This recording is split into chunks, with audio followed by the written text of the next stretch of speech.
Good howdy.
Wow, this is the fewest people I've ever seen. Wow. Bro, normally in the morning we're talking. There's at least two or three of us in here having, our own little powwow. Uh,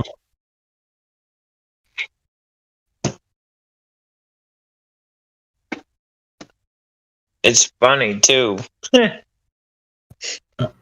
okay, I saw a thing in here. Someone looking for this old flip phone. Does anybody recommend any phones for older people? My dad hates every phone I've ever got him, and I have no idea what to get him.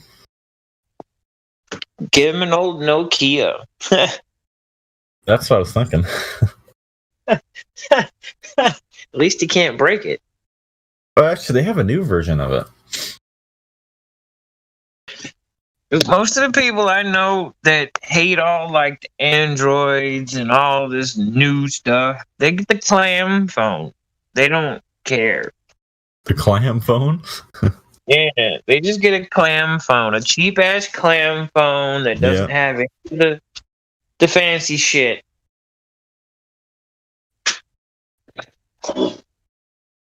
Nowadays they get the iPhone. There you are.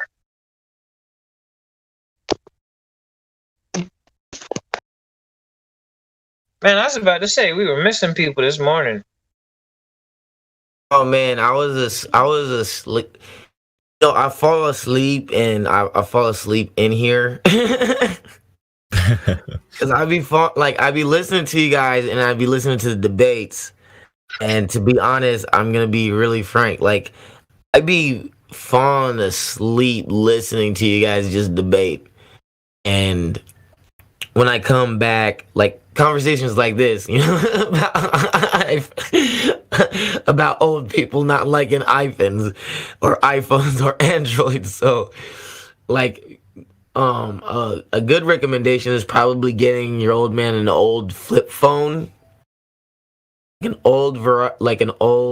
So we got him a new flip phone, and he just he hates it so much. Like I think it's just every phone he's got, the UI is really bad, or like the brains thing, whatever the hell you call it. Try getting him the BlackBerry, and I mean the old BlackBerry. I'm talking about the one with the keyboard on it. Oh, that might be something suitable for him. He doesn't text. Yeah. I was just suggesting that one because it looks a lot easier, and a lot of people nowadays do text. Okay. Yeah, it shows. I mean, it's a keyboard in hand, bro. Like it's a lot easier to understand than having to just see the number because it'll separate the numbers and the letters for you, right? Right. It's just like looking at a computer on your phone. Is just a phone, though. He's got a special problem when it comes to little things. His hands are big, and his fingers are even bigger. And the phone he's got now, he like takes his pinky and just on like kind of the edge of his pinky, he dials like that. It looks really stupid, but like if he dials with his index finger, he's hitting like fucking 4 keys. Yeah, damn. Hey, I don't know if you've ever seen that video of like Shaq when he drinks that little like a normal bottle of water, man, and he like just with his 2 fingers, right? It's so small. Well, that's like my dad. Right.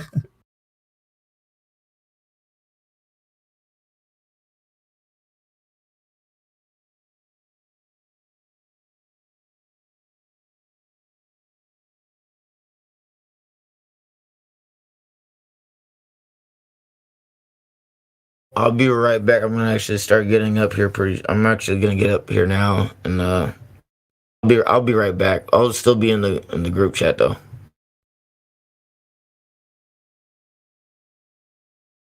Thanks for the warning, Enoch. For sure. What's up, Flat Man? All kinds of shit. Lots of good things happening. For sure. Good morning, by the way. Good morning.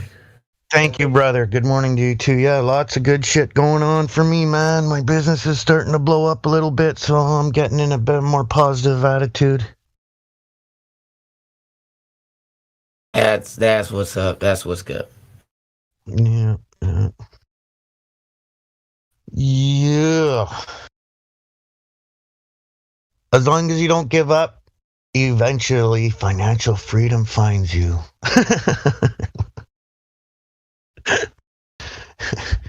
And although I have to admit, it's not really that's not really my goal, because I can't really see myself just sitting around doing nothing 24/7 all the time. So even if I had whatever amount of money, I'd still want to be doing something to help someone or whatever, you know? Anyways, I'm just excited.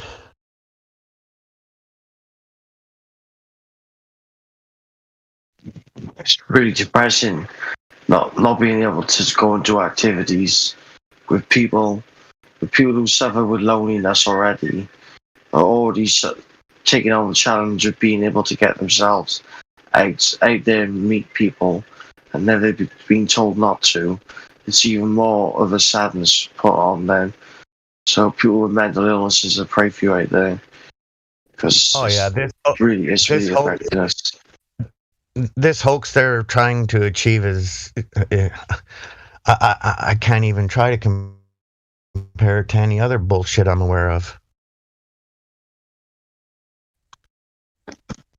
Oh, this is a big slip. Like, this is the ace card coming out of their sleeve in the Las Vegas bingo hall, whatever, blackjack.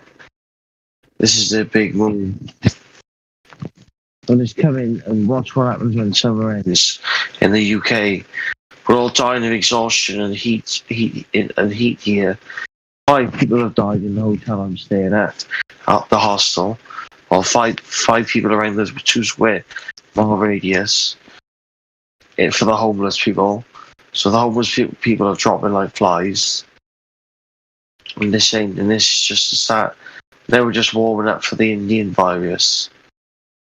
As soon as the fucking heat temperature goes down, it'll be the Indian virus.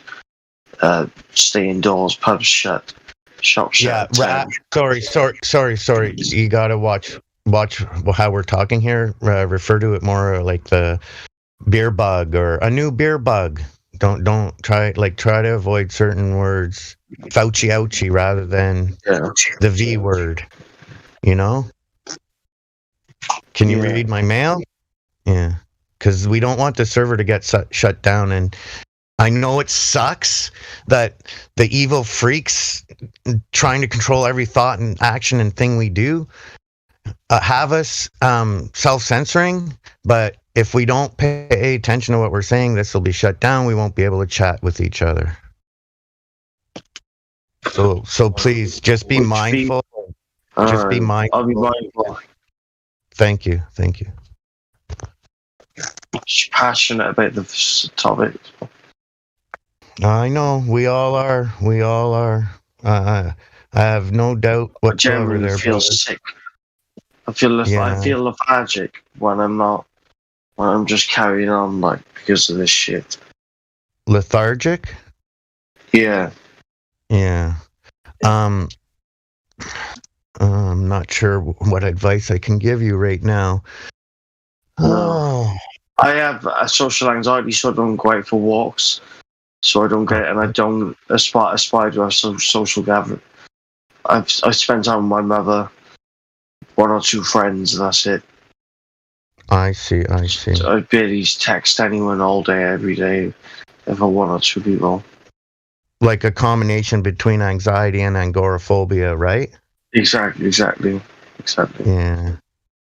Well, my friend, I'm not trying to steer you in any wrong direction here. I would never want to do that to anybody, but right now the best thing that's coming to my mind is meditation. There's one that I listened to. It helped me. It was 30 Days from Rock Bottom. And then there was another one as well. Oh my goodness. Are you in, you can access the live stream, obviously, right? Yeah. Maybe if I go and have a peek here, I can share that with you on the live stream, and you can try to utilize it for yourself. I know it does and did help me, so it could help you. Just give me a second. I listen to stuff, live streams. But I haven't heard of that one, so from rock bottom to 60. Just give me a second. So the way this one works is when you wake up in the morning, it's your morning meditation to tackle the day. Right.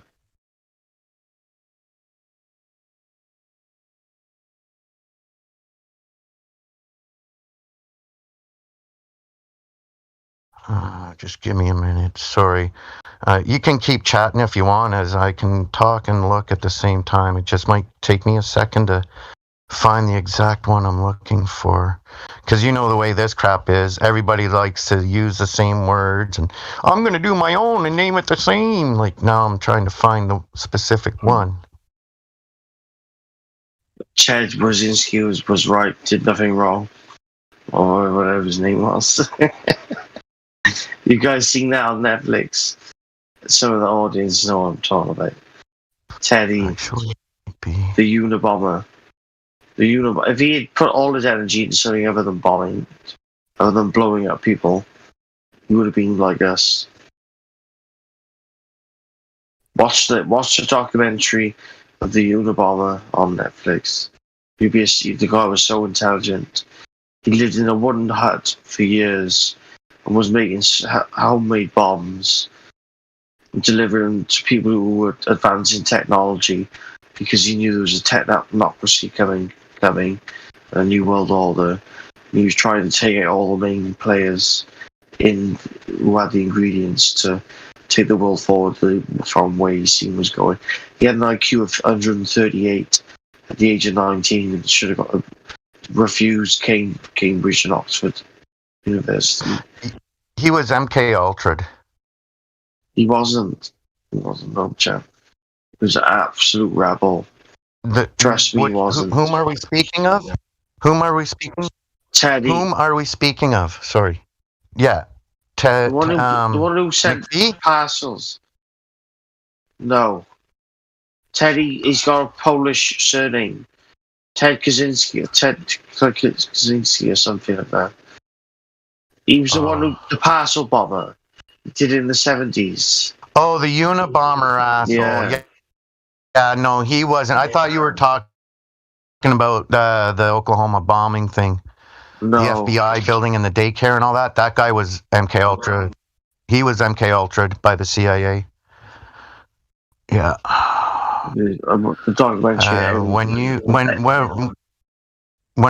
When I found out what happened to him, I couldn't believe it. Well, I mean, I could believe it because I'm open-minded and I don't doubt. But what I'm saying is, what was done is what I'm referring to. What was done to him just seems so evil. Have you seen the I don't know how to word it, the untold story of that situation? No, I guess is the best way to put it. Yeah, once or twice, like 5 years ago, when Russian vids used to do hoax videos on everything. I've seen a lot of Russian vids covered that. Covered a lot. Because where I know it's not a great place, and I don't really like promoting companies, but that Flix company that you can have, that there was a movie on there that was all about it, or information about what happened. Yeah. I'm sorry. I haven't listened to that meditation for a minute. I'm down. I'm probably getting real close to it. I'm just going through my history here because the search wasn't working well.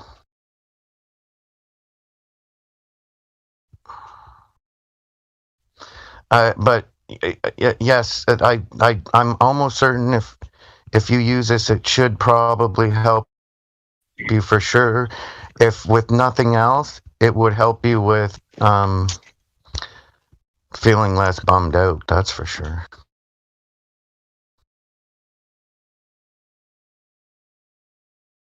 Come on. Sorry. How about? Did you know that I went to the doctors recently? No, it's just German. No. Yeah, he asked me if alcoholics run in my family. What'd you say? No, they're not fit enough. I said no, but they stumble around and break shit sometimes. Yeah. Well, Imagine drunks running. I'm Wow. a fucking drunk. I'm a drunk and I'm proud of it. I'm not proud of it, but fucking love it. Hey, brother, even if the big guy upstairs can't forgive you, I can. My dad was a hard alcoholic. My biological father, I never really knew him too well. And as long as you're not going to meetings, you're not an alcoholic, right? Exactly. I just like alcohol. I reach a higher plane, especially when I know the air's flat. It's a right old mind fuck for me. I start my drinking game. Me, I'm more of a park and fly rather than drink and drive kind of guy, and I had my time when I was younger, but I'm not going to say I don't drink in my older years. It's just I pick and choose when and how, and it's more of a big deal for me. When I was younger, it was more about just partying, right? I've been smoking cannabis for 10 years at least. 13 years. I'm 29. I got you beat on that one. Not that it's a competition, but I'm almost a half century right now, and I pretty much smoke every day from 13 on. From 13 on every day, except very rare occasions. I quit a couple of times for a period. But I like the cannabis, and I smacked my leg up skiing, so now it's not just about getting high for me anymore. It's also about pain management. I got pins and plates in one of my legs, so it helps narrow the pain down a bit. I get irritable legs. I smoke cannabis, you can't abstain. I've looked into it, the shit that's going on so much. I'm freaking out sometimes. Like when I sit down, my legs won't stop banging together. If you ever get that, where you're so agitated.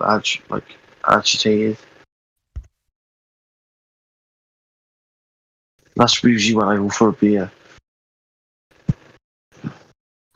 It's fucked up, man. I'm 29. I'm just fucking. I need treatment, like. I can't. There is none like that for me. Welcome to worldwide fascism. Hypnosis. I wouldn't mind a bit of hypnosis. Welcome to fascism. Sorry. Excuse me. My music kills fascists, so I don't know what you're talking about. Fascism Day. What a fucking joke that is. He said, welcome to fascism, New World Order, and I agreed with him. I'm a slave in my country. I don't even own a piece of ID other than a birth certificate. No driver's license, no passport. I can't do shit other than follow their rules. Fuck the fascists. I'm on the sick. He's right, it's fascism. Whoever's worried about somebody else. Sorry, man. Nobody's got any power over you. Or control over you. Trust me, yeah.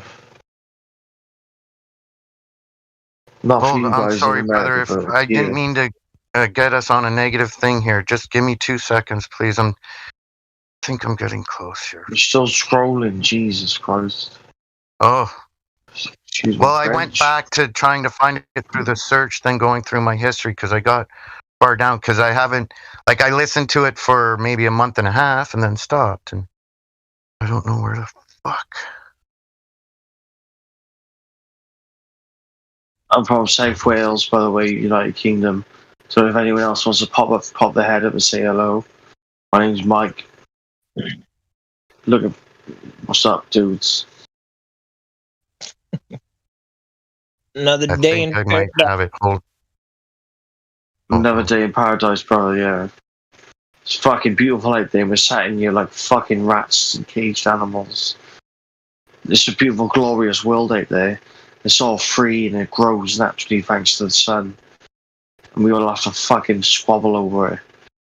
I'm sat in a cement block big as you fingers the size of a bathroom with the sun just making it hard to breathe for me. Thank fuck I got a fan. Because I'd be fucking rolling rain or I'm just sit downstairs. I'm living in a halfway house. I'm smoking weed every day, smoking dank every day. Got a couple of friends, yeah. There's temptation everywhere. I'm drinking it all the time. I'm 29. I'm not young anymore. What the fuck? What are you gonna say? I'm not fucking jabbing heroin in anyone. Fucking. I used to make fun of junkies all the time when I was younger, and it pissed some people off. One person was like, "You could be around a junkie in recovery," and I'm just like, I don't give a fuck. Because I would make the motion like I'm shooting myself up, like, who wants to shoot up? Like, what a stupid fucking idea, you know? And then it would offend people who were in recovery or something. You know what? You're the dumbass that decided to put that fucking poison in you. Don't fucking tell me not to try to make it funny or point out how stupid the fucking idea is. I don't care the amount of peer pressure you have around you. You don't have a fucking free-thinking brain. You can't say no. It's one letter shorter than yes. Like, it's so much easier to say, no, I'm not putting that in me. Get it the fuck away from me. You want me to shove it in your neck and hit the plunger? Keep talking. You know? Fucking junkies, man. Yeah. And they're not all the same. I'm not trying to blanket brush all junkies. Yeah. Sorry, man. I have experience in the drug world. There's plenty. You're an addict. You're an addict as well. We're all addicts. I've smoked heroin for 6 months. Like, they call them quote unquote functioning addicts. You know, I guess I would consider myself one, but no. But it's easy to smoke. So listen, yeah. I smoked heroin for 6 months and was addicted to it and went cold turkey 3 times. Then I went on the government medical stuff. The alternative. Then I quit. So if anyone's got a right to mock it, it's me because I fucking defeated it. Yeah, Never injected once. I just smoked it. But it's not that stupid. It's stupid because it takes all your pain away. It takes all your emotional pain. Yeah. Your feelings. Yeah. Well, they demonize things that are good, right? Exactly. Trust me, we smoked a little bit of it. Shit that'll help and make it difficult. It's a super antidepressant, like it's where morphine comes from, and painkiller. Like, I'm not sure, but I think at Woodstock 94 I might have tried it. Because somebody passed me a bowl and I hit it, and I don't know what it was. Could have been anything in that bowl. Down in Windsor, my friends knew that I was a hash lover, but there was like none in Windsor whatsoever to be spoken of. When it finally started coming to my doorstep, it was like middle of the road hash. It wasn't really that good. Anyways, one day one of my buddies said, "Here, I'm not sure, but I think this is hash," and gave me maybe a half gram or a little more of something, man. I don't know what the fuck that. It could have been opium, but man, was that good. I asked him, like, "Can you get more of that?" He's like, "Nope." I'm like, "Okay." Well, I bet it was opium. Probably. I've never even seen opium. I've seen every It was drug out black. there. It felt like soft black hash. You know what I mean? So it could have been. Hash just give you a next level buzz, like different hashes do. They got totally different feelings. Like, I could stay awake 10 hours on hash. It was on cannabis, 3 joints, and I'm out for the count after eating the pudding.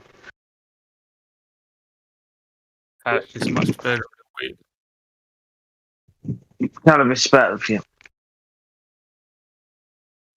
I found it. Woo! Here we go, brother. I'm sharing it in the live stream right now. I highly recommend you try this out. And it might anyone else. In the live stream. Yeah, the live stream on voice YouTube. text. Yeah. Oh, Live the stream voice voice text. Do you see it there? It says Mindful Wave Studio, 30 days from rock bottom. Yeah. Do you see a guy standing in front of what's a mountain in the foreground and see the arrow pointing to the top? So from the bottom to the top of the mountain in 30 days. I've already saved it. Pardon me? Thank you. Yes, you're I've just welcome. saved it. Yeah, you're welcome. When you wake up in the morning, hit the head, wash your face off, whatever, find a quiet spot, hit that on YouTube, make sure your phone's off, nobody can ring you or bother you, whatever, and just listen to that, brother, and then start your day. It'll help. I know it helped me, so I'm just trying to pass on the good word. Oh, what was it that I see the video? Oh, it's about meditation. 30 days from rock bottom. Okay. All right. It is very effective and very helpful. And meditation is when you know how to meditate in general, it comes kind of fluent. And if you start meditating, yeah, man, it's a way of enlightenment to help open your mind and have a clear conscience. Yeah. Because when you're meditating, right? What are you doing? You meditate. Focusing is what you're doing, actually. Correct. Meditating is paying attention and being mindful. That's what meditating really is. So it doesn't matter what it is. If you're a mechanic and you're not paying attention, you're going to put the piston in the wrong borehole. You're going to put a spark plug or a you know what I mean? You're going to fuck shit up if you're not staying focused. Right, correct. And that's why keeping a clear conscience. That's why in meditation they tell you clear your mind. I don't know if you've listened to meditation gurus, but they'll sit there and tell you like clear your mind is one of the main, like the first things to do.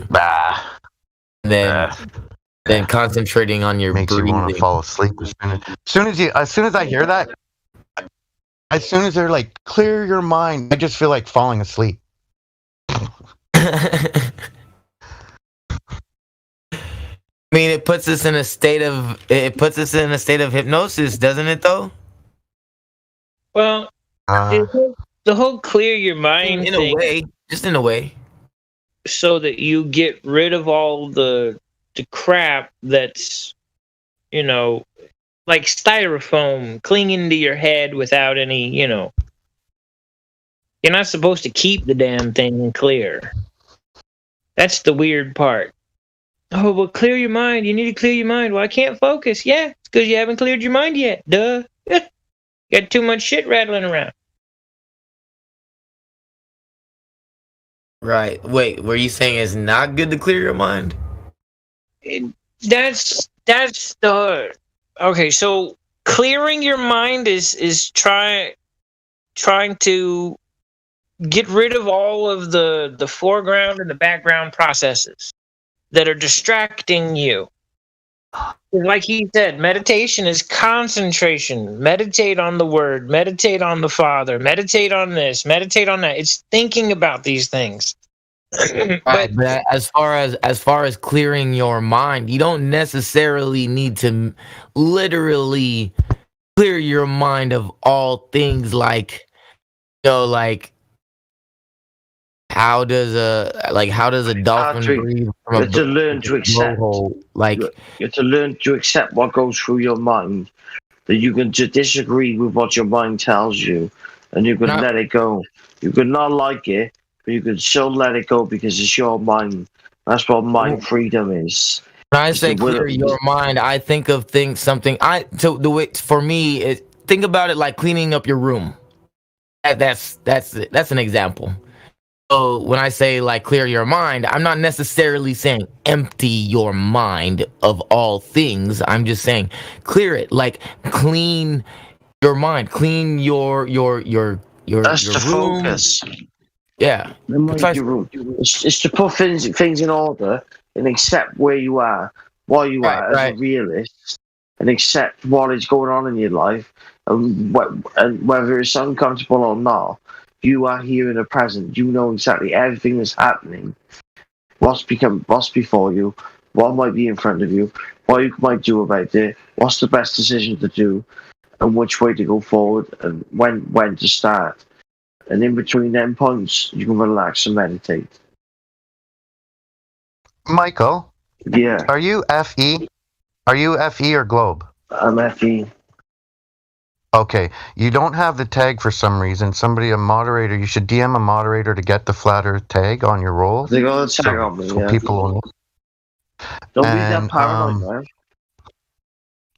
No, I was just gonna suggest, if you wanted to, you could listen to that meditation right now, brother, and before tomorrow morning, and then start every morning tomorrow morning. I almost guarantee you, after you listen to it right now, you'll feel a little less weight on your shoulders. Well, I'm smoking 9 out of 10 cannabis. I've had 4 bottles of the finest cider. That's good. 8.2% volume cider. And I'm listening to music in the background. I'm listening to Leonard Cohen. Don't know if anyone knows their stars. There you go. You got your groove on. Leonard okay, Cohen. Save the meditation for the morning then. Sorry. It was just a I'll save it for the evening. It's the middle of the day for me. Sure. Fall asleep to it. It's 10 yeah, fall asleep to it. I'll fall asleep to it in a few hours. Hey, thanks, and then buddy, man. I appreciate you, Ken. Well, you don't want to fall asleep. You don't want to fall asleep. Do me what you want to do. Excuse me. This is an A-B conversation. You can see your way out of it. He's right, though. I don't want to fall asleep. I'll listen to it and take it in first. If you want a nighttime one, Brandon Ivey's Nighttime Meditation for Prosperity. It's about a half hour long. Within 1 to 2 weeks, you'll be asleep before the meditation's done. You're about 15 minutes in, you'll be snoring like a baby. And that has affected serious change in my life, big time. Anyways, what I wanted to ask you, brother, was after you listen to that for a while, let me know if it did help you or not, please. The morning one. What's your username? Flatman Can. Oh, right, yeah, I like your name. My FE family know me as my FE family know me as Chris, and the Globers call me Christopher. Black Man Can's brilliant, because whenever I'm feeling down, I can't do everything. Of course he can. He's the can man. Everybody can do the can. It's a thing. It's an old English little rhyme. Doing the can. Beautiful. Thank you, brother. But yes, whoever that was trying to interject in the AB conversation, if you want to, go ahead, speak freely. I just do not like being interrupted when I'm speaking to somebody.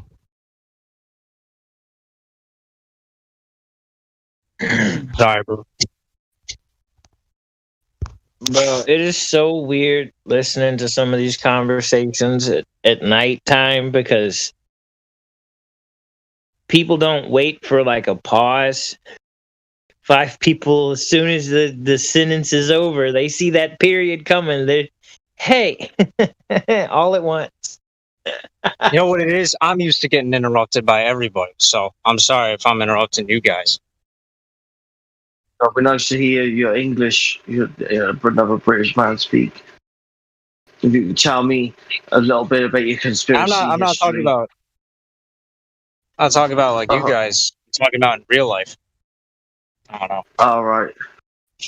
Working on it. Show Though. your presence, man. Watch your acting skills. I can make you focus and hypnotize just by looking at directly at your eyeballs, standing in front of you. To tell you do whatever I wanted to, just by having a presence. You have to have an aura around you. Like a wild, curly, big head, like a lion thing, a big orange, golden beard, and I'm 6'2" and 110 kilograms. So I don't fuck about. People, I'm too big for this fucking room I'm sat in. Never mind the city. So I ain't worried about that. One day I'll be a star. A star of conspiracies. We'll set sail to Antarctica. Just need big donors for equipment to get further in the cold. That's my life plan at 29. But it is for others too. I'm playing a long haul, man. I'm at the fucking table. I'm sat at your table. I got some poker chips. I ain't eating them. Put them in the center. Saying I'm heading there, right in the middle of Eden, Meru, whatever it is, wherever Hitler was trying to get to. I'm saying that while I smoke a dank. So that's me, Muggy Mike. I'll have a rest after speaking. It's 420 somewhere, boys and girls. Yeah, G. Hallelujah. Keep getting interrupted in real life right now by work and shit. What's up? Who was saying who to what? You know I'm about to take a ball right meow.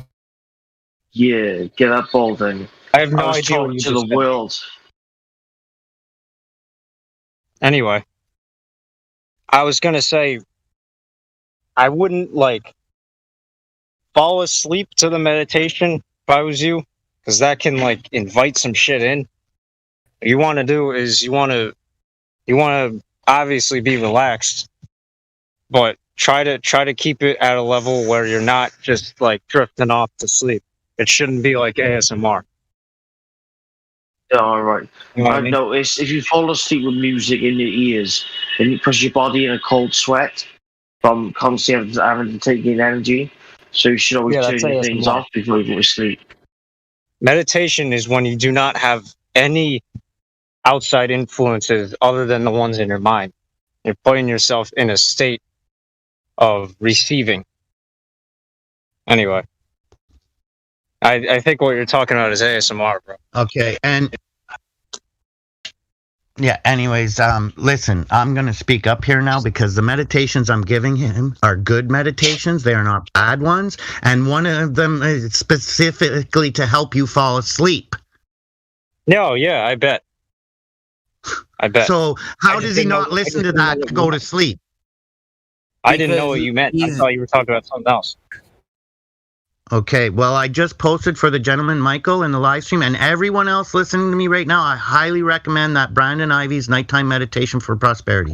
It will work wonders. I'm speaking. I've been using it for a minute. It is very genuine, but you do what you want. So you guys do what you want, but I'm telling you, within less than a month of listening to that, my life was changed in ways I can't even really begin to explain right now. So go ahead, feel free. It's pretty cool, dude. I mean, I understand where you're coming from. Cool username. Know what you're talking about. And because Flatman was suggesting something that was along those lines of what you were referring to, not all meditations are like that or are welcoming in. When you concentrate and meditate, and when I was saying about emptying your mind, right? when I was talking about that and explaining that, and I was saying that it puts yourself in a mind of subconsciousness of not know, like you said, in a state of mind of receiving, right? 'Cause Yeah, you're nil opening thought. that door to welcoming in spirits, right?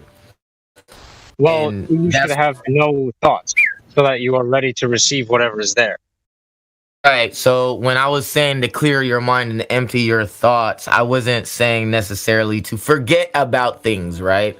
And like we need to be aware of certain things, right? So not completely letting your guard down of your subconscious mind of trying to receive in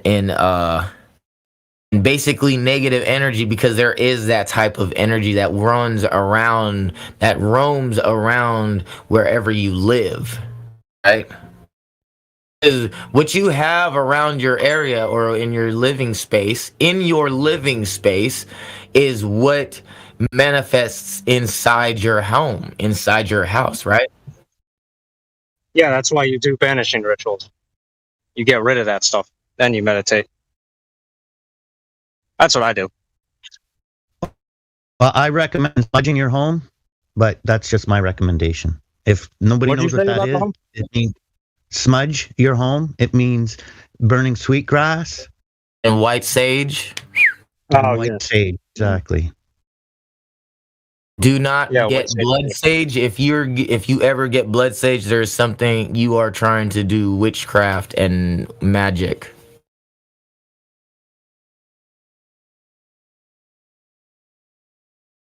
Yeah, people didn't know that there's different kind of sages: blood sage, black sage, white sage. No, if you're trying to purify, you gotta use white sage, like you said. And the other one you said was sweetgrass? Correct. Oh, okay. I haven't heard about that one. If you make a connection with your native communities, they'll be able to supply you with some. Good. You might also want to check into certain oils too, and burning them using them in a diffuser. Oils can certainly help. I recommend frankincense and myrrh, not only because it's in the Bible, but there are frankincense and there is myrrh. They are separated oils.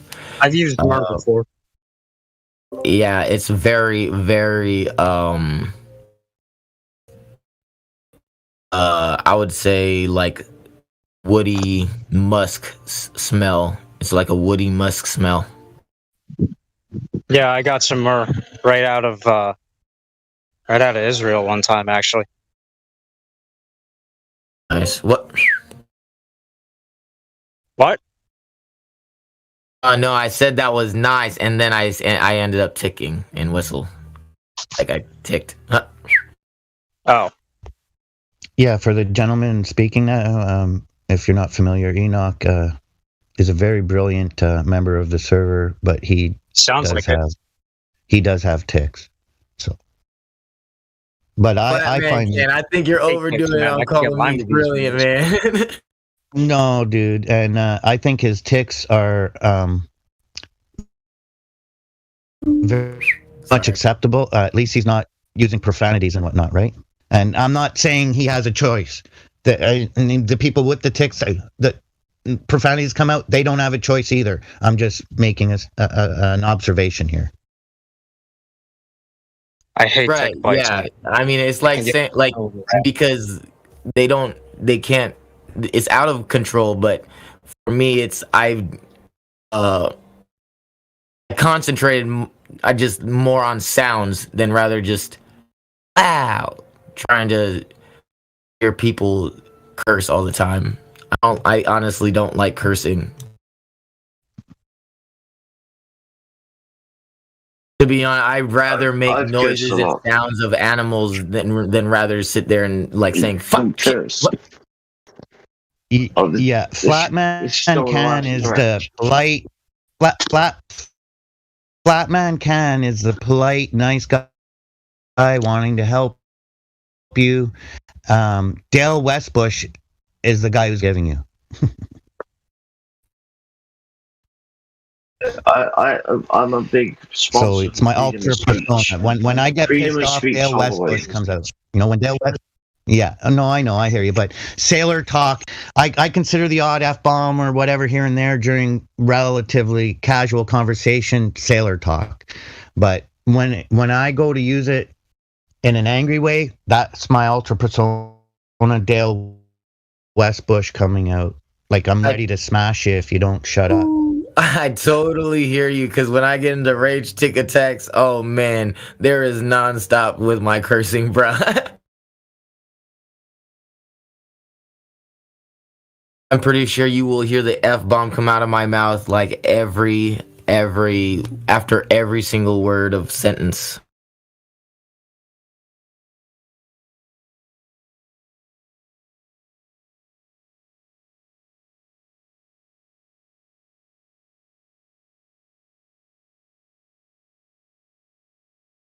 Yeah, I used to be like that, but I was around a bunch of people like that, so.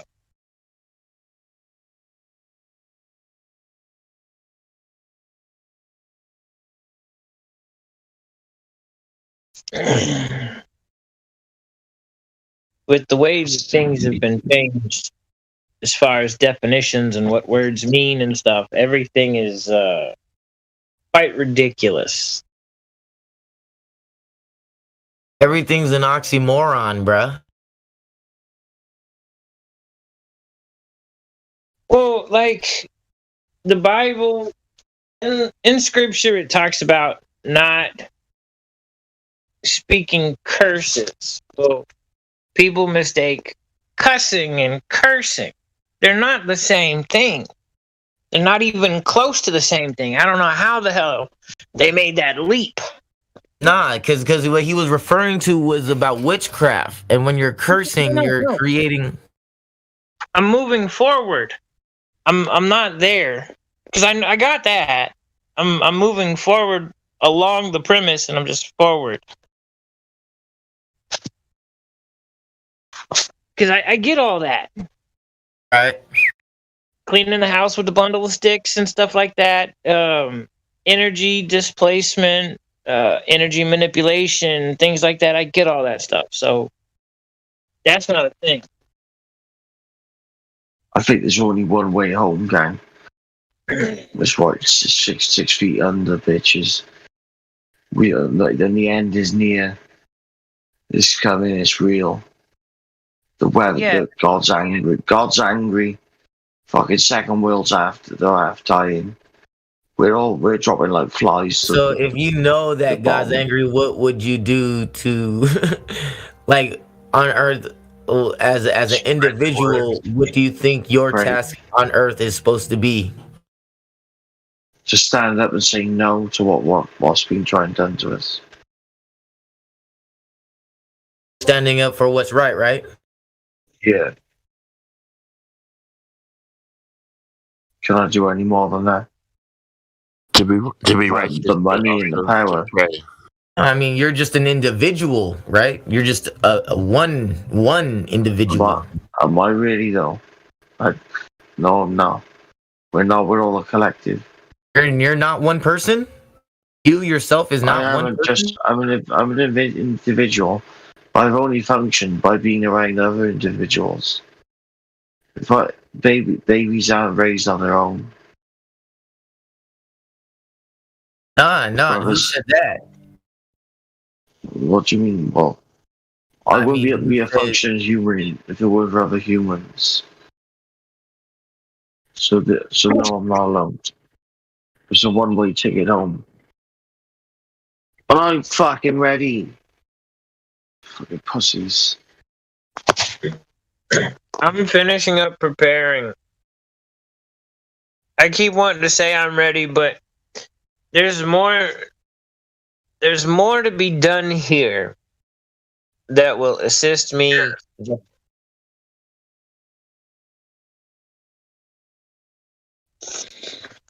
When you say you're ready for what exactly? I don't even want to talk. Say.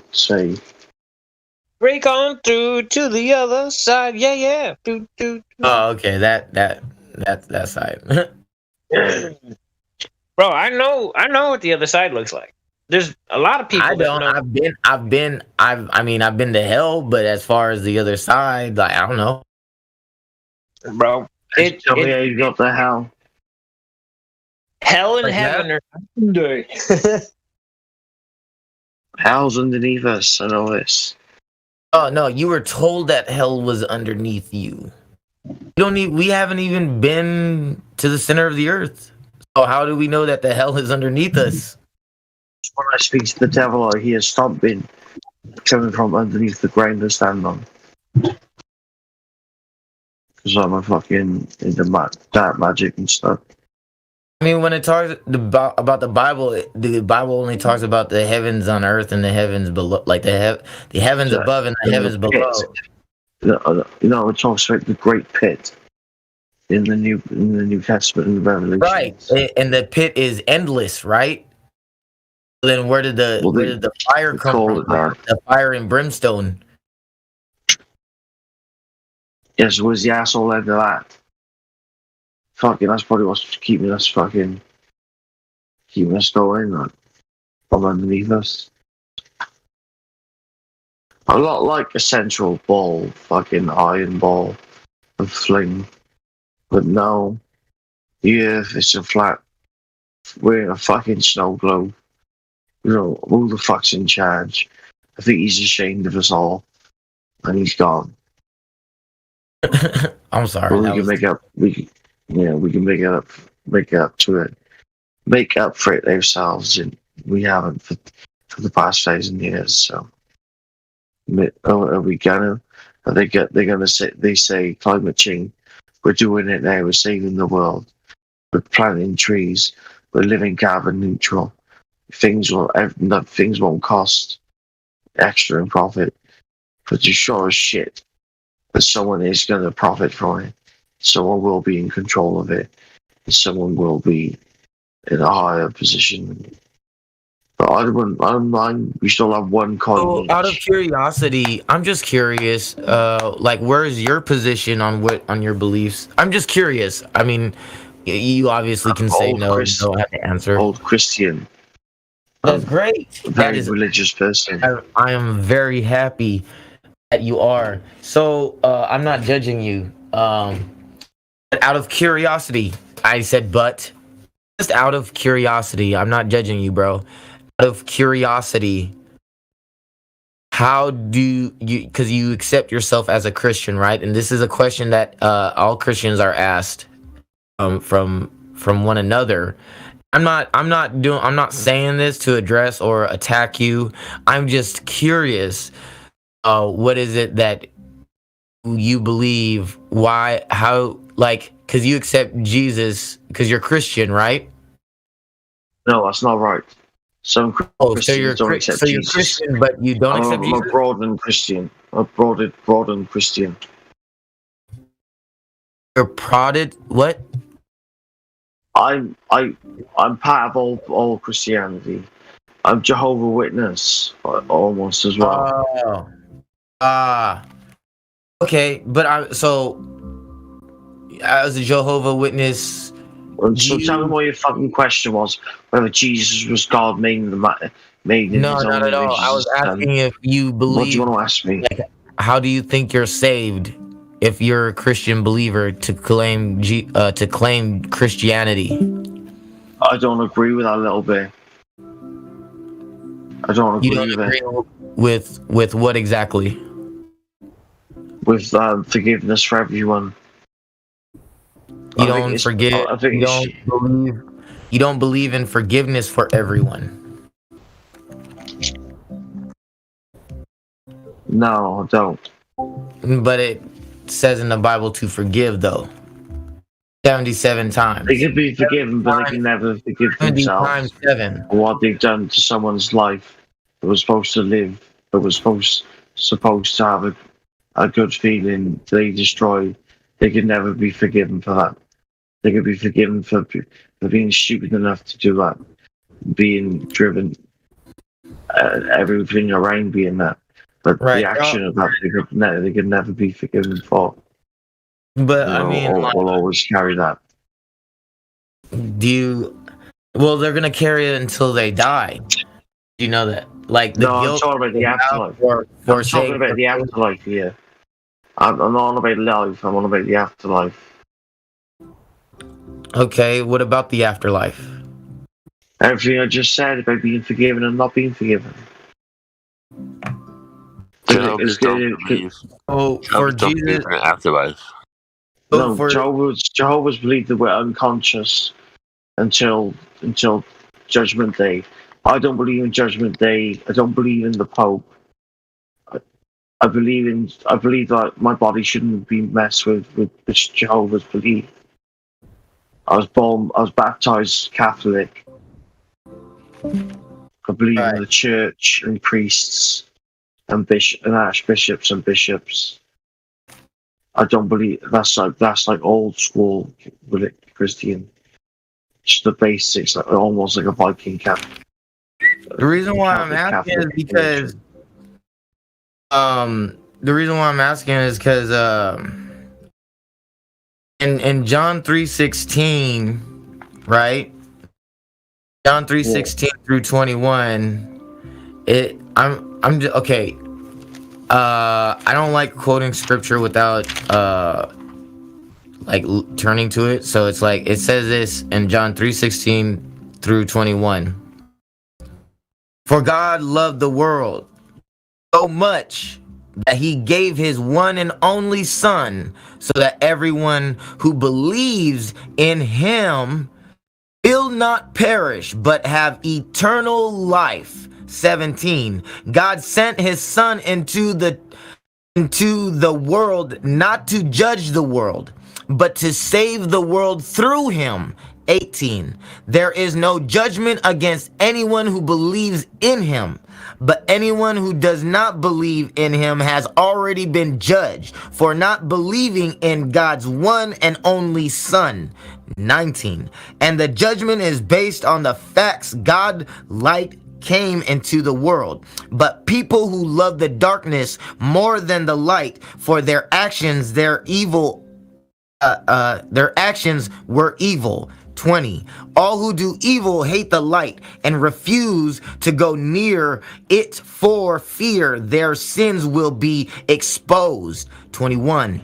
But those who do what is right come to the light so others can see that they are doing what God wants. So this is in John 3:16 through 21, that if you accept God as your Lord and Savior, that you will not be judged. And not only that, it says that we cannot judge or pass judgment on others. Yes, I believe in repentance.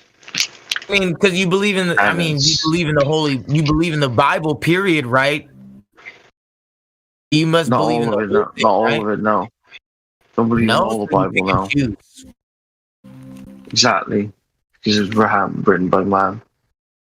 Pick what makes sense, like past the Old Testament. I mean, but that's for every single book in the world. Like, then you're talking about every single book in the world. Then every single book in the world has been written by man. Period. Yeah, I don't take it for granted. You know everything you just read. What's that? You know everything you just read. It requires action, right? Believe is not just right, because faith without works is dead, right? Yeah, and like when you continued on and it talked about the wicked's actions, and then it said those who do right will come to the light. So believe is not just to say it, lip service, or just think it, or know it. Live like it.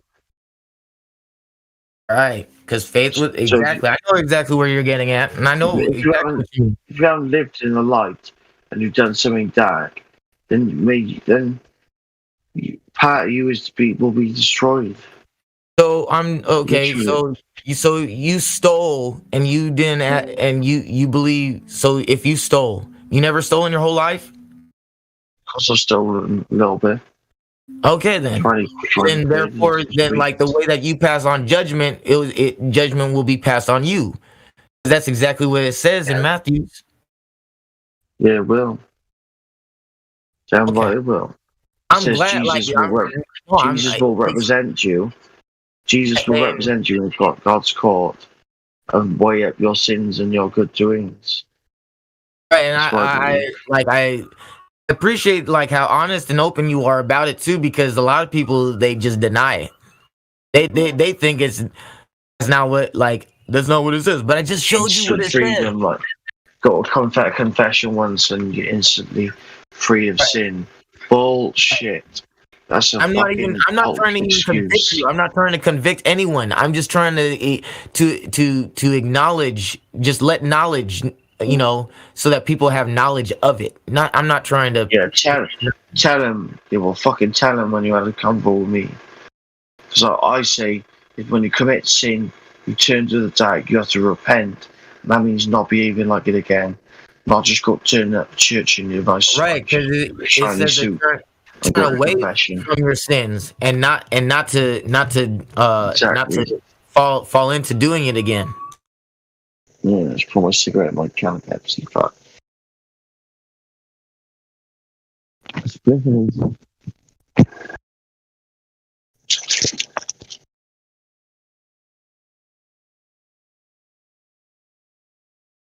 Ask me more questions. I fucking love being honest.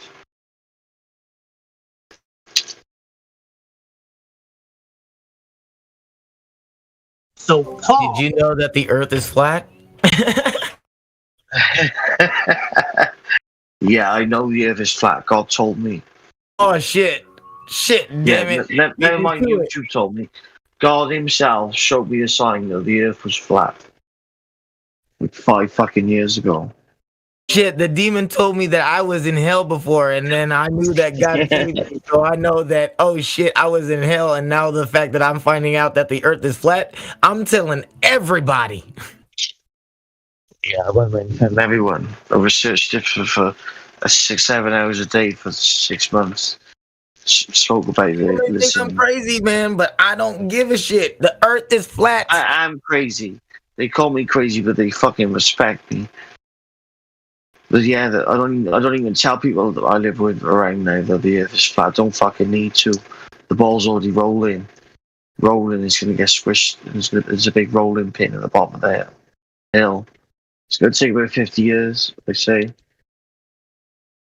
I would say my biggest pet peeves, I would say, is lying to yourself. That's one of the most biggest things that bother me. Yeah, exactly. I thought, oh yeah, let's pretend. And then whenever I saw a little news article of it and showed their little paint dribble and calling their fucking planet, just call it as it is. Like, that's some paint dribble. That's not Jupiter's. That's not Saturn. It's not Saturn's moon. That's a fucking painting. My Paolan's bomb because he can tell it, but he can fucking tell us out. It's real fucking easy. Jesus. So, excuse my blasphemy, but it's astonishing. I blame my effing grandparents as well for going along with like a bunch of chimps and fucking crush someone for this. Like me, put me through all this shit. They did have a choice, country. Their minds. You got to understand that their minds were manipulated, right, into seeing that way. Yeah. So you can't really be mad at them. Their mind was a red house. I live in a blue house. They're red house people. I'm just saying, though, you can't hold a grudge against them because they were manipulated into thinking the way they think. When this comes out, they should be on the ball and looking out for their next generation and seeing this and everything else. The environment that's going on, the housing crisis, the lack of care for the life of a person, the wars, the guns and bullets being made. We're a fucking joke. Fucking shame on them. They're a bunch of fucking cunts. So we'll all die and maybe something new will happen. Fuck this.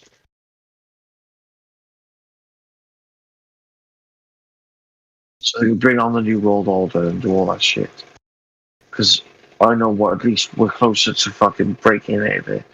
Because they've rushed their plan. So we're getting closer.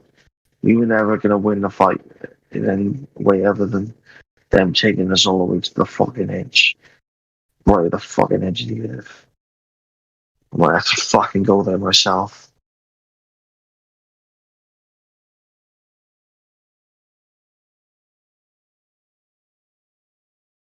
Top.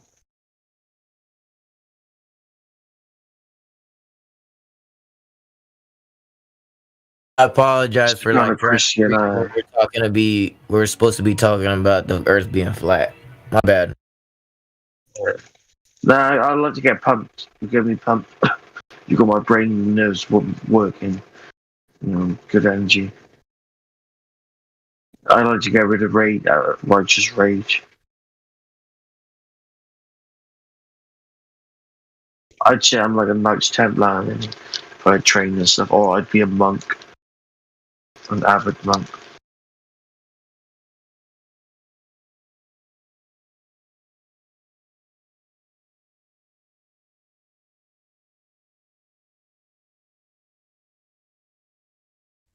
For now, I'm making a joint.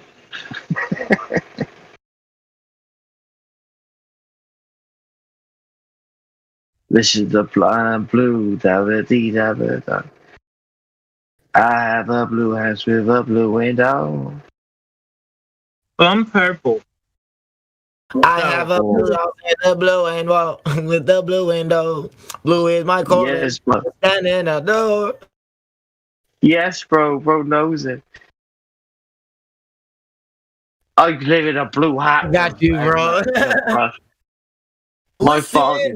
This is a story about a little guy that lives in the blue world, and all day and all night, and everything he sees is just blue, like him, inside and outside. Blue his house with a blue little window and a blue Corvette that's standing out with him and himself and everybody around, 'cause he ain't got nobody to listen. Oh, just give me the shivers. You just give me the shivers. I value them that like. Hey, bro. That's I grew up listening to that song. That's one of my most favorite songs when I was a kid. Yeah. Saying you must be a similar age as 30, so. Oh yeah, I'm in my. I'm 29. Right. I'm 33. You.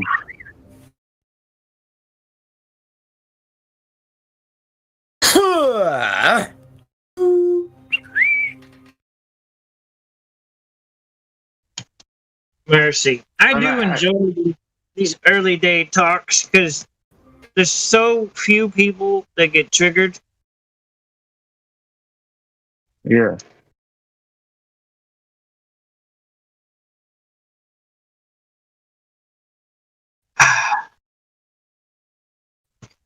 It would be interesting. I'm like totally different. So it's like a shock to the system, to the channel. Usually it's the same old stuff being spoken about. I'll jump in and I'll just be like, be my British self. Get, have a conversation with one or two people, then people listen. I slot in the chat box, in the live stream box. Really, the audience is irrelevant. To me, anyway, I don't check the chat box or anything. It's just nice to get shit off the chest. Choose the fucking profanity. See, I'm trying to make a joke, yeah.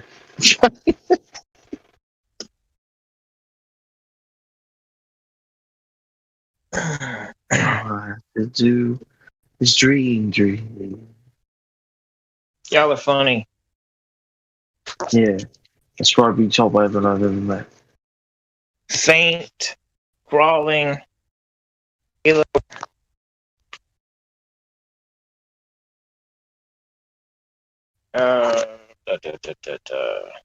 I'm with Stupid. These are songs that I grew up with.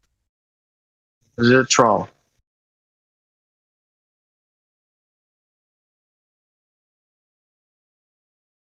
Do it. Kill my Pepsi type. What was someone a troll then? Let's say someone. They get kicked.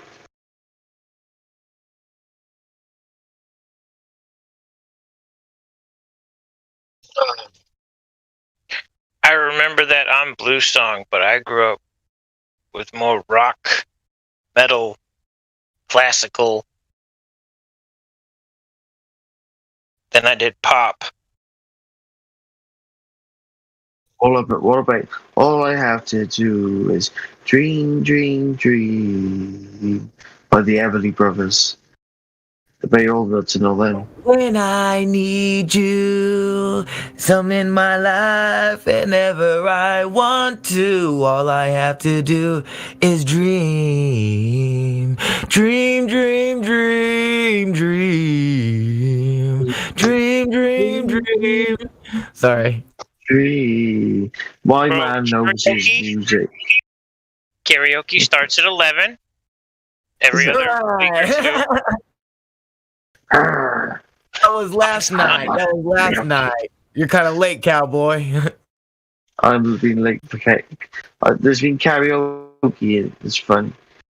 The earth is flat, kumbaya, kumbaya. We see too far, kumbaya, Shit, now we got to stop this thing. God damn it. Kumbaya, kumbaya. See what you guys running done.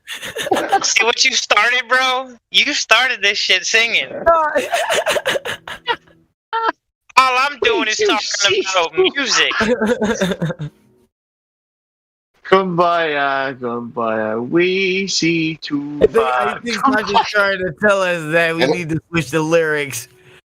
When I need you inside my earth, you know the view is pretty flat, but whenever I need you, all I have to do is dream. The earth is flat, dream.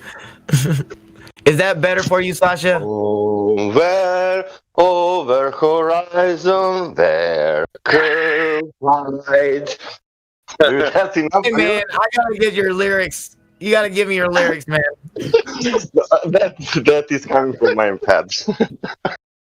Hey, who was that guy that was making parodies of he was in the karaoke? I'm trying to remember his name. Huh? Is he from our server? Yeah, he was in the server last night. He actually has the same accent like as Sasha. Shit, maybe I missed most of the karaoke. I can't remember, but his parodies of the song, bro. He is here. Get Bet Get. I think he's Get Be Get. Yeah, was it Get Be Get that was doing? That was. I think it was Get Be Get. Bro, Get Be Get's the other guy that sounds like him. As you said. Okay, but was he the one that was singing the parody though? Last night. No, and don't let them confuse you, bro. Get Be Get and Sasha, they're the same people. They have alt accounts. Oh, you sons of bitches, you motherfuckers. We are not fucking. We are not. People always changing us, bro. Nah, man, fuck you. Yesterday I spoke and people were saying, "Get back, guys, please don't." And get back. Even didn't was on the server. You asshole! It was you the entire. You fucking prick, bruh. You got me though. You definitely got me. Hey, thanks, a person who you. For exposing them. And the other doppelgangers are Dave and Hank. They're the same people. You'll see. Fucking Hank! Damn it, man! See this. Ooh, only Anna. Get back. It's from Romania, and I'm from Croatia. But that's the same for Western people. You gotta shut up! Shut up, Sasha! Shut up, get me going. Shut up. I don't even know what name to call you. Now I'm gonna be doing the same thing to Hank. Damn it. I can post your gift card. You can call me. Wait. See, this is why I don't add people on my thing, man. Like, I get random ass invitations, like adding like friend this person, friend that. Like, people are sending me friend requests. I don't even know who they are. Bro, just send me one. You have post now. All right. That way, at least you got one on your list. You know exactly who the hell they are, and they ain't got a million alt accounts. Right. Get beget. Which one should I add? The Sasha one or just get beget? Loretta, man. Man, I'm just gonna add asshole. I'm gonna add get beget. You. Then you will not have me for the friend. You are you, man. Don't be doing that. Why do you must break my heart so bad, huh?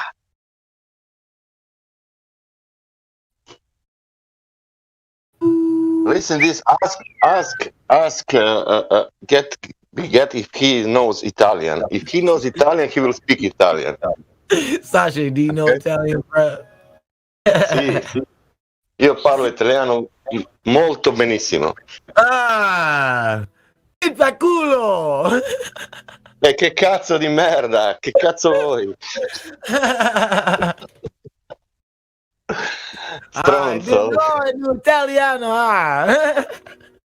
Io mi faccio i cazzi miei, tu ti facci i cazzi tuoi. Ah, sì, lui sa parlare italiano. Hello, guys. Ah, see? Poco. Now I'm speaking. Oh my God! See, damn I'm speaking and changing the voice. You know.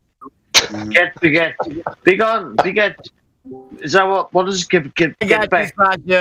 I got you, Sasha. Does get beget mean go away goat in your language? Oh, it is real, very real, like something very real. That it means in Romanian. I've had Romanian friends, man. What does it mean? You guys confused the whole shit out of me, bro. And I'm like, fuck, man. Now I don't know who's telling me the truth and who's lying. Damn it, person. To get and beget someone in England means what's happening when you are not here. Means to capture someone. To beget someone in English means to capture them or hold over them. Yes, that too. Yeah. Right. I mean, it's an art. Oh, just a moron. Sorry. You're trying to think it's an oxymoron. Nah, it's just a moron. Say hello to the flat shatter on the flat earth and the flat pole.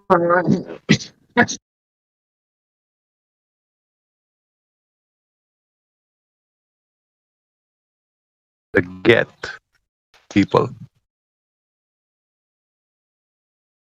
I have performance anxiety.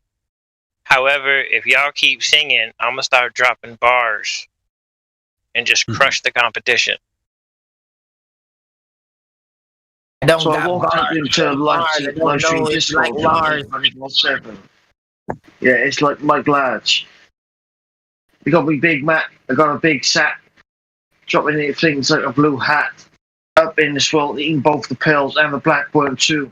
Ain't fucking with you, just fucking with them, like I always do. Let's go, rap, drop your bars. Even if we're in the fucking spars, let's go, champ, you the man. To drop some bars and not the hand.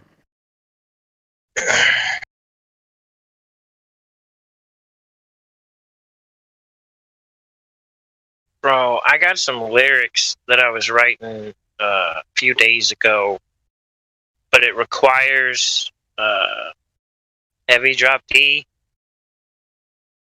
metal. But it's a good start.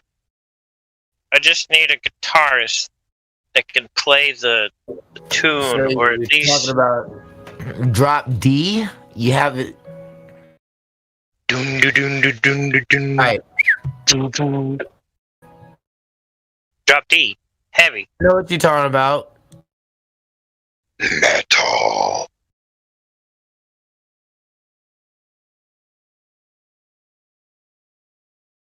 Parlez-vous français? Oui, je parle un peu français. Je parle français très bien. Sacre bleu. Pipi. No, just kidding. I do not know French, but I like to sit here and speak in a French accent. Priča ovdje neko srpski da se može razumeti ovo ovdje nešto. I don't understand what you are saying. Please. Pa moraš srpski bre naučiti.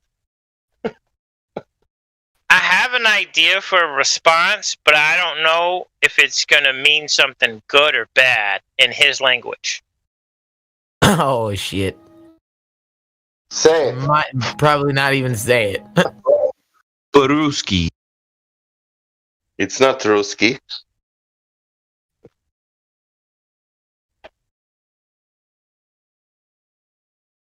I listen to a lot of movies, so my subconscious picks up on stuff where they speak in foreign languages.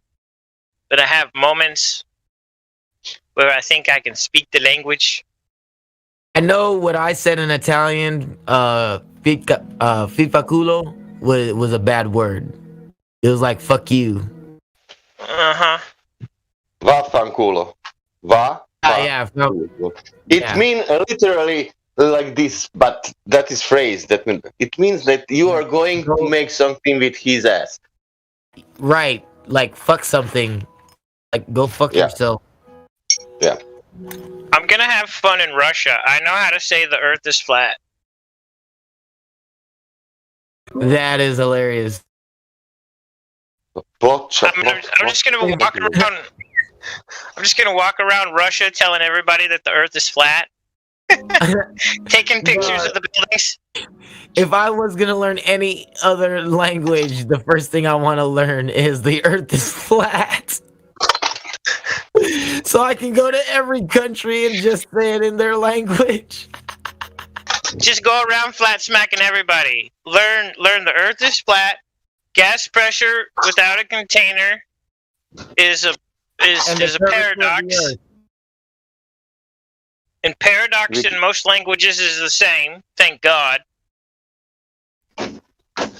Anna, you just ask them how they measure the mountains in every continent, in every country, and they will respond you.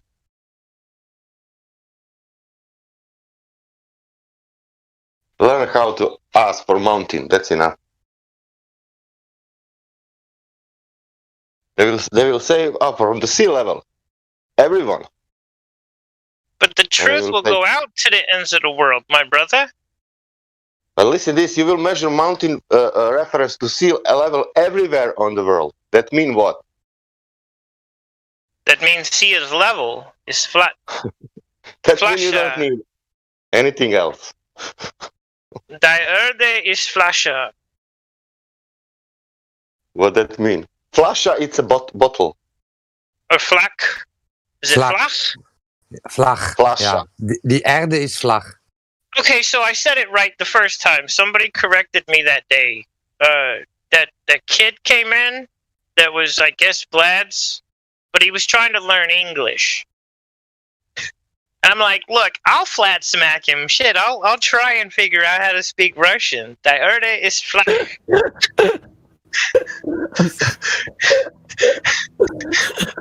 Bro, that was funny. It was like a week or two ago that happened, and everybody's like, dude, where the hell is Vlad? We need Vlad. Vlad comes in, he's like, yeah, he's a flat earther, he's my friend. I'm like, ah, shit. Like, we've been trying to understand the guy. You want to try in Croatian, it will kill your tongue. Zemlja je ravna. Zemlja je ravna. Zemlja relaba. Zemlja je ravna. Ravna. Yes.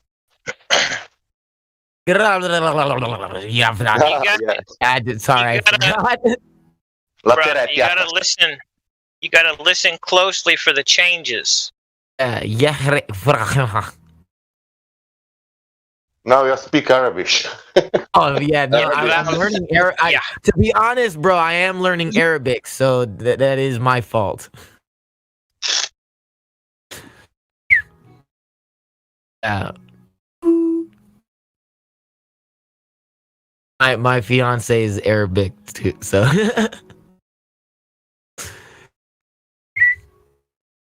Oh, hopefully. Oh shit! I was trying to say, do you know English? It's anta tarafina anta tarafina inglesi, which means, do you know English?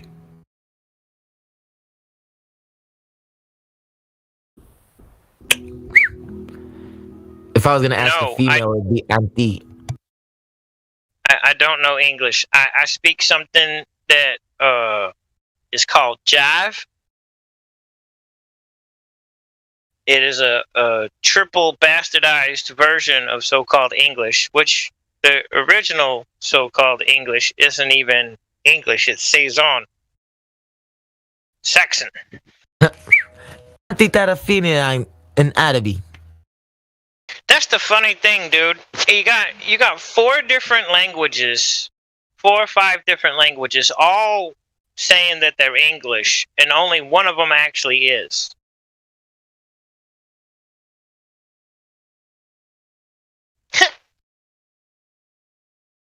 Are you referring like the English and then the Old English and? You got the Old English, then you have right before the Old English. Then you've got this. Well, the before the modern English thing was like what they talk. What people in the UK, South UK, would call real English, but it's not.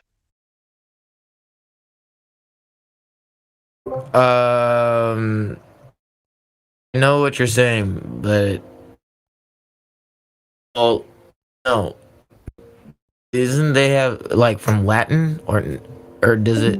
No, it doesn't derive from Latin. Even it's our it's words. Our words. Thing. But our words, a lot of our words do derive from Latin, though. Have you noticed that? Bro, a lot of our words come from German and Russian and Portuguese. Like when you look up the dictionary, I mean, I'm just saying, when you look up in dictionary, right? I can't speak. You're right. It's coming almost everything from Latin. Yeah. Yeah, like mostly every single word say Latin or derived from Latin. Like, for example, I will give you an example. Population. Can somebody say population in another language? Population. Yeah. Populacja in my language. You know, you have some kind of right. I'm trying to think of. I don't know any. That's the Latin words. It's coming from populus and something like that, and blah blah blah. And right. So, like, a lot of our words are derived from Latin. Yep. Isn't that funny? Yeah. So it's like English. So it's like, man, English is probably a branch of Latin in a way, because a lot of our words are apparently coming from Latin. Right, but the so-called language that we're speaking, right? I actually got to hash this out with a bunch of friends all over the flat Earth. We boiled it down, and I had help. Right? It's jive. It's a form of a jive.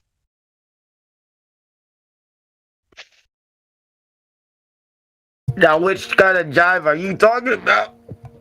Right. Well, see, that's the thing, is that in Louisiana, they have their own skittle-me-doo on it.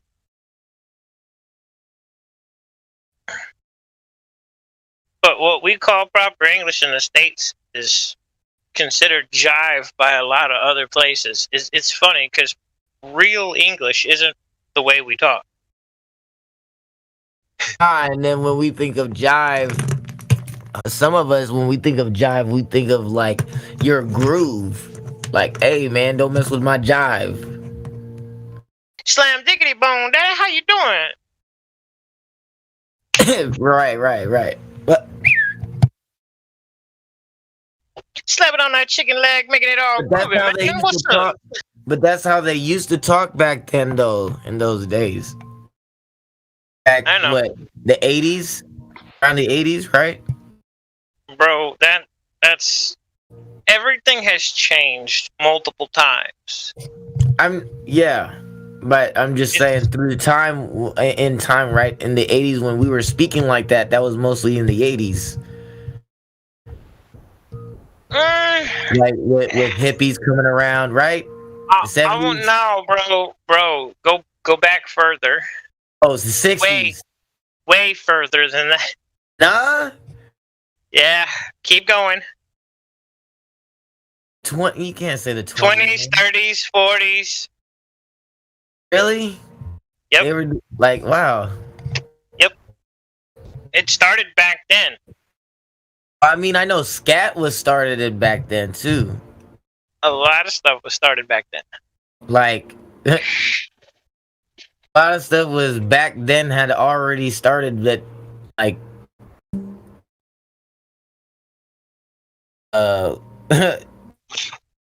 everything has been made modern now. Well, like the fun thing. I mean, nothing has changed. Like, it's been the same ever since, and it never progressed. Like, I don't know, does that make sense? Yeah.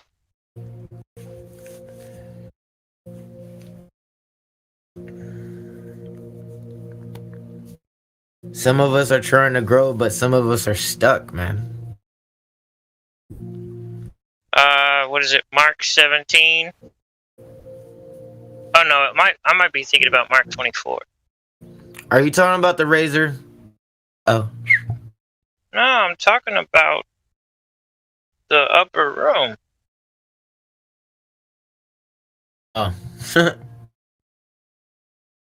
Bro, it's one of the most important things in scriptures. One of the most overlooked things. Is after he came back in the upper room. What's the other room? What's the relevance of the room? When he came back,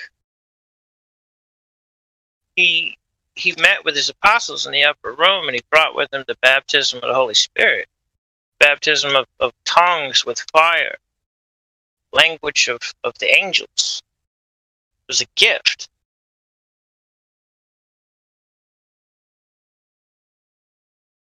Everything he gives us is a gift.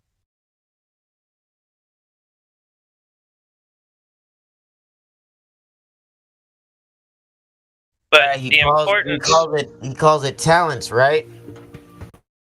But the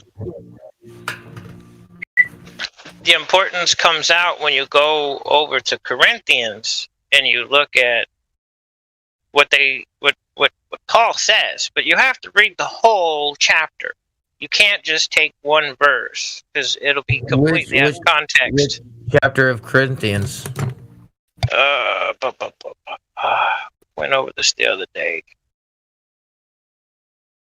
It's funny, I was just going over Corinthians, so that's why I was curious. Which chapter?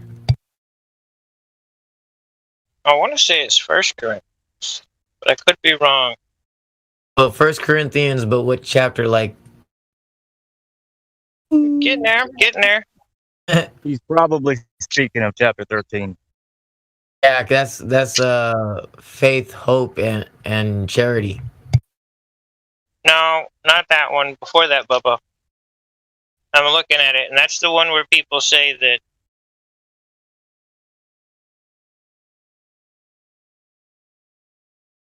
Yeah, that's the one that people try and say that.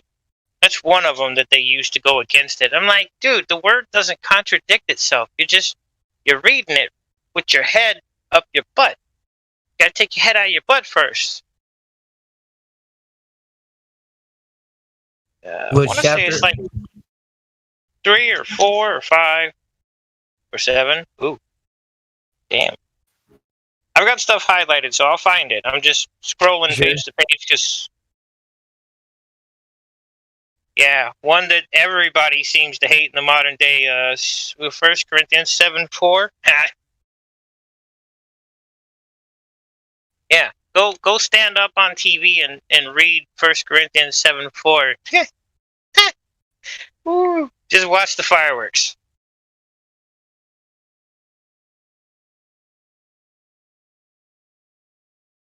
Man, I might have to go back and scroll to the chat.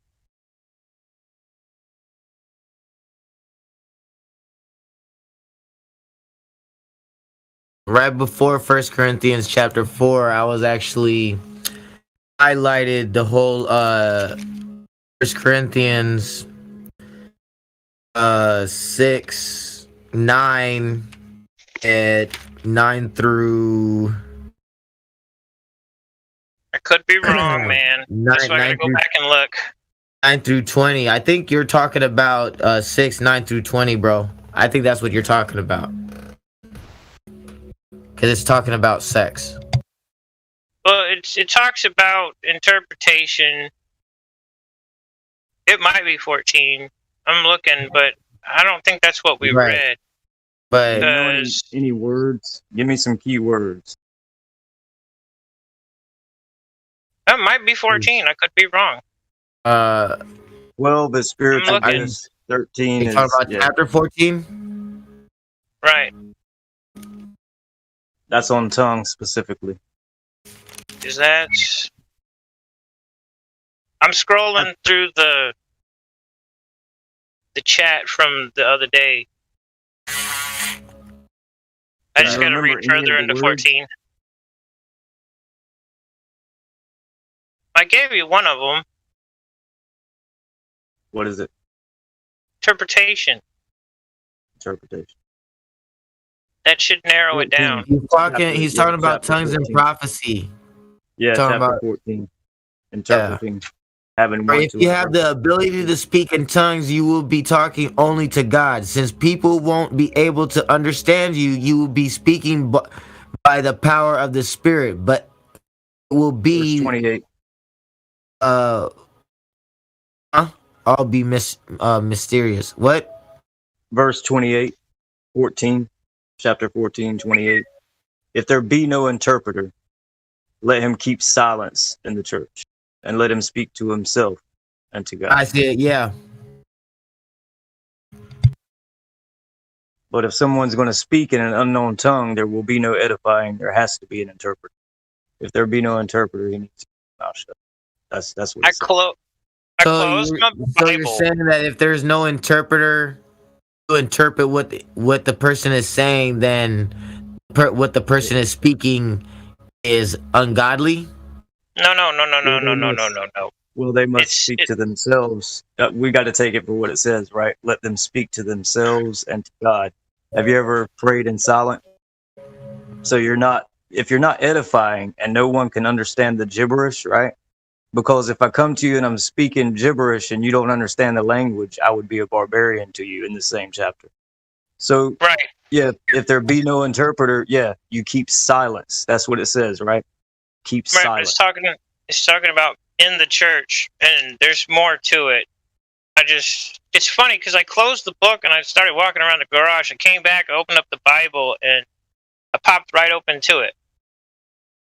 Literally to 1 Corinthians 14:28. Interpreter, right there where my thumb landed. That's funny. It speaks about orderly worship. Right. Yeah, all things to be done in order. If there's no order, there's no edifying. The fun one was going over this the other day because the context, they say where you're not supposed to just out loud, is in congregation with new people that don't understand what's going on. It is also for those that do not believe as a sign that they might believe also. So there's a time and a place for all things. But it's one of the most overlooked things, speaking in tongues. But it's one of the most talked about things in scriptures.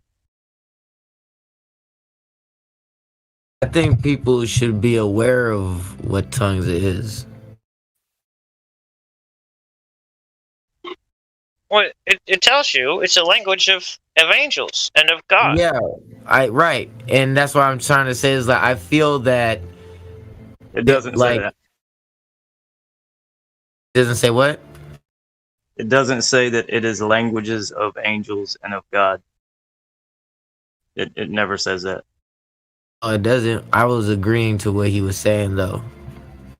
It does in the one that I've read before. I've read many versions. They change stuff in each one. But it is the language of angels, for sure. And it's from God. So it's of Him. Well, if it's all... is it? I mean, because all languages are from God. Maybe it means how you deal with someone when you meet someone who speaks a different language to you. There's a rule book on how you meet a different civilization, not speaking in tongues. The fact that someone is speaking in a different language to you isn't beastly, it's godly. It's another tribe of humans you should be respectful with, whether that be in silence or an interpreter. That's exactly what it's saying.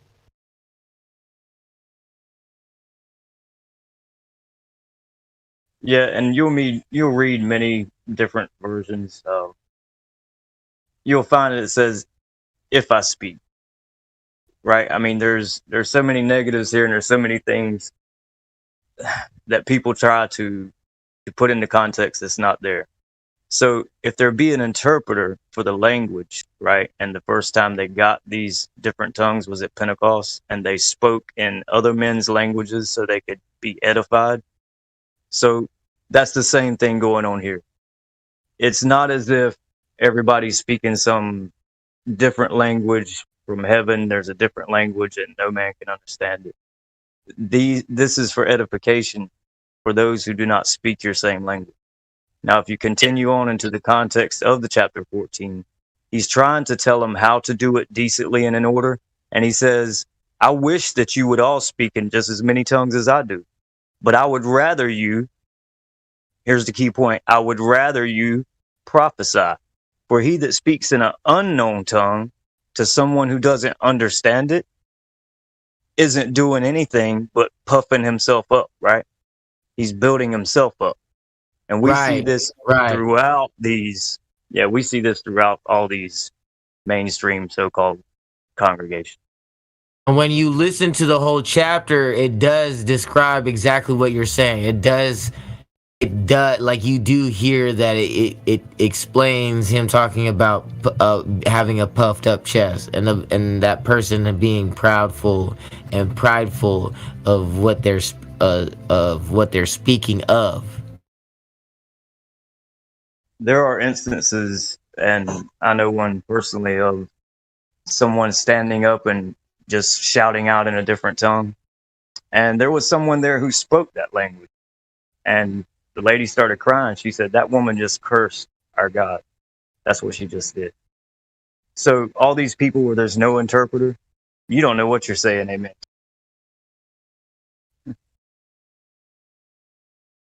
Way kind of off the point that I was making.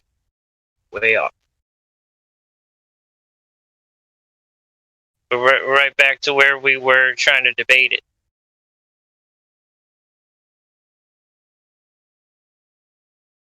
No, I'm not debating it, man. I was just reading from the scripture and giving you a personal experience about the same subject. Yeah. But it's an important thing that's overlooked. The baptism of the tongues with fire. It's an important thing that is overlooked. That's the only point. That's tongues of fire above their head. When it says that he was speaking in tongues, does it? In the communion, in the holy baptism. The tongue of was above their head. Right, well, it's a litmus test for who's really of him and who's not. This is the fun thing about scriptures. He gives us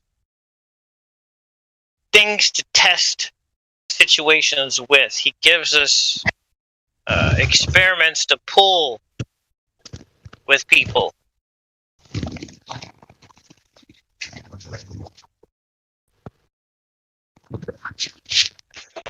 I can use the word as a measurement to show you where somebody is, how much faith they even have. It's a beautiful thing.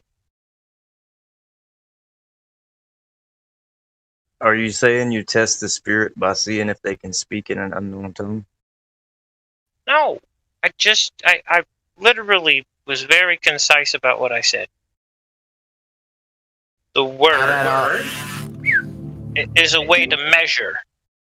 It's a way to test people where they're at in their faith, how much they have, the volume that is there inside of that container.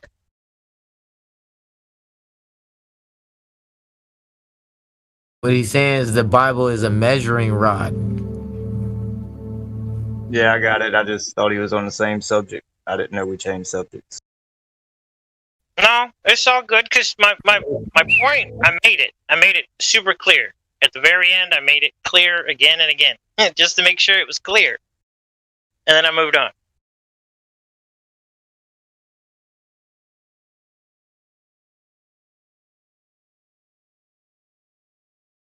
I mean, we went over that one a couple of days ago, and I love 1 Corinthians 14. I love it.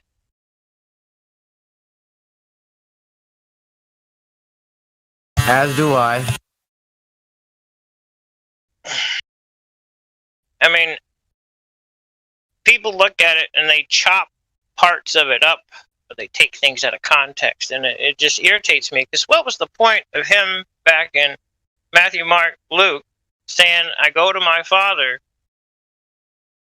Was it Mark and I think Luke is the two, because he didn't say it in Matthew. But I go to my Father to ask him if I can bring another back with me. That was the Holy Spirit.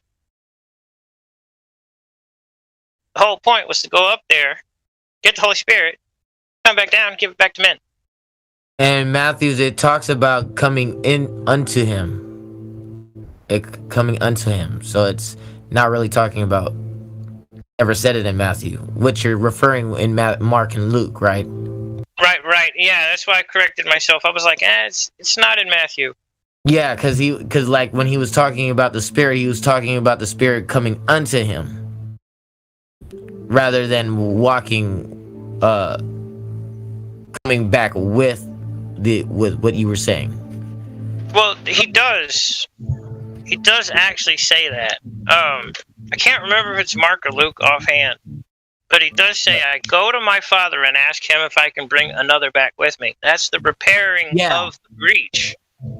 Because in the Garden of Eden, we had the Holy Spirit. Adam and Eve had the Holy Spirit. They communicated with God like we're communicating right now.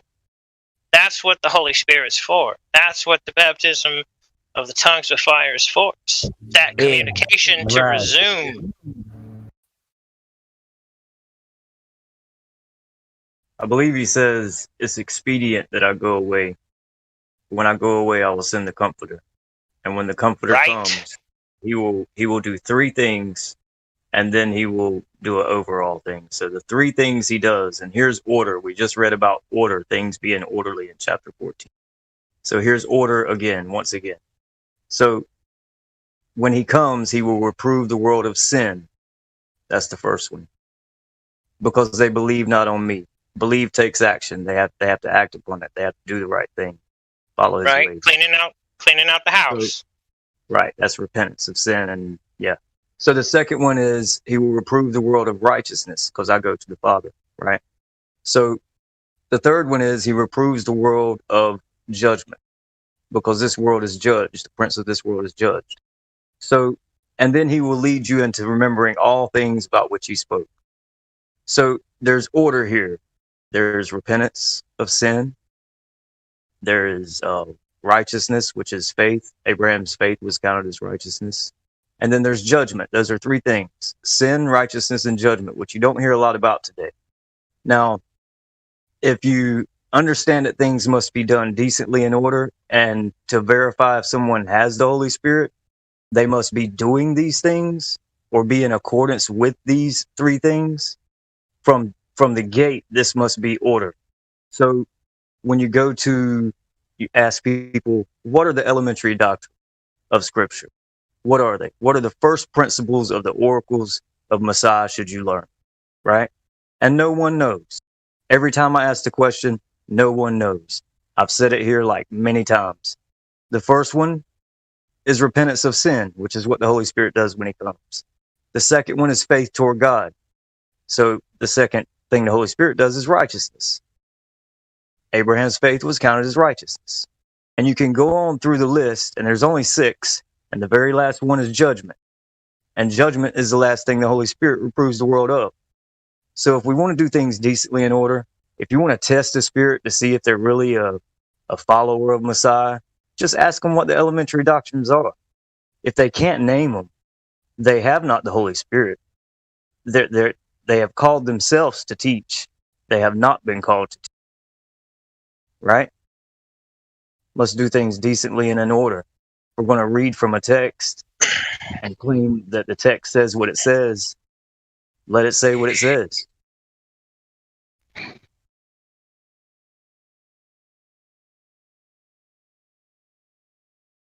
Right, and the the thing that always comes back is the 10 Commandments. The 10 Commandments is always embedded in your heart.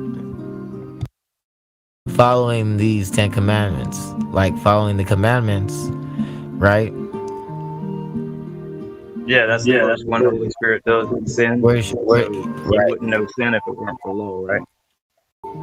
Right. Knowing the law of God.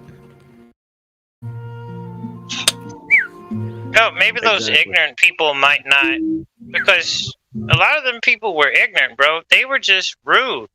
They were assholes. If it weren't for the law for a lot of these numpties, they wouldn't know what the hell sin was in the first place. But I, without knowing the law, knew what sin was. I knew what I didn't like being done to me. Right. You do unto others as you would do unto yourself, right? Right. As you would have them do unto you. For this sums up the law of the prophets. Yeah, this is the golden rule. I mean, there should be no other God but God. And you shouldn't worship no other God but God. Right, but that's the law. Pull out the 10 Commandments the next time. If you ever get pulled over again, pull out the 10 Commandments, ask him which one you broke. And if he can't tell you, then say there's no crime. What are you doing committing a crime, dude? You're committing crimes right now. For stopping you. From stopping you from what you're doing. Well, falsifying an emergency is a felony. It holds up to like 15 years in prison, which is them turning on the red and blue lights when there's no emergency. Second, impersonating an officer of the law or somebody who's acting in a fiduciary capacity for the law to protect innocent people. That's 2. That's a act of espionage and treason and a war crime, so that's firing squad. And there's like, 10 more felonies that go along with that. The more they talk, the more they make.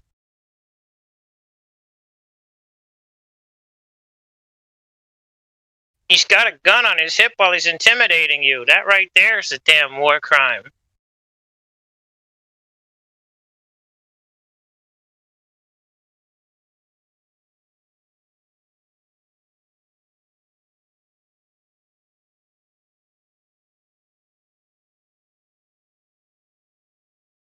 gas pressure.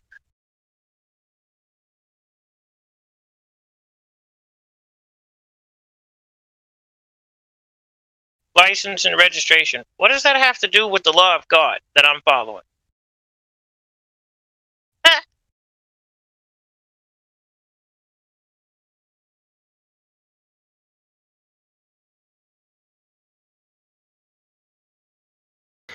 Yeah, they would probably mock you and call you a sovereign citizen if you did that.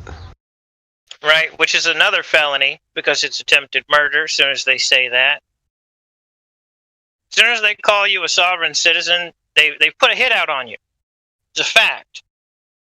If anybody doesn't believe it, you can go verify it on the FBI's website. Sovereign citizens are domestic terrorists. You can shoot a domestic terrorist without any repercussions. It's real simple. Damn, bro, attempted murder. That's a huge slap. Yeah, as soon as they call you a sovereign citizen, they're putting a hit out on your life, dude. Bro, if they slap the cops. So I said, FBI website, go read it. First page, sovereign citizen.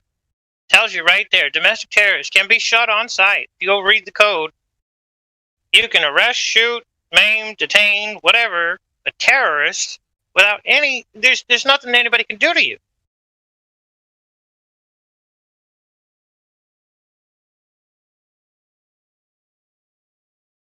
Yeah, they've just got people accustomed to following all the bullshit laws and paying fines for bullshit reasons, so people just live in fear.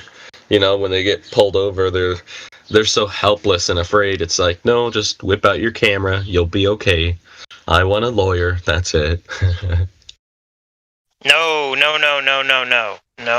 Wrong. So wrong. Oh my God. I said that once. I got guns drawn on me, okay? 5 guns. What were All you he said doing? was lawyer. Nothing. I was going from point A to point B. Okay, and how were you going point A to point B? Private conveyance. Okay. Hey, just so you guys know, like I know we're live on YouTube, but I just want you guys to also know that we're also live on TikTok. That's sick. Yeah, just giving you guys a heads up, letting you guys know. So why'd they pull you over, cowboy? I don't know. But they didn't pull me over. They turned on lights and I got out of the way and then they chased me. I don't know why they were chasing me. I don't know why they came after me. Guns blazing? Huh? I said they chased you with guns ablazing? No. They turn on lights. I get out of the way by like getting off of the road. They follow. Because when they turn on those lights, they're invoking to the public that there's an emergency that they need to handle. Which is, if there's no emergency, guess what? It's false. Which means now they're announcing to the public a false emergency, which is, well, yeah, it's a bad one.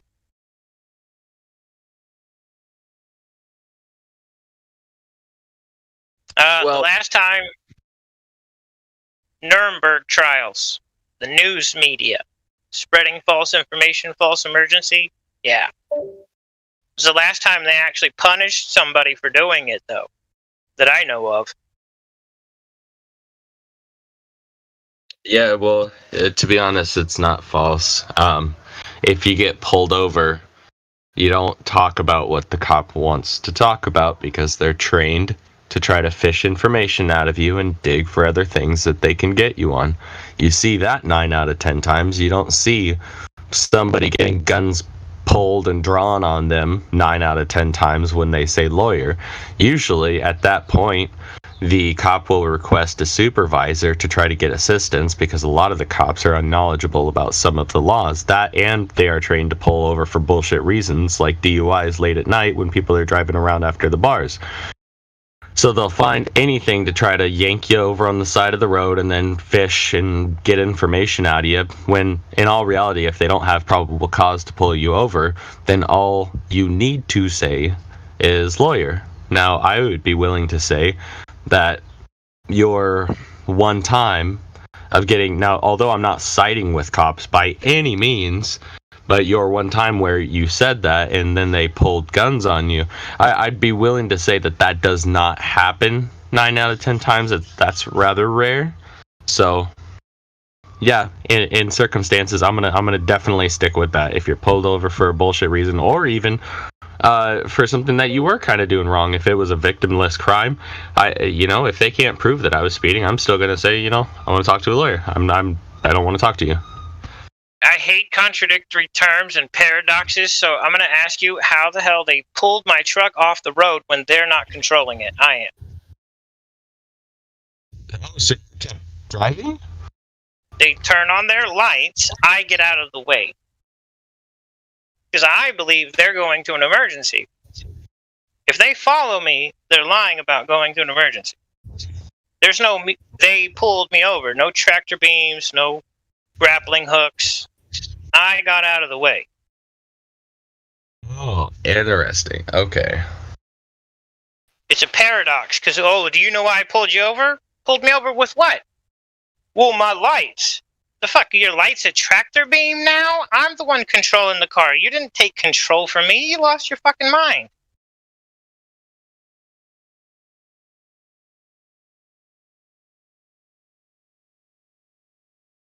Feel me? Huh. I mean, I guess.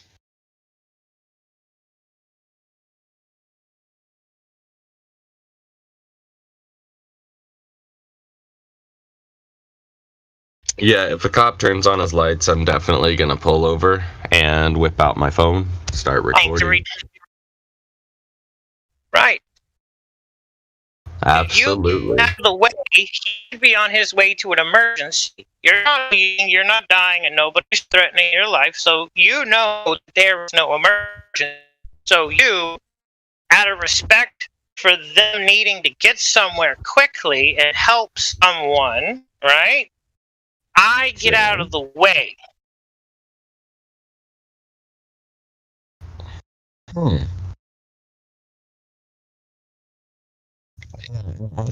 I think you're trying to make a separate point than I am, to be quite honest. Right. But see, that's the thing, though. The whole term pulled over is to get you to believe that you've done something wrong so that you have to tell them and blah, blah, blah. It's a mind trick. I just don't talk to them anymore. If it happens again, I'll just, get out the camera. I'm leaving the windows up, doors locked. Don't care. Yeah, you can take that shit in the window. That's what I'm trying to say.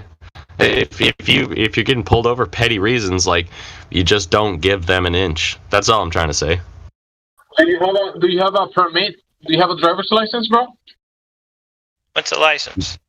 The permit that they say that you require. I haven't had one. I haven't had one in over a decade. All right, that's cool. How about the plates on the vehicle from the state? Do you have your own plates, or do you have the ones that the state issues? At that time, I hadn't turned them in yet. So your vehicle has state issued plates? Had. Passant. Right. Well, they stole the truck, so it is what it is. So you don't have a truck right now? Nope. So when you travel, you don't do it on your own transport? On your normally, yeah. I'm just right now. I'm in between transports. Okay. I won't be putting their plates on my stuff again though. But I'm not registering it either. Because what is registration? Regis ration? You know what? The last time I bought a vehicle, brand new, I went to the dealership, right? Which is a big mistake, going to the dealership and buying. But I saw the title of origin of the vehicle. You can get but that. They took that and send it to the to the motor vehicles registration. Right. Do you know when they started that? No. 1905. So now that I've been thinking about it back then, I was like, what if I told them, hey, give me the paperwork, I will do it myself. Because they said, oh, we're gonna do all the paperwork, and inside that paperwork they did the registration, and they had the origin of the title of origin of the vehicle. But what if I grab that origin of title and title of origin and I guess the MCO, it's a pain in the butt. They're supposed to give it to you when you pay cash for the car. When the car is paid for, truck, van, whatever you bought, when it's paid for completely, they're supposed to give you the MCO. Yeah. However, I've got a resource. The guy actually goes over the history about the original stamp that was on the car, the brass tag that came with all cars, which was your MCO originally that was mounted to the car, and the trickery that they did. It's a pretty good video. The guy goes over all the information. But you're supposed to have the MCO. If you don't, then there's a big problem. MCO stands for? Manufacturer Certificate of Origin. It's the same thing that you're talking about. They go by like 3 or 4 different names. Yeah, that's a good, the Manufacturer Certificate of Origin, right? Yeah. Right. You can actually get that. So the crap that they started in 1905. In 1903, all cars came with a placard. It was a brass placard that had your VIN number, one of like 1,000, make, model, all of it. It was on that placard. The weight. Then they started separating information.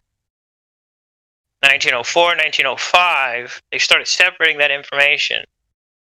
They put it in different places, inside the car door, underneath the hood on the engine, back next to the muffler. And they created a certificate. So their whole plan was to have people register to pay a fee,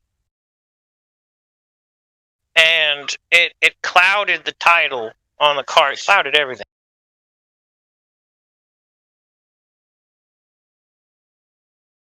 If you hold the MCO, nobody can tell you what to do with your car or your truck or your go-kart or whatever. Nobody. If you don't, then there is a presupposition about the state owns it and you're just renting permission to use the item.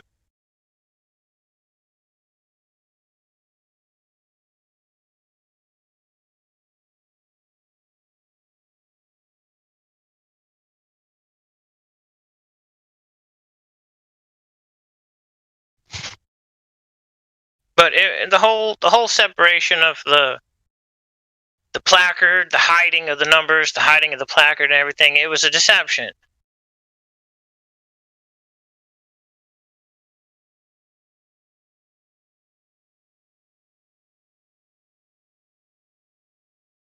I will say that I think I can agree. If you buy the vehicle cash, you own it, and you have the MCO.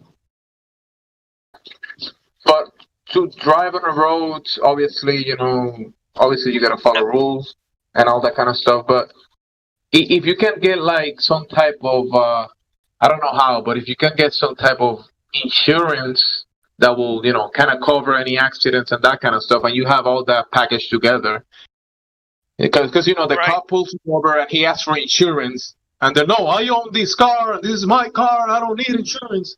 That Cop falsifies an emergency, then starts stalking you. Then he starts harassing you after he stalked you. See how reality looks? Yeah, I understand what you're saying, because once they turn on the emergency lights, you're not in an emergency. You didn't call them. You're not asking for any service. You're fine. So you see them going from a point, waving emergency, so you get out of the way so they can get to where they're going, but then they follow you and they stop behind you. Right. So, all right, so financial responsibility. Insurance is a way to cover financial responsibility if you cause an accident. However, it is not the only meaning to financial responsibility. So insurance is one way, but it's one of like 4 or 5 different ways to have financial responsibility while you're operating or driving or whatever your damn car. You don't have to have an insurance policy. All you have to do is have the funds available that if you do cause damages, you will pay for the damages. That's it. So you can't tell me I'm not financially responsible if I got $500,000 sitting in the bank. You fucking stupid. But it's none of your business. It's my business for me to be, responsible for my actions, not somebody else's. Unless I'm trying to get out of something. Yeah, that kind of makes sense. That does make a lot of sense in a kind of real world, but then they created all these rules on all these contracts to take it to the fictional side of things, and they started with one rule and one fee, right? And then they add another fee, and now there's like how many different rules and many fees that you gotta follow if you want to participate in the activity called driving. If you don't follow and you don't sign these contracts, you cannot participate in the activity called driving. Right. But then I point out American jurisprudence, the first page, first 2 paragraphs of the 2nd edition, where it says, all state codes, ordinances, regulations, rules, statutes only apply to state employees. Wow, that sounds pretty clear. Yeah, very clear. Most states have a supremacy clause. The supremacy clause says that anything that is in disagreement or direct contradiction, and I'm paraphrasing, to the terms laid out here in this Constitution are null and void from inception, which means, you didn't use your blinker. Well, it's void. Well, no, it's not. Yeah, it is. Article 15, the supremacy clause. It's void. Well, it can't be void. Yeah, it is. Because it doesn't, apply to me. It applies to you. You government employee? The government employee. But does the motor vehicle contract that people sign to get the license, does that effectively makes the person an employee of the government? Another paradox. I'm going to have fun with this one today. What's the definition of a contract? Or give me what you know a contract to be, like generally speaking.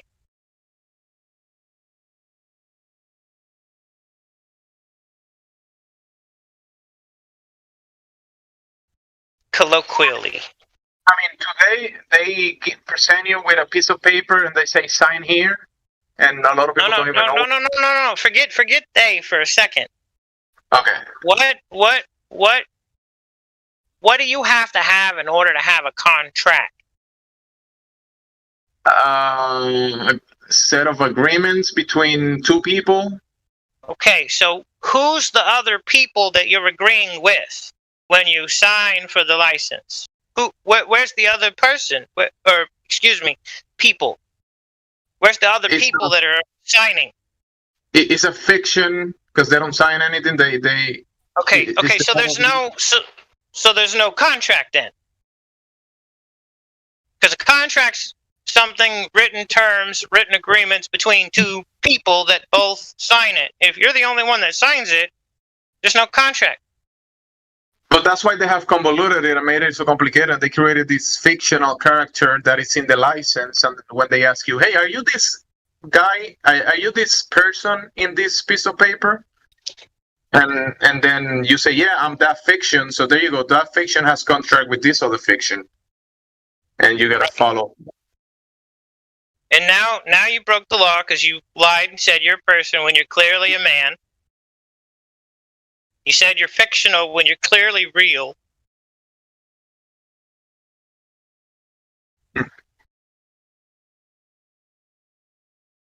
Latches and shoes.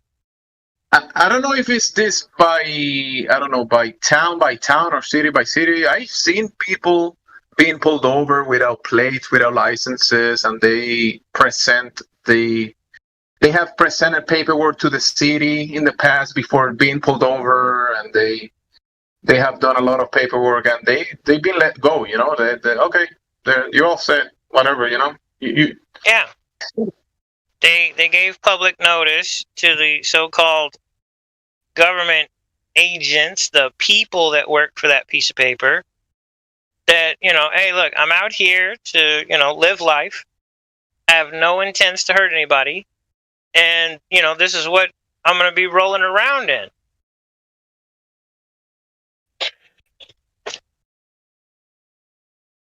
I know people like that.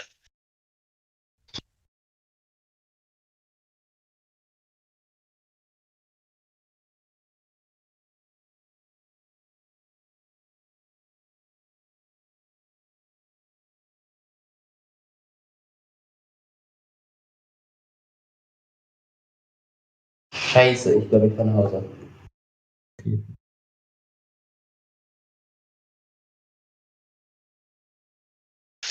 It's funny, a lot of these conversations end up turning into law because law is what this place runs on. Laws of nature. Without law, we wouldn't have oxygen, nitrogen, helium.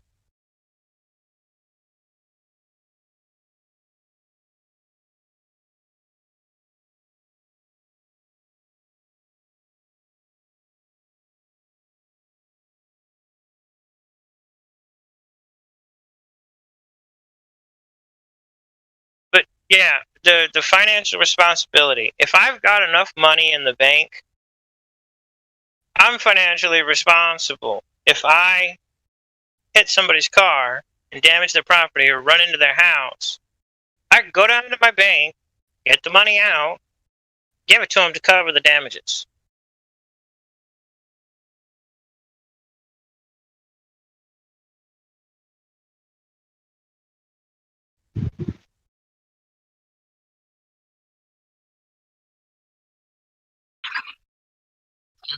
I have insurance since I'm 19 years old, and I've paid how many thousands of dollars in insurance, and I have never damaged anyone's property.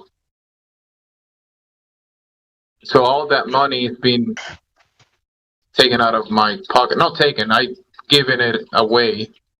Yes, for and nothing, those bonds for nothing in return. Well, those bonds are yours. But see, they didn't tell you how to claim the bonds. They didn't teach you how to do any of this. Yeah, because when they present with the promissory note of the $2,000 insurance a year, whatever, they cashed that monetary instrument already, so they already got that $2,000, right? And then you pay an extra $2,000 for the remainder of the year. So they double dipped in the contract. Well, what you're doing is you're creating a security. And they convert that security over into a bond, which is a set amount of, dollars. They go to the discount window in the Federal Reserve and cash it in, or that bond is what covers you. If you hit someone that someone that you hit makes a claim against that bond and they get their car repaired. That's how the system works. Yeah. It's not what they tell you, but that's how it works. So there's a bond. When you open up a bank account, they make a bond. The FDIC contract, that's a bond. You sign securities, the bond is created. It covers you. It helps you. It benefits you. But do you ever see the fulfillment of the bond? No. You don't ever see it back. You know, one day I closed a bank account and I did it through the phone with some employee of the bank or whatever. And she told me, you know, your bank account is going to say minus $900,000, but don't worry about that.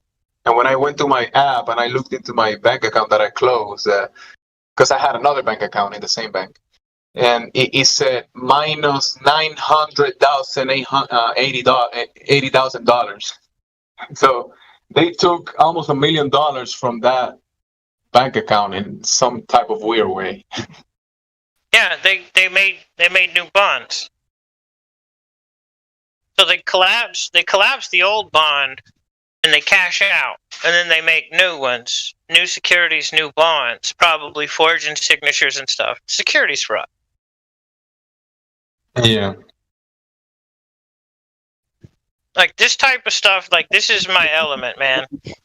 It's like a private party, but you're not party. You're not part of the party. You're paying for the party, but you're not at the party.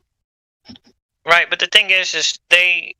All right, so language. We've talked about language already a little bit. With language, they use language to fool people. Oh, well, you know why I pulled you over? What do you mean pulled me over? You didn't pull the car anywhere, dude. There's not even a hitch on my car. Like, what the fuck? Disclosure. What does dis mean in Latin?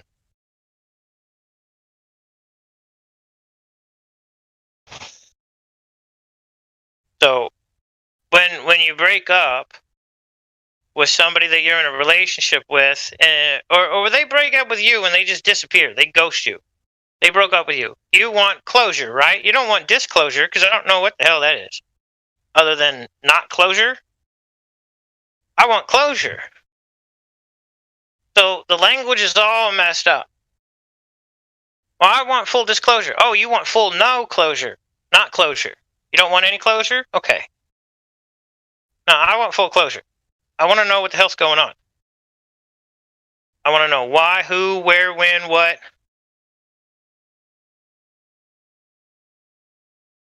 So the language screws everything up.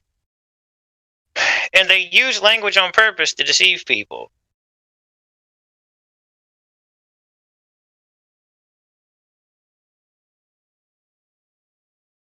At the end of a policy, if you haven't hurt anybody, you should have the ability to claim that bond and get your money back, because the company has already made their money. They've already made money. They rolled it over and securitized it, put it out on the market. They bundle up securities and bonds and monetize them on the stock market every day. Most of it is securities fraud, but, you know, hey, you don't know. So you're never going to be able to do anything about it.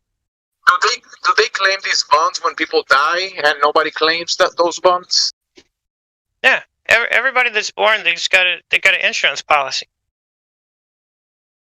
Everybody. As soon as you die, they collect on the back end. They don't ever tell you about the policy, but see, that's the thing. I could open up an insurance policy, a life insurance policy on anyone in the world, and I can make anyone else a beneficiary, and I don't have to tell anybody. As long as I fulfill my terms of the policy and I pay in the premium, doesn't matter.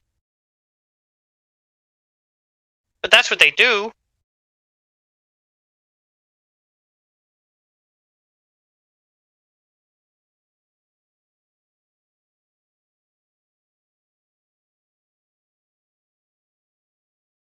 A lot of this stuff, people, if they'll do research, they can find out everything that I know. It's real easy. Took me years of digging. It's so much easier nowadays. Huh.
I'll go find that video about the registration thing, and I'll post it probably in like Chill VC in a little bit.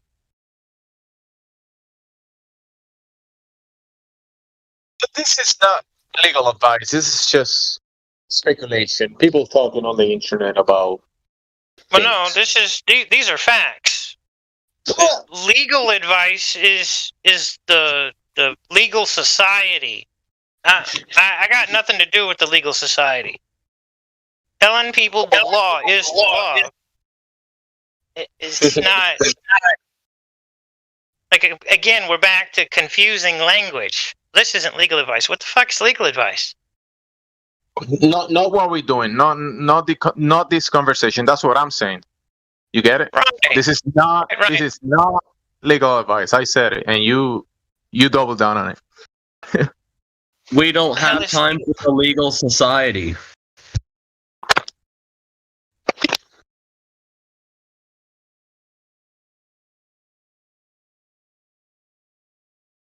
God is not the author of confusion.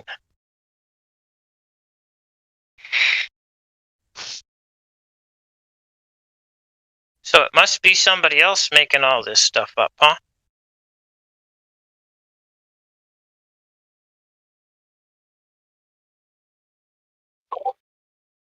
Do you have a pretty good jawline? What? I said, do you have a pretty good jawline? For what? I was just no, I was just assuming you did. Seems like it gets a lot of exercise. For a moment, Wow, that was a dating bro. site. Wow, that's all I gotta say.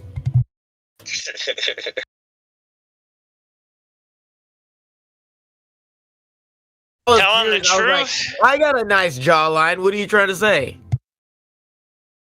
If telling the truth's gonna get me hit, I'm never gonna stop telling the truth. So I thought that's why he was asking why you why you thought you got your jawline. Like, I don't know. oh, I knew exactly where he was going with it. Yeah, I thought he was asking like, uh-oh, he's gotten some fighting words. So I was like, dude, what do you mean for skydiving? Like what? Do I have a good jaw for like what? Right. Competitive swimming? Oh no, I just chew a lot of bubble gum, you know. Right? I got no glass jaws, that's what you're trying to say. I came to kick ass and chew bubblegum, and I just ran out of bubblegum. Watch out, that glass jaw.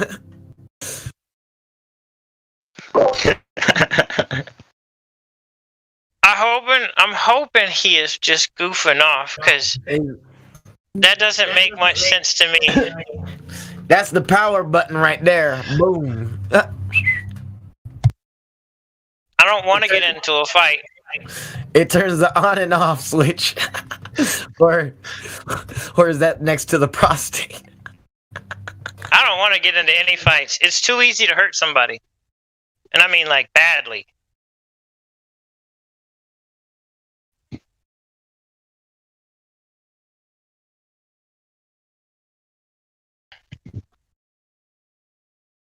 That was a pretty good one, though. Yeah, you didn't know where that was going. I did too. I got you there. Just admit it. I got you. You got Enoch. You didn't get Cuddles, bruh. You're gonna have to try harder. What? Oh no, I already saw it coming. I'm too fast. My Wing Chun's too good, bro. It's too powerful. Too powerful for you.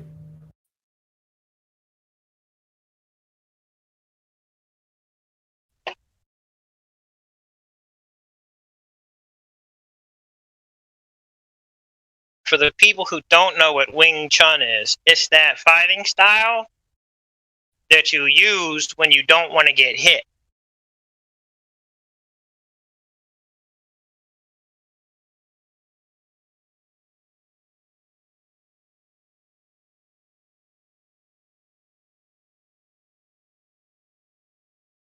Yeah, the freaking little clip that Cut the Shit posted, that's the first thing I would think of when you said that.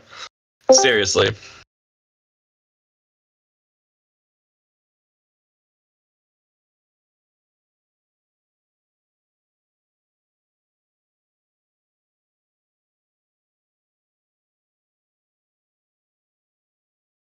Yeah, that's Wing Chun. What's funny is Kempo is a mixture of Wing Chun and Taekwondo.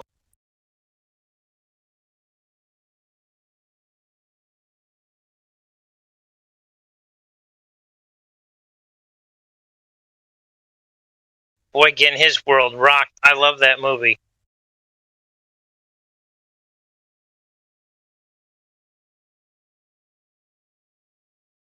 I could sit here and watch that little clip all day long and be just happy.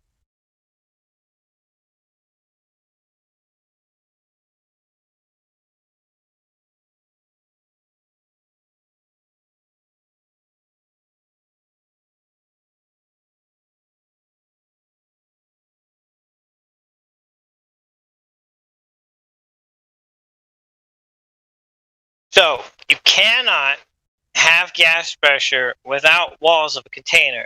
Definition of gas pressure is particles colliding with the walls of its container. Walls of a container. Okay. Physical walls have to exist in order to have gas pressure. Right, and which gases are we talking about exactly? Which gases can we use? Are we talking about in our ass, or are we talking? Pull my finger, I'll give you a demonstration.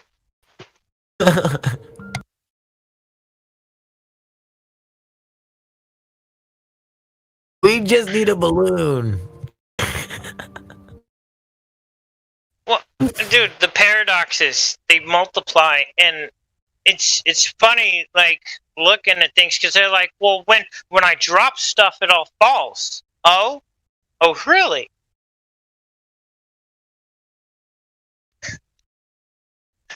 Everything you drop falls, does it? Paradox.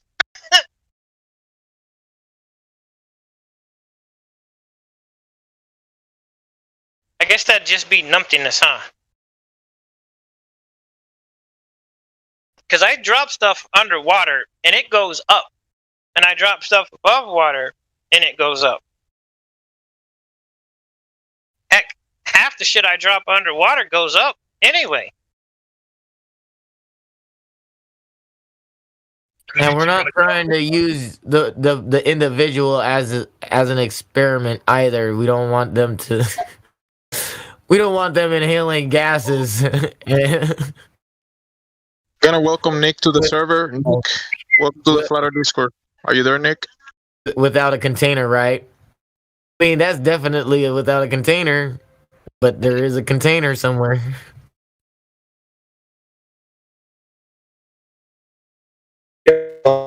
I'm talking about inhaling gases. Layman. Hey, Nick. hear you, but you're voting at the moment. What I'm saying is, do not inhale gases. No,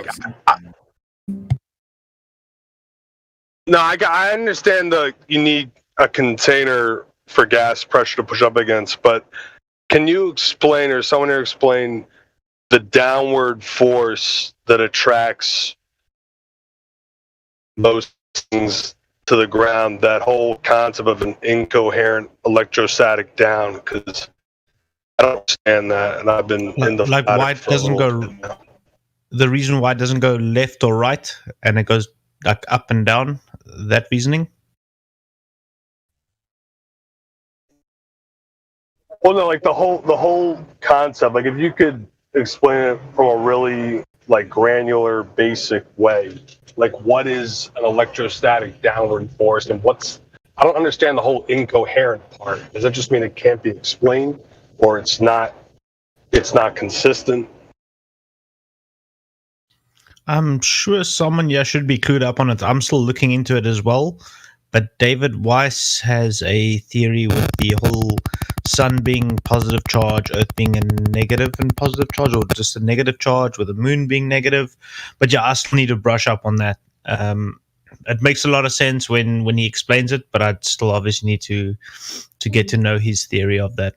But yeah, that's what causes it to go down, and that's why it doesn't go left or right, if that makes sense. But I'm sure someone here should be able to answer that question. Are you lighter than oxygen? No. So that doesn't explain why it goes down. I understand the density and buoyancy, so it goes down. But why does it go down? Why doesn't it go left or right? I think that explains why, though. Because no. Yeah. He's wanting a deeper explanation, and I get that. But still, the explanation is what happens.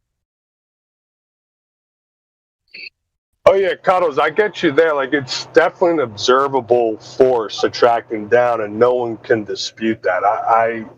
I'm just trying to understand, like, what the whole, like, incoherent electrostatic down, if that is indeed an explanation for the phenomenon itself.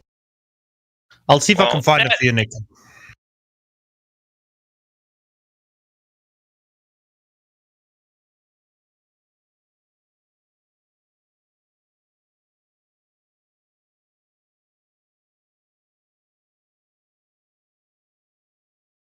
This is a fun one, though, because there are experiments that can be done. Change your buoyancy from the ground. So it just, most of that tech people don't build themselves at home.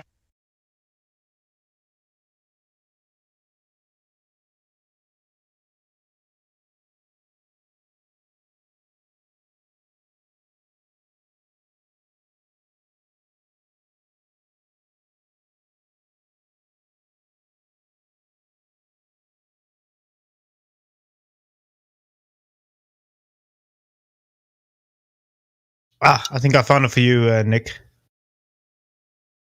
I'm going to send it to you via DM. Let me just get it for you, yeah. It's quite a long video, though. That's good. That's what I'm looking for. Thank you.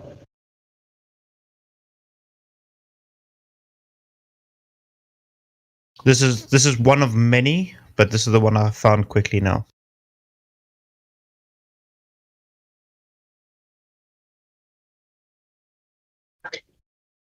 Yeah, on a related note, because you were talking about traffic and driving and all that, I just tried to beat a traffic ticket by essentially putting the trooper in default by writing him for requesting better and further particulars. Wrote him 3 times certified mail return signature, but I got railroaded in the inferior traffic point, obviously, by the judge. It's really frustrating. So I don't know if you have any ideas. They're going to give me a trial de novo, a whole new trial, supposedly, in the district court. I got to appeal this to keep my job, essentially. But if you have any ideas, I know not legal advice, but any input, I'd appreciate it. Yeah, okay, guys. Can I talk to somebody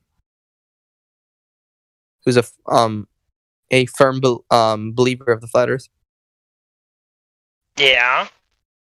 You know, like those documents from that I've seen, like about NASA, you know, about the Earth as being flat, and those NASA documents. Have you seen those? Does anybody have like a link to it? Because I'm trying to send it to my friend, and all I had was like screenshots, but I'm trying to find the link. If anybody has a link to it. Somebody here has it. I got a screen. Yeah, there it is. Boom. Yeah, if somebody can just like send me links to like official like websites, like I think it's in chat. Live stream voice text chat. Oh, okay. It's all right there. Thank you, Hyder. Oh, thank you, man. Wow. All right. Oh, wow. This man. Whoa. This man said a whole bunch. All right. Well, thank you. Wow, that's a lot of stuff, man. This man was ready. There's more too from other companies like the Air Force, the Marines. Hey, Hyder, do you think Hyder that you can just send it to me personally so I can at least have it saved? Hyder? My username's Allowed Son. My username's Allowed Son, Hyder. All right, thank you, sir. Thank you. Appreciate it. All right. Well, thank you. That's gonna help a lot because I was talking to like a kid, very immature kid, who was just very dishonest when I was talking to him about this.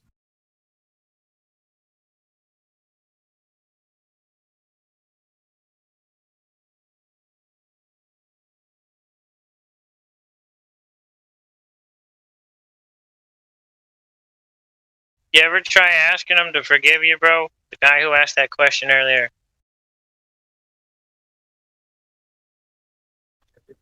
No, because I'm so stubborn. Yeah, go ahead. You said I've done all these things that are, supposedly wrong, and that. Thank you for bringing that to my attention. Now, do you forgive me? Go straight to equity. I thought I was using equity by trying to settle this with my brother on the way to court. Yeah, you were. And that was the nature of the notices. Was, hey, I plead guilty to this. I don't want to fight. I just need proof of claim from you that answer these 6 points, form an affidavit. If you don't respond, I will assume by your silence that this was made in error and whatnot. And in this sham simulation of legal process court hearing, the judge was like, oh yeah, we made sure that this trooper never even saw the notices. So they basically said, I have my friend at the Zoom call too. They said that obstruction of mail service was done at the state trooper barracks. I mean, they just don't follow any laws. Well, you're in an Article 1 and Article 2 court, so you're not in an Article 3. And so going that route, do you think through the appeal process, because I was thinking, like the judge also said, that this is not a court of record. There is no record of this court. Right. Can I go that? Dude, he told you everything you needed to know. You just, you're railing too hard. So what kind of Article 3 court, which means that there's no actual claim, which means there's something else going on, and you don't have any closure. So either you need to ask somebody for full closure about what the heck is going on, or you just need to ask them to forgive you. If they believe you did something wrong to them, well, forgive me. Can you? Well, now what do you got? Well, we're just going to go ahead and charge you anyway. Right, so you're not going to forgive me. So now you're going to dishonor, and you're going to commit a crime. Ooh. I mean, so what would be the remedy to bring that subject or the jurisdictional question of it not being an Article 3 court, there being no court of record, me never being served. You're not gonna get the trickster to admit he's tricking you. Stop it.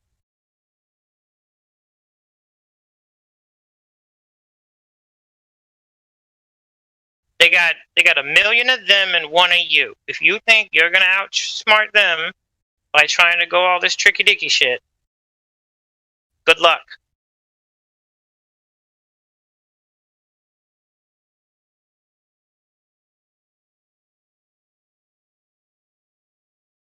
So you're saying ask for forgiveness? Well, I mean, dude, if somebody's accusing me, do you forgive me? I don't like what you said. All right, do you forgive me? Well, no, I don't forgive you. Okay, well, that's on you.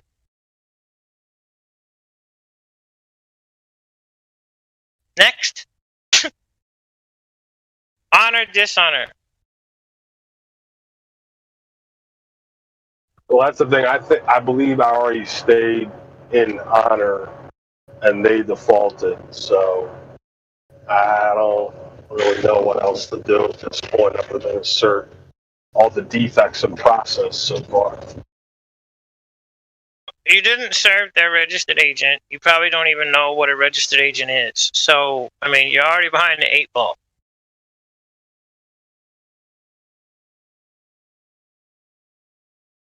He gave his office. Yeah, go ahead. Yeah, I get what you've done, and I get what's going on, fully.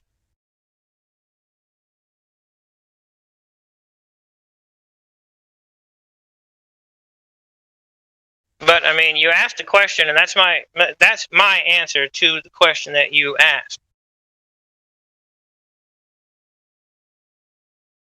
You're making claims or complaints about something that you say I've done wrong to you. Do you forgive me? Can you find it in your heart to forgive me? Because if you can't, that shows intent, that shows malice, and now we're getting into another thing where there would be a suit. Because now this guy, he doesn't want to forgive you. He wants blood. He's out to hurt you, and that was his original intent starting this shit in the first place.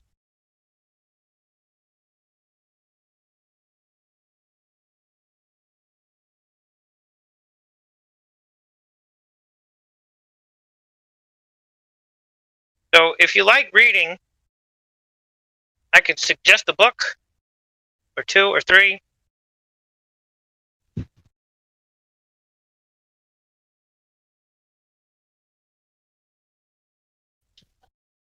What American Jurisprudence, 2nd edition? Because I got to get that. That's a good one. American Jurisprudence is a good one. Gibson's A Suit. Was it a treatise in suits or a treatise on suits in Chancery? Which Chancery is an Article 3 court. It's a court of equity. Equity is, here's the damages, this is what it costs, and you pay it. This is the damage that's done. You need to fix, you need to right the wrong. That's equity, righting wrongs. No wrong has been done, yet they're trying to get you to right something. Well, what did I do? Well, you did this. What do you mean? Well, you did this. Okay, you're repeating what you said that I did. What do you mean by what you're saying that I did? So you don't even know what the hell they're talking about, but you keep acting like you do. So the latches are going to keep going. All the way until, whatever. Can you define laches real quick? Because I haven't understand that term, and I'm thinking maybe it's not right. Go ahead with that. Laches, right? No, Latches. It's like a hook in a fish's mouth. Latching your shoe, latching the safe, latching the trunk. To latch means you're stuck.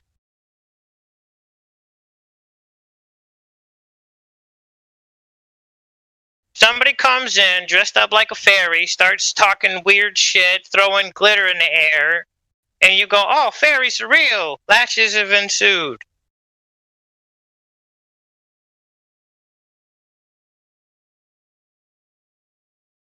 They feign jurisdiction. And you feign like you know what the hell they're even saying. Well, guy looks like he knows what we're talking about. Let's kick his ass some more.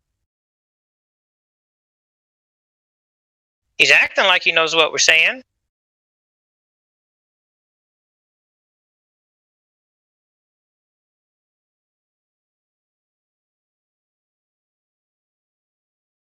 I mean, yeah, go to your brother, try and solve it. Hey, what's the jurisdiction?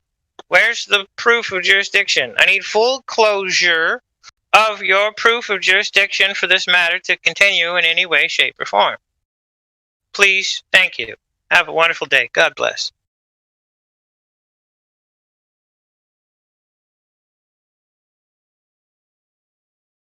You ask them, I don't understand.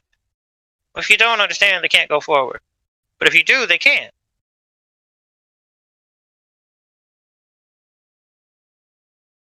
So I said, if you really want to try and like rail against the system, there's a lot more studying that needs to be done. You're like, 8, 10 years behind. If you just go to equity, you could pull that studying in a couple of years, maybe less.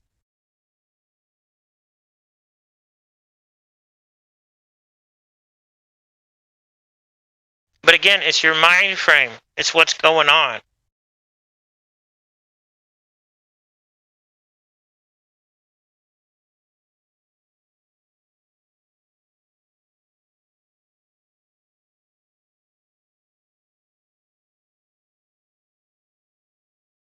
If somebody thinks I did something wrong to them, look, forgive me. Can you find it in your heart to forgive me? Well, no. Why not? Because you hurt me too bad. Okay, show me the damages. Show me where I hurt you. Well, because you didn't do what you were supposed to do. No. Show me the damages that I may make it right. And you would describe that approach as equity? It is equity.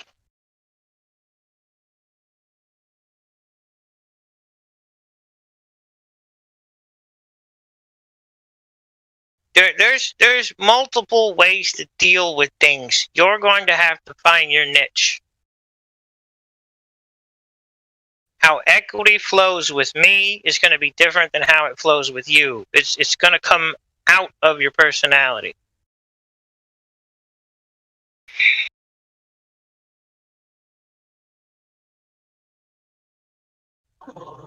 No, that's really interesting. I mean, I thought I was trying to resolve it in an equitable and fair manner, but you're saying that was more falling into latches. They use terms like violation. What do you mean? I wasn't naked. What do you mean violation? I wasn't naked. You violated the law. Well, I wasn't naked around the law. What do you mean? What do you mean by violation? How can I violate something that is in a book? I didn't have a book in my hand. I'm not even going to touch that one because there is an answer for that. Well, you touched forgiveness. Isn't forgiveness something that is kind of really high? I say high, but that has a big standing in overall law, doesn't it? Forgiveness. Yep. Now you're talking ecclesiastical law. Now you're going back to natural law.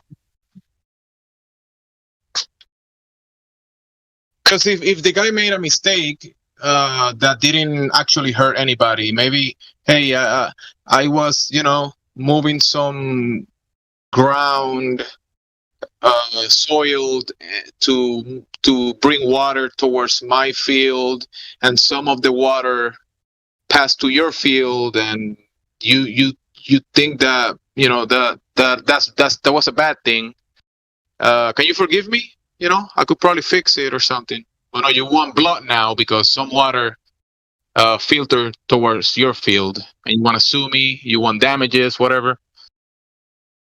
I mean, we can work it together. But now he's going to court looking for blood, like you said. Bro, what does he have? He's got, oh, well, you violated this. Okay, what do you mean by violated? What do you mean by this? What the hell are you talking about? Explain what you mean.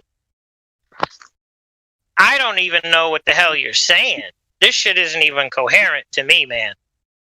I was never taught how to read in all caps, and half these words, I know colloquial definitions too. However, my colloquial definition and yours, are they the same? Where's the meeting of the minds?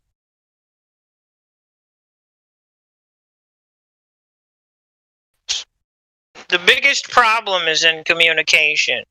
Everyone thinks they know what somebody else is saying. When did you ask? What are you saying? What do you mean by this? What do you mean by that? Can you please show me your dictionary, how you're using these words, what you mean by these words, please and thank you. Because if I don't know what any of that shit means, I don't know what you're talking about. Only thing I can do is, hey, look, can you forgive me? Whatever that made up bullshit is?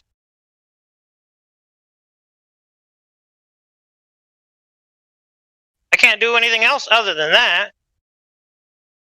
Took me years of getting my ass kicked to get there, though. Someone honorable. Well, yeah, I can forgive you. We can maybe do this to fix the issue or whatever. You're forgiven. But oh, conditional forgiveness. That's not honorable. Ooh. That's not honorable. Okay, that makes sense. But, you know, like that. You don't. You know how debt, whatever, it's forgiven every 7 years? Is that in the law for some reason? Yes, year jubilees.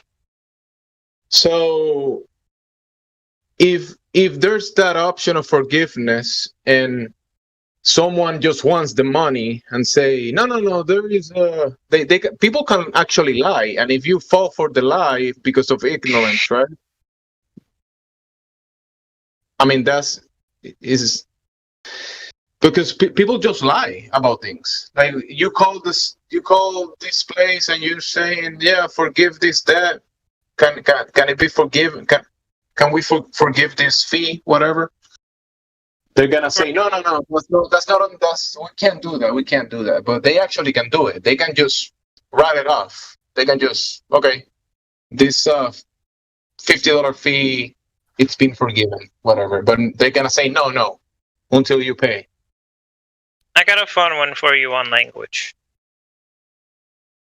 10,000 people have copywritten work defining the word violation. Which one of them is correct?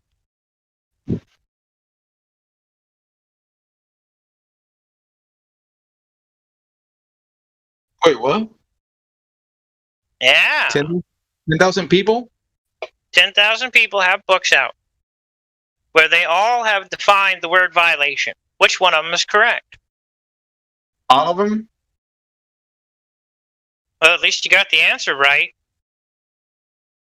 But see, the question is now when you're dealing with one of those people or their company or the company that is using their work, now you need to know what they've defined the term as. Because they're all correct. Absolutely. That's what he defined it as. He has every right to define words, especially made-up words, however he wants. It's called dominion. I define driver for myself. I don't know what the hell they think it is. And hell yeah, I drive. I move around in my private auto car.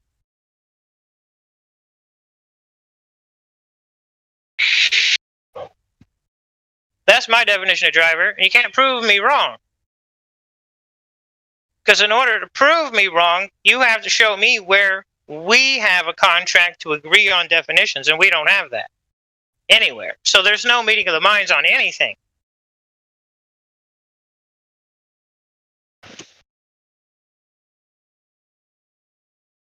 is chaos.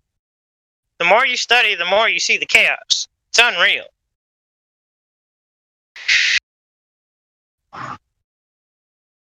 So each time you deal with a different company that's using a different copyrighted text with a different definition for the exact same word that we would use when we're out on a farm, how do you know it means the same thing unless you ask? How do you know what they're saying unless you ask them what things mean? So latches ensues when you play like a dumbass and you go, yeah, I know exactly what you're talking about. Yeah, let's go. Okay, and then they're kicking your ass and you're like, well, hold on. That's not what any of that means. Well, you agreed that, we all had we were all on the same page. So you agreed to getting your ass kicked.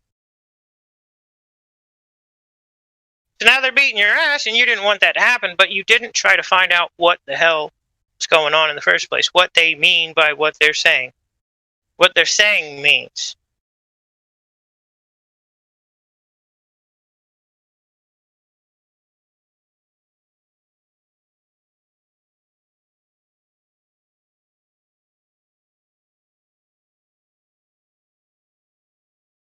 It gets tough because these people they're holding the guns and the numbers, so it's a tough situation. I got an army of angels. They ain't got shit on me.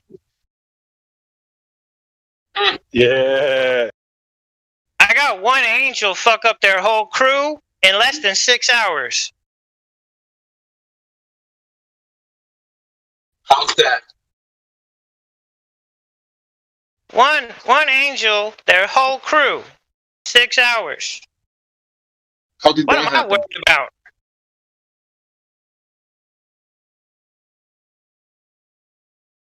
Huh? How did that happen? The angel?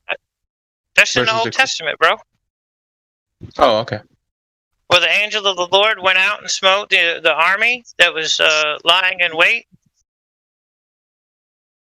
Sent out an angel overnight. Killed everybody. When the troops came out in the morning, the battlefield, everybody was dead.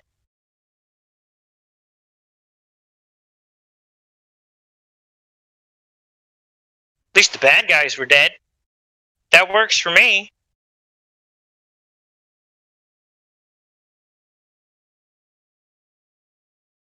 The hell am I going to be afraid of them for? Oh my God, you're going to beat me up. Oh shit. I might never walk right ever again. Oh Lord. Or this angel can pick me up and do whatever he wants, kill me, send me to hell, drag me through hell, kick me up towards heaven, slam me back down into hell. Like, who am I really going to be more worried about?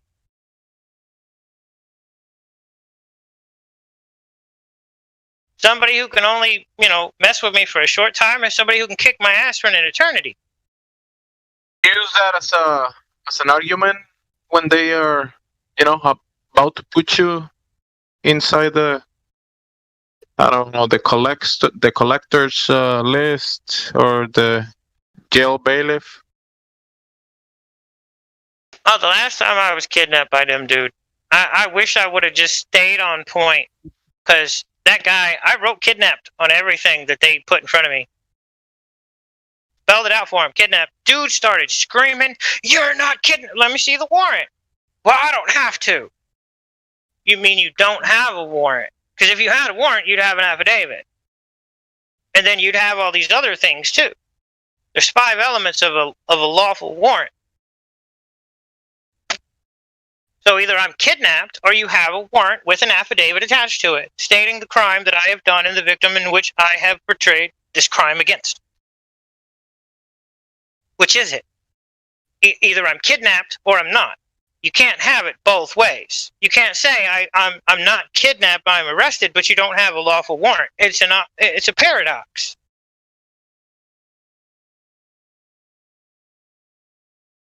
But I should have stayed on my soapbox. I should have never got off of it. And that's my fault.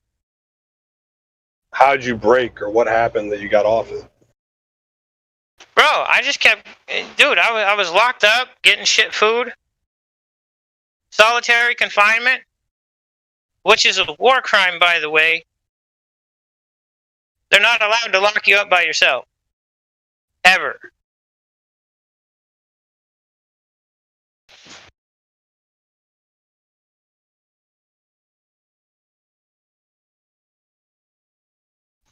And that's good you made it a matter of days, because I feel like it's really hard to not break. All of it's really difficult until you know who you are, what you are, where you stand, how you stand, why you stand. If I ever go back, I'm kidnapped. Well, we need this. No, dude, you're not getting shit out of a victim of kidnapping. Well, you're not a victim. Prove it. Show me the warrant. Show me the valid warrant with 4 signatures on it that's attached to an affidavit of a crime that I've actually committed. Show me the damages. Show me the evidence.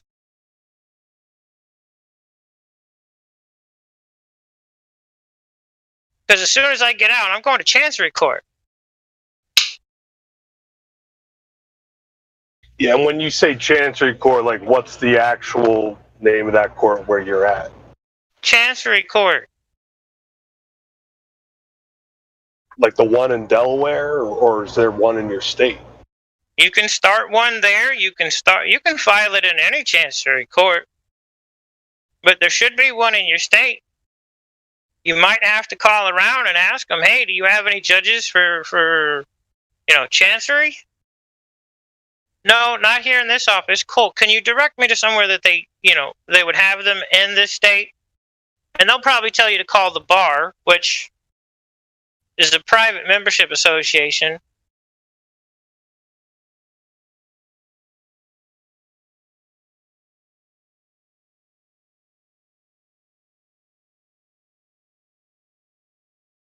Bar doesn't even have anything to do with the state.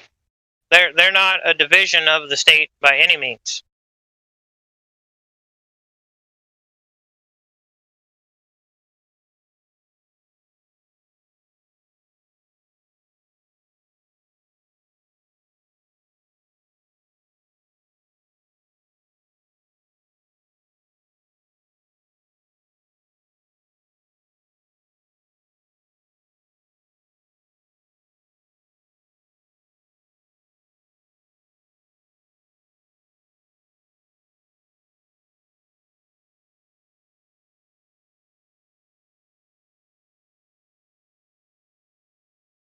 Bro, this was fun. All of this is fun. I got an appointment.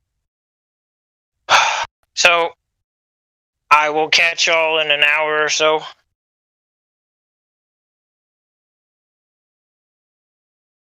Later, dude. But I hope that helps. Anybody listening, I hope everything I said will help you.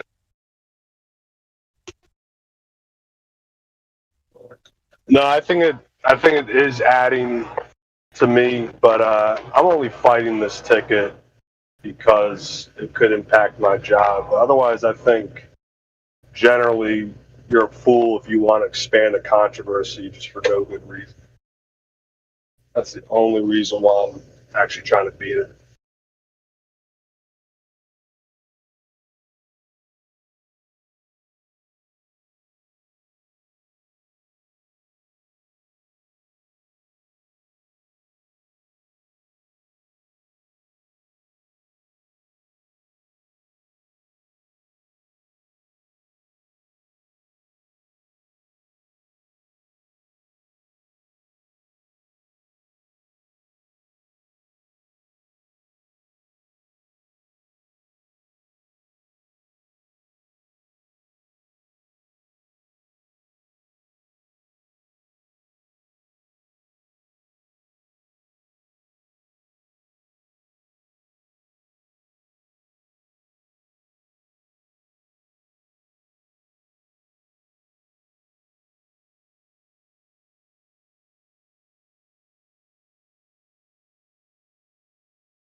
If you believe in the authority that others have control over you, then you are condoning slavery.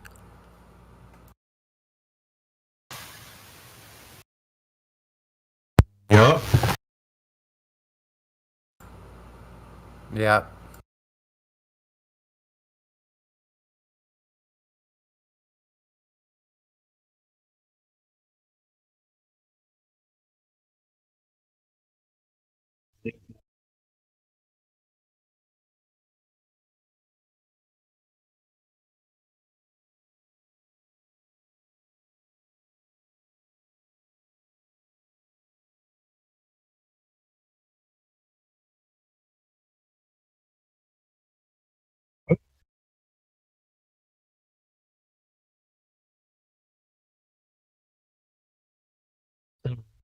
Looking in the background with the meter.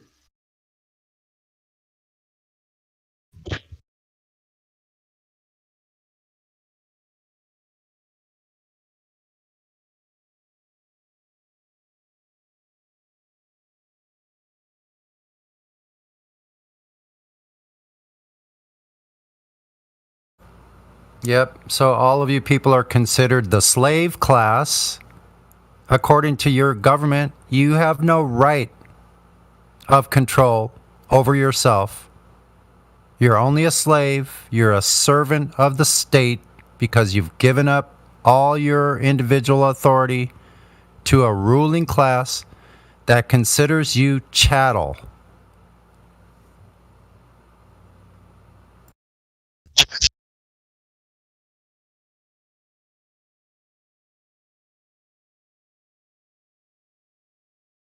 Did you catch that? I had a question about sovereign citizenship.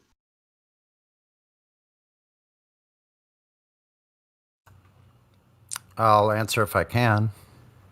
There's actually, I need to stop you because there's no such thing as sovereign. Means you're okay. There's sovereign. You're a sovereign individual. Citizen means slave. So that's a dichotomous. Yeah, the etymology is a contradiction when you break it down. Yeah, I know. So then, what's up with the narrative about cashing in your Social Security, information for whatever your value is as a traded commodity? And what's the question about it? Well, I mean, apparently we have some sort of value intrinsically. Human has a value, right? Which the Fed knows about that. We're listed somewhere in some database somewhere about the value of each individual based on your Social Security number. So I've heard of people working that to get paid out of their own value, out of their own trust that's been taken. Yeah. So what's the question about that? I just don't know much about it. I was hoping you could shed some light on it. Yeah. So here's what I don't know everything about this, but here's what I do know. Let's see. I'm trying to think of how far back to start. Basically, in 1933, when the gold standard was removed, an authority was put into place due to the continuous cycle of bankruptcies since the Revolution. The American populace was mortgaged away, as evidenced by your docket number on your birth certificate. That was attached to your Social Security slave number. Yes, and I've been told, I can't verify, but I've been told that every single American has been sold on Wall Street and continues to be sold. You're not given any of that money. As a slave, you're not allowed to have access. It's essentially a smokescreen. Anybody that says that is full of it. As far as what? Actually cashing in any sort of something financial that's linked to their value. Yeah, I don't believe that. I don't believe that's true. Yeah, I don't think anybody's ever done it. I've heard of people being arrested for trying to. Right. So, yeah. So the whole thing is, if you say, I'm under the jurisdiction of this phony governmental issued constitution, which you were not a party to, you've given up your sovereign right as an individual under God, and you've given it over to the control of men. So this is all the unsaid things. They consider your, what do they say? Your compliance, your consent is considered implicit. That means they consider you just gave, if you don't say different, then you're consenting to whatever they say. If they can take your life, your liberty, your property from you without due process, you're completely a slave.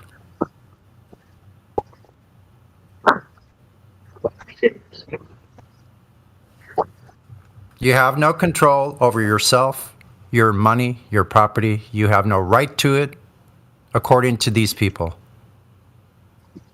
Yeah.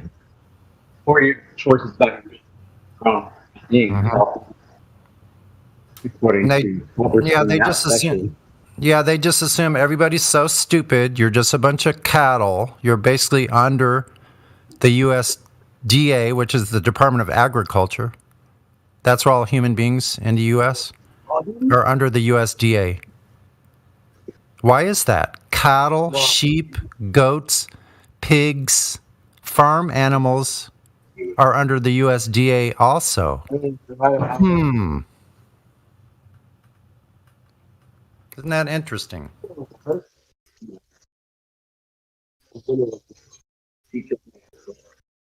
Yeah, man. Yeah, I forgot about the USDA.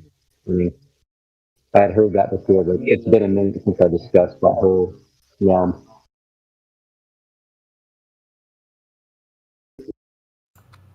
Yeah, I just saw really a particularly good part of it anyway. I haven't watched the whole thing yet because it's 5 hours long. But this video I put in the voice text at where'd I put it? Yeah, by Flatwater FE at 37 minutes after, called Was the U.S. Meant to Be Free? It talks about how a template was put over the states, the individual states, and Washington, the snake in the grass, put a template of districts over top of the sovereign states. So now they're under district control. And here's a little bit of education for everybody. When someone asks you, like any kind of official, any kind of court officers, agents for the state, whatever they happen to be, when they ask you, are you a U.S. citizen? What they're saying is, are you under the jurisdiction of Washington, D.C., which is not a state, or any of the Commonwealths like Puerto Rico, American Samoa, the Virgin Islands? You're under jurisdiction of those places. That's it. So if you say yes, you're admitting you're a slave and that you're under jurisdiction of Washington, D.C., which is not even a state. It's only a corporation. It's a corporate city-state. It's not even a part of the United States. Then they ship their authority offshore to Puerto Rico. The Federal Reserve is stationed in Puerto Rico. So why is that? It's not even on the continental U.S.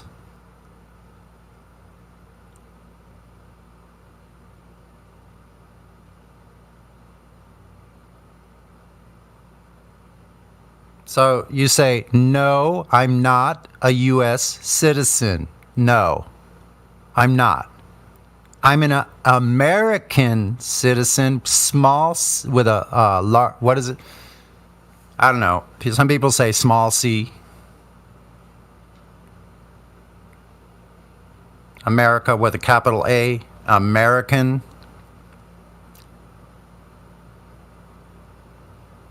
Not under the jurisdiction of the city-state of Washington, D.C.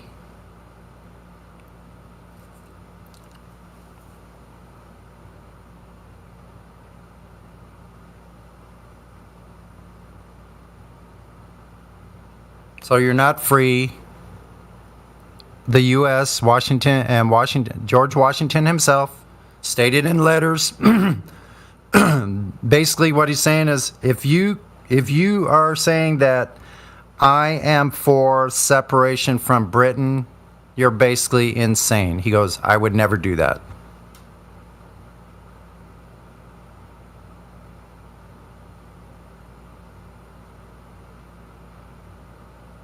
So these Freemason lawyers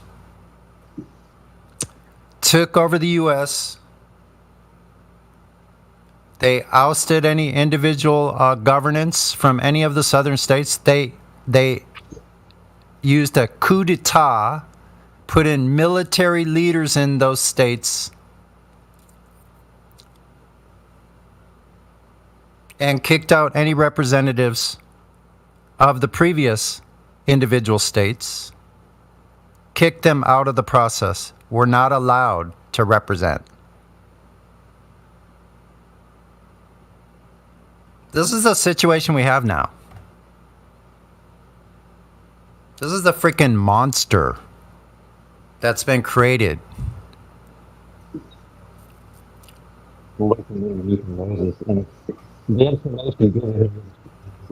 Yeah, I can't really hear you. Really,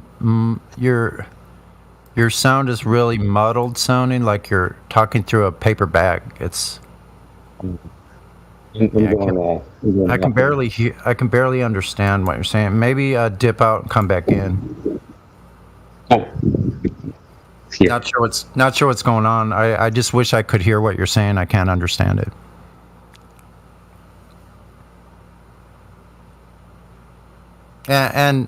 And forgive me, because I know you guys were probably having a conversation before the silence, and I didn't hear that part. So forgive me for changing the subject. I just get fired up when I start hearing these things, you know. I start looking into this more and more. It just gets deeper and deeper. As far as the lie that was perpetrated,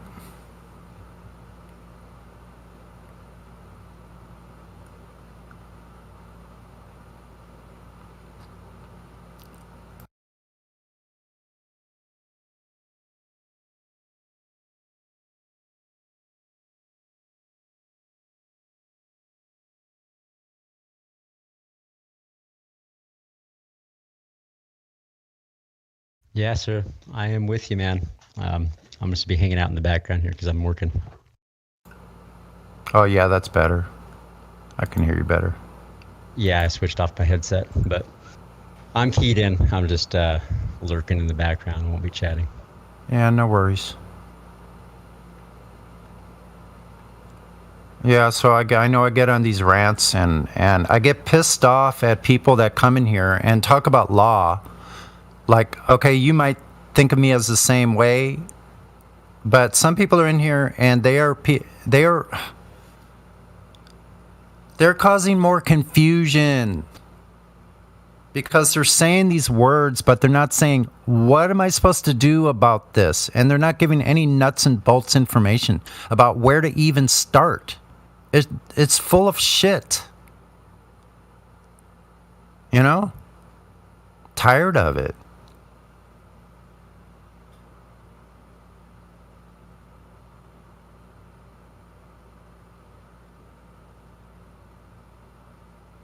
I mean, it's difficult to know what to do, especially when they're taking your property You think you're out there working. You people that are young and have jobs still, you think you're going to be left with anything when that's done? When you're my age and you go to retire and they take everything you own without any consent?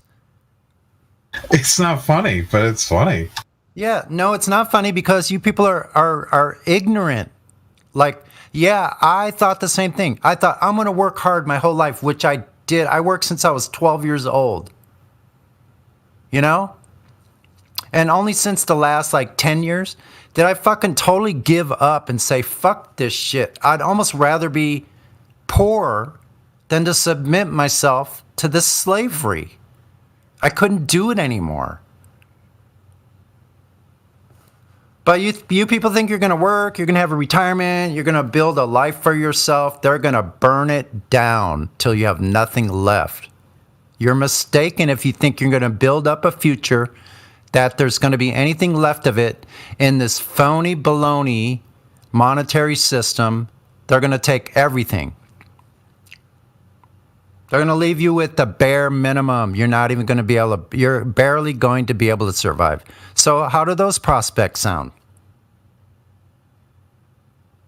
Sounds great, huh?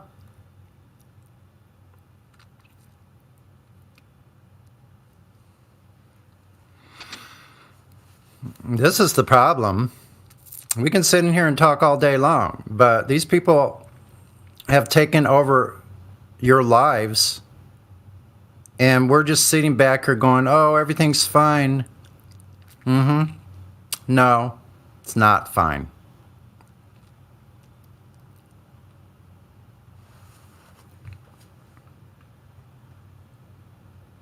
So don't consent to their authority. Stop it.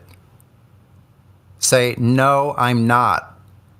I'm not a citizen, meaning slave, of the District of Columbia. I'm not part of your corporate system. I'm not a federal employee without any rights. Under corporate rule of these people from Washington D.C. all the way down every single rung of the ladder of control, from the federal to the state to the county to the city. They're all sold on Wall Street for profit. They're corporations. You can look them up in Dun and Bradstreet. Is that the right name? You can look them up. You can look up every representative. Every representative is profiting from you on Wall Street. If you look up each individual name of those representatives, then go to Dun and Bradstreet, they're sold on Wall Street as a corporation under phony baloney, like freaking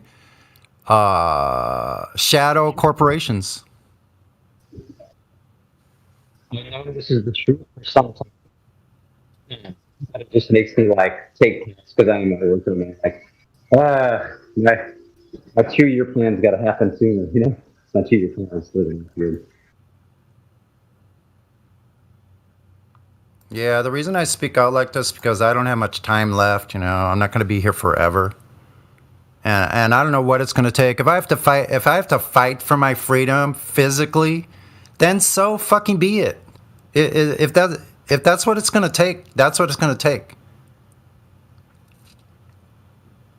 At this point, I would fight till my last dying breath for freedom.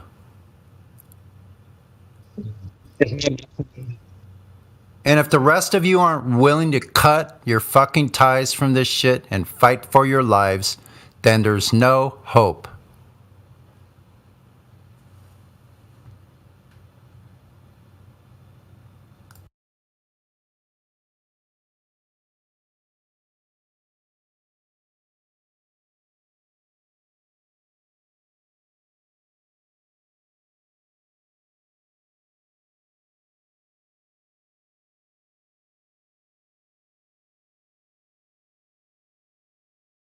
That ain't that bad. It's much worse. Yeah, it's way worse than people think. Yeah, we're in a state of most people are in a state of a deep, deep sleep. We're in a slumber. We're just thinking everything's fine because we got the basic things. I got my freaking internet, you know? I got the basic things I need. It's not good enough.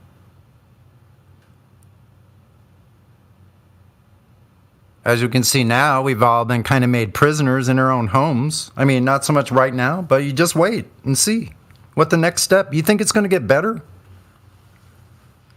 I kind of have my doubts.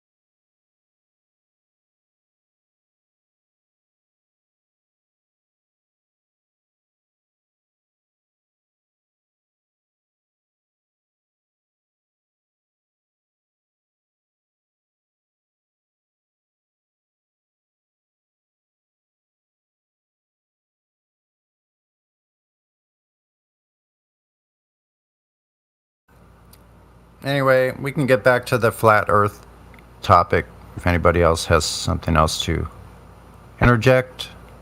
I'm open to change of topic because I get all fired up about this.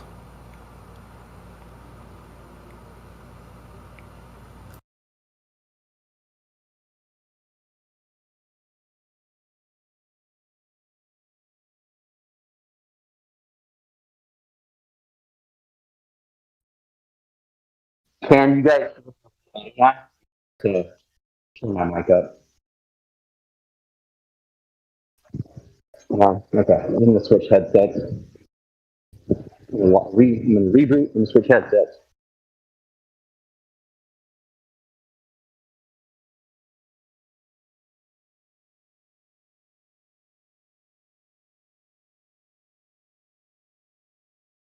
Unfortunately, some members of the media use their platforms to push their own personal bias. To push their own personal bias. An agenda to control exactly what people think. This is extremely dangerous to our democracy.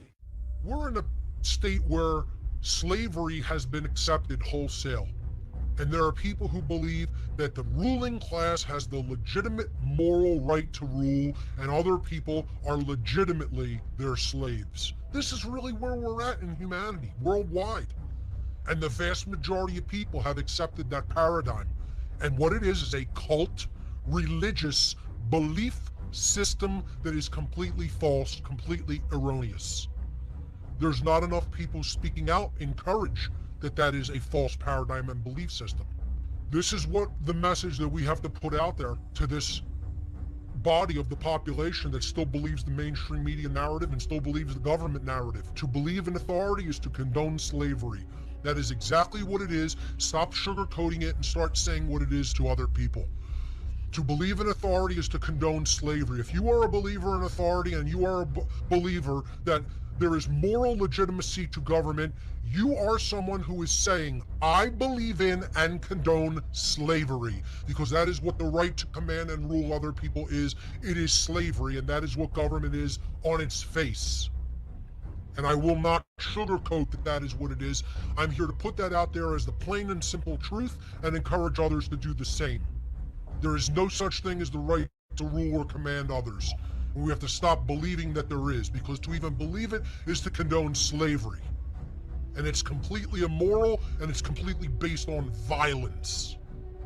So now what's happening is that the narrative of this masterclass is being said never to be questioned. It is not to be questioned by members of the slave class. This is what all this social shaming is all about by the members of the cult.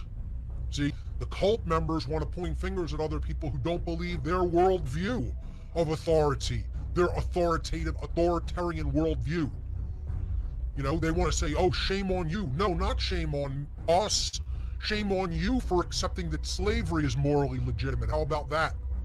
That's how the tables have to be turned. Your worldview is false and illegitimate, morally, on its face. And now, big tech companies, big tech corporations are trying to make it impossible to get the word out by censoring social media and censoring people and deplatforming them. And all that's going to do is incite very, very dark days ahead, let's just say. It's already turning in that direction because of how people have been oppressed. And people don't understand it's a powder keg. It's not just a powder keg here in America, folks. It's a powder keg worldwide.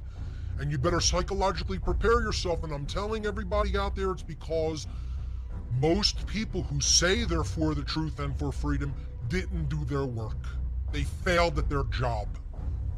To morally educate the public, there is not enough of the voice of truth. The reality is spoken into existence, ladies and gentlemen. The universe is spoken into existence. What we experience in our daily reality, in the aggregate, in the collective, is based upon what people said, what people accepted into them, the information they took in, and that is what informed their behavior. And now what the ruling class wants to do is try to make it impossible to get that word out there, and they are going to ensure a violent outcome as a result of that. That's what I have been trying to prevent from day one, and that is what I've been trying to tell my viewership and listenership, that it is your personal responsibility through your actions to help prevent by teaching people true morality. And unfortunately, we're failing in that job. Collectively, we're failing in that job, and you're going to see the result of that failure in the physical world. These people believe that all alternative viewpoints of reality, perspectives of reality, are to be banned and banished and even possibly made illegal. Okay? And people who don't accept their worldview as it is put out there by the mainstream media and the government and other quote-unquote officials or quote-unquote experts is not to be challenged, and they are to have their rights stripped from them if they don't accept that worldview. Well, I don't accept your worldview. I believe my knowledge is far superior to yours, and I'm not afraid to tell you that. The real reality of this is no one has the right to force a worldview upon others. We have the right to speak what the truth is. I can't ultimately force it on anybody. I could just show an ignorant person how they've been deceived. But just like I can't force my worldview on other people, no one can force their worldview on me or others. Because here's the truth of the matter, folks. Government, media, and even scientists are not the arbiters of truth. Truth exists independently of any human being's perception of it. It is our goal to bring our perception into alignment with that which is, namely the truth. And we have to do that through a rigid truth discovery methodology and taking in high volumes of eclectic information from all over many different sources, even those we don't agree with. Putting them all together, logically weeding out all inconsistencies so that we distill it down to the base essence of that which is true. And only then can we say we have an accurate understanding of what is taking place. And most people do not do that process. Ladies and gentlemen, I do that process, and I'm not going to have people that don't do it tell me what I must believe because an expert said it. I will perform the truth discovery methodology process on the information myself and come to my own conclusion about it, and so should everyone else. So no one's going to tell me other people are the arbiters of truth. No one is the arbiter of truth, not even me. Not you, not anyone as an individual. Their conclusions do not mean that it is the truth, and their conclusions cannot be violently pushed upon others. That is what is unfortunately taking place in our world. People with no knowledge just completely giving into fear. And the biggest fear is fear of the unknown, because fear of the unknown is what holds people back from knowledge and higher awareness. See, if you fear knowledge, because you fear what you might discover. It is going to create a feedback loop of fear because fear comes from lack of knowledge. Those who are informed are not in fear. Ignorance is what creates fear. Refusal of truth is what creates fear. I have no such fear because I've accepted what truth is, and I've aligned my perception to it. But here's where we're at, folks, societally. This is what self-mastery is all about. Understanding the laws of the universe, understanding natural law, and then actually applying that true spirituality in one's life through our behaviors, through our actions, in the right way, through right action. The next way out is self-respect. True respect, true looking again at the qualities of ourself as an individual. Self-respect is the true healer. You want to cure the real human sickness?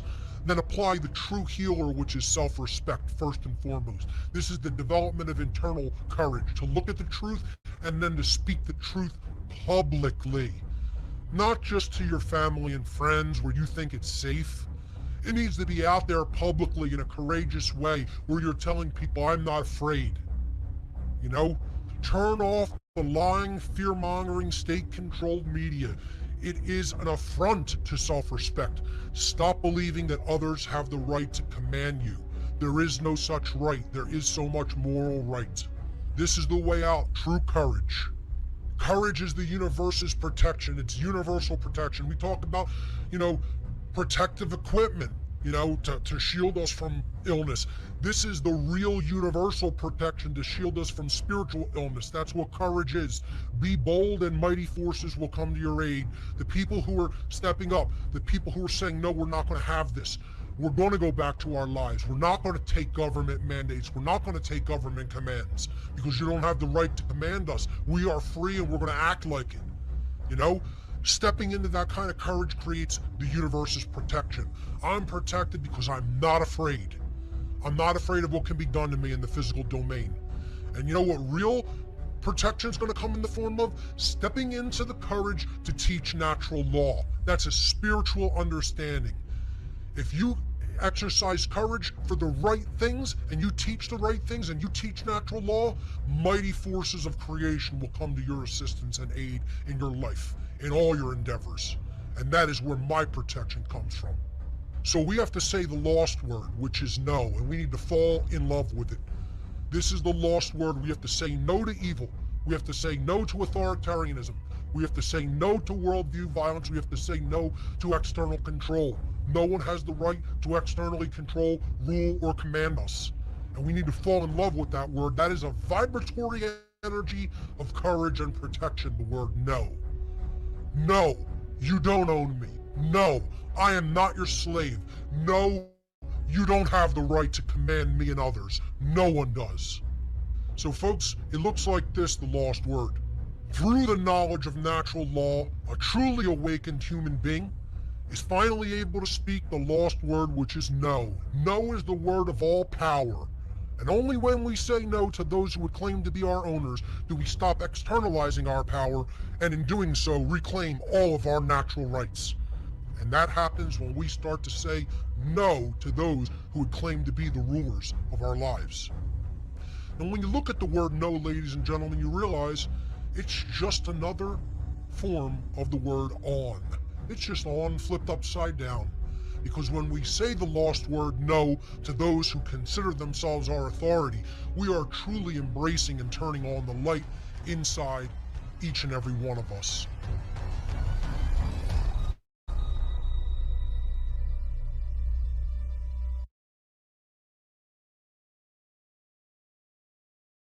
Was that Jesse Ventura narrating that?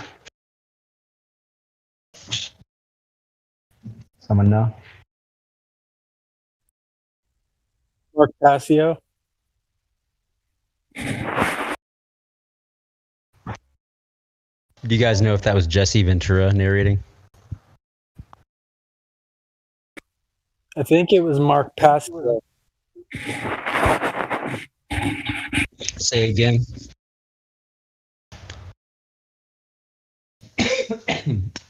Say again the speaker's name, please.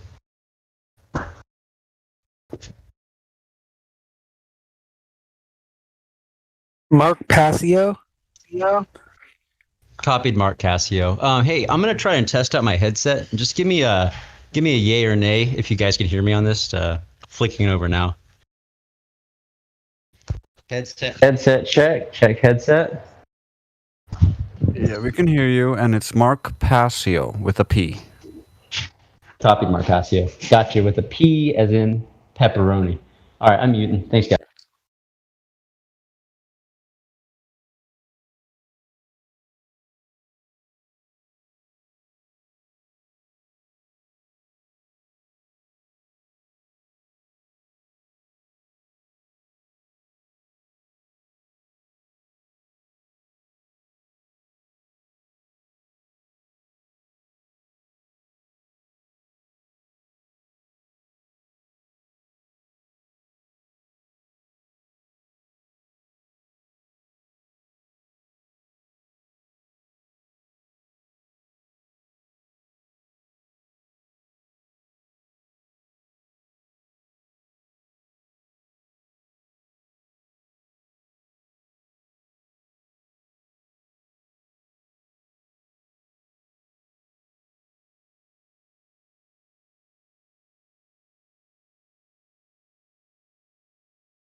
The sharing of biased and false news has become all too common on social media.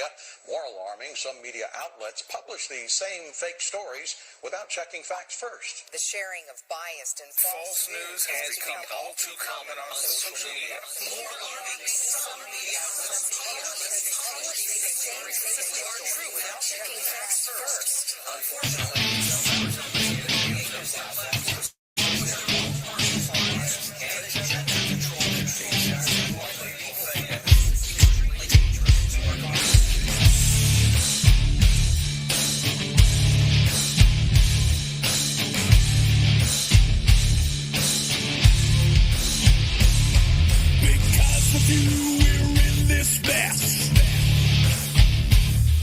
forever you will acquiesce. How you love to be deceived. Whatever they tell you, you believe. Get a sight, get a mind. News believer, you are blind.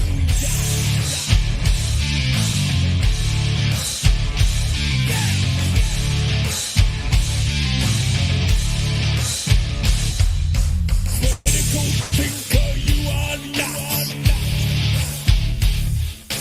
Never independent thought. Busting to your paradigm. Hypnotized with pantomime. Regurgitating all you hear. Spread your terror, spread your fear. Never your mind to be free. Never your eyes will ever see. Lick the boot of tyranny, begging for your slavery. They who have remote control, the keys know your very soul. Tune into the great deceiver, television watching news believer.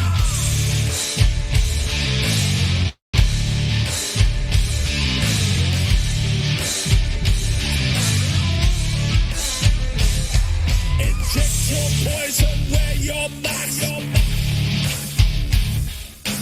All they have to do is ask. Never questioning authority. Blindly following like sheep. Yes, sir, no sir, free backs full. You television watching fool. Never your mind to be free. Never your eyes will ever see. Lick the boot of tyranny, begging for your slavery. They who have remote control, the TV know your very soul. Tune into the great receiver. Television watching news believer.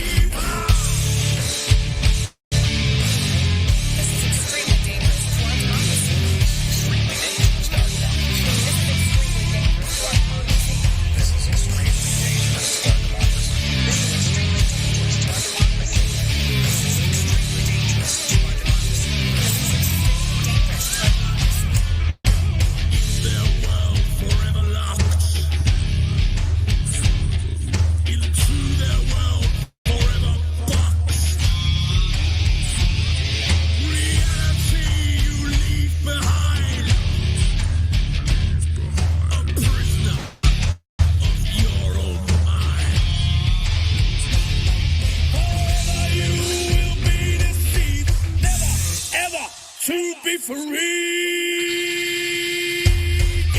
Never your mind to be free. Never your eyes will ever see. Lick the boot of tyranny, begging for your slavery. They who have remote control, the TV know your very soul. Tune into the great receiver. Television watching news believer. Never your mind to be free. Never your eyes will ever see. Lick the boot of tyranny, begging for your slavery. They who have remote control, the TV know your very soul. Tune into the great receiver. Television watching news believer. This is extremely dangerous to our democracy. This is extremely dangerous to our democracy. This is extremely dangerous to our democracy. This is extremely dangerous to our democracy. This is extremely dangerous to our democracy.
What is gravity? You have no idea. Okay, next question. Hey, yo. It's Chocolate saying. It's 2021. Told y'all it's a wrap for this globe. Check it out.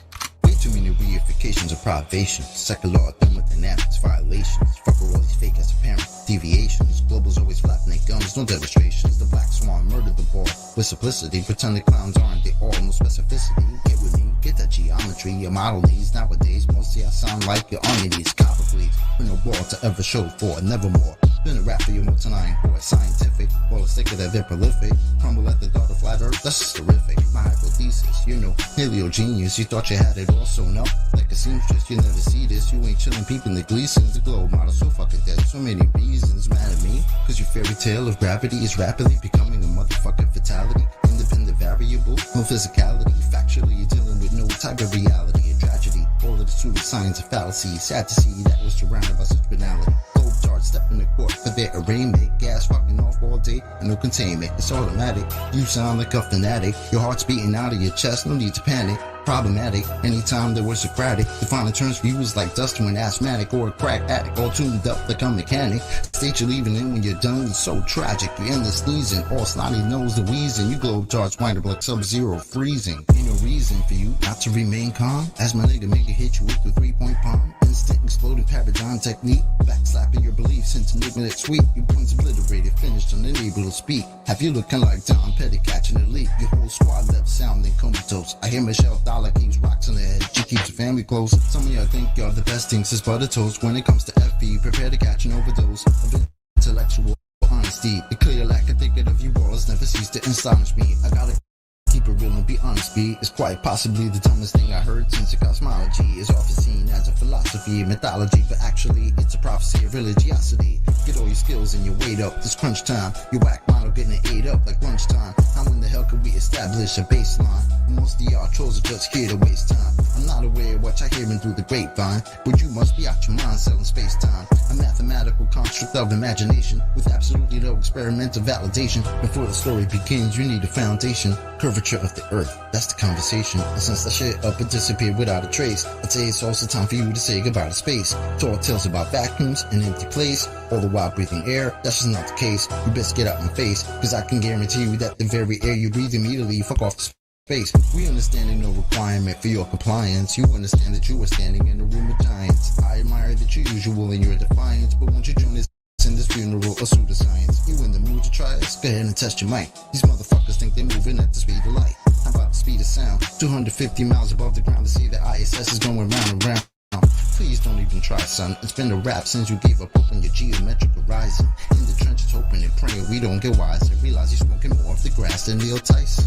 Oh, speaking of that clown, I wonder how much longer he can keep or push this in the background. Never debating, always up for the back down. Playing in fear of the gravitational smackdown. This little circus won't last long. I'm betting you the type of clown that sits at home alone with a mask on. Thinking you debunked an argument like the Black Swan. Never knowing that your radius could be that wrong. Oops, I really meant to say dead wrong. Implicitly, we've been falsified the globe empirically. Need you to listen, G. It's not logical to postulate you live in a sphere with no sphericity. It's the epitome. It's not a mystery. The globe model's all wrapped up in stupidity. It's quite simple, see. It's probably not the move for you to spew your rhetoric here or religiously, maybe officially.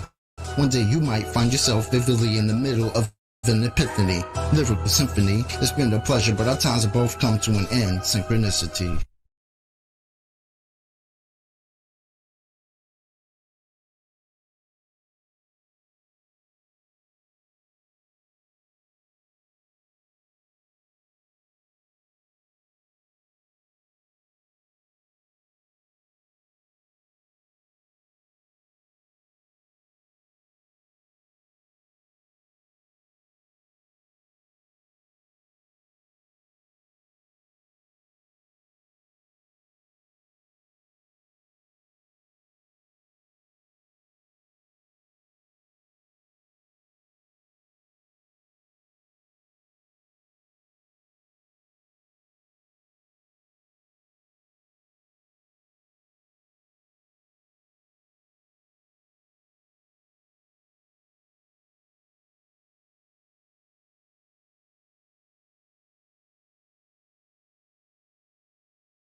I'm already subbed, Ziggy.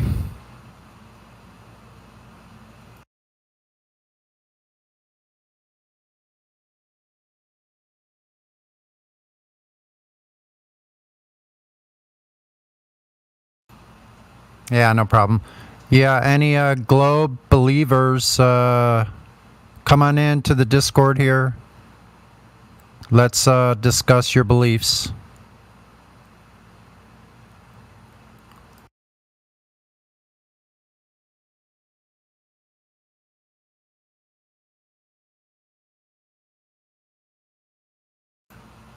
Maybe try to explain to the audience how what you believe is not a religion. I want to hear how it is not a religion.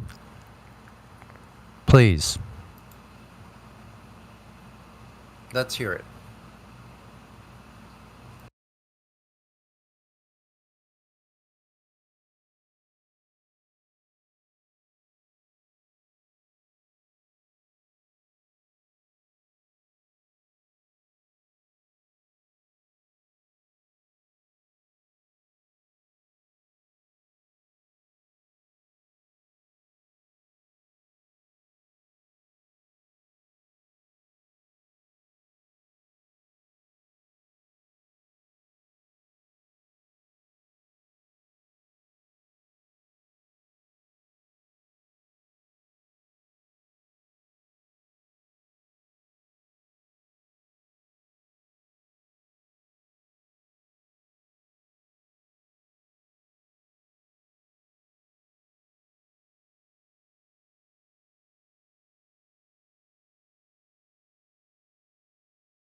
Since you're all just being silent, I'm just gonna play one of Kai's songs and just be like, listen to that.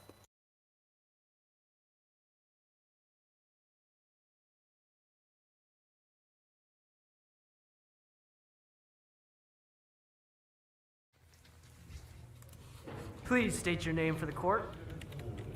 KYZ. Miss KYZ. Do you swear to tell the truth, the whole truth, and nothing but the truth, so help you God? Your Honor, honestly, I don't even know why the I'm here.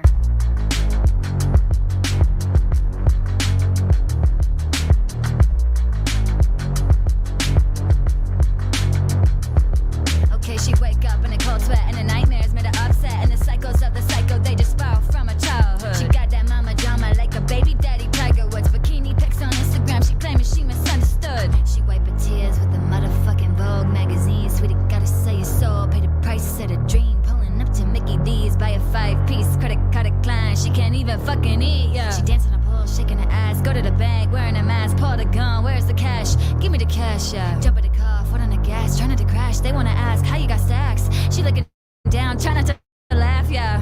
Bad girls go to heaven when they die. Bad girls go to heaven when they die. When they die, when they die. Bad girls go to heaven when they die. Bad girls go to heaven when they die. When they die, when they die. Bad girl with the devil in her eye. She an angel, but she broke her wings. Self-suicide, can't fly. Bad girls go to heaven when they die. Bad girls go to heaven when they die. When they die, when they die.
She's just an amazing artist, and I'm so looking forward to hearing her new music, which she's working on. So that's something to look forward to.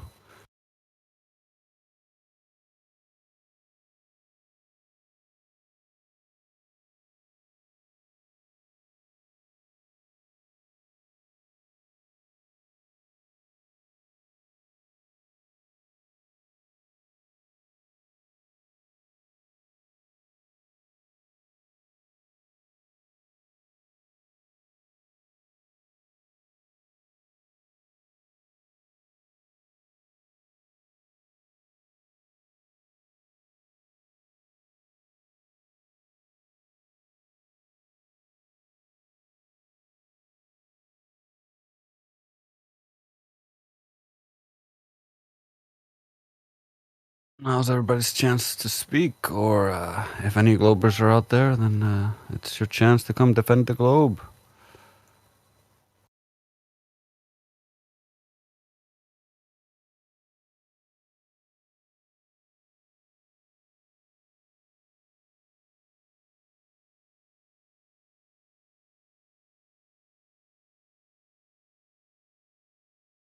I take that silence as an admission of defeat, so I'm just gonna play the next song.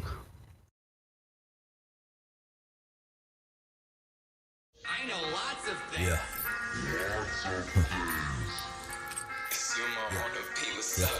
I do not care about your raps. I do not care about this track. I do not care. I guess I am rare. Yeah. I hear the trash. Take it out back. Oh, you can't hear it. You must have your ear to the cash. I'm itching a spaz. I do not hack, but yes, I'm still with the mass. Snatch a beat. Right out the mainstream real quick. Fuck around, yeah, we gon' remix it. We got you spinning and now you dizzy. You looking like Disney, seeing sixes. All these agendas and all these false flags. How many times till it gets familiar? They've multiplied so many times they form in a line to normalize the pedophilia. Half of these rappers, yeah, this shit getting handled. They're gone with one snap of my finger. Yeah, Thanos. Yeah, I see your ice, your shit be shining. But how many of those innocent African children had to die for those diamonds? Huh? They wonder why they were living all so divided, with all those rooms in that big ass mansion with the homeless family sitting right outside it. 1,000 bodies died for that outfit, and you ain't cleaning the blood off it. Your favorite celebrities got blood on their hands, Marina Abramovic, Hillary Clinton. She's gonna send out a hit if you leaking those documents. If you a holistic doctor, they gon' pop your Tasha secretly off a bridge. Exposing them, smash the internet. Cause we don't fuck with no fake shit. Nah, NASA images.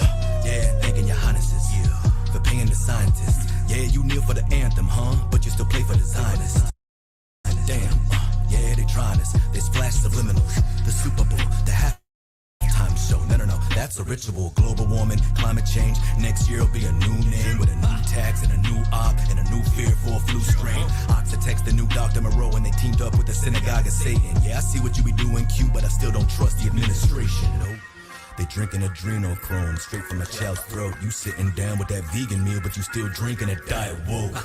Lady Liberty screaming, covered up in that black burqa. They looking at me like I'm the devil, but I don't see him though. Matt Murdock, all these dark occultists and globalists, the ones causing a mass murder. They try to swerve at me, throw the curve at me. So I had to flat earth. Listen, boy, I don't care what you say and all the bullshit that he said, she said. All I care is about you waking up. If you don't, you gon' get her, him, you need that. Let the 5G spread, and you gon' see there's a bunch of pissed off and stressed Americans. Say hi to my friends, they're all domestic terrorists.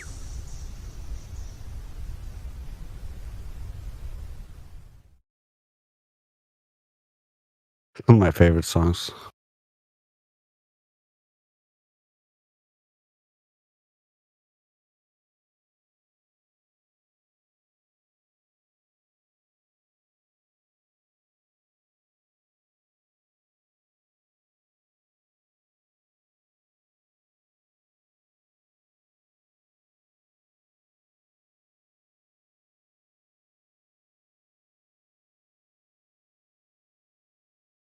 Siggy. That's funny. Yeah, well, that's just how he classes it. I don't class it that way. But are there any Globers or anyone who just believes in the globular model and thinks he has something that can prove it to be true? That would be nice to see. And all, yeah, maybe they just all gave up, and there's no more globers left that think that they can prove the globe, and they're just all giving up. Is that the case? If that's the case, then just don't show up, and I'll know that there's no one left.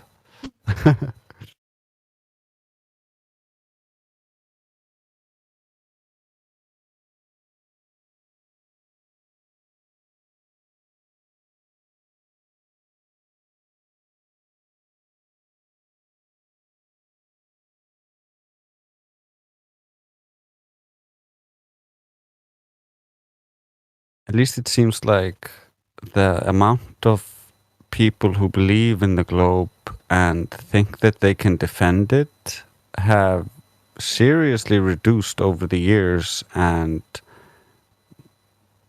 we just have a skeleton crew, just barely.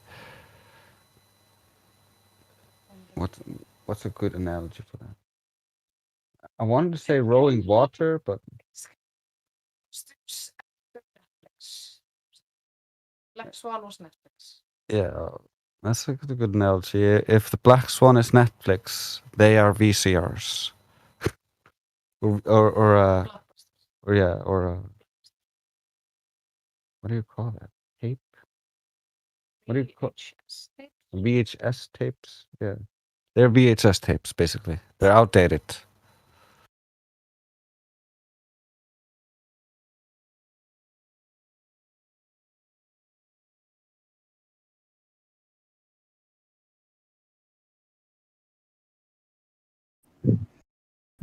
Yeah, they're still in the old system where they would mail it back and forth. Now we're, streaming.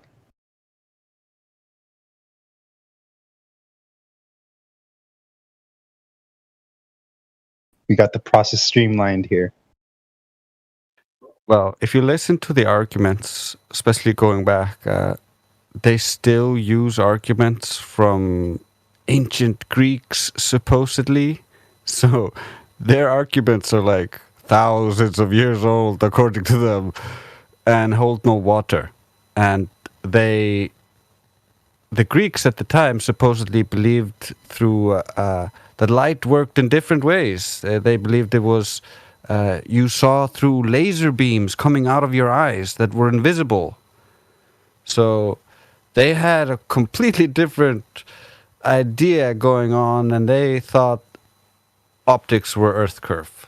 That's just so obvious when you look at their orthographic drawings to turn perspective into Earth curve. It's pretty bad.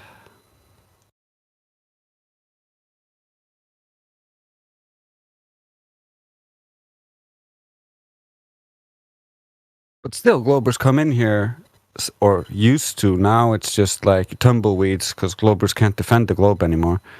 But they used to come in here with that as like, oh, I have this ancient Greek telling me that means it's the truth.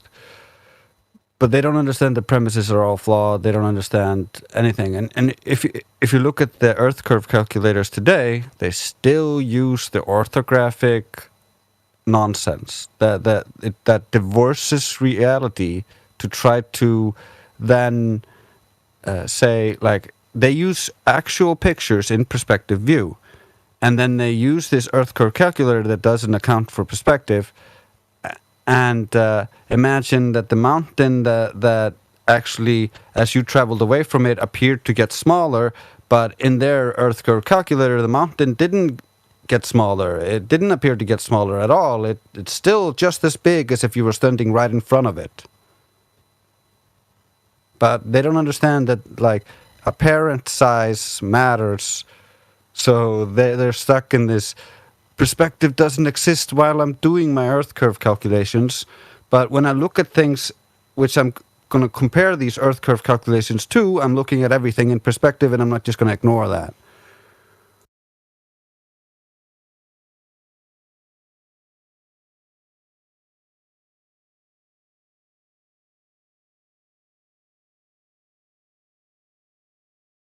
Even worse is we show them the Black Swan, and we're like, look, you can see way, way further than you should be able to on a globe. And they're like, refraction. but they don't have any refraction to sight. They just have beliefs. It comes from other people saying refraction, and those other people being like loosely they read about terrestrial refraction, but they don't understand where terrestrial refraction comes from or anything like that. But that's an ad hoc excuse. It's not based in any experiments or any validity. And or they'll go, oh, it's Snell's law, that's refraction, but that's two mediums, and they don't have two different mediums. They're looking through one medium, so they're all off there. But they're like, but if light just bends a little bit consistently around the globe, then it'll work and it'll look like it's flat, but it's actually a globe. But light travels in straight lines, and when it refracts, its angle of incidence changes slightly. It's not curving around any balls. To create that condition, you would first need to invert the temperature gradient, so it's no longer hot below, it's cold. So those conditions only exist during specific times of the day. And Dr. John Dee goes over this in very great detail and tests during all the different times of the days, and found the best time where there's the least amount of refraction to try to prove the globe, and it just destroyed the globe. But they not only do they need this temperature inversion to try to make anything go down, they also need a ramping up density gradient between themselves and the target. Or when the light is coming to them, it's the opposite. So it's crazy. They don't have any of the conditions required to manipulate the light to hide all effects of curvature. That is absurd. I agree 100%. Not only, here's the thing. For us that have been researching this stuff for a while, we've been putting all of the different puzzle pieces together to like come up with, the full explanation, when for them it's as simple as just using one word and just saying, oh, because this one word causes an effect, that effect I can apply it to this. And so there's no like depth to it. It's just this surface level excuse where we try to connect the dots and say, okay, refraction. What do you mean by refraction? What kind of refraction, and which one of those would make those things happen? And I think that's where it's at, is going deeper into the research and the details. Where the thing is, most people don't want to go there, but to me, it's the fun rabbit trail where you get to learn a lot. Yeah, I totally agree. The details is where you learn the most. This is one of the reasons why I really love Quantum Eraser's presentations, because he goes into so much detail and he gives you the citations to back it up. Exactly.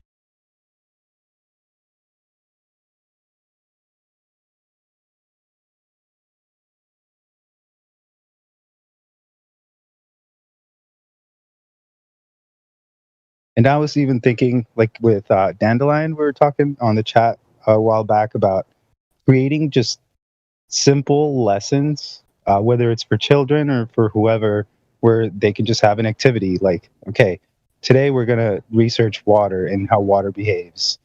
We're going to pour it into different containers and see how it behaves. We're going to, just play around with it. Try to put water in your hands, see if you can have water without a container, and all those things that maybe we just looked over when we were growing up. But I think that if we can teach that to like the future generation, no one's gonna be able to tell them that water bends. Yeah, and it would also be really fun for the kids if you actually teach them the scientific method and let them think about things as they're doing it. It would be so interesting. I would have loved to have science class like that, instead of just being told that everything has been discovered, that there's nothing new to look at, that and just being told how things are instead of shown how things work, so that I could understand them for myself.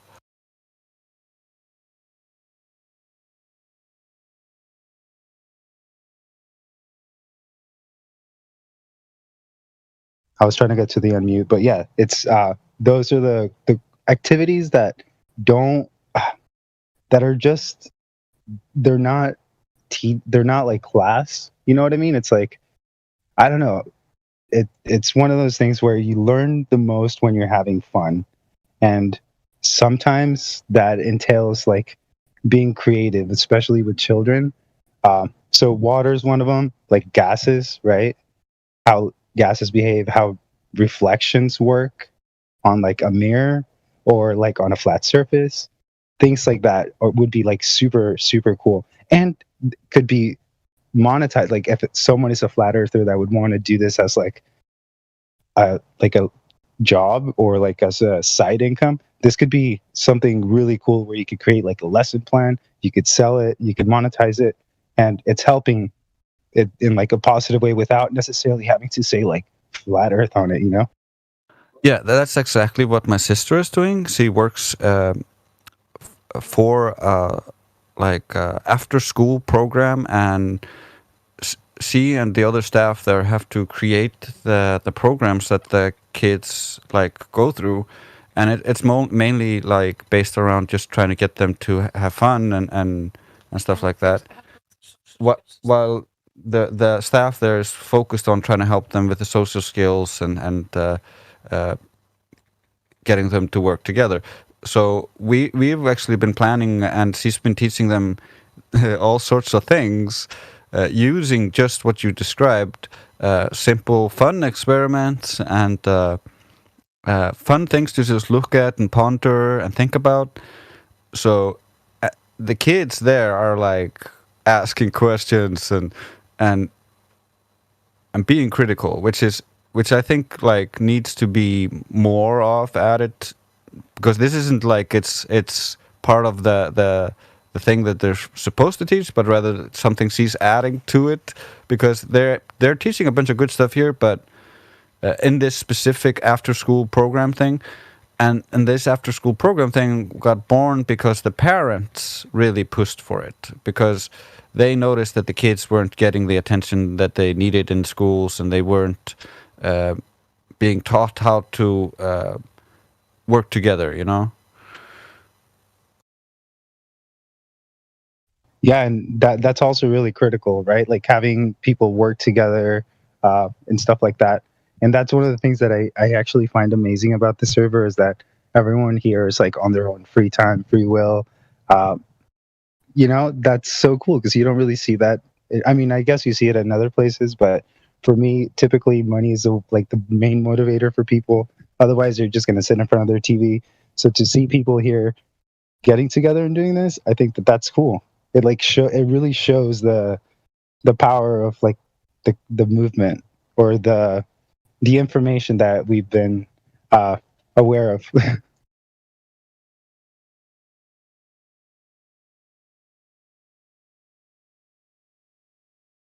Yeah, totally. It takes each of us individually doing our own thing in our own way to make a change. The more people that just think that they can't do anything because they're powerless to do anything, the less the things gonna change. So we need to all step up and do whatever we can, as little as that may be, because a lot of little things make one giant thing.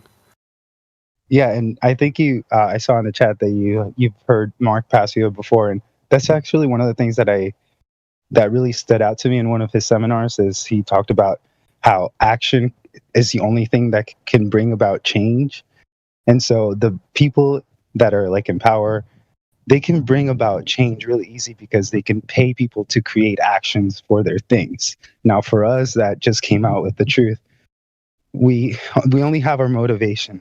Like, we don't have a bunch of extra money where we could pay people to promote flat earth. So the only way we can bring about change is if we can create the work to bring about the change, but we can't bring about the change as much because we don't have, like, there's people putting out like propaganda all day long and being paid for it, and they could just be like useful idiots, you know what I mean? But for us that we're awake, it's like, we want to bring it out so hard. It's like we have no resources. We just have to do it with our own, like, just out here talking on our own time, you know? Yeah. For instance, there's this guy on YouTube who is a freestyle rapper, and he does ads and raps about them, but in his freestyle rap, it's obvious that he's a glober. You can see it by his languaging and what he raps about. So I Is that Harry wonder Mack? if you could. Yeah, Harry Mack. Yeah, I wonder if you could pay him to make an ad for Flat Earth, or you could go to Omegle, find him, and be like, "Oh, I want to present you one thing first before you show me what you got." Dude, And then just yes, that's I back. thought about that. I thought about that too, but it's got to be way more subtle because I think he's very like into like the mainstream everything, even though Yeah. he's got some mad skills when it comes down to freestyling. So I would say if I were to see him on Omegle, I would just say second law of thermodynamics, like level. I wouldn't say flat earth or something, but yeah, I see exactly what you mean. That's what we need, like some crazy promotion like that. Yeah, we need someone to realize it who has a little bit of audience, so it explodes a little bit, and then they can't deny it. Yeah, dude, could you imagine him doing a freestyle about our information? Like, that would be insane. And here's the thing. Yeah, if we got him in here and we got him all up to date and all the information, he would slay all day. Yeah, dude. And here's the thing. He also teaches, like, I just by watching him, I feel like I've learned about freestyling because he's got so many different, like, tricks that he does and stuff. And just by listening to you and Chocolate and all that stuff, I go like, dude, you guys are so good too. Like, you guys could get on that level and even more with this information. You know what I mean? We don't even need Harry Mack. Yeah, that's another thing that I've been thinking about. There is if you have a skill or you can make something, you don't need to plaster flat Earth all over it to begin with. If you have something that can be successful, try to make it successful and then turn it into flat Earth. Because Yes. that way you get them on the rug before you pull it. You don't want to pull the rug when there's no one on it. Exactly. That's kind of what they like Disney does, right? Like, they'll bring in someone. It's like, oh, they're such a great child actor, and then they turn them all bad. Well, that's kind of that same concept. It's just like kind of ease them into it. Yeah. You know they do that in Disney, right? Like, it's kind of creepy, but I'm not saying that we're trying to do that. I'm saying that it's a method of kind of easing into things, and they use it on us all the time. Even with this whole thing going on right now, it's like they ease you into it, and then boom. So hey, why can't we use that too? The problem is censorship. So they want to censor everything that goes against the mainstream narrative. So, and we've seen them admit that. So it's hard to break past that. So getting something viral, getting that, like Witsit was saying the other day, it is gonna help break the dam, and that includes if just someone who is high profile, like, starts really laying down good It information. could be interesting though, like with Harry Max. Say you were just like kind of knew where he was going to be, and you know how he walks around and just like starts talking to people. Like, you know, what are you interested in? Or ask me a question or whatever, and then he can freestyle on top of it. It's like, what if he just walked up to someone that was a flat earther and said, "Hey, freestyle about flat Earth." What do you think he would do? He probably wouldn't put it up on his channel, but he could probably do it. I think he would probably shit on it using incorrect information. Sure, based on his globe beliefs. But yeah, and he would shit on it and then not put it up on his channel. Probably. Yeah. But yeah, he's great, man. I always enjoy watching him do his freestyle stuff on the street. That's good stuff. I would like to hope that he wouldn't shit on it, but the globe programming is strong, and Well, more than likely, he hasn't even really taken a look at it. So So he wouldn't really have the information to actually support it one way or another. You know what I mean? Well, that's what like most Globers, and they generally or most new people, they generally start with appealing to authority and appealing to NASA, and so I would guess most of his rhymes would be fallacious appeals, and he wouldn't even realize. It's like sometimes it seems like he's, I don't know. I just can't imagine being able to.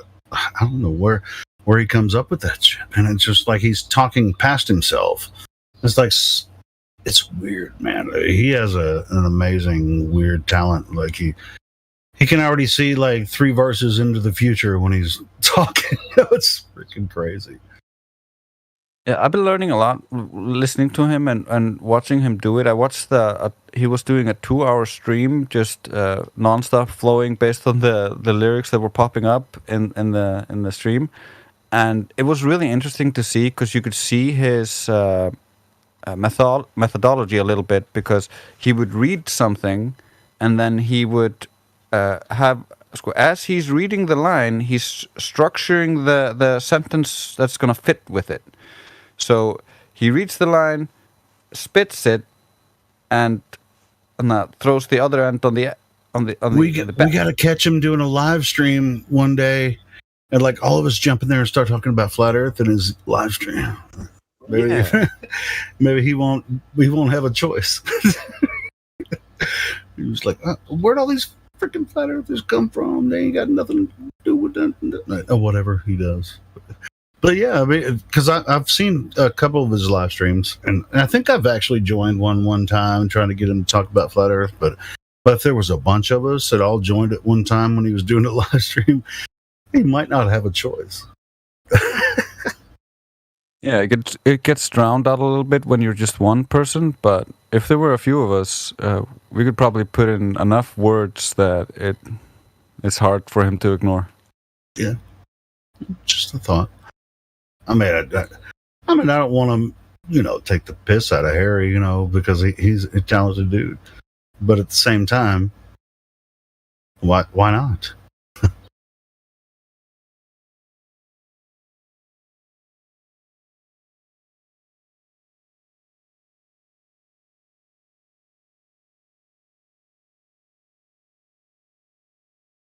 Anyway.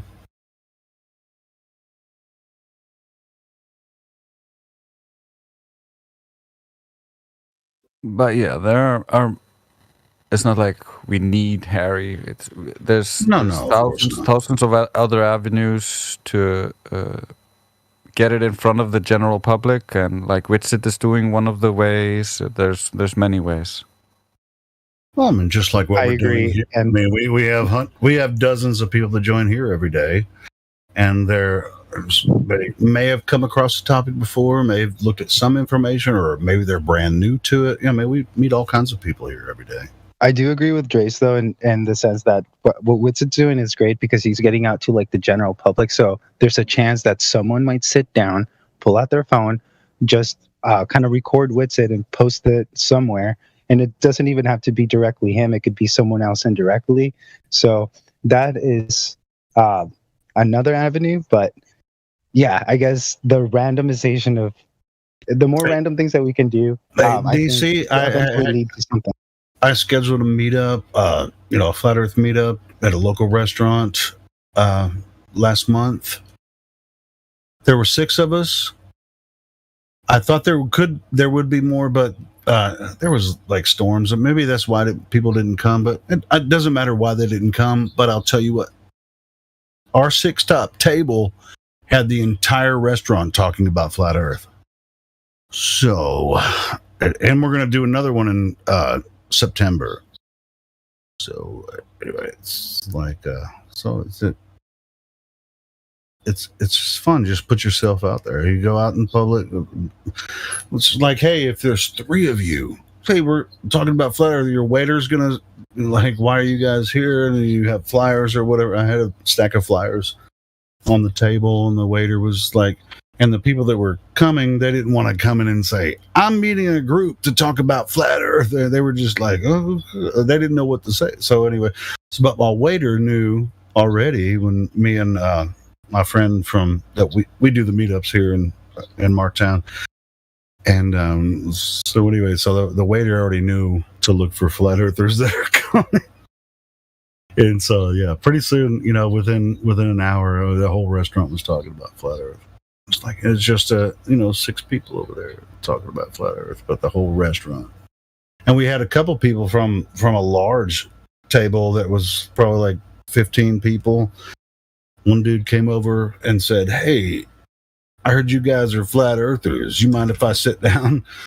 And so, yeah, he sat down for about 15 minutes and we told him about flat Earth. He was asking questions. Dude, put yourself out there.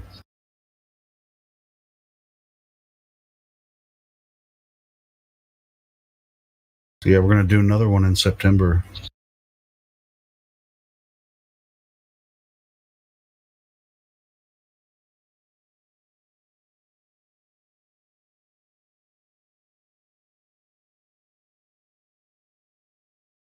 Anyway, I'm going to run out to the store. Good chat. See you, Trace. Later, Trace. Yeah, I didn't come on to talk a lot. I just wanted to say something about that. Nah, Helio, you got to stay here and talk now. No, I don't. Just messing, dude. Hey, we can play some more music, though. Hit it. God, what do you guys want to hear?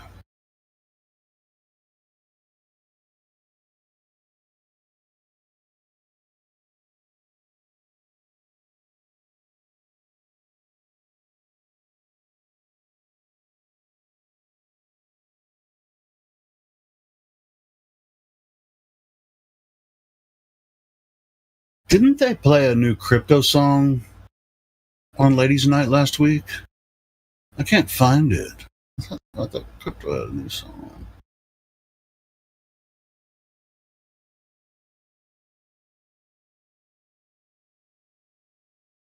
Could be wrong. I don't think there was a new crypto song that came out.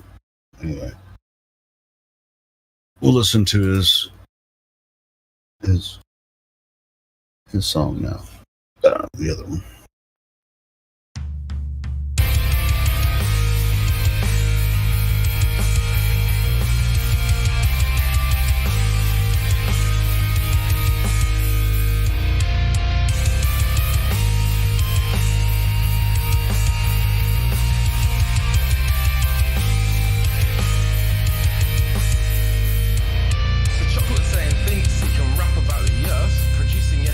Like Jeranism and Dearth. Well, he never saw crypto entering the fray.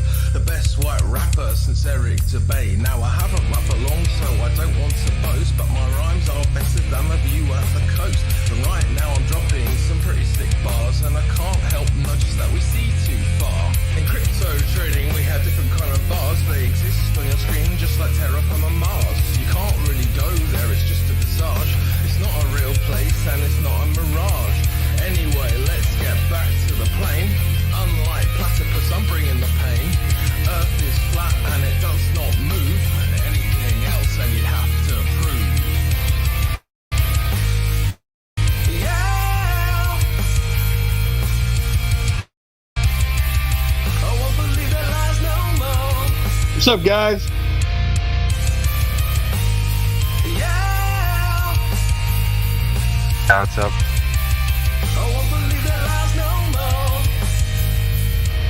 Horizon is where the earth meets the sky. Always rises with you no matter how high. Troll questions asking, well, do you ever fly? Not high enough for the grass or nigh. Those clown shows running interference. Not even once do they make any sense. While Neil says, guys, that stuff is flat. Bill says the boats disappear over that. Well, it's time to get your story straight. Just like the flat horizon that we observe. You still think that you live on a sphere? You must have a vacuum between your ears. But that can't be true because you live in nature. Vacuums don't form without a container. Which brings me back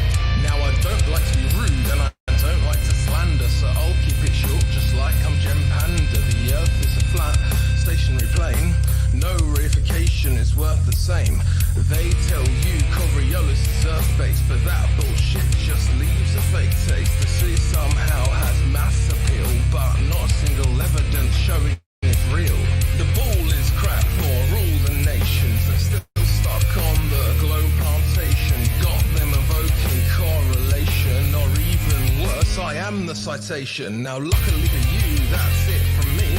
I'm going back to join the FP party. If mainstream consensus has got you bored, join Flat Earth 24/7 Discord 2.0. Yeah! I won't believe that lies no more. Yeah! I won't believe that lies no more. Yeah! I won't believe that lies no more. Yeah!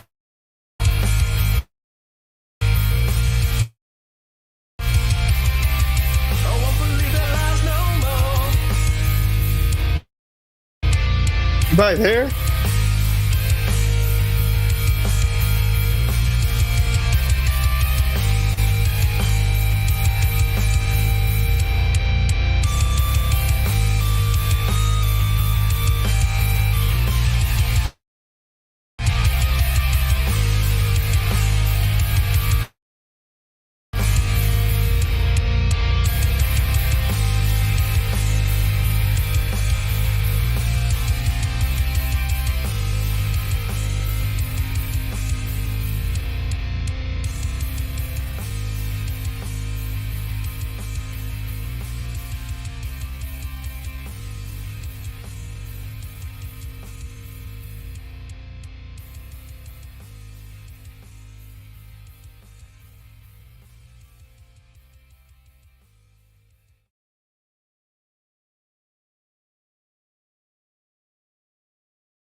Hey, who was trying to talk? Yeah, we were playing a song, but whoever was trying to talk, is anyone here? Someone was asking, is anyone here? Yeah, we're here. What do you got? Yeah, dude, that was me. I do not hear Groovy at all. I heard it before earlier, and I reconnected so my Bluetooth would get the call and just went dead silent. So I was confused. Cool. But Groovy's not muted for me, and the volume's all the way up, but I'm just not hearing it. That's weird. Maybe jump out and jump back in, but yeah, I've done that a couple times. I heard it on the live stream, so it should be working. Right on. Weird. Okay, I just want to make sure I just wasn't tripping or anything. It was like, man, I could have sworn you were like mid sentence, and I reset the connection and dead silent. So it confused me. Yeah, I was outside smoking, listening to it. Do you have something you want to bring up, Morvis? No, I was just wanting to make sure that my side was working okay. I'm in the garage doing sheetrock work right now. Just Okay. listening. I guess it's time for another song. Sonny, do you have a recommendation? Painful disgrace for your no coffee. No. Okay, well, I'll pick the one that I was going to play next. Let's see here. It's my favorite Dre song.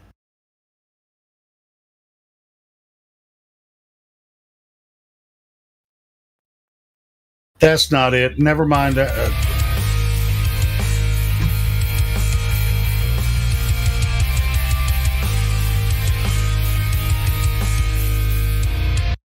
We just did that one. Hold on. Let me scroll up. Yet.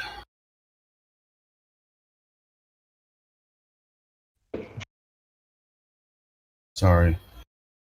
Actually forgot that I copied and pasted the video for someone that was asking for it. Where's it at? I'll find it. Just give me a minute.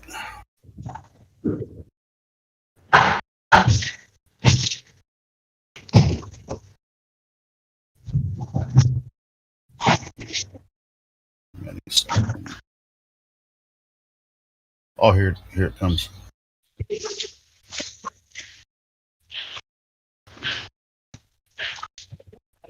Favorite Dre's track. Happy Monday, everybody.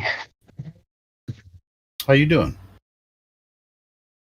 Well, I'm smiling. Why it's Good Monday? There's a reason. I started by forcing smiles, but now they're coming natural. Oh, really? Well, that's always a good thing, right?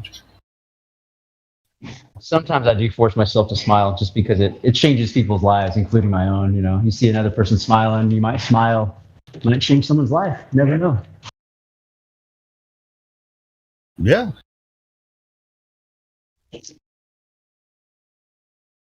So have you, I was going to play another song, but if you want to talk, see the Matrix, talk is preferred over just playing music. We just play music in the interim.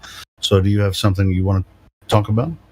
No, proceed. I'm not at my job, so I'm just lurking in the background here. I just unmuted myself to say hi.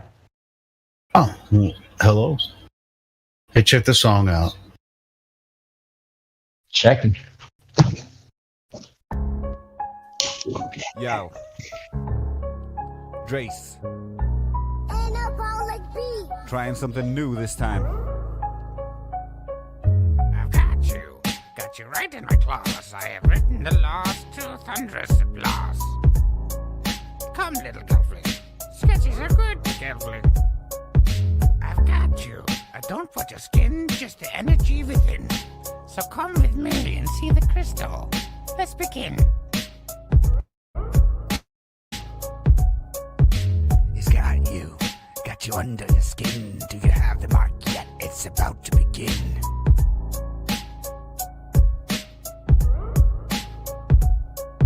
He's got you. Take it all on the chin. Giving up on your kin while you're serving the kingpin.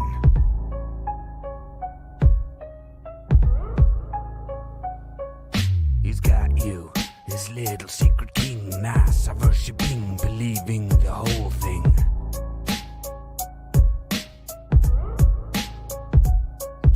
He's got you living in sin, got you walking around with a dope-eyed grin.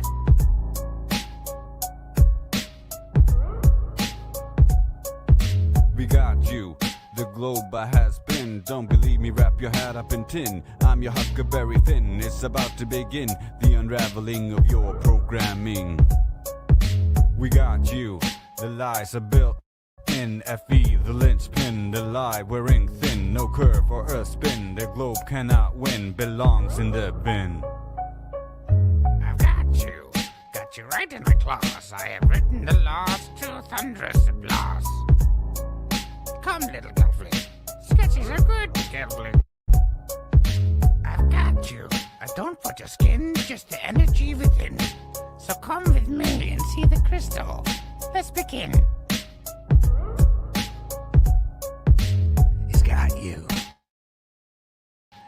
you under your skin? Do you have the mark yet? It's about to begin.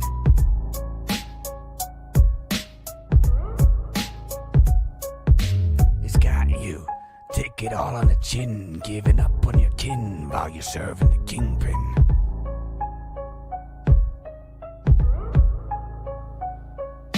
He's got you, his little secret king, NASA worshipping, believing the whole thing.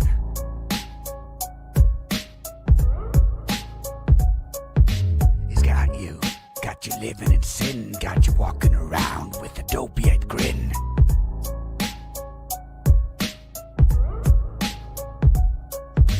We got you. The globe has been. Don't believe me, wrap your hat up in tin. I'm your Huckleberry Finn. It's about to begin the unraveling of your programming. We got you. The lies are built in. FE, the linchpin. The lie wearing thin. No curve or a spin. The globe cannot win. Belongs in the bin. He's got you under your skin. Do you have the mark yet? It's about to begin.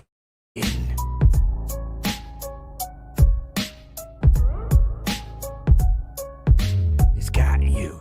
Take it all on the chin, giving up on your kin while you're serving the kingpin.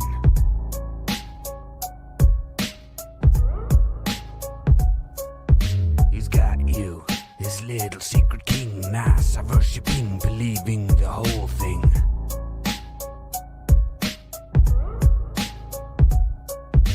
He's got you living in sin, got you walking around with a dopey-eyed grin.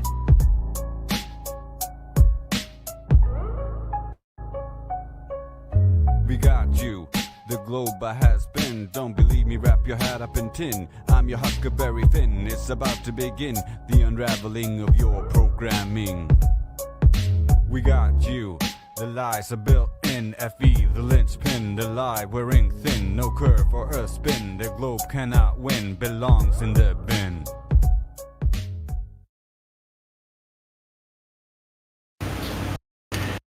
Yeah. Let me ask you guys. A little bit to that one. Did you guys? Did it sound like it was slowing down and speeding up at a certain point? Yeah, that's weird. That was kind of weird. Anyway, doesn't always sound like that. Yeah, it's one of my favorite Dre songs. Yeah, I heard that song down too. That's I weird.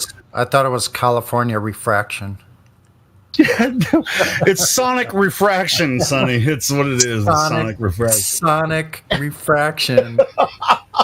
You guys enjoy the music by Destiny Lab? Probably not sure which ones those are, but I probably would. Yeah, if you can share the link. I mean, if it's something we can play on here. Yeah, Destiny's Lab is really good. Hey, what's up, Ryan? I will on my break in 4 minutes. Hey, Ryan. Yes, sir. You were supposed to come over to the last meetup I had. We're having another one in September. Sweet. I will be there. I swear this time. September 5th. September 5th. It's a Sunday night. Same place? No, it'll be at a different place. I'll let you know. I'll keep an eye out. All right. Anyway. But yeah, what were you saying about the Destiny's Lab? Yeah. I'm almost on break. I'm gonna hug it. Oh, you're working. So yeah, my work. I'm supposed to be at work right now too, but they messaged me yesterday. Said, there's not enough work, so why don't you take the day off? I'm like, I need money, but just hanging out. Here's a song by Chief Crow, if I could play that one. Yeah, play it, bro. Zig had put the link in, so let me play that one. Unless See the Matrix is at work. It's just like I can't talk at work because I use power tools and that shit's so loud. Yeah, it's loud. Yeah. Dude, I would love to have access to what you have access to, Helio. Me too. Access to like power tools at work. Yeah. All right, so I make cabinets for billionaires. I mean, millionaires. It's not fun for me. Actually, it's just a job. But I've been doing it for 30 years, so I know how to do it really good. I understand. I just love woodworking. Yeah, it can be fun, but if you could actually make the real money, then it would be more fun for me. I'd be making my own guitar amplifier cabinets. Yeah. Yeah, I could. Yeah, I know how to do that. But anyway. I bet you do. You probably know how to do it well. Those dovetail joints, really cool stuff. Yep. You just have to have the right tools. These millionaires will just be like, "Hey, I have a shop here. What do you need? I'll pay you shit wages for you to use your expertise." He's like, "I can't do it, but I do have the influence in the community, and here I'm gonna give you, a basic design. You figure it out." So I have to kind of engineer it where they don't really give me the total idea, but they'll actually say, "I trust you to actually make it look really cool." That's That's nice. Yeah, but they don't pay me enough to actually do it. You're definitely you're underpaid, I'm sure. Yeah, I'm totally underpaid when it comes to all that. Anyway, so what we're gonna play? It's by who is this one by? By Chief Crow. Oh, I know what song you're talking about. Go ahead. Here we go. Yeah, it's a good one. Earth, throughout its life, even when it formed, it was spinning, and it got a little wider at the equator than it does at the poles. So it's not actually a sphere; it's oblate, and officially it's an oblate spheroid. That's what we call it. But not only that, it's slightly wider below the equator than above it. A little chubbier. Chubby's a good way. It's like pear-shaped.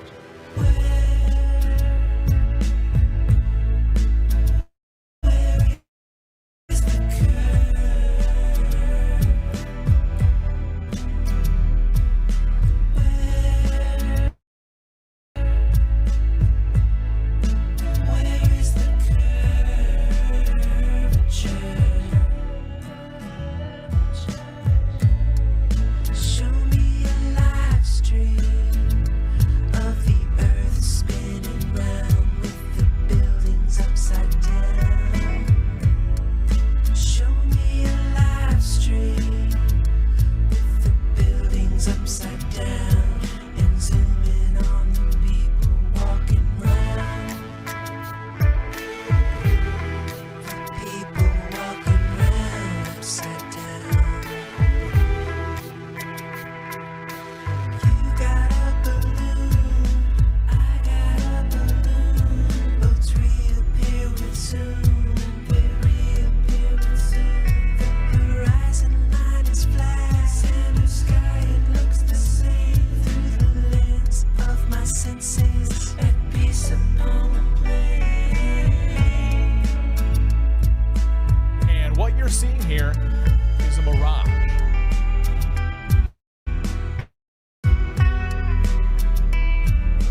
Dude, that was totally not the song I thought you were talking about. It's not okay to say that the Earth is flat. This is some sort of strange denial. I don't know where it comes from. Yeah, but you think you're a rock lady. I'm trying to find this song that I want to play. You remember, you've probably heard it before, Sonny. It's like, the Earth is flat, and that's a fact, but it's okay if you don't feel like that. The Earth is flat. I just don't. I can't remember which channel it came from. Anyway. I think Beth had a question. I don't know if your question got answered, though, Beth. I mean, we prefer talk over music, but yeah. We're just trying to fill dead air if no one wants to talk. Because to be honest, we get tired of hearing each other's voices. So if new people want to actually jump in with some real freaking... Hey, I'll tell you what though. This name Ryan Dunn is VC verified. I'm pretty sure I've seen that name before, like through the years in the YouTube chats and stuff. Ryan, are you have you been in this conversation a while? He might not. He might be FK, but I'm just saying. I just remember that name, Ryan Dunn. Yeah, it looks familiar to me too. Yeah. Even that was that cast of Jackass that he died in a car wreck. That's me. Oh yeah. Well, Ryan. Oh, that's maybe it's the Jackass guy, right? No, all right. So you're still alive. You're still alive, and that was you went to Tupac Island, but you're on Tupac Island right now, streaming live, talking to us about your death. I gotta go. You caught me. I got you, bro. Why are you... All right, so I know you open your microphone. Have you talked to any flat earthers before about any of this? I know, Ryan. Yeah, I know. That's why the name sounds familiar. Now I see it. Yeah. No, I usually just come in here and listen to you guys. I don't really talk much. I'm at work right now, so I'm just passing the time. Right on. Cheers to all you people out there listening while you're at work. That's cool. Yeah, hey, Ryan, when you can talk to us, do you mind joining when you have some time and you don't have to worry about other people listening, at work and stuff? Yeah, please do that. I'll hop on tonight. I usually come and listen when I'm just chilling, but I don't usually have much to say. But yeah, I don't mind. Cool. I've been trying to find that. Have you guys seen previews of the Jackass Shark Week on Discovery? No. Dude, I want to watch it. Guys messing with sharks. It's a thing now. I've been trying to find. I mean, I can watch it on Discovery Plus, but I'll have to subscribe, so I'm not going to. But I know how to find stuff. You ever caught a shark? No, I haven't fished in the ocean. I've never fished in the ocean. Have you? Have you caught a shark? Yeah. Me and my friends caught a shark. Did you eat it? Yes. Yeah, that's what's up. And guess what? It was so fresh when you put it in the pan. It was twitching still. Really? Did you slice it and like? How did you cut it up? Was it fillets or quarter? Slice it in steaks. Just slice right steaks. Down. Yeah. It was like a 3.5 to 4 foot, called a bonita shark. They have real pointy noses, but not that they're not that thick, but they're long and thin sharks, right? And they chase bonita around. They actually kind of look like a bonita, which have fish that has really pointy kind of nose. And I could tell the whole story sometime. Oh, that's cool, man. I was just curious about how you cooked it, or how you cut it up, for the dinner. Well, listen, how we caught it is the real story, and I guess I'll just tell it. So go ahead. We ain't talking about anything else. Go ahead. So I was 17 years old. I lived on my father's sailboat. My father went out of town every weekend. I'm 17. I get all my loaded friends on board with as much beer, booze, and weed we could put and take like 6 of my friends to Catalina without permission. You stole your dad's boat? Yeah, which was our home, which actually had all of our worldly belongings on it. Everything. This is the house I'm taking out for sale. Cool. So anyway, we're at Catalina. We're cruising along under power, and someone throws out a fishing line. I forget what it had on it, but there were these bonita, and we were cruising maybe at 4 or 5 knots, kind of slow, and these bonita started jumping out of the water, and my friend casts his line out behind us. Right, we're cruising along. Catches a nice sized bonita, man, like a 1.5 foot long bonita. These are really fighting kind of fish too. So he's pulling it in, and the bonita jumps out of the water, like, because we're under power, we're moving, so like waves come and the fish would jump out. So this fish that was on the hook jumped out of the water and is in mid-air, and a shark jumps out into the air after it and literally bites off the entire tail of the fish in one foul swoop. You couldn't ask for anything more. And then, so my friend, so the fish, we're pulling the fish, he's pulling the fish up, and it's bleeding, and the shark is. So we stopped the engine. We're just floating. We're just like coasting or whatever you want to call it. So the shark is circling around this bloody fish that's still in the water that my friend is pulling up, and my friend grabbed. But you have half of it on the hook. Yeah, but so check it out. This is only the fish that's on the hook. The shark is swimming around trying to get the rest of the fish. My friend pulls out his spear gun, waits till the shark comes really close, and spears it and pulls it up on deck. Holy shit. Yes! This is a freaking wild animal. A shark is in there snapping. Yeah, chop, chop, chop, chop. Yeah, no shit. You could easily get like shanked by those teeth, you know. So then we killed it, sliced it into steaks, and fried it right there within minutes. What? On the boat you cooked it? Yeah, right on the boat, right there. Yeah, while underway, no less. Yeah. Man, that's gangsta shit right there. Yeah, that was a party. Here in Oklahoma, they do noodling a lot. Yeah, I've heard of that. I've seen that. Noodling, they get in the water and they actually pull these 40 and 50 pound catfish out. What? Take them home and just fillet them up on the front porch with your deep fryer set in. It's just the way we do it out here. Yeah. Ryan knows. I mean, I'm in Arkansas too. Yeah, you get yes, sir. Catfish are fucking huge here, man. You know, in the rivers and shit. It's just, they're huge around this area. Yeah, big nasty fuckers. They sure do taste good, though. Yeah, well, they don't always taste good. It just depends on how you catch them and how you prepare them. Yeah, it depends. I've had some bad tasting catfish. Yeah.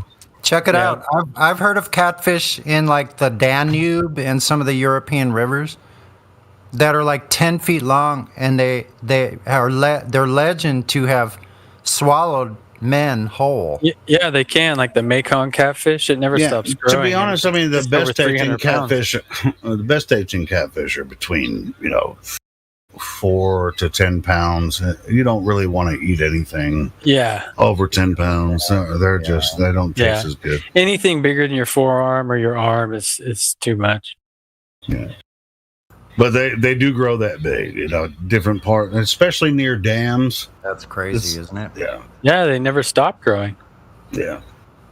They get freaking huge. Probably in the Mississippi, there's probably fish in there bigger than. Well, it's like the catfish and the alligator gar are the biggest fish you don't want to catch an alligator gar, man. It's just like we used to catch them. You definitely don't want to eat one, but yeah, we used to catch them. Nasty buggers there. We throw them back. They're just fun to catch. Huge freaking flappy jaws and teeth. Yeah, and gnarly, man. No. You know what? I'm not sure if they have it around here. I still haven't looked. But walleye. Do you guys have walleye where you're from? I don't know. In California? No, not in California. I think it's more of an East Coast thing. Oh, me? Yeah. I mean, well, there's some walleye in Arkansas, but not very much. It's mostly like catfish, bass, and crappie, and sunfish. Or they call them different, and same type of fish, but they call them different. Different regions. Bluegill, large Bluegill, and smallmouth bass. Yeah. Yeah, they'll call it perch one place, call it bluegill in another. Perch, right. Sunfish. Right. Yeah.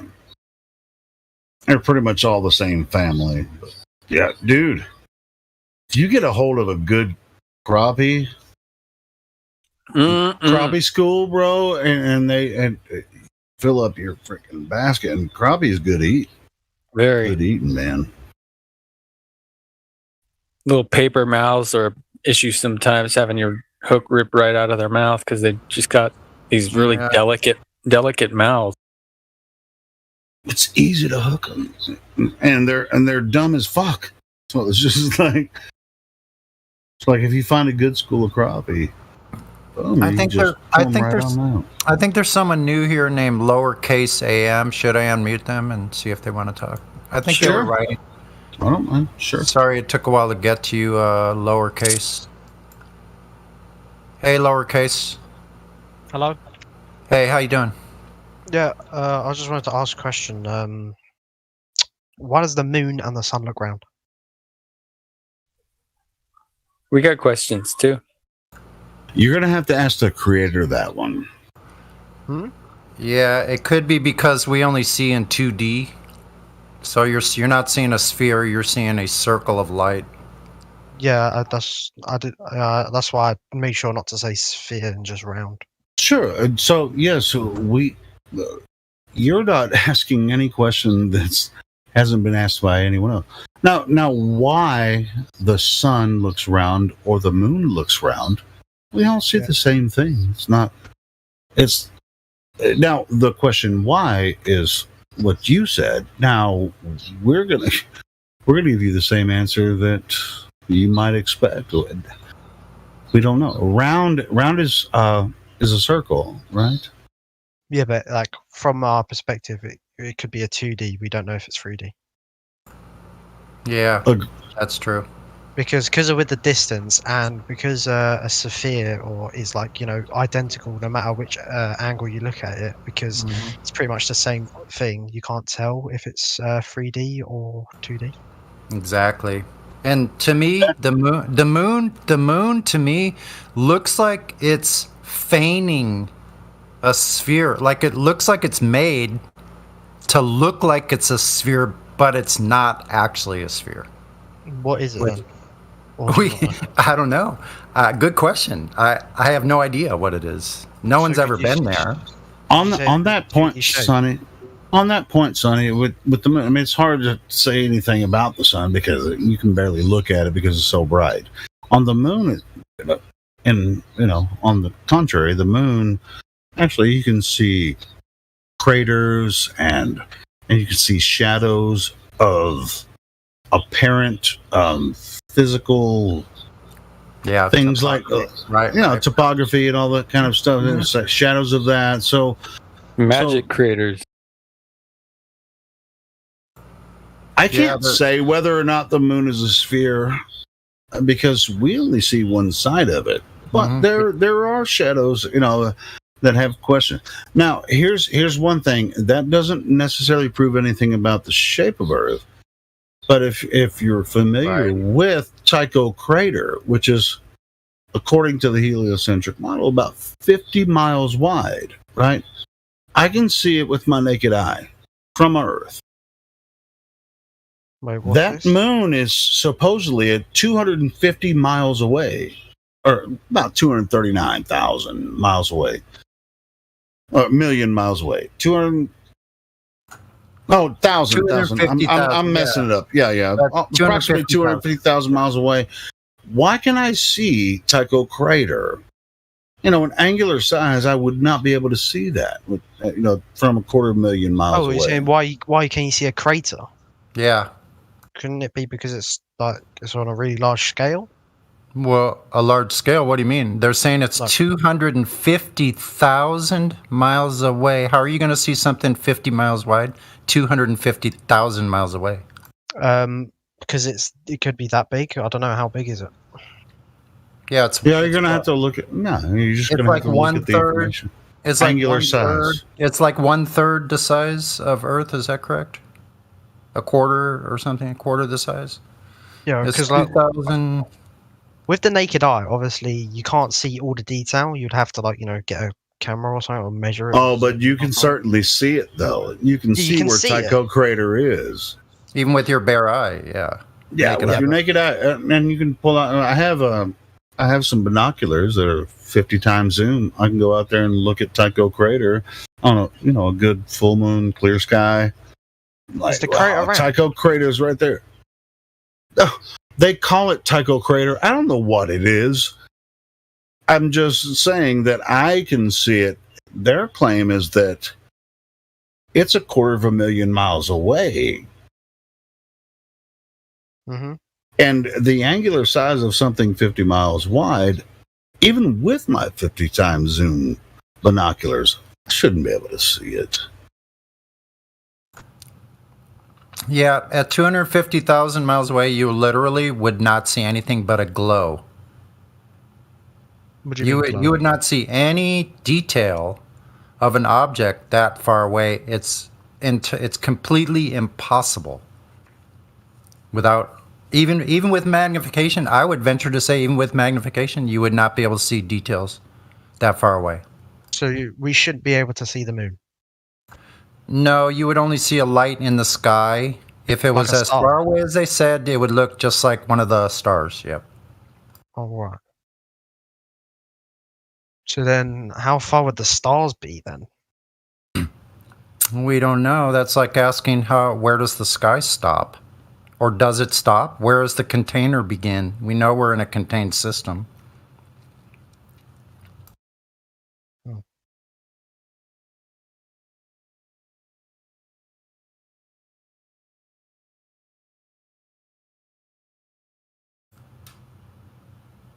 The real issue is not so much what those things are, but where the narrative is saying they are, what medium they're saying they're in, cannot exist in reality. I'm In just other trying. words- There's probably. I'm just trying to think if there's like a calculation or like a formula or something of based off the human eye, depending on the size and distance, at what ratio or something you should be able Yeah. to see something. Yeah, it's There called the probably inverse square law. Oh, is that what it is? Yes. And Yeah, it's if the you inverse square law. It's called light. What is it called? Light attenuation or light? Yeah, probably. Forget I what don't the know, but I knew there's definitely a equation for that. And what does that not match up Two with different the things. moon? There's attenuation of light, and then there's also the resolving power of the eye or angular resolution. And there, I just posted the equation for that, the angular resolution. A wavelength of light, distance of lens.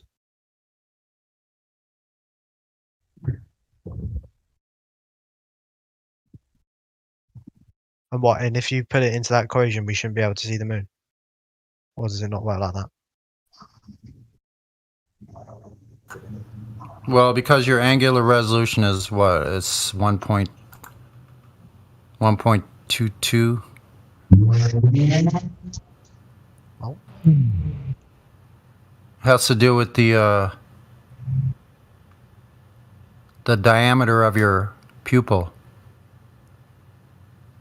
Yeah, but doesn't Yeah, the at the pupil fractional limit. change in? Doesn't the pupil change in size though when lightened?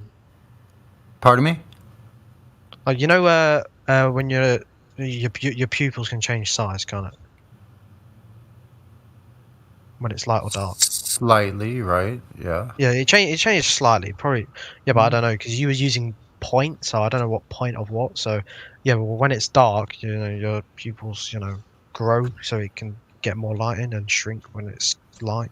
I don't know. That's what I think. I'm pretty sure that's it. Correct. Dilation and constriction. Yeah. So in a dark room or something, your pupils be wide so it can get captured as more light into the pupil so you can see better. That's why your eyes need to adjust. Pupils are slowly getting a tiny bit larger so you can see better. Where there's not much light.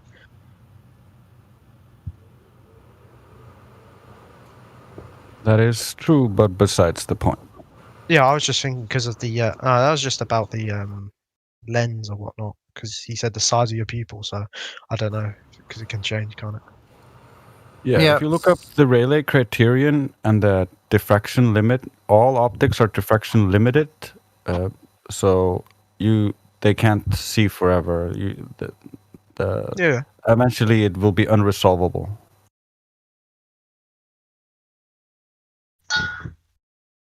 So there's like a view cap or view maximum distance that our eyes can see.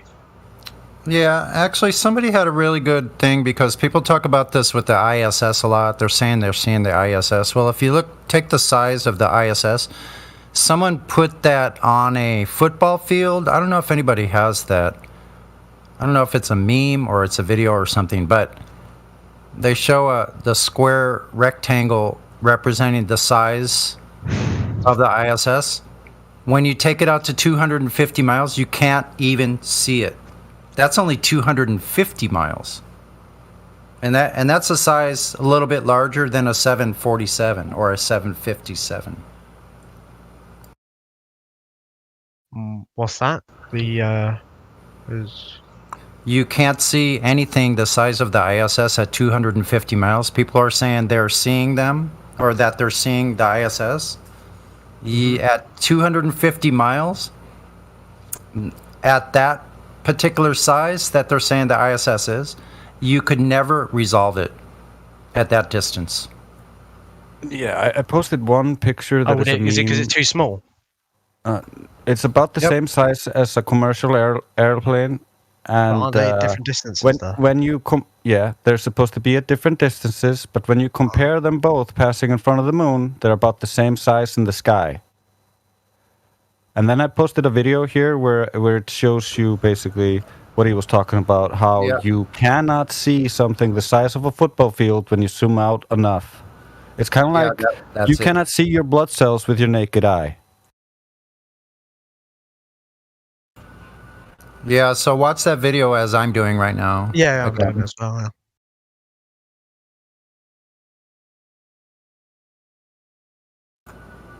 So at 10 miles, you can't even see it. 25 miles, not at all. Barely visible. Yeah, that's so true. So what are they saying? They're saying you can see something that small at 250 miles away. So that's like saying you could see the moon's craters at 250,000 miles away. He asked, Yeah, I know that. But what are we actually seeing? That's what I'm asking. It's unknown. The military has a bunch of things that we don't know about, and like 21 trillion got lost and was supposed to be investigated, and then 9/11 happened to hit that part of the Pentagon where they were compiling all the information about where that money went. So there's a lot of question marks concerning what they have and what they can do. So we don't know what it is, how it's engineered, at what height it's flying at, but it's interesting nonetheless. We don't, for that matter, we don't even know if it's physical or not. Yeah, we really can't verify it. And that's true. And then they said that a plane hit that part of the Pentagon, but there was no video, no plane debris. Yep. So then what is that thing passing it?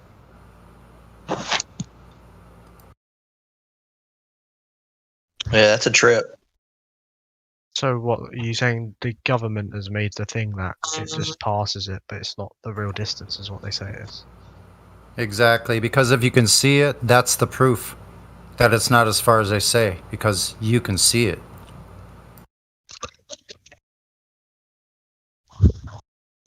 I got something to add to the ISS discussion.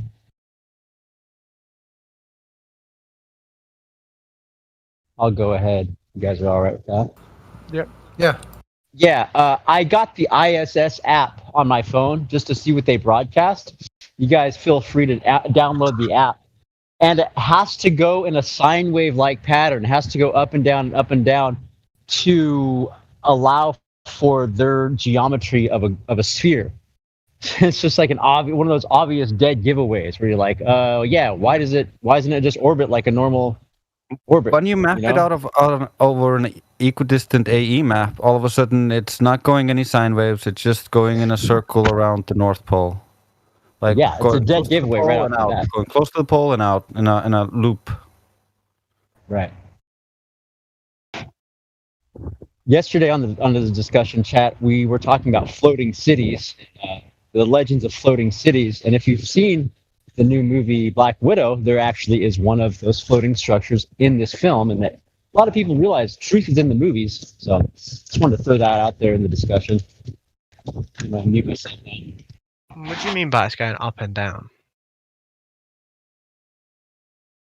Go and see how it's mapped on a globe map, and it goes on the path of a sine wave. You're talking about a Mercator projection, and once you look at different map projections, it looks totally different. What, like a flat, like a globe one that's flat, or like an actual?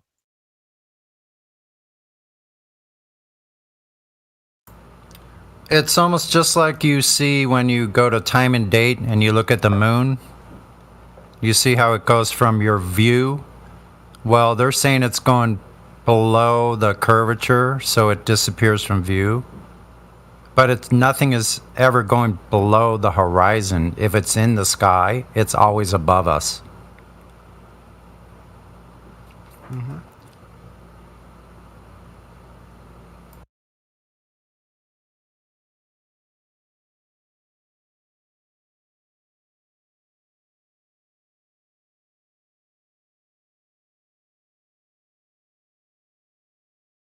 And like if you look at this hallway, the ceiling and the floor are not coming together into a point with the walls on the side.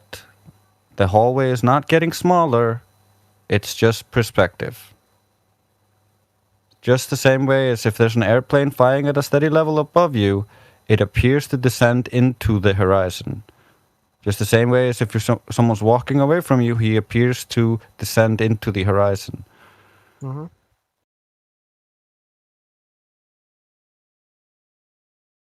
Oh, so another question: how do planes like fly across like long distances, and they make that curve, don't they?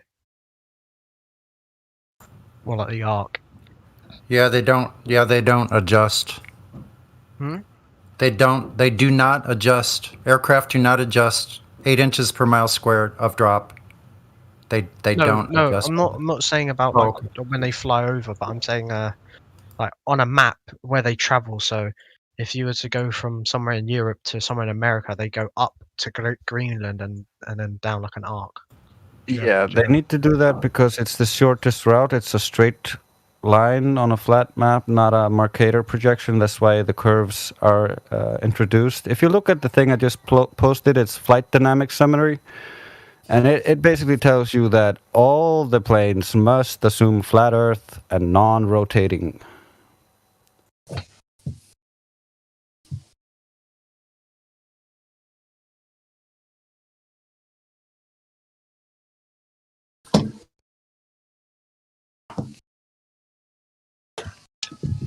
So why do they do the arc then? Yeah, that's the type of projection of the map. If you do it on another map, then it will look differently. It's just the map you're looking at. Okay. Hey, Drace. But how would that look on? Well, I know there isn't a flat Earth map, but Oh, you have channels with flight. I've linked you the channel in the live stream. Okay, Flat Earth. take a look at this, for instance. This is Abu Dhabi to Fort Worth, Texas. Look at that giant curve they have to take. But look at the other map. It's a straight line. Why would you go so far out of your way, waste all that fuel and everybody's time if you didn't need to? So where's this? What channel? I just live stream voice text chat. Oh right, yeah. What? So you're saying they depart, go all the way up, and then down? No, we're saying that it depends on the map you're using. Right? So Yeah. if you have a Mercator map, it will look differently. If you have an azimuthal projection map, it would look differently. If you have a conical map, whatever, right? If you paint it on a dinosaur, it would look differently. So Yeah, but if you did it, but like if you did it on a globe, then it's straight, isn't it? there are no straight lines on a globe. Yeah, there's Well, yeah, nothing straight on a yeah, globe. Yeah, obviously not, but like a straight over because obviously you can't go through the actual. You can't go through it, can you? Are you looking at the live stream voice text by chance? Yeah, I've seen that. Yeah, where like it's on the you can see it goes from straight up north, and then obviously changes as it goes past the north part. We're talking about actual flight paths that were actually flown. Yeah. Yeah, I'm not talking about like the nose and whatnot as it pitches up to like maintain as it goes around that. No, not. I'm talking about that track it takes around the Earth. Yeah, we know. Yeah. So who said though they were wasting fuel and whatnot? And why? If it's I don't know who said that. Said that because if they're just flying out of their way to go in curves, they are wasting fuel. But if they're going in a straight line between point to point, then they're not. Yeah, and they're pretty much going in straight lines. They're not going way up to the north, 1,000 miles to come back down. Yeah, because it's on that type of map. That's why it looks like a curve. But if you was to get that same picture and then like I don't know, change it or like put it into a different style where like the other map, then it is a straight line. Yeah, like the image at 5 minutes after. Exactly why. Yeah, but couldn't it be the same as like on a globe though? No. Why not? Because on a globe, all the continents are completely distorted, and they don't match what these flight paths are actually doing. Not at all. That's why I asked. Are these actual flight paths that were actually flown by an airplane, or great circle routes just projected in a computer program and just say, hey, the plane goes this way? Because there's a big discrepancy when people actually get on a flight and actually track where they're going and like look out the window to see what they can see, and it often doesn't match like what the seatback projection says, right? So they'll show them the seatback like your plane route where you're supposed to be going, and oftentimes it doesn't match at all to what's outside the airplane. Oh, what? As in like the terrain and the ground? Exactly. So one guy he flew back from England to New York City. And they have actually flight corridors. So planes fly into these flight corridors, transatlantic flight corridors, right? So they fly. So they fly into that. So in the seatback, it said that like Greenland was on one side of them, but it was actually on the other side of the airplane, which is big. That's not like a little deal, right? So you can see hundreds of miles out each side of the airplane. Mm-hmm. But the flight path says that it's in one spot, but it was actually in another. So this isn't the only instance of this. So there was also Max Egan's. It was Santiago to Sydney, or no, Sydney to Santiago, and he took a compass with him to like track like where the plane was actually flying, and like it was saying he was flying northwest when he was supposed to be flying. Or no, northeast when he was supposed to be flying actually east. And it was doing that for hours. So there's a big discrepancy of like what the plane's actually doing versus what the projected Great Circle route is. But how? So one's like a calculation and one's actually what the plane actually flew. But how reliable is that? How reliable is what? Like that information. Like say faulty, like Listen, you can go on FlightAware and look at actual flight tracks. Unfortunately, they stopped tracking the airplane when it's about 200 nautical miles out in the sea. Well, yeah, obviously, because they can't. Because once they go transatlantic, then obviously because they're so far away from land, they can only communicate or only transmit via VHF for like ultra high frequency and whatnot. So then, where is their what? Because what actually measures it is their transponder, which is a system in the plane which pretty much copies everything it's doing, its altitude, its heading, how fast it's flying, Mach number, and it transmits that from the plane to the ground. But over the ocean, you can't do that because obviously they're too far away from to do that. That's interesting. That device should be able to record how much dip. There should be 2,790 feet per minute. That's negotiated over the curve. What do you mean? The dip. The dip, the nose of the aircraft would have to dip its nose 2,700 feet per minute to negotiate the curvature of Earth. It's flying over a ball, right? It's flying over a ball, Earth. What if it's flying over a ball Earth? Yeah, but According to you. any pilots are going to tell you they're not dipping their nose. They're actually, their noses are lifted up the entire time, approximately 3 degrees for lift. If lifted up, if it was going around the Earth, wouldn't it go down instead of up? It would have to go down to negotiate the curve. This is objectively so. It would have to negotiate the curve. But they're not. Yeah, but couldn't that be done without noticing? Because as the 2,700 feet per minute without noticing. Do you realize that's like that's how much that's feet like per minute? That's like more than 60 miles an hour in a vertical direction. So are you telling me you wouldn't feel 60 miles an hour going in a vertical direction downward? What? Wait, was That it would be noticeable. vertical speed?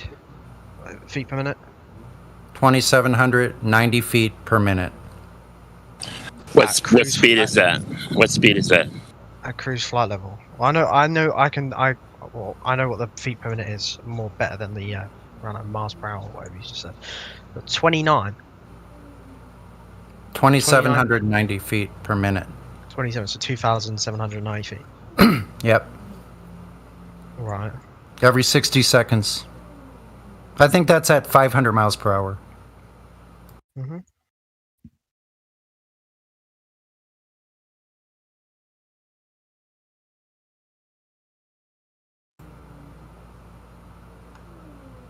They would And it's fly not- off. Yeah, I'm sorry, go ahead. I was just going to add, it's not only aircraft, it's also missiles and all our electromagnetic propagation. It's all designed over flat Earth.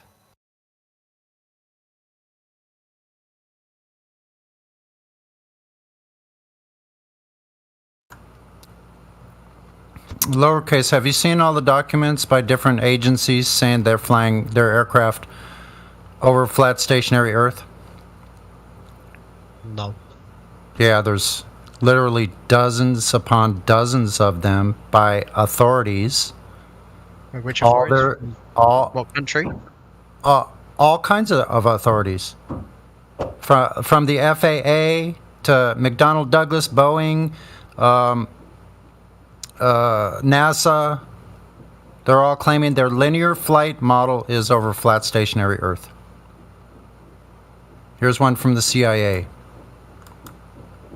These are officially released in about 2000 through the Freedom of Information Act.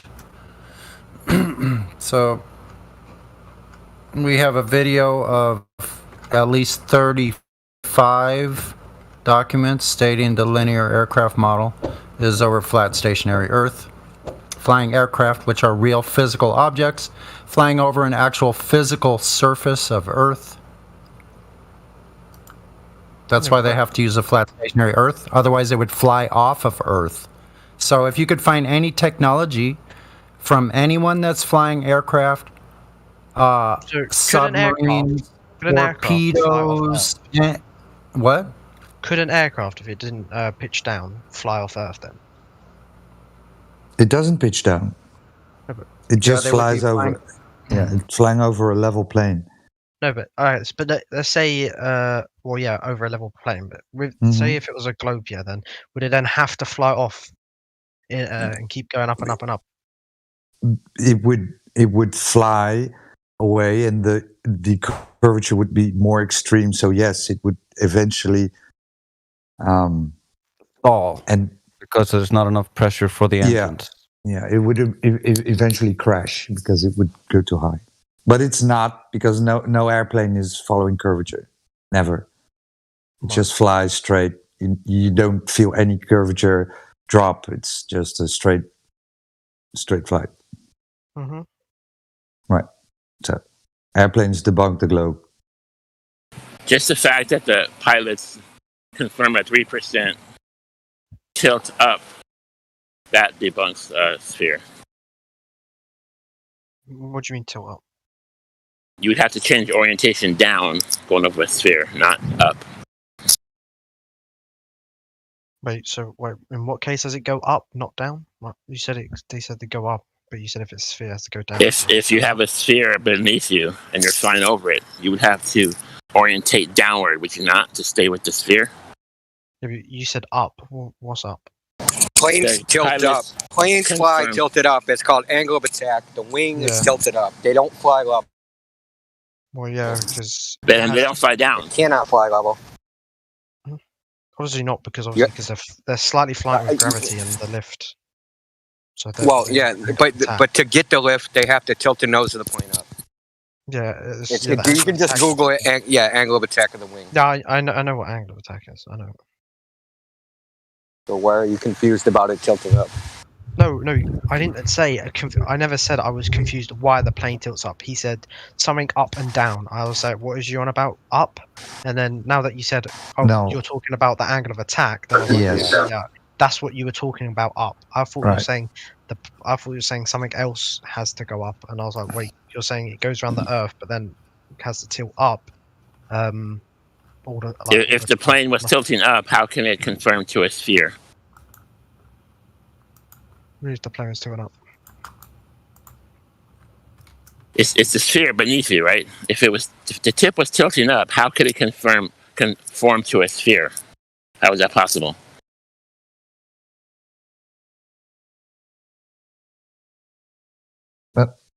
So the correct answer would be it couldn't. It has to follow curvatures. So you would take a ruler and pass it over a beach ball and tilt it up and tell me if you can stay with that sphere tilting up. Mm-hmm. Right. There's just no way you can do it. If the pilots are actually tilting up, there's just no way it can conform to a sphere. Otherwise, you'd be flying with your nose directly up at the sun.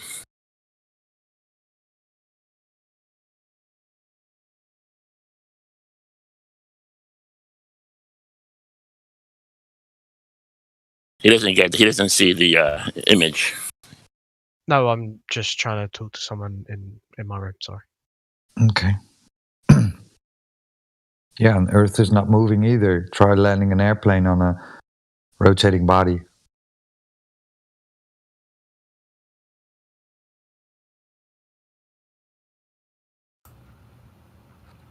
So I would challenge you, lowercase, to go search and try to find anywhere where any aircraft technology is using the globe in their calculations for flight. Mm-hmm. Go try to find that. Did you guys show them in the flight navigation manual where it says we must assume the Earth is flat with no curvature, non-rotating? 35 documents. Yeah, 2 different forms. Video and then the actual documents as well. Someone had the whole list of those docs. Some of those documents they've taken out, I've noticed.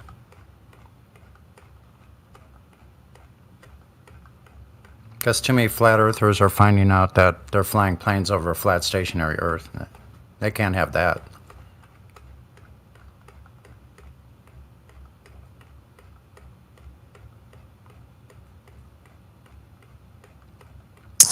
You put those in live stream, Sonny? Oh, I've got another question. There's a what do you call it? There's a flight from, I believe. Let me think where it was. So where'd they go from? I think it was Singapore to Newark. Newark, and depending on the weather, they either go left or right, or west or east. So it can fly one way around the world or the other way around the world. If it's a globe. So how does that work? Just to piggyback on the flat calculations for flight based off a flat plane, the NASA documents have already been declassified and released, so they're not even hiding it at this point. The truth has been only suppressed for the dumb masses. For those who want to see it, it's out. Mm-hmm. No, but how does that work? So, like, how is there a flight that can go left, can go east or west? That's just really weird. So, are you confused about circumnavigating? What do you mean? What's circumnavigating? So circumnavigating is the same on a globe as on a flat Earth, right? So going west or east is always correcting for north. You're making a big circle. Same would be on a globe. Mm-hmm. So what's confusing about going west or east then? Because based off of north and... Right.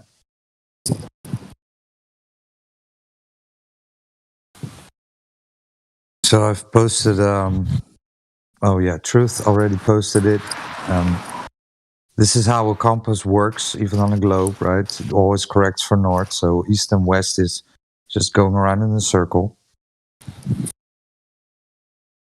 So what map's that? Because I've heard that's not the... That's just a projection, right? It has its function now as showing how a compass works. Okay, so every map has a function, has a purpose, right? And, there are tons of maps having all kinds of purposes, or used for navigation, or time zones, or whatever. So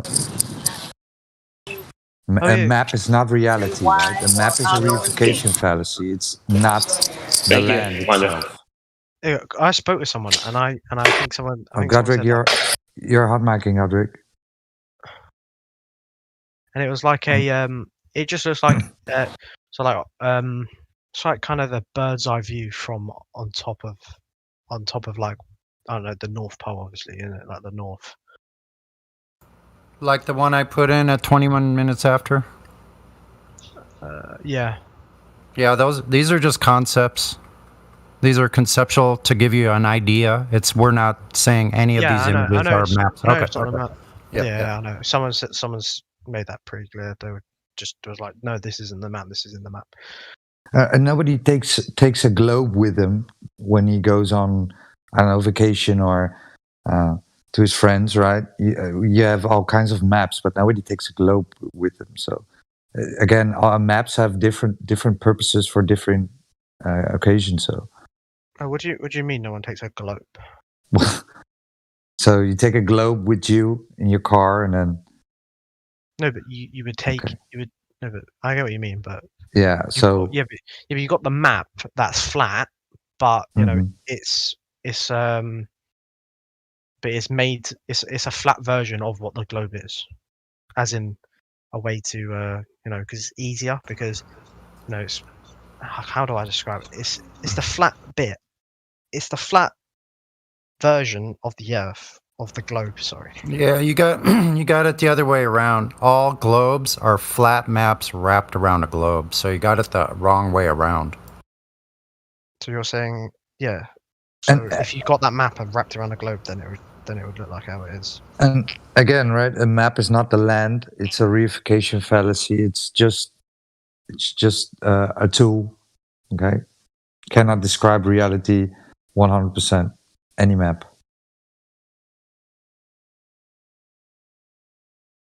But I mean, for a globe, you need curvature.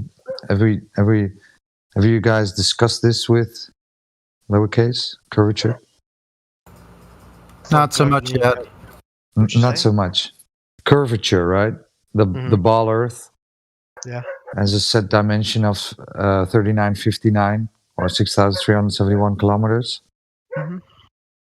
Do you agree with this number? I literally have no idea what the number means because I haven't looked into it. But Oh, the radius of the ball Earth. They said yeah, it. Okay, 3959.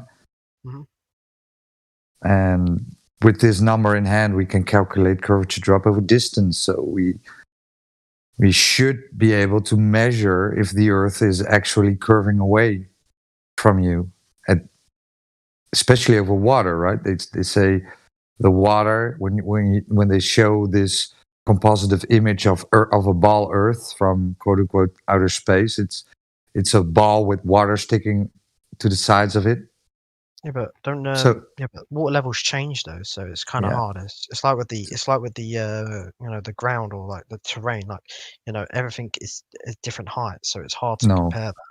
No, so when you get these pictures from NASA, right, you see a ball, correct, a globe with water sticking on the side, and it curves, correct? Yeah. Yeah. So they said this ball is 3959 miles. So surely we can measure if the Earth is actually curving at the rate they tell us. Mhm. Right. So have you ever experienced this curvature? Seen the Earth curve away? Curve away, or like after Right. the horizon. Whatever, right? Have you ever experienced the Earth as a globe? What do you mean as a globe? Well, as it what I being mean, curved? right? What I mean is that you and I and everybody in this call experiences the Earth as a flat, non-rotating Earth, right? This is how the Earth presents itself, as flat, non-rotating. So the sun's moving. What is it that you observe when you look at the sun? When we look at the sun, it appears to look like it's moving. Right. Yeah, but So that's this like is both what we ways. all observe, right? This is what we all observe. So the base axiom is that Earth presents itself as flat, non-rotating, and that the luminaries above our heads move in a circular path above our heads. This is the base axiom. Yeah, but if the Earth was moving, then it would also look like the sun is moving. Yeah, but then you come to the point: how can you prove that the Earth is a ball with the radius they given to us? Right? They said it is this big, this ball, and now we have to prove it with direct measurements, because you just conceded that you don't experience the Earth as a ball, right? So we need proof. We need evidence that it is actually a ball, right? So surely we can measure this ball Earth. Wouldn't you agree? Mm-hmm. So they say, right, at 1 foot observer height, the horizon must be at 1.225 miles. This is the geometric limitation of the ball Earth. I don't think you know the numbers, but are you in the live stream? Yeah. Okay, so here we have 2 oil rigs, right? Oh yeah, I seen it. I was just going to bring this up, but like, is there another picture like where they take it like a couple of days apart and then you can't see the other one?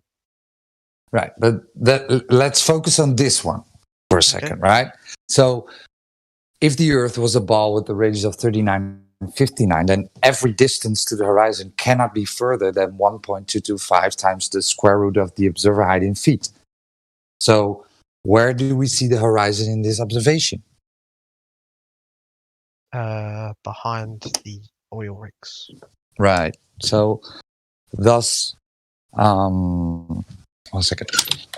Thus making the Earth not a ball with the radius of 3959, because the geometric limitation of the ball Earth, it has to be that the horizon, it must be at 1.225 miles. And yet we see 10 times further than the globe limitations, geometric limitations. Isn't there? What about the? I understand that. Yeah, that makes no sense. That makes no sense. I agree. What about the other one where the the horizon changes and it comes forward? Oh, 1 sec. Because I swear there's another picture with the.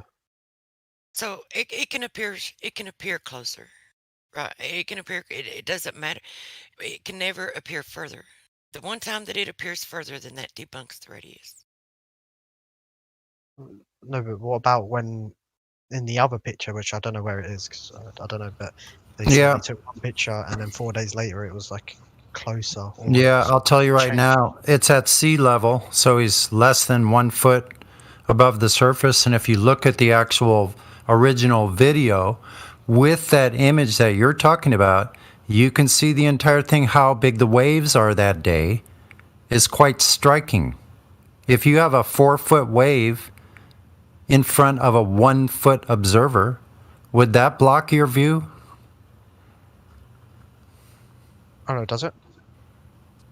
A wave, Yeah, of 4 course. foot, a 4-foot high wave in front of a 1-foot high observer. Let me ask again: would that block your view?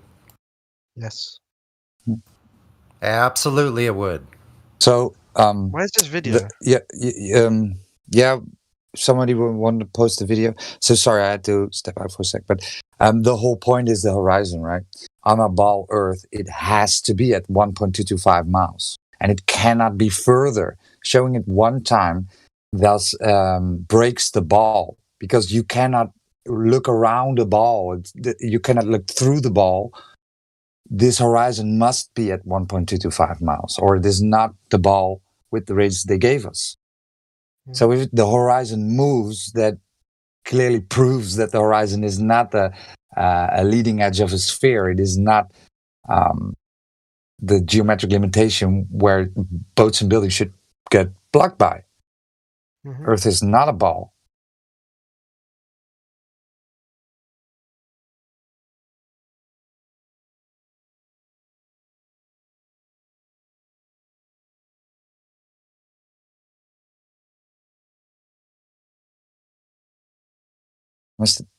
Are you still there? Yeah, sorry, what? Okay. I'm just watching. Yeah, the man. videos. Yeah, man. Think about it. Then Yeah. the beauty of it, of this all, right, is you don't have to trust us. You don't have to believe us. You can just go out in nature and do it it's yourself, just- right? Yeah, obviously. Do it Plus, yourself. It's good to hear everyone's opinion. You know. No, hear Go facts. test it. Go test Earth, right? Yeah, it's true.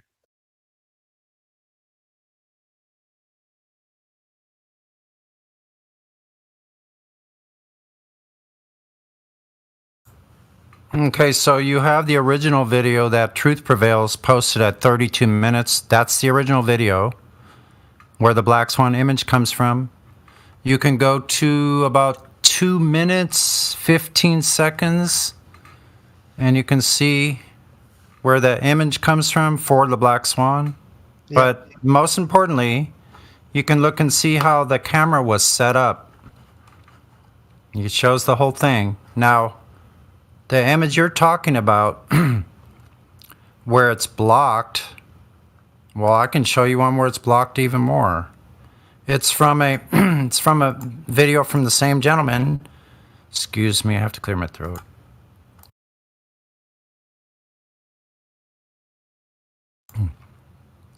So the one that's blocking the second oil rig comes from a video called Magnification at Sea Level. And I took a still from that video showing you this. Look at this wave.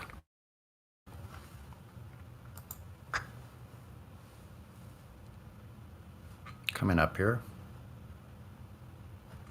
Oh, you can See see that the wave? yeah. And now I'll show you the original video where that comes from. And you can actually find in this original video, you can find pretty close to where I took the screenshot. You can see where they got the image, where the waves kind of settle out a little bit, but they're still high waves. And you can see the texture of the wave. So the whole point is that you're able to see either one of these oil rigs is beyond the geometric limitations of the ball with that radius. So the radius has been falsified by either picture. So because the conditions of that day was different, which made it seem that it was, let's say. Yeah, he's at 1 foot. He's right at sea level. He's just barely above sea level. So any waves coming in, and so if you look at the conditions on both of those days, from the first video, 9.41 mile Earth curvature test, to the second one, which is magnification, you can see the difference in the wave height and the winds and the whole thing. That's very important. That's very important. Listen, that's crucial at a 1 foot observer height, you have to admit. Like we said about the 4 foot wave and the 1 foot observer, you know, so if you have waves that are higher, a mean average higher than the observer, then they are going to block the observer's view. Yeah. So what was the boat one at the start of that video?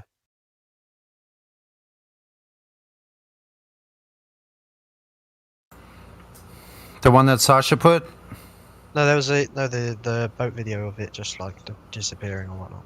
Yeah, the the one magnification video. Oh, the boat? I'm confused. I don't know if you're talking about the GIF that Sasha posted or the magnification. The original video, the magnification sea level video. Right.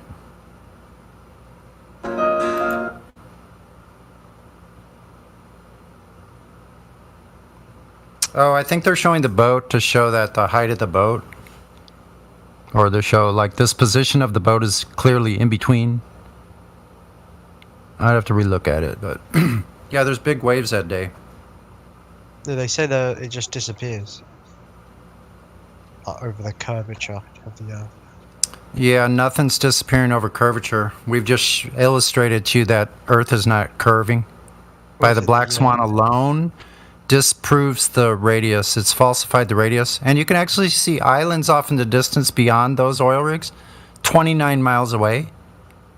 So that's 30 times further. It's actually exponentially further.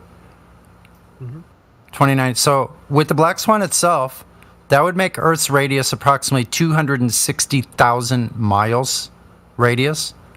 That would mean Earth's diameter would be 500,000 miles. Right. And that's only the oil rigs. If you go to the islands 29 miles away, that would make Earth's diameter millions of miles. Well beyond, like 2, 3, 4 times further than the moon is said to be. So that's how far off this radius value that they gave us is.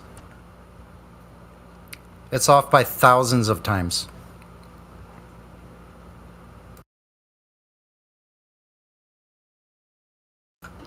Yeah, so the boat is showing you how the magnified horizon blocks distant objects. It's blocking the bottom portion of that boat. That's, once again, those are waves.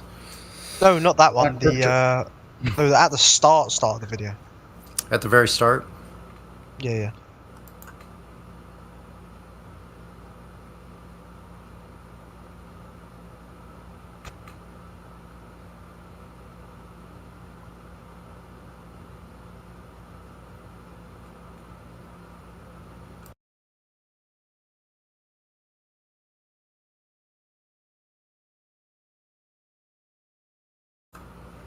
Yeah, and there's also like the magnification is a real thing also.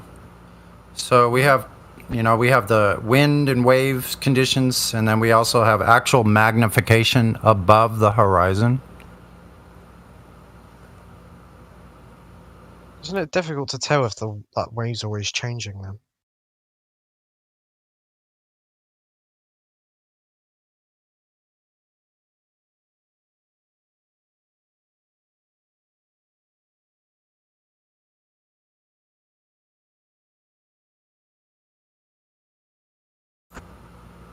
Yeah, the whole thing about The whole thing about boats going over the horizon is if you watch a boat go and it's supposedly going over the curve edge, as soon as you zoom in with a camera or binoculars and bring that boat back, that cannot happen on a curved surface.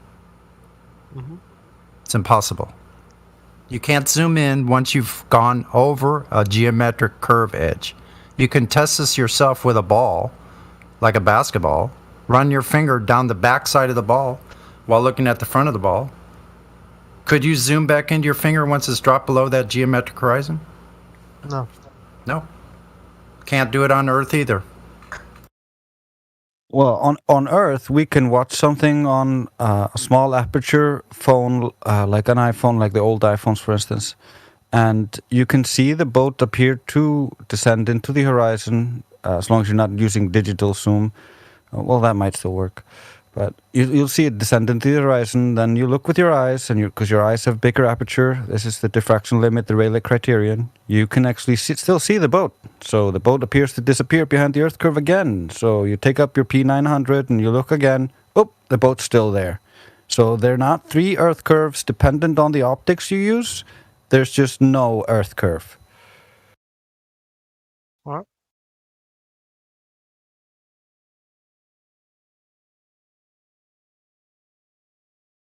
What did you not understand? I posted a video here for you to look at from Life is Short on angular resolution and our world, and how they have co-opted how you see the world and made you think it is a sphere when there's no evidence for it. I didn't say I didn't understand. I fully understand.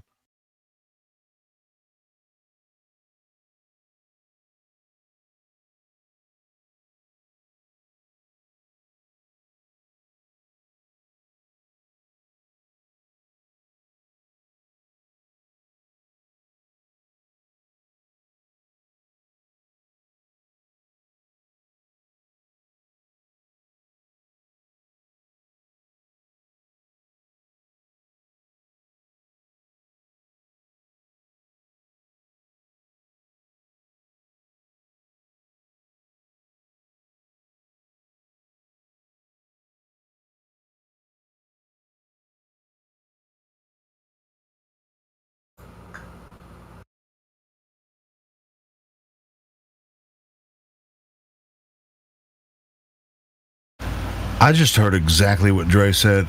It was pretty concise, and it sounds like someone was confused about it. I mean, it's really, I think the way he described it was very concise. Or was, yeah, it was Dre's, right? That said that? Yeah. So where's the confusion?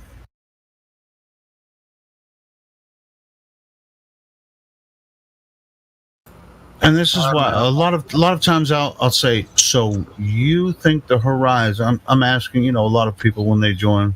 So is the horizon the curvature of the Earth? And more than likely, if they're brand new to the topic, they're going to say yes, that's the curvature.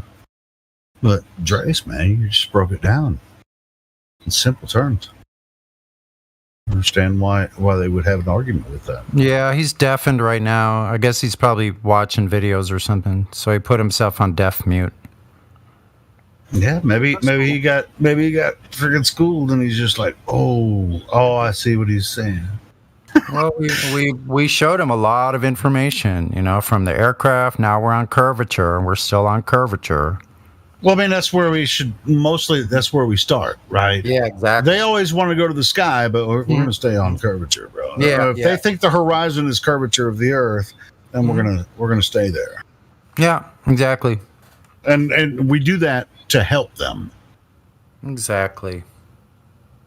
Yeah, so here's another point to think about that most people don't bring up. If a boat goes over the curve edge, then there should be a left to right drop. That would be easily measurable. It would be visible, not only visible, it would be measurable. But there hasn't been one single measurement or observation of this side-to-side drop.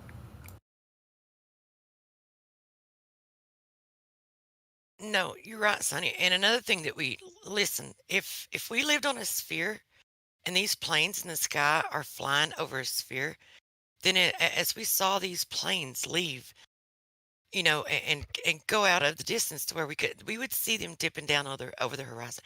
Every plane would look like it's crashing into the ground. If it would have to fly over as it left the field of view, and if it were going over a curve, we would see it dipping down, flying around a curve, flying around the Earth. Yeah, you're right. Because the further away it got, the more tilted down it would be. It would appear to go downward. And what I mean by helping them to understand, I mean, you can understand our point of view and then completely disagree with us. If you understand both sides, then you can say, well, the flat earthers say this, and if you understand both sides completely, like we do, right? We actually understand both sides, and we explain to them, our point of view is like, this is why your side is impossible, whatever. We do understand both sides. So why, if you don't understand both sides, I don't understand why they would just try to make fun of us as if we're just dumb and just don't. Yes, I understand the other side of the argument, but I just don't believe them. I think they're just being disingenuous, or they actually are in a belief, just like we say, right? They're in a belief, and so it must be a globe. The horizon is the curvature of the Earth, which this is our argument, right? It's like you should be intellectually honest enough with yourself to understand both sides and go ahead and choose one.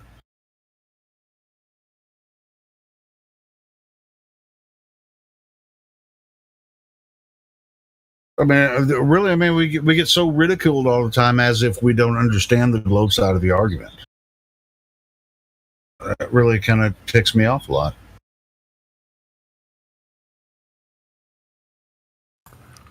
Yeah, they're fully welcome to disagree and then provide contrary information if they have any. We'd love to see that that information that counters what we're saying, but I haven't seen any resistance. Oh, well, we actually have seen a lot of resistance, but their resistance doesn't make any sense in practical reality, so it's kind of Yeah, I guess I shouldn't use the word resistance. Yeah, we do get a lot of resistance, but nothing that's backed up by anything substantial. Yeah. Exactly. I don't necessarily want to take the piss out of the Globers. It's just like, yes, of course everyone believes the globe, because they watch it on the news and movies and everything. Oh, yes. We used to believe that shit too. Now we've taken a deeper look into everything that they're telling us about this third rock from the sun and all of this information. We completely understand it. More than likely, we understand it better than they do. And then just throw insults at us and say, well, why don't you believe it? Well, it's because they tried to take the piss out of humanity for so long that we're just not going to let them freaking do it to us anymore. This Earth is not what they say it is. This globe, third rock from the sun spinning around the galaxy. No, just don't buy it. I do know the numbers. I understand, all of the mathematics and all that kind of shit. Yes, I understand why you believe it. I just don't believe it. It starts to become like the Globers are telling us that fire is not hot and that you will not burn. And we're like, yeah, but we tested it, we burnt, it was hot. That's how basic it is.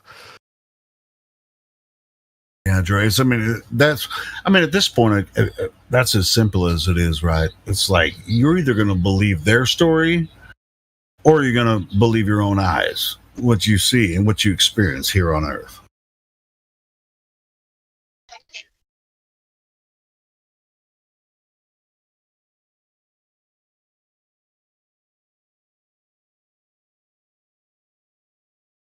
And it's so funny, right? You make them concede that we all experience the Earth as non-rotating flat, and then they immediately go back to the ball again.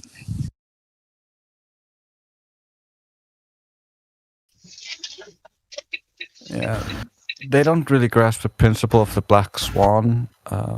To them, it's just a name oftentimes. But the problem is, we show them that there is no curve, and then they want to jump to some other topic. But the problem is, and the principle of the black swan is, we have shown you that there is no ball already. So trying to excuse it through something else is not going to help. You need to first find your ball. Yeah, it's like they have a level like, I don't know why they want to talk to flat earthers, but I guess I'm referring to the YouTube chat. I've been in there for a while now.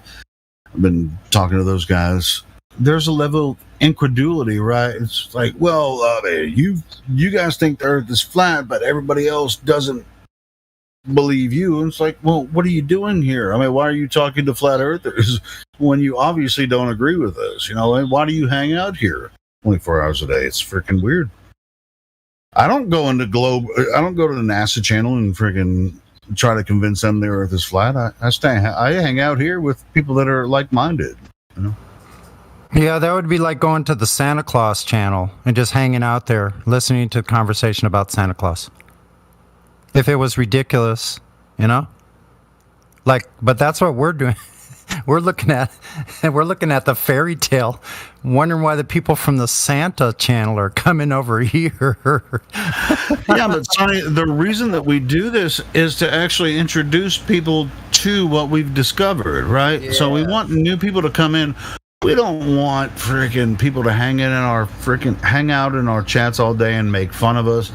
We don't mind necessarily, because it's sort of expected that they're going to just like, oh, you guys are dumb because you don't think the earth is a globe, and you know, all this kind of weird stuff.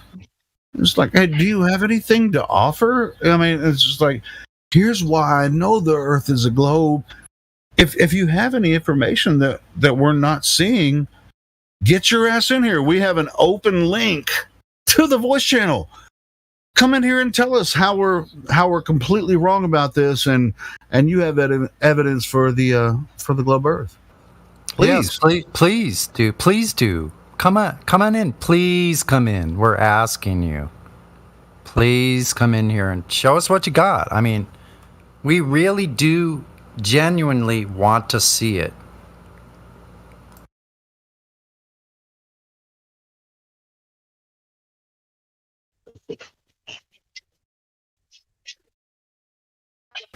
And I'm going to go ahead and speak to the people that I've been chatting with in the YouTube chat for over an hour now.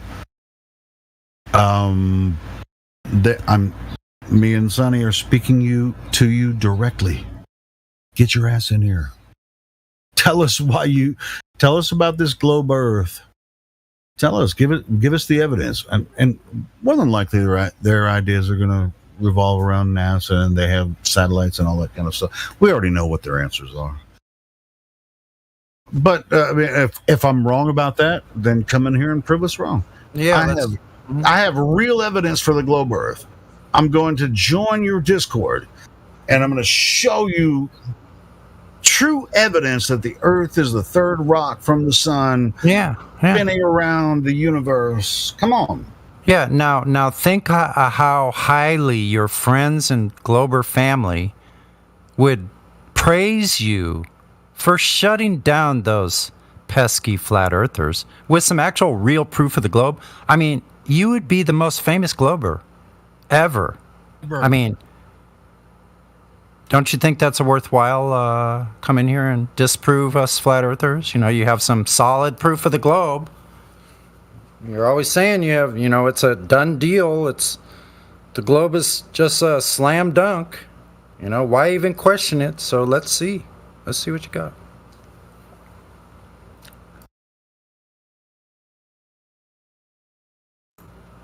We'll shut the server down, right, Helio?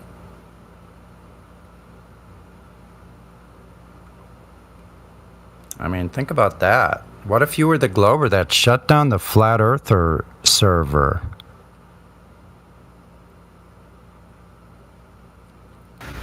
I just come in with some real globe proof and shut down the entire server, and all of us will be like, oh, I see it now. I see the globe Earth, and we were all wrong.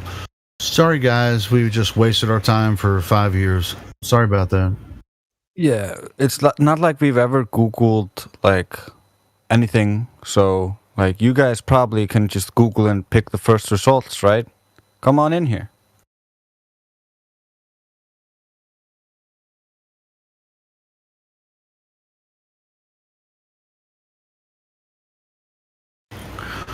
Yeah, when we regulate our YouTube chats and stuff, which I've done some experience with the YouTube chat. Like, oh, you're a coward. You just don't want it. It's like, dude, the only reason I ban you is because all you do is just bloviate and don't bring any information. You're actually fucking up the chat for new people that want to join. You're spamming and shit. Of course I'm going to ban you.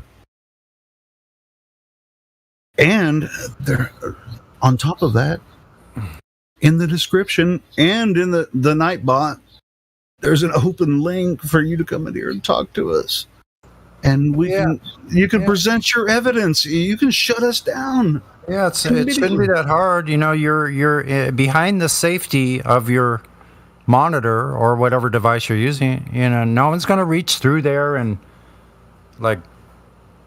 come through the wires and reprimand you or something for disagreeing with us. No one's going to do that. So you can't use being afraid of getting banned as an excuse.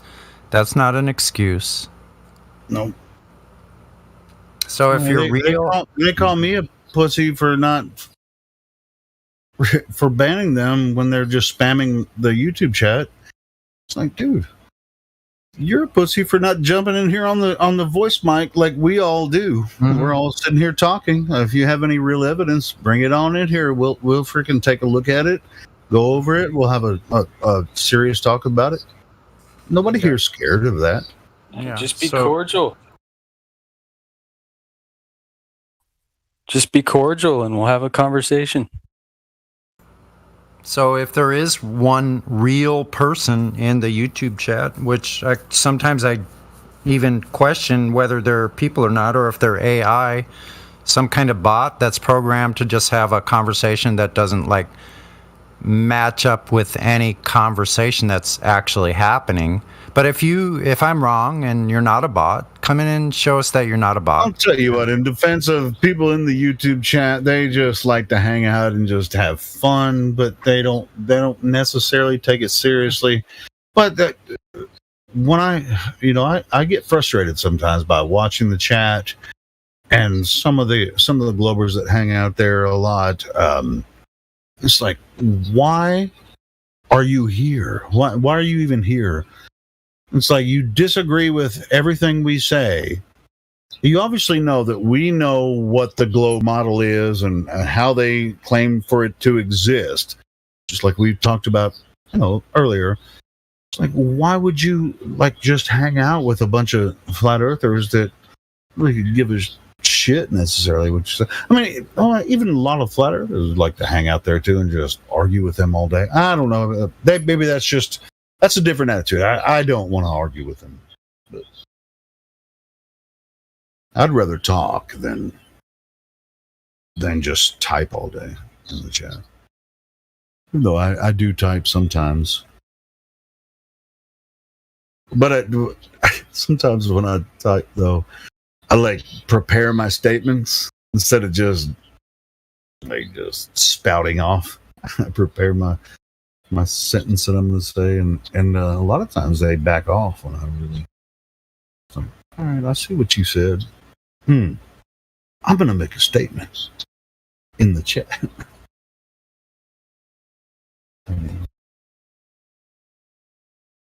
It's just kind of weird. It's like I'm not going to repeat myself. You guys have at it.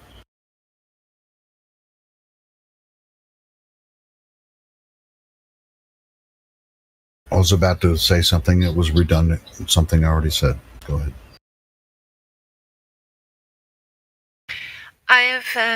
Can you guys hear me? Yes. Oh, hello. I've been having issues with my sound. I've been on this other Discord for the better part of a year, where they talk about, you know, the stuff that's going on and prepping and stuff like that. And somebody started talking about flat Earth, so I've just outed myself. But for the last 2 hours, I've been talking to all these people. Wow. So there was a lot of interest there. So I've given them the link to the server. The guy who runs the server wasn't very enthusiastic. So I gave him a direct challenge. Because I've actually been on our Discord here for, you know, finding information and stuff. So yes, there's quite a bit of interest. Get him, Ariel. Yeah. Yeah. Do it. Yeah, I mean, I'm not. Apart from the people that I work with, I wouldn't bother with them. You know, with their face masks on. But these people in the server have known me for a long time, and I've never felt the need to raise this with them. But somebody happened to talk about the firmament. And it's not a place where people who are religious talk about, you know, the Bible or anything like that.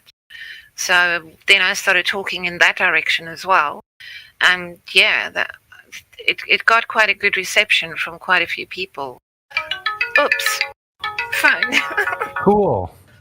That's good news. Get that call. I'm going to call Ariel out as a fake South African. Ooh, damn. He just said that. Ooh. You should out her as a fake. You should out her as a fake Londoner instead. That would be more. That would be more.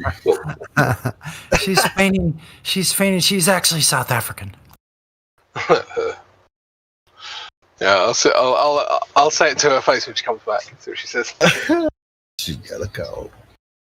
All right. I got a message from Crit. I just saw it, like close to over a little bit over an hour ago. Said if he wanted me to join Chatterbox with him, I might go in there and see what's up. I got to put some laundry in, so need to do that too. I'm you got a couple loads I need to do. I just said Crypto saying something. What were you saying? He was talking shit about you, Ariel. Man, I was talking shit about you. Totally breaking. I'm outing you as a fake South African. What? You didn't say as well. You said as well. Oh, did I? Yeah. I'm sorry. You're just not South African if you say as well. Oh. Well, I don't know what to say. You left her speechless. You've been in England too long, Ariel. That's the problem. I have. Yes, I have. Yes, I have. Funny. See, I was right, you guys. I wasn't even talking shit. Well, you saw Crypto acts a boo. I don't even want to know what that means. You know, when I'm at work, people there's a gay guy that I work with, Michael, and he'll just off in a big meeting where there's like 40 people, all doctors and serious stuff going on. Then he'll go, "Oh, Steph, you sound so posh." when I'm talking. And a lot of people think I'm from some private school, like finishing school, because of the way I speak. It's just weird. I think a lot of the time it's when South Africans say "yah." That sounds like, you know, a posh English person saying, "Oh, yah." I don't know what it is about the way I speak, but he maintains that I speak like really posh. I don't know. I would call the way that Crypto speaks, I would call it pompous. I don't even know where that would. Brilliant. I'm not even considered posh in England, but for some reason Americans think I sound posh. You do. Yeah, I agree. Yeah, I really like the way you sound, Crypto. His accent sounds posh to Americans, but I was just busting his balls about the pompous part because he's a very peaceful guy. He's freaking. I love the way that you talk. So. Yeah, you're a very peaceful. I'm a bit pompous though. I can't even deny that. That's pretty much okay. Well, yeah. I'll give it to you if you want to own it. Fuck it. And Americans don't know posh. Yeah, that's probably true too. No, I like your style, Crypto. I mean, you take no fucking prisoners, do you? No, not really. No, he doesn't. He doesn't take any prisoners. I try not to. Speaking of prisoners, have we got any Globers in the chat? There's a no. That's kind of what I like about this kind of online forum, because there's like, it's almost like it doesn't matter what the person looks like, it doesn't matter who they are in real life, none of that stuff. The only thing that matters is the argument, and it doesn't matter if they're 6'7" or 5'7", it doesn't matter like what colour they are, none of that matters. It's like, can you argue well, yes or no? It kind of strips all of that shit back to just the argument. I think that's why I really like the kind of live stream voice chat.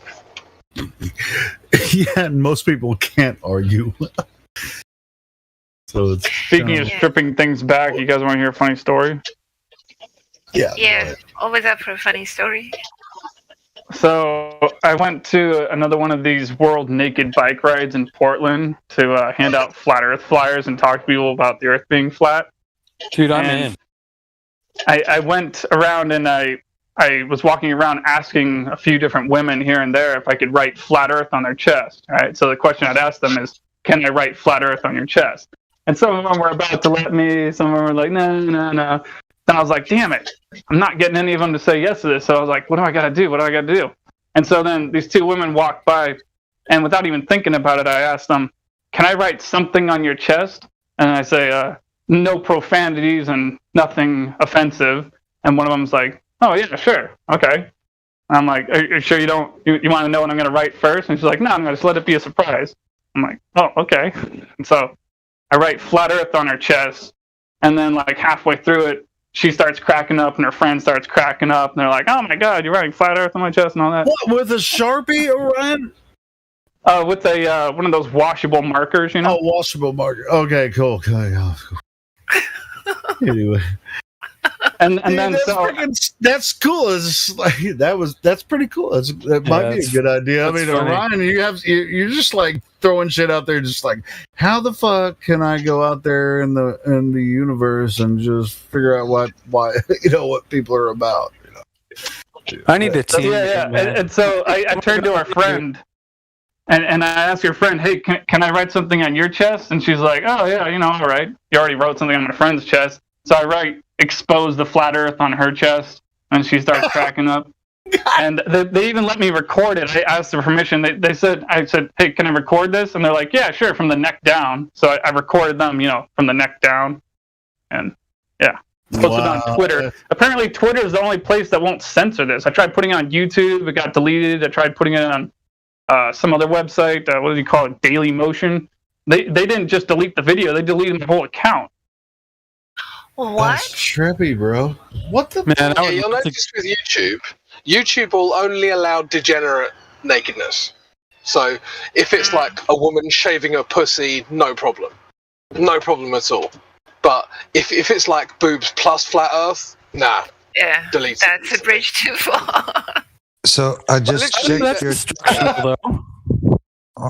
Sorry, Orion. I just checked your tweet. You sent it to me, but it's been deleted. Yeah. Twitter won't allow that shit either, probably. But yeah.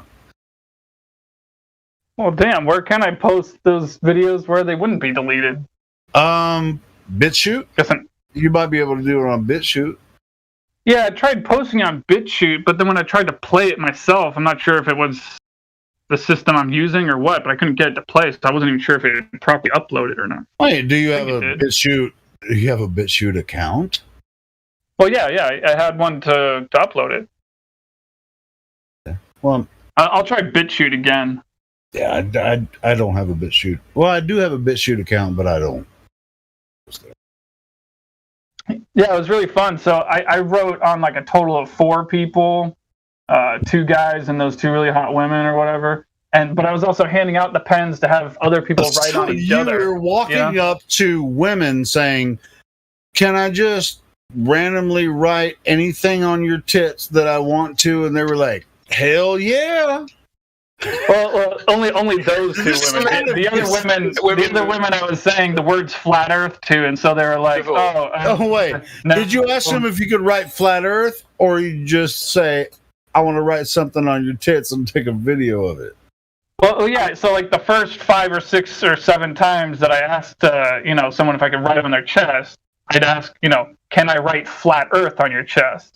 And, most people aren't flat earthers, so naturally they said, no, I'll pass on that. So what, the 6th person you went to said, "Fuck yeah, write flat Earth on my tits"? No. They were walking by me, these 2 women, and I said to them, "Can I write something on your chest?" I just said something, and then I said after that, I promise it would be nothing profane, no profanity, and nothing offensive. Nothing offensive unless you're a NASA fanboy or something, I guess. Oh, so you didn't say anything about flat Earth? You were just... Yeah. I just said something, and I promised them it would be nothing profane and nothing offensive. And so one of them was like, "Okay." You go home and take a shower and wash it off, right? Oh yeah, it's a washable marker. Yeah. It'll come off partially before you take a shower. Continue the story. This is. Oh yeah, so I just wrote flat Earth on one of them and exposed the flat Earth on the other. And they thought it was pretty funny, even though they weren't flat earthers. But yeah, I also got, right after that, I got one other guy to take the pen and write flat Earth on another woman's chest. And then before either of those 2 things happened, I got this one woman to write flat Earth on her boyfriend's chest. And she even drew a picture, like, not of the flat Earth, but like of a line with trees, but, like flat Earth, And then he took that pen. That's hardcore, man. I mean, I love that, man. Yeah, and he took the pen and wrote flat Earth on her back. And so, yeah, And then one of those guys at the very end, he was pointing out that this is actually guerrilla advertising, which I didn't realize that, but he's right. That's technically what it is. Might as well be, right? Dude, did you take video of it, or do you... Oh, yeah. I got plenty of recordings of all this, but it's just all a question of trying to figure out where to post it where it won't get deleted.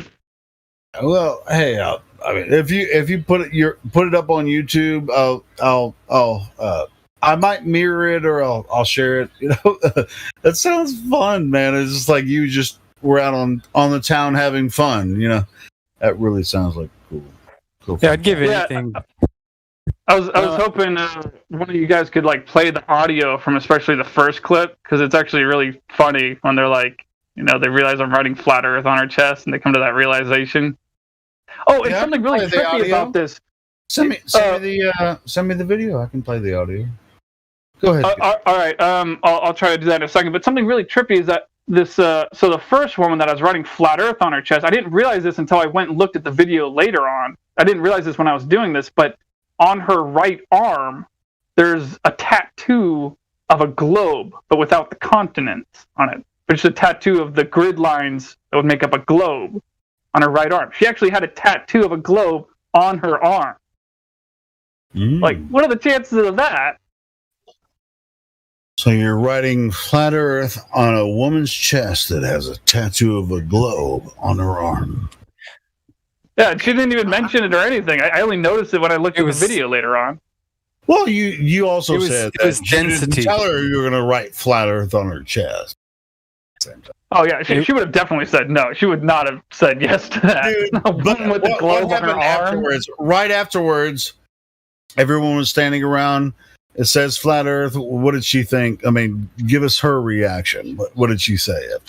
Oh, they were just well. She was asking me while I was writing on her. Where does what word where's this come from? Is it my vibe? Is it something about the day or something?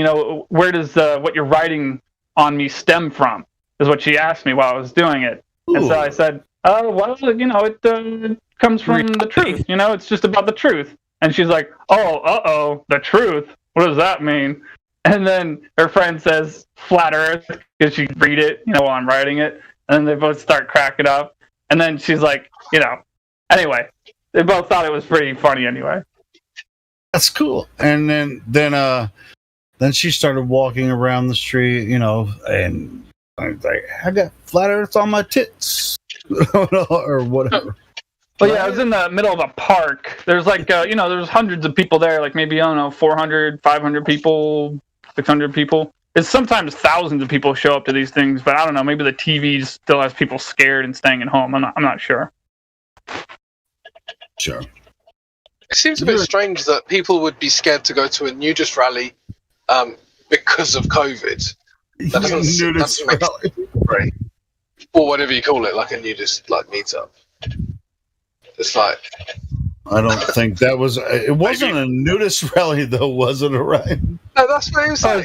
It's the World Naked Bike Ride. So apparently they do this. I thought they just did it in Portland, but yeah, apparently they do it in Austin They just too. watch people ride on motorcycles naked, right? Well, mostly bicycles, but some people bring their longboards. I brought my longboard. Oh, bicycles! They watch. They're clothed, but they just watch people ride bicycles naked.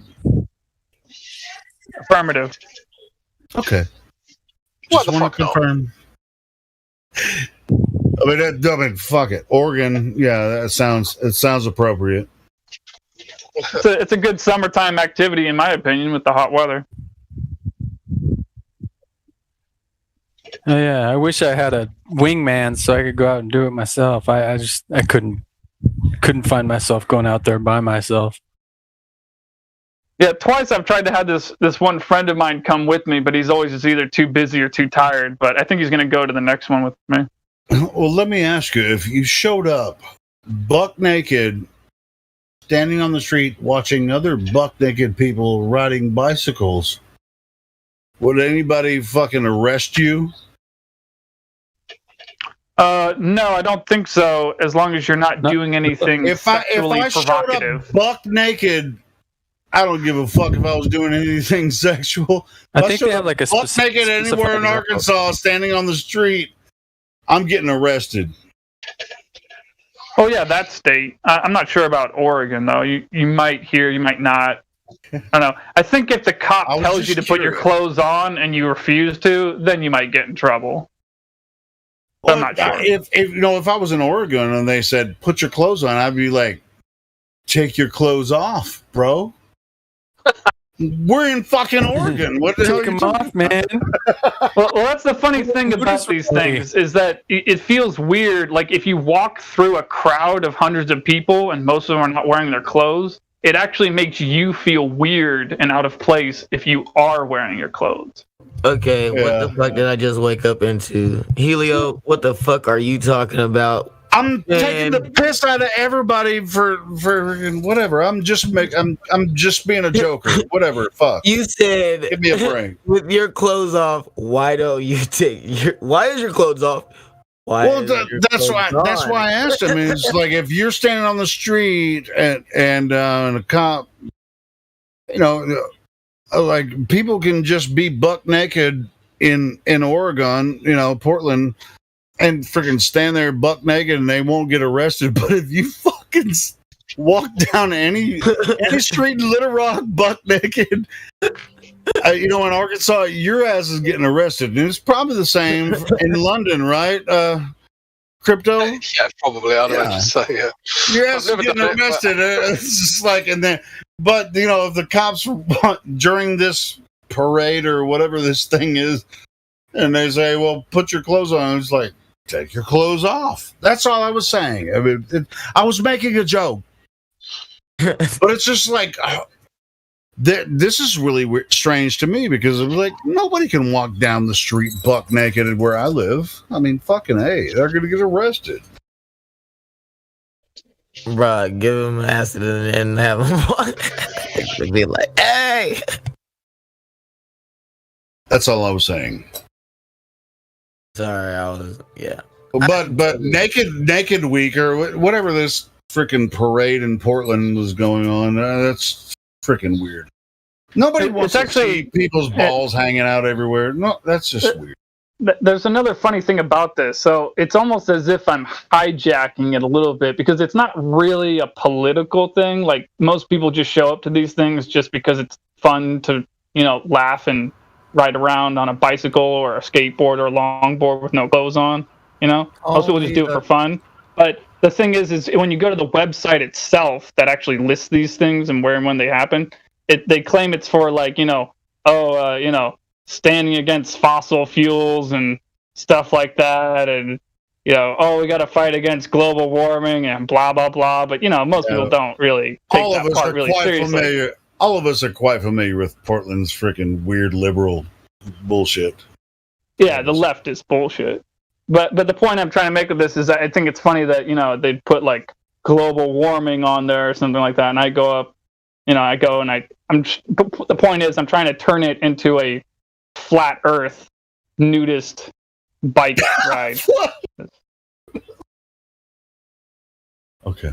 Oh, by the way, I went to go check on that Twitter link, and it doesn't look like either one's deleted yet. So I'll try to send you the link. Okay. Yeah, send it to me. It's just like, Well, wait a minute. Somebody said people don't want to see nobody's balls hanging out. I disagree. Only the Globers. See some big ass gray freaking hairballs hanging out everywhere. Where should all be naked? Well, I mean, the Globers love balls. They do. They do love balls, Sonny. I cannot disagree with that. I'm sure they like all kinds of balls. They be liking them balls, Sonny. I've been watching Orion's channel, and I watched those hairy butts bicycle past him, and he really slayed the 3 points the other day. I saw a video from him. It's really good. Yeah, he's done a couple of really good videos on that. Yeah, I agree. Yeah, I like that part, the video you're talking about, where the woman, she puts her hands on her hips, and she says, like a good person, like I'm supposed to, when I ask her something like, how do you still believe you live on a globe or something like that? And she's like, yeah, like I'm supposed to, like I'm told to, like all sarcastic like that. Pretty funny. Yeah.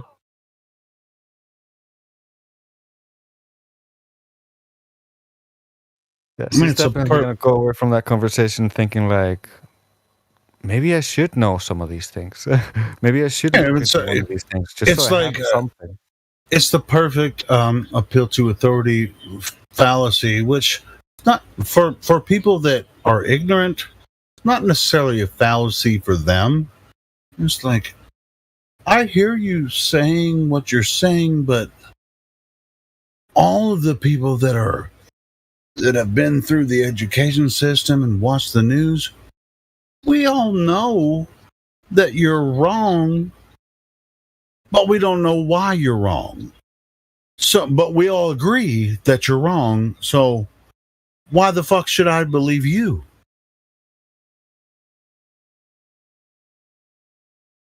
Yeah, and I thought it was funny, part 2 of that 3 points at Colonel Summers Park. So that was actually the same nude bike ride, but I was just at the edge of the park pointing the camera away from the park. So that's why there was like maybe only one naked person in the far background or something. But as I go to the part 2 of that, and, because the first part is I ask her the 3 points and, make sure we establish that it's just a belief.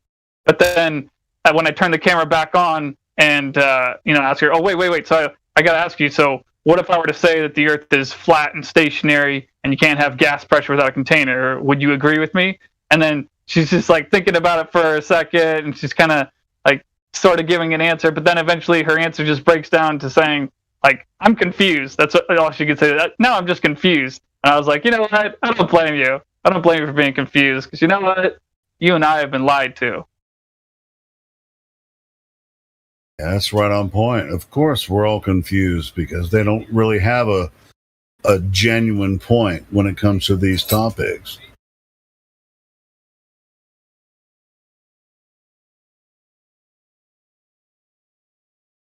It's really about confusion instead of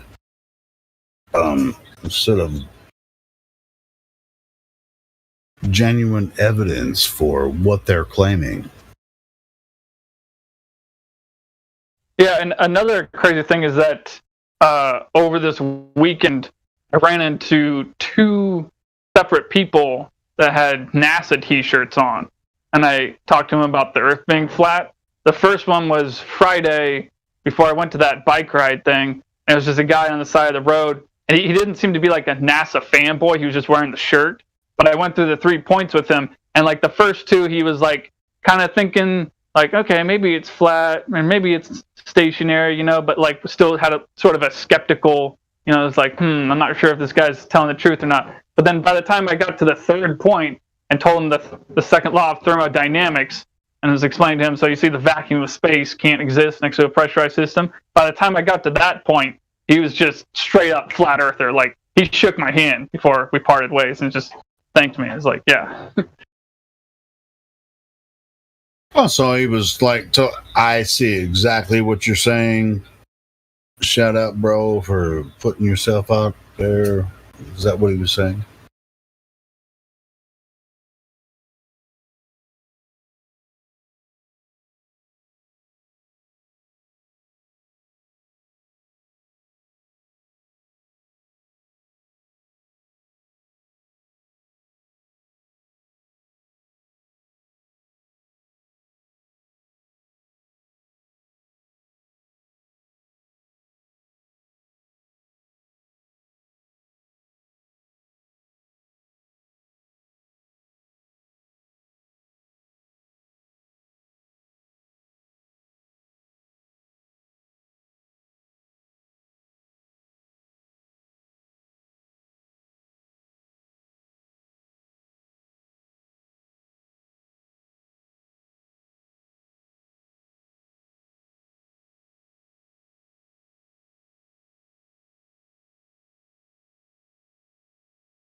All right, so more in focus. What's happening today, this afternoon?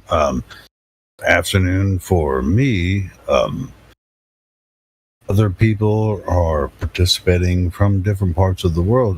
What would you guys suggest that we should do for the live stream? It seems kind of dead now. I mean, I can play some music, but if you guys want to talk about something moving forward, can do that. Or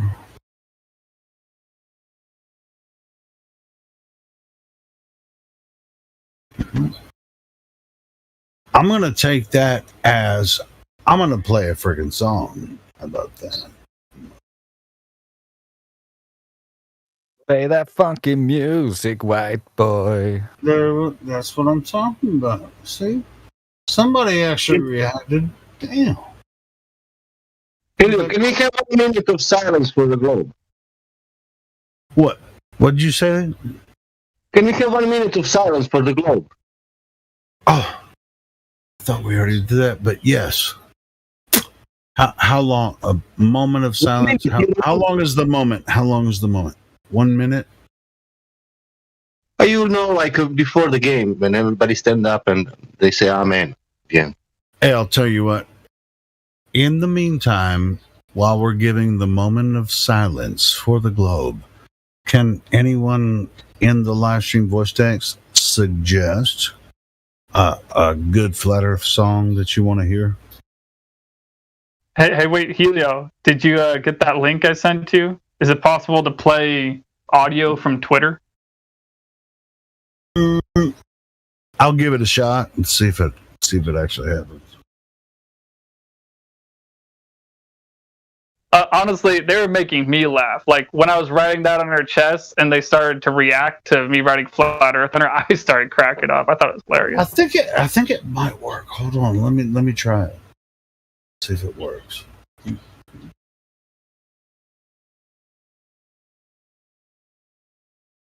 It might work. Hold on.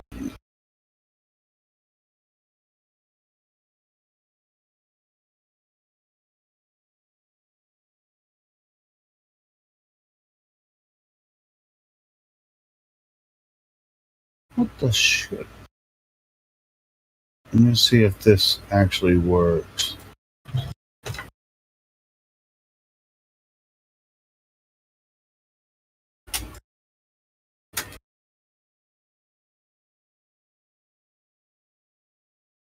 No, we can't play Twitter vids on here with the bot.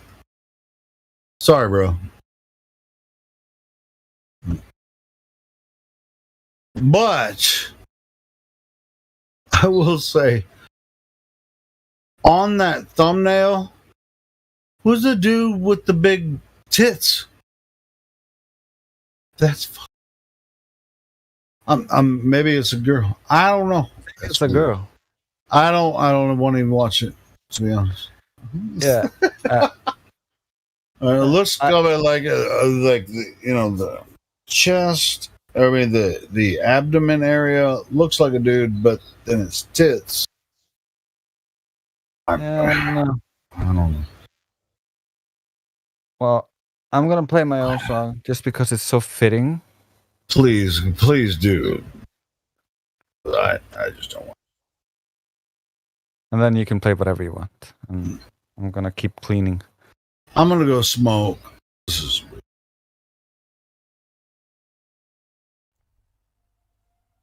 Drace 24/7 Flat Earth Discord with Robert Tarr on the beat. Shout out to Gemsy for his tireless service and great ideas. Judgments have a way of festering until you become what you hate. So don't hate and don't judge. Understand and transmute hate into love, rising above the cycle. Don't be the cycle, break the cycle and be free as you were meant to be, operating empirically, embracing your destiny, living in reality. The globe is a no-show. The Antarctica no-go. Hello, my fellow flat earthers. You don't know what you don't know. The story I just so. Title knows, Status quo, no photo. The only curve is a GoPro. Fight the flow, the fallacious combo. Metal judo. The FP commando. Hello.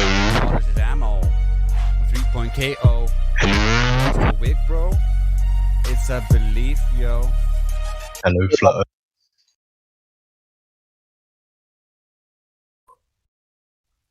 Okay. We were trying to listen to a song. That's good. But I have a question. Great. Can you answer it? I don't know. You don't know what patience is, or better be a damn good question. The answer to your question is no. I don't believe that you're a flat earther. Bye. It's a very good question. It's a very splendid question. Yeah. Go ahead. Ask your splendid question. Go on then. Exquisite question. Is the other? Come on, ask it. Yeah, ask your question quick if you don't have anything. He's already asked, is the Earth a donut? Yeah, whatever. Have you got a real question, or do you want me to ban you? Yeah, don't fucking interrupt the song. Anyone. When we're playing a song, just listen to the rest of the song. Yeah, and just then fuck him off. Ask your question. Get rid of this dickhead. Yeah. Yes, fuck. So it is true. The Earth is a donut. Oh, fuck off. Go eat it. Just fuck off.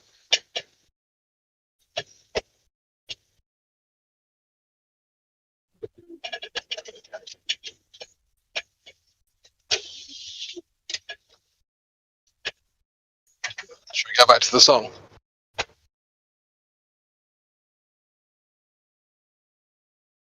What do you say? yeah, I'll switch to a different song. I don't want Is that asshole?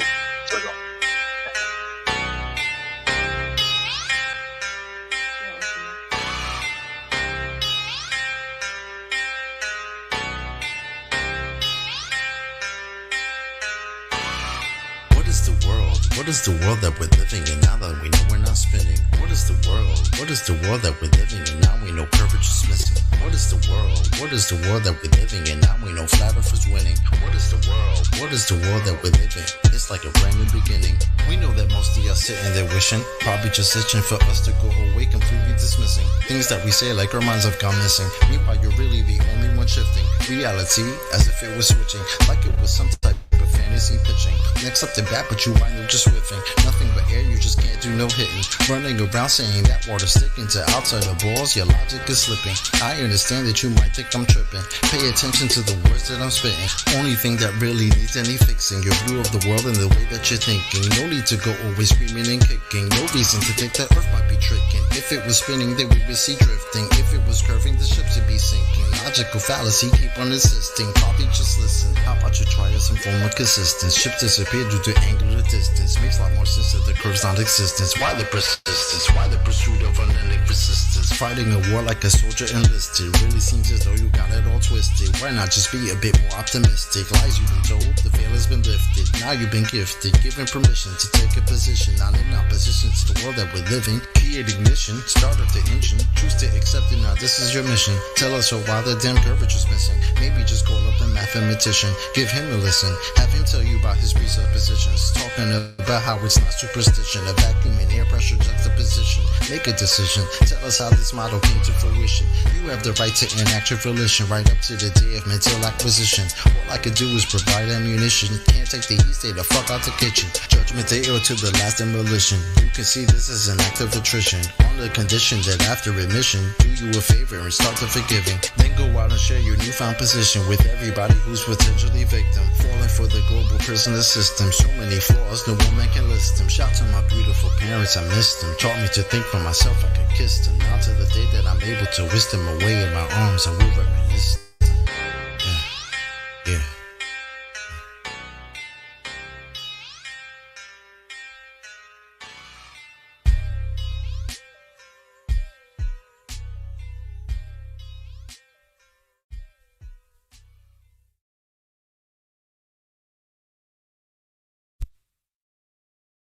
Hello, Flutties, is the other donut?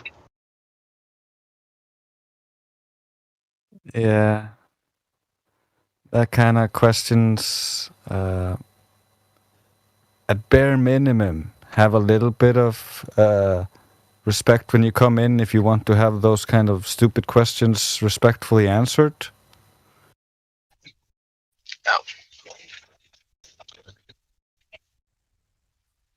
Hey, do you think a Destiny's Lab or Destiny Lab song would get a strike or a copyright?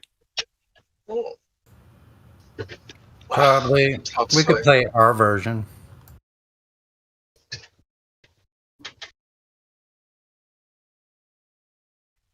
Like that song Unseen Zones.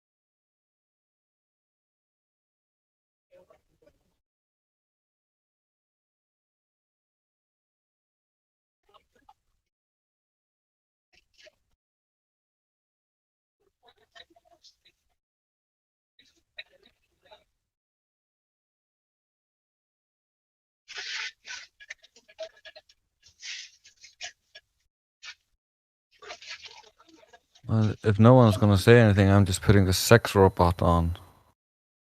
Oh, yes.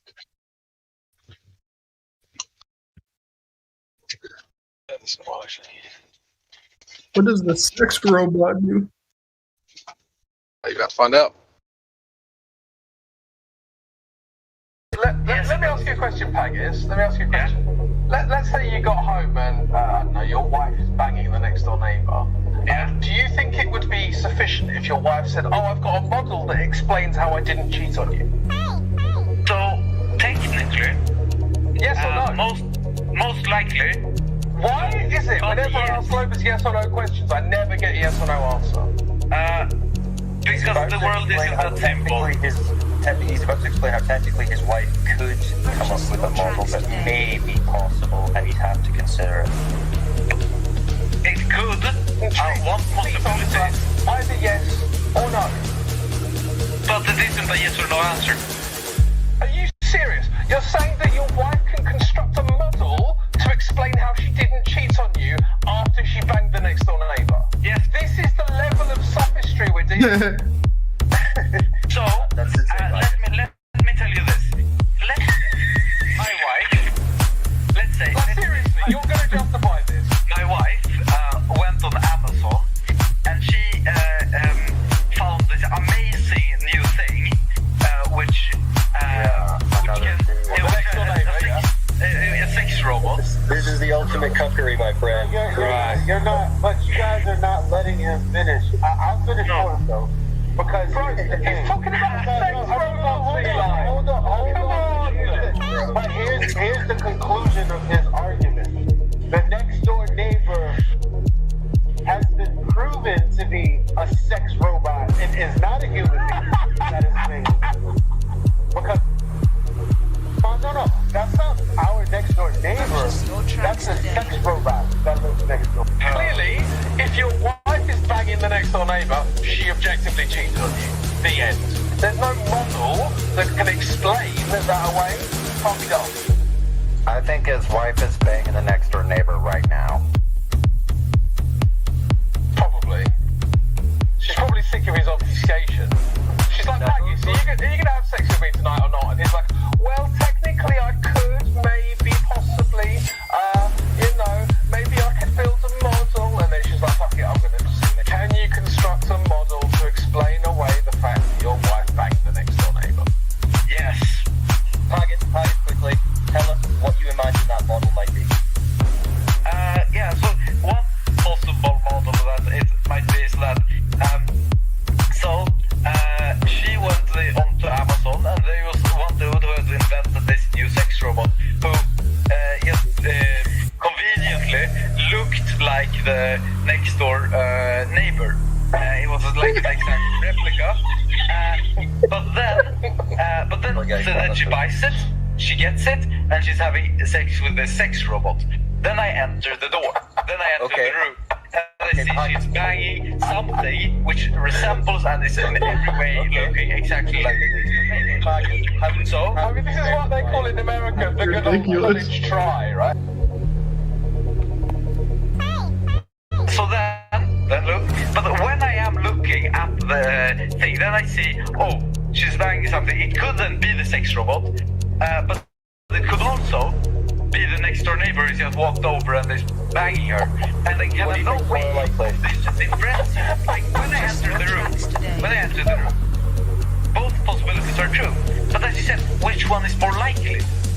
Yes, more likely that my wife banged the next door neighbor, but there's still a small, very, very small possibility that it was the sex robot. But then I go over and I look at if the next door neighbor is in his house, and then I see, oh no, he's not at home. Oh, yes, this model is false. Then I have proven that model was false. You enter that room, and what you see is your neighbor banging your wife, and you're like, holy smokes, it's my neighbor banging my wife. And then that moment goes through your mind when you're like, wait a minute, there might be an explanation for this. And you start thinking about Amazon, and you start going through the price range, you start thinking, how much money does my wife have? Is that even possible? But for that initial view, you'd be thinking, well, I'm going to be going with what I see. And what I see is that my neighbor's banging my wife. So that would be the logical assumption at that point, wouldn't it? No. What? Occam's razor. It looks like your neighbor. Whether or not you think it's some high-tech sex doll from Japan, it looks like your neighbor. So you're going to be thinking, oh, that's my neighbor. And then it might come into your head, but, oh wait, my wife, she's kind of loaded, she was really looking into those sex dolls, there's a small possibility. But the most logical assumption would be what you observe directly, which is your neighbor, right?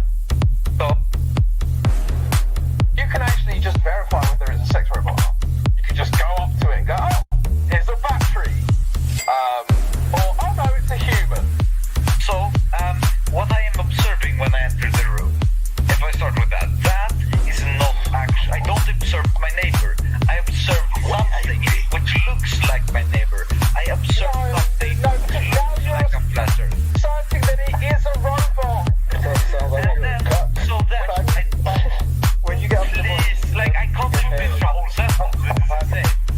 Sorry, does that mean that when you wake up in the morning, you see whoever you live with in your house, you go, well, that's not actually them. It looks like them, but that could be something else entirely. Is that how you think? Technically, yes. Technically, Right, yes. so any talk of robots is stupid. No one ever mentioned robot in the example. I know that because I gave the example. There are no robots. Let's leave the robots to one side. I'm sorry, man, another but you sound like one of those people that, like, even if you walked into the room and neighbor was banging out your wife and you realized it wasn't a sex robot, you'd be like, well, the neighbor would be like, well, I'm sorry, man, I just fell. And somehow I just happened to wind up inside her. And you'd be like, oh, shit, that makes sense. Yeah, we can make a model for that. Makes sense to you. I'll have to get that step from the front door removed so it doesn't happen again. So yes, that is true. I agree with that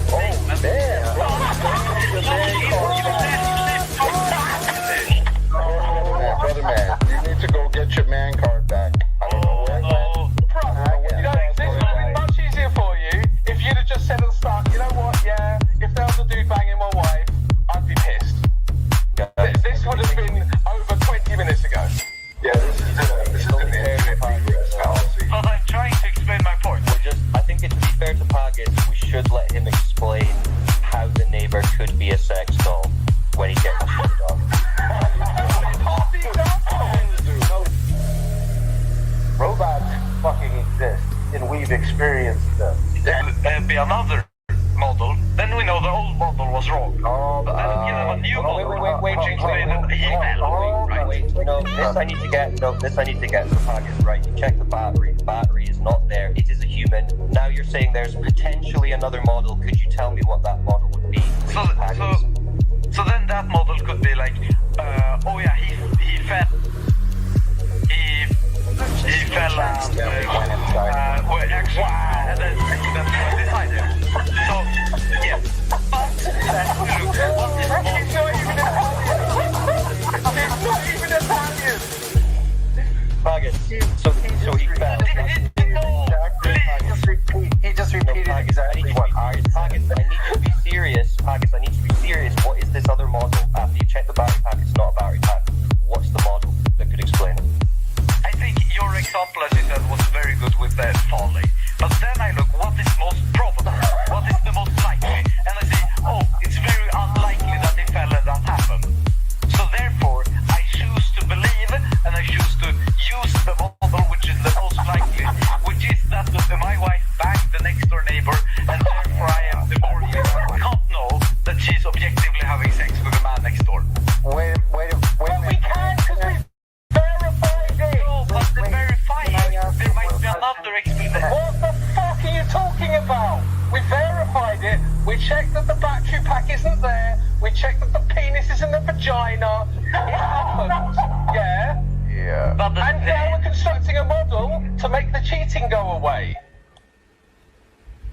So the fundamental way of what I am saying is that I can't technically give you an exact model, because the whole premise of this is that it is something which is beyond my understanding, beyond my knowledge. It could have been, like say, an otherworldly, all-powerful being, like a demon or something, which then altered the visions and my memory, as well as my wife.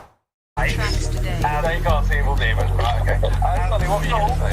And then we look, oh, this model is an explanation. This is unlikely, but it's very unlikely. It's extremely unlikely. Yeah, therefore we don't go ahead. Paggis, you're embarrassing yourself now. Hey, Paggis, I just have one question, okay? Very simple. Go ahead, please. Do you believe there is such a thing as objective reality?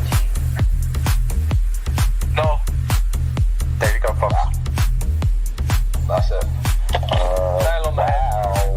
Yes, I believe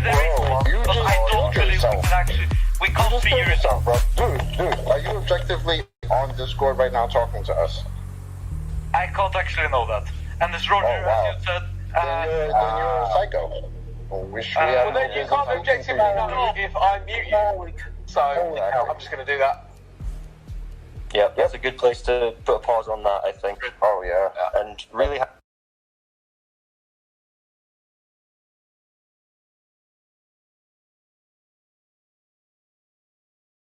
Mic check. Yep. Am I on this server now?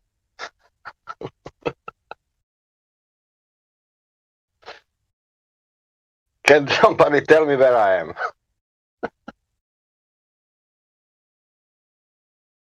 You're on 24/7 Flat Earth Discord. Where the There's no world comes to object. die. There's no objective way to tell. Oh shit, cool. How I came in.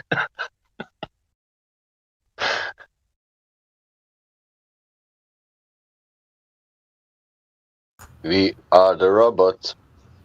You yourself could be a sex robot, Sasha, and not know it. The robot's acting in place of your real self, and it's logged on to the Flat Earth Discord server in place of you. Sunny, I divorced. I know when my wife was cheating on me.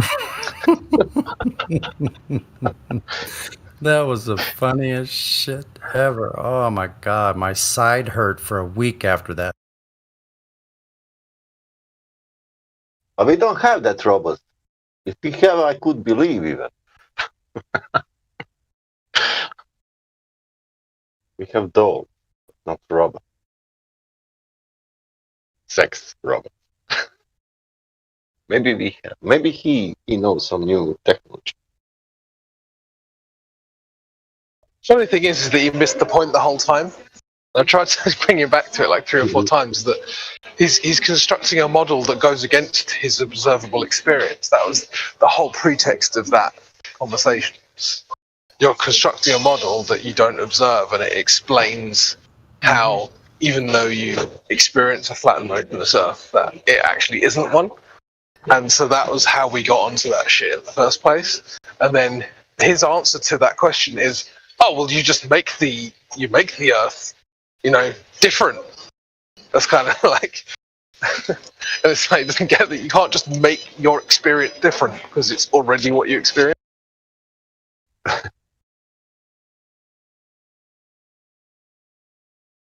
Yeah, it's also he reached for something that like didn't exist, so it was like classic Lober. But if Earth is big, you cannot experience like a globe. Jason, I don't know if you remember when Mr. Super Guy came on and he was like saying about how, was it something like, if the sky was green and he's trying to explain that it's blue. And I was saying to him, well, that's actually quite funny because what we're saying is what you experience is true. So actually we're saying the sky is blue and you're telling me the sky is green. But I have to believe you, even though I observed that it's blue. And then he was just like, oh. Yeah, didn't he end with something along? That's good. Yeah. Who was it who kept saying, "Oh, I just believe in metaphorical truths"? Was that Mr. Famous? I think that was him.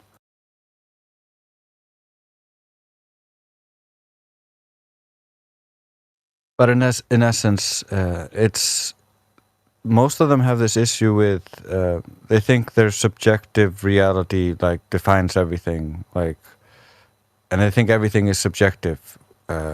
So, and you can't trust anything. You can't trust your eyes. You can't trust your senses. They just like Pagis was saying. Some of them think that there could be a demon controlling everything they see. So these people who can't be trusted to do anything, they might just drive off a cliff because the road might not have been there and the cliff could have been a road.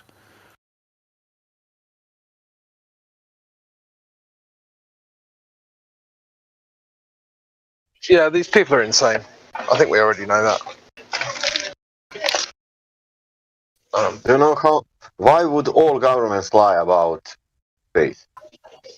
Oh, good question. Why would And liars for lie? for me, that's stupid question, Crypto. Like, for example, I'm from Croatia. What the fuck Croatia knows about space? You know? What Vietnam know about space? What, you know? You can number like 200 countries, they don't even have, they didn't have, had it one astronaut in all human history. And then you ask, how all governments are lying? All governments or some of them?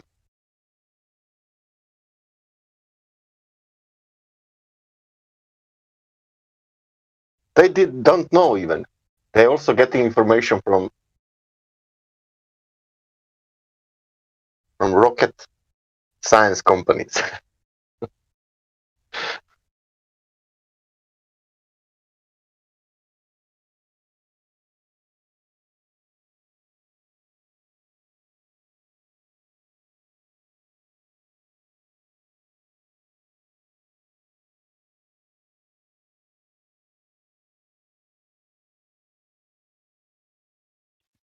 I don't even think most of them are getting their information from any rocket science companies. They're just getting it from the TV and the TV shows, and yeah, but I saw on my favorite anime that the Earth was a globe, therefore it must be a globe. Oh, that's true also. All the time it was a globe.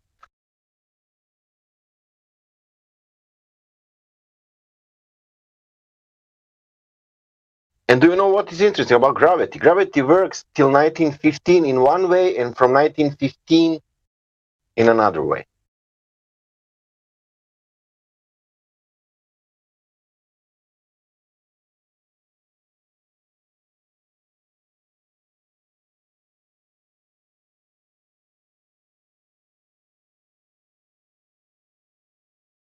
Or it was all the time bending of space-time, but we were thinking that it's mass attracts mass. And we are using that all the time, even now. It cannot be both. So are the people using mass, attracting mass, are they going back in time?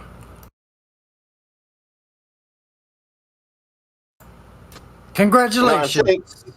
only one mechanism can work. You cannot work one mechanism and then it started new mechanism, what is totally different with the first one.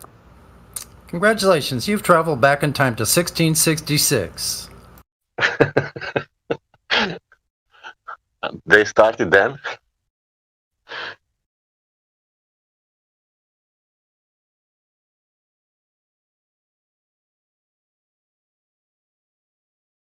Back when everyone was a flat earther. Or the vast majority, with a couple of cultists in secret societies not being flat earthers. It's hilarious how they've edited and erased most of history, and what we get taught is just a very select group of people who all belong to the same secret societies.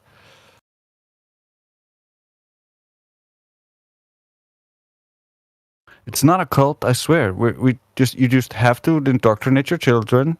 You just have to defend it vehemently without any evidence or logical reason.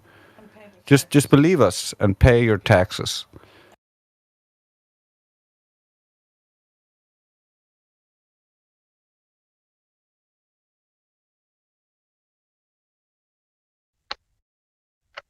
Definitely pay your taxes to people who can literally invent money out of thin air. That's a great idea. Yeah, you gotta pay off the debt they created making that money so that they could get rich. Otherwise, like, your money doesn't lose its value and you can actually buy stuff. So they need to make more money to devalue your money so that you can't buy anything. Seems fair. I mean, it's just logical. Like, if you want to control people, like that's what you would do.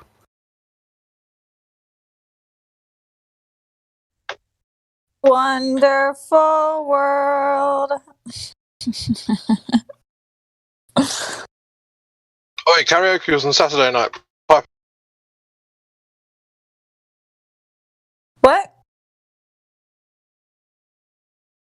I said karaoke was on Saturday. Yes, it was. How was it? I wasn't there.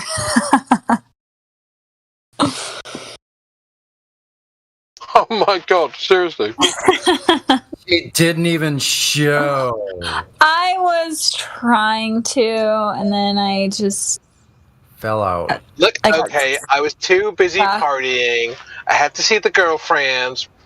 We went out and got a peach mochaccino. Yeah, my feelings are hurt, Mrs. Musk. I was hoping to hear your voice. Got to go get a couple temporary boyfriends. We know how. Ah, Enoch sang his heart out. I heard that though. I came in when he was singing. For part of it. I'm embarrassed now. What was it? NASA's not okay, or what was it? The chorus, something like that. Something like that. It was something like that.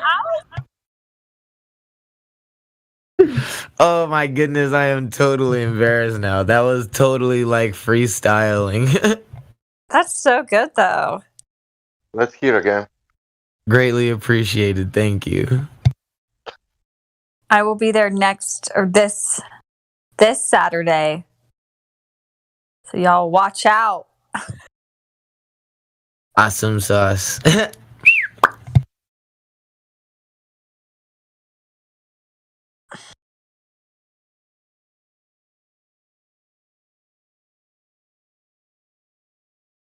I see Charlie is still here. I see he's been server muted and server deafened, so I don't want to undo that, but I just thought it was funny that he's still here. Like he's clinging on. Or I don't know. How has he survived? Have we spoken to him before? Oh yeah. Came to ladies' night a few weeks ago. He was the one. English? What? Is he English? Has he got the cat avatar? Oh, I haven't even looked at his picture. It's like a poodle. Yeah, there was some idiot who came in earlier and interrupted Drace's song, so we basically told him to fuck off. I don't know if it's the same guy. Yeah. Oh, I don't know. This is Okay.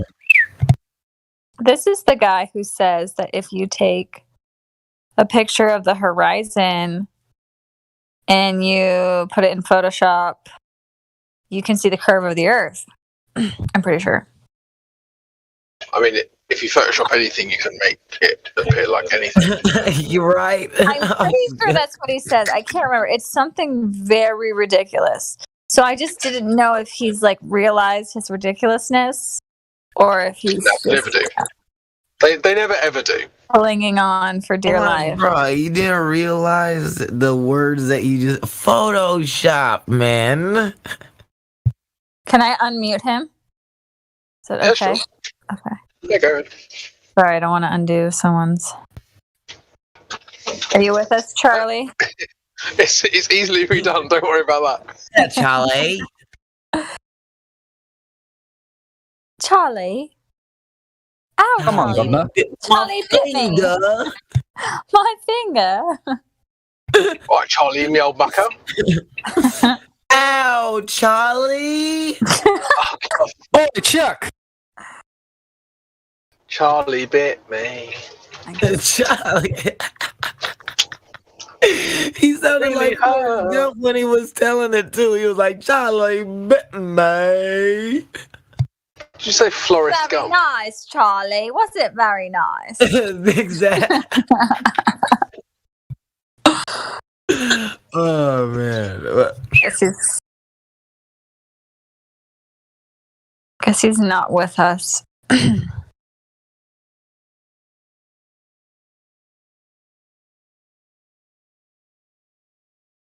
I think he's not saying nothing because we were making fun of him. Aww. Yeah, Poor he's not with us baby. anymore. He's dearly departed. His feelings are Poor hurt. guy.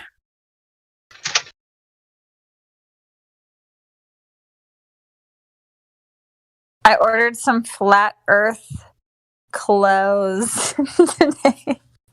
Just flat earth shirts. I want to make a flat earth fashion TikTok. That is awesome. I totally want to follow. Okay. Dude, I have a whole bunch on order myself. Oh, hell yeah. Totally send me your TikTok username and I'll follow you. I haven't made one yet, but when I make one, Okay. I will Mine is send the you- Flower Power Show. So it's Flower really Power Show. Okay. Yeah. Yeah, I'm not like a Nathan Oakley or a Quantum Eraser, so I'm just, destroying the globe my style, which is the fashion style. So, Hey. Hey, if you need a model, that I can do that. Cause I was modeling. I used to model. Well, I still model. Well, I'm just looking for people who want to use my flex. body. Subtle flex.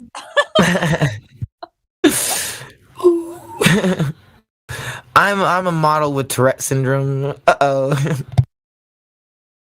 Well, you could be. We don't have a model for Flat Earth, but you could be a Flat Earth model. Hey, I'm totally down to earth. Now, hold on. Enoch is the flat Earth model. The one and only. Hey, I can do. I'll do it. Put me in the front line. Someone's like, "Do you even have a model?" We'll be like, "Yeah, he's here." That's a good one. I love it. I love it. Oh, those are. I have the first. So, Oh, sorry. I was just gonna say I have the first shirt, New Perspective, posted, and I'm gonna Sorry, guys. Like, we're gonna have a little girly moment right now. So I'm gonna get. Okay, it's this outfit. I have the boots and I have the corset, but I'm just gonna switch out the t-shirt for this t-shirt. And then I have a couple other outfits that I think it'll be cool. you have to do like 1,000 sets of bench press to make up for this. Like, I was trying to add you as a friend. I can't. It says I can't add you. Ugh. Me? Oh, Yeah. Uh-oh. I think I have all my things turned off. But yeah, so that's one of them. Sorry, I know people don't really care about fashion. Oh, I do. But I love me some fashion.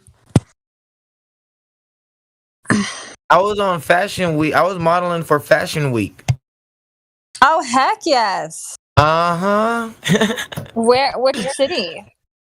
New York? Cali. Oh, okay. Nice. Yeah, I want to go to New York. I want to go to New York and everything like that. I'm trying to get recognized. Well, Flat Earth, I guess, is a good way to put yourself out there. Hey. Recognize, right? I believe recognize for what?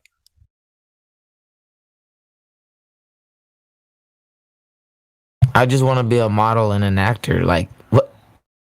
That's my goal. Recognized for what I stand for. I mean, pretty much that's what I'm putting myself out there for.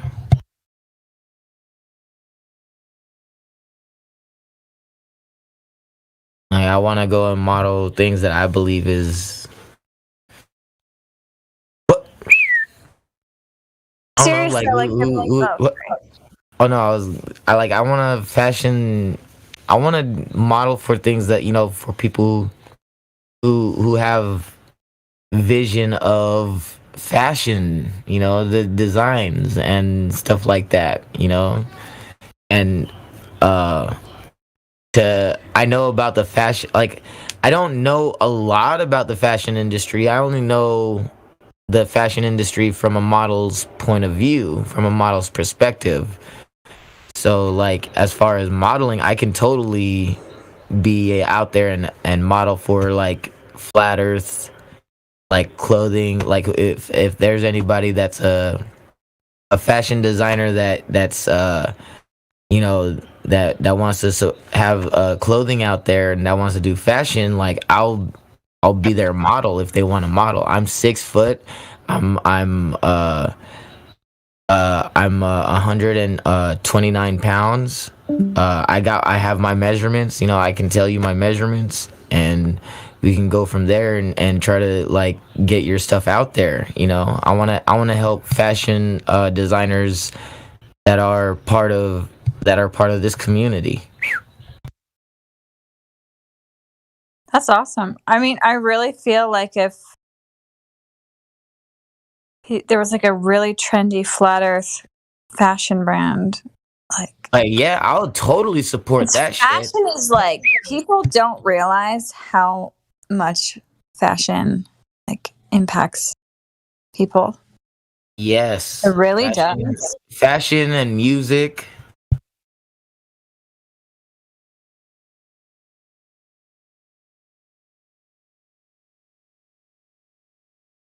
Like, I know that there's a lot of artists out there, and I'm not gonna, point the finger and say that all artists are all globers. You know, they probably don't even know that the earth is flat, or there's some of them that believe that the earth is flat and is just afraid to come out, like we don't know how many supporters are really out there. B.O.B. We need another one. Sky, Mrs. Musk. Another one.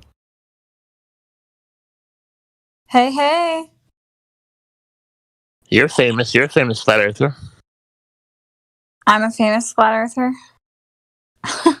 You're a flat earther. Oh yeah, I believe Mrs. Musk is a famous flat earther. Let's just say I am retired, famous, born again flat earther. You're a celeb. You're a celeb.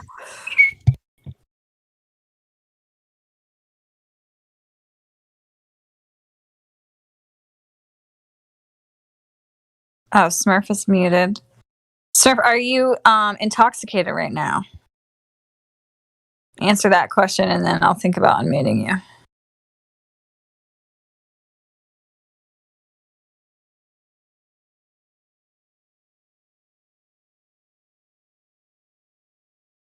How have you had your debate yet? Oh no. It's not for a week, right? Godric? Yeah, it's pushed till Sunday, and I don't know if it's going to happen for sure, because you guys slap smacked him pretty good on the ladies' night. Poor guy. Feel sorry for him. Cold feet? I'll keep you posted, but it's iffy right now. Well, part of me is like, well, I guess it's good because you don't have to waste your time, but it would still be fun to see a flat smack. But he's a young debater, and he's debating other topics, so maybe he'll stick with it. He's like one of these I call it, like, I don't want to say nerd, but like intelligent people that try to go by facts. So we'll see if that will help him.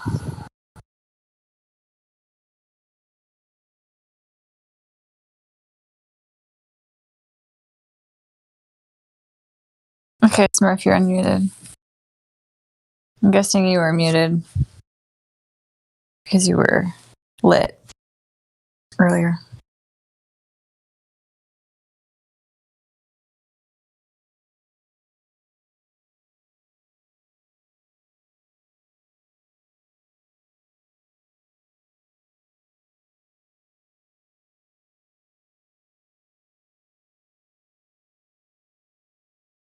Since it's quiet now, I'm going to chime in.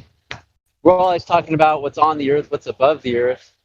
How many times have you guys got into what's underneath the earth? Is that the thing?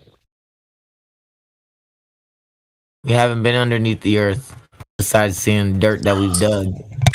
It's all speculation. It's a question we'll never be able to answer. 7 miles deep. Oil. Just wanting us to guess? Are you just wanting us to like guess? Like if we had to guess. What? Yeah. In the ground, there's oil, water, lava of different types. There's underneath the ocean, there's super saline liquid that's hard to penetrate. So we don't know what's below any of this. Yeah, I'm not saying guess. I'm just saying, you know. Don't forget Based about the on the- sun at the core. Based on the information available, what can we? Sun at what core? It was a joke. I think he's saying there's a liquid core according to, or a molten iron core according to the Globers. Core. Well, that's about as believable as the Nazis with their hollow earth theory. That's true. What are you talking about?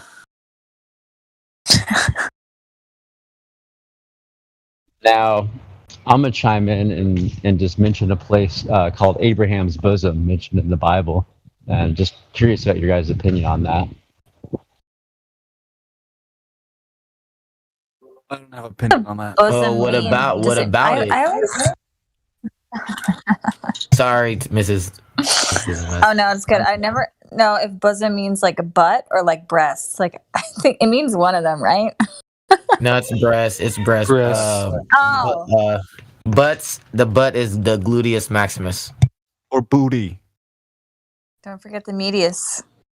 I mean in medical terms. Or badonkadonk. Latin. The Latin word is badonkadonk. Yes. Yes, it is. Gluteus maximus. Bootius maximus. Ooh. When I see it, I just say bouncy, bouncy, bouncy, bounce. That's a tick. So Abraham's breast. What's located there? Uh-oh. Sorry. I muted myself at the right time. The bosom. I would guess on Abraham's chest there would be Abraham's hair, chest hair, more specific. Oh, chest or nips, I bet everybody was thinking of a pink nip, huh? Everybody. I think it describes a place of security. Does Abraham have a brown nip or a pink nip? That is the question. Thanks for sharing, guys. I Is appreciate it. Abraham innie or outie? You're welcome. When he said the thing about security, it made me think Oh, of like the innie or the outie. when a woman leans onto a strong man and feels the security of his bosom. Is that what you're trying to talk about? Yes. Indeed. Like the whole family too, not just the woman.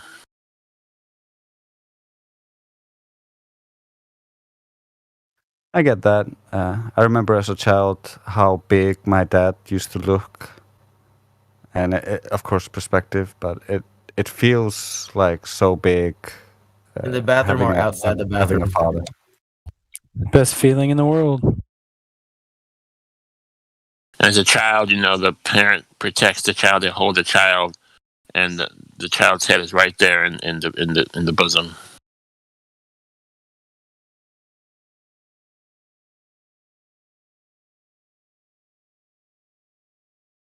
well, I will say for speculating, my guess is maybe it's really hot underneath because gas is being created somehow, and it's coming from underground. You can see methane craters, which is pockets of collapsed earth from gas bubbles underneath. So if I'm just purely speculating, probably hot. Well, there seems to be something that's heating up parts at some places. Like you have pockets of molten things that come out of the in the volcanoes, and the composition of the volcano or the lava is different based on locale and the specific volcano. So it's like there's different places in the earth where it gets real hot and it melts stuff. and that melted stuff comes out in lava. But then in other places where you go down, you find giant oceans of non-salt water. So you have these aquifers which aren't hot. So it's really the globe estimates that it should be uniform and getting hotter and hotter as you go down, but it's not uniform. It's all over the place. It's basically a live system that's always moving and churning and reacting. Listen to what they say about the Kola Super Deep. They say while data produced by the Kola drilling project continues to be analyzed, the drilling itself was forced to be stopped in the early 1990s when unexpectedly high temperatures were encountered. While the temperature gradient conformed to predictions down to a depth of about 10,000 feet, temperatures after this point increased to a higher rate until they reached 180 degrees Celsius or 356 degrees Fahrenheit at the bottom of the hole. This was a drastic difference from the expected 212 degrees Fahrenheit. Also unexpected was the decrease in rock density after that. After the first 14,800 feet, beyond this point, the rock had greater porosity and permeability, which paired with the high temperatures caused the rock to behave more like plastic than a solid and made drilling near impossible. Yeah, we have a temperature gradient throughout the ground, but the gradient is variant, similar to how we have a pressure gradient above ground, but the gradient is variant. So there seems to be some cause for underlying cause for it, but we just don't know yet. And to know that, we would have to do some serious research by digging down and going to that level.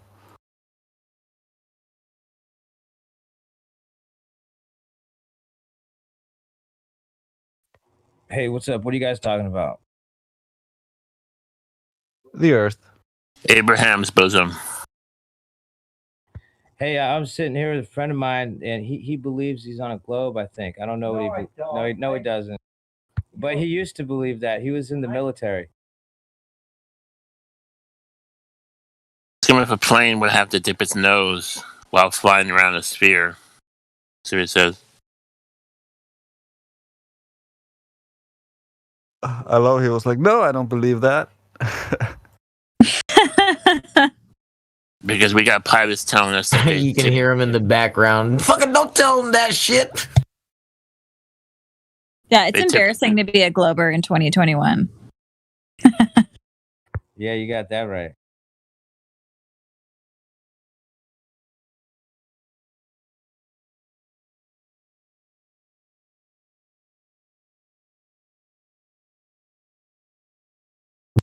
Figure it out already.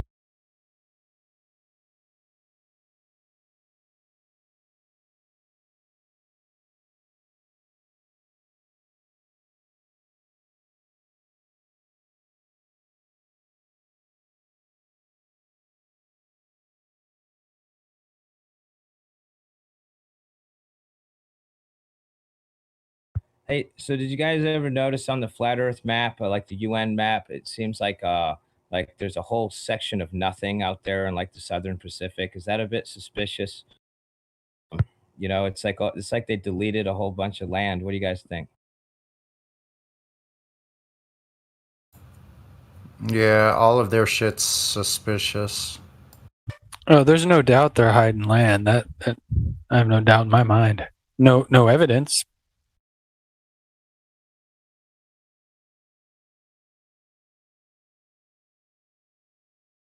Yeah, I really think that there's some land out there because when look at that T-shirt there, that or whatever, that gray and white meme right there.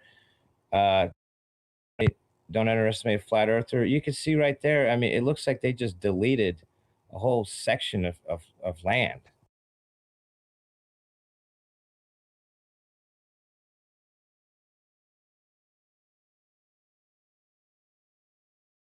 I mean, you can always get a boat.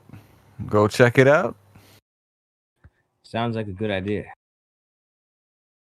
Not like this. I always thought this was strange, but I grew up in the 70s, and I distinctly remember on the globes there were an ice continent on the North Pole, and now there's not. Now there's just water. So I don't get it. That in the 90s, man. What if, randomly, this ain't ever going to happen, but if we put together some kind of expedition where there's hundreds, if not thousands,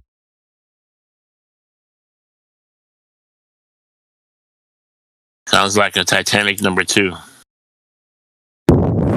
sink us all? Yep. And they'll say dumb flat earthers. He was talking about the polar ice caps. I remember hearing that a while back, but now they act like nothing is there in the North Pole. But that's where Agartha was on all the maps. Anywhere we want to go that we're not supposed to go. That'd be, fuck them. Besides being on all the old maps as Agartha, it was also in most of the ancient religions there was a holy place to the north where the gods resided. Hyboria? Yes, sir.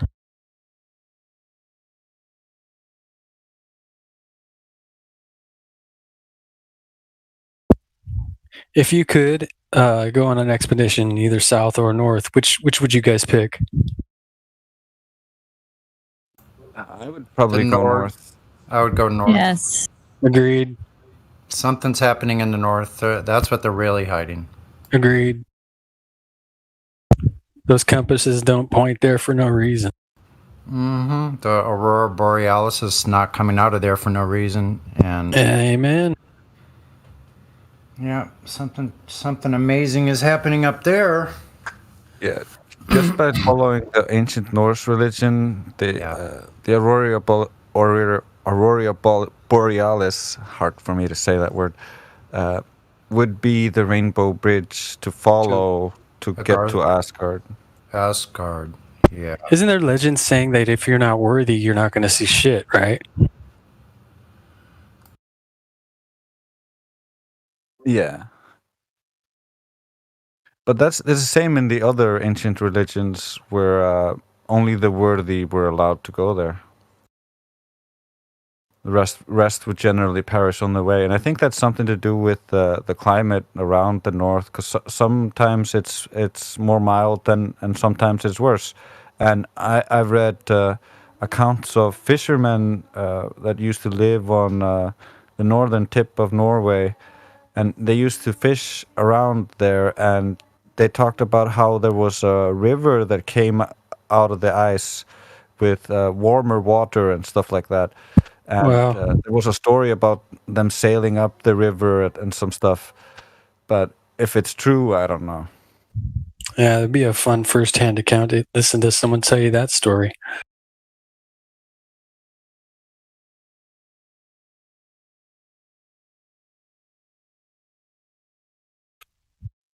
Admiral But a story.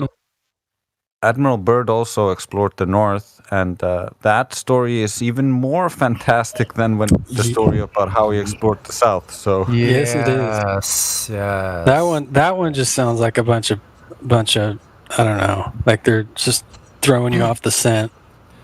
Well, check it out. You remember Arthur C. Clarke and Jules Verne and all these sci-fi writers, right? Yeah, all the creators. I think Admiral Byrd, obviously he's a 33-degree Mason, right? I think he was set up to be the next sci-fi author, but went in a different direction. Like that's a fish story and a half.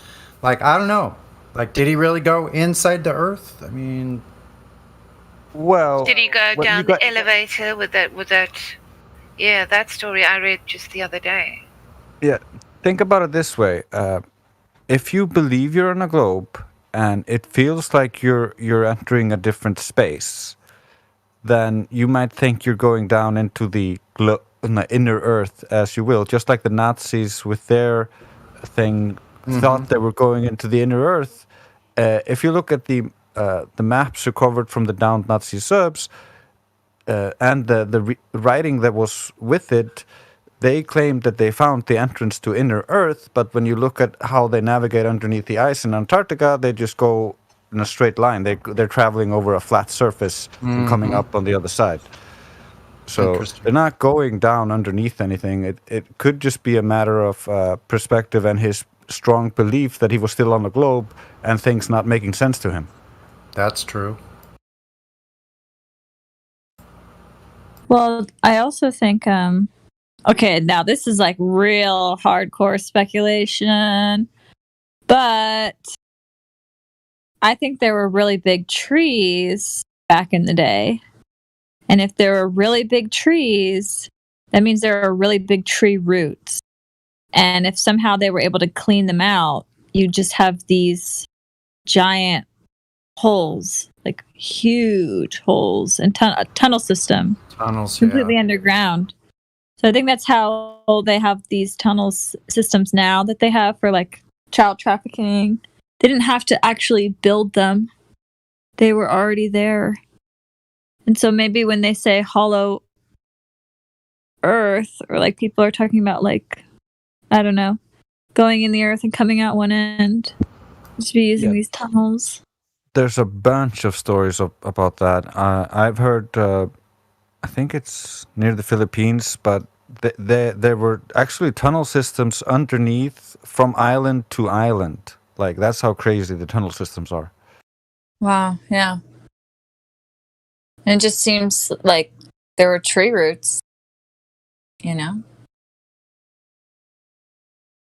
I just don't think that man is really capable of making these intricate tunnel systems. Maybe that's what they're doing now with all these earthquakes, but it seems a lot of these they just inherited. Back when I was looking into aliens and aliens in the ground and stuff like that, I stumbled upon pit, like what's it called when the ground sinks and it's a sinkhole. Yeah, sinkholes that people were having. I think it was in South America. Yeah, and they sent people down into the sinkhole, lowered them down, and they found people there. A bunch of people underground. So the government apparently came up and they closed up the hole, and the people who got lowered down, the first people who got to the scene, they never got any explanation or like heard anything about the people ever being recovered from that hole.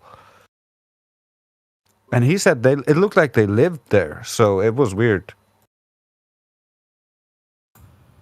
Well, I'd like It to was know a more really about that. deep hole. I'd like to know more about that story. Where did you do you?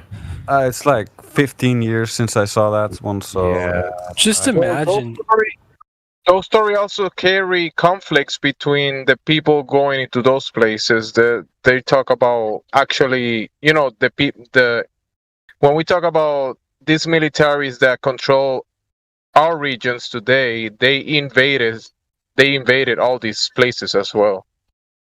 So it's conflict after conflict up here, conflict down there, conflict everywhere. They've been trying to take over everything they can. Just like imagine. Sorry, Jamesy. I'm done. Oh, I was just gonna say, just imagine just the plethora of really cool shit that's below our feet. It's insane. People constantly coming up with something, finding something new. Always been intrigued by that. Hey, something just occurred to me. Back in 2012, I was campaigning for Ron Paul, and part of his campaign was to withdraw all foreign troops. And it didn't occur to me that might include, really far north and really far south. Potentially. Yeah, that's a great point. I actually think they might be sending arms and weaponry to fight wars that we don't even know about. Well, think about the cycles that runs the systems today. If they definitely looking for fights everywhere, controlling their resources and the way they operate. There's no stopping them. And If they think there's something up north, they're gonna try to fight. And remember, Bird in that TV interview, he said that yeah, we already explored the north, but it's getting crowded up there. Remember, he's saying that it's getting very crowded. Yeah. So they possibly took that area already back then.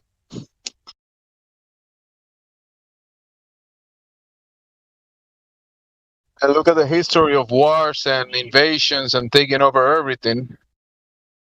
So whatever history that we got in the books is definitely incomplete. You said up north. You're talking about Agartha.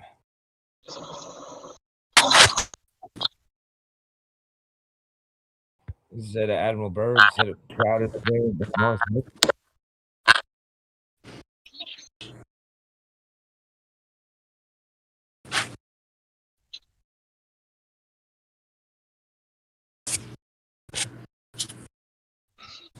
If there's any islands or continents up north, they definitely already reached those areas long time ago. This military power that is already took over the whole world. But you know, they deleted that Agartha from the map. I'm talking about that central northern area. Deleted it. And they turned it into polar ice caps and then nothing. Right? They probably turned it into a VIP section. Yeah. The 33rd degree is the of the degrees of the map, like the UN map. You know, the 33rd is the central area. You know what I'm trying to say? Yeah, the highest degree is the center point. Yes, and that is the area I'm speaking of. The central island with 4 rivers. Am I right? Yep. Yep. Yeah, I believe it's there, man, because it was on all the maps up until the 1870s, right? And it's on all the ancient cosmologies too, right? Like the Sumerian and everything, right? There it is. Nice map, beautiful map there. Yep. There's another great map. Yep.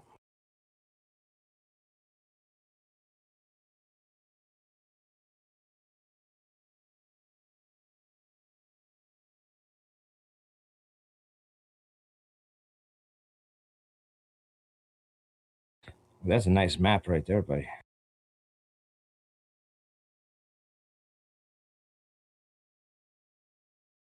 Yeah, the ancients believed the world was almost like a fractal. Like you would go into the center and there'd just be a whole nother world within the center. And you would go out and there'd just be a whole nother world outside.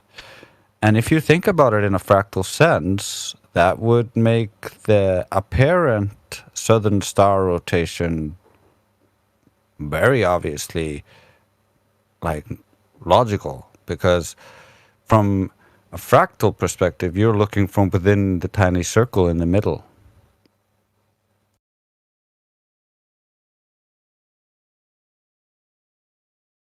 I never thought about it that way, buddy.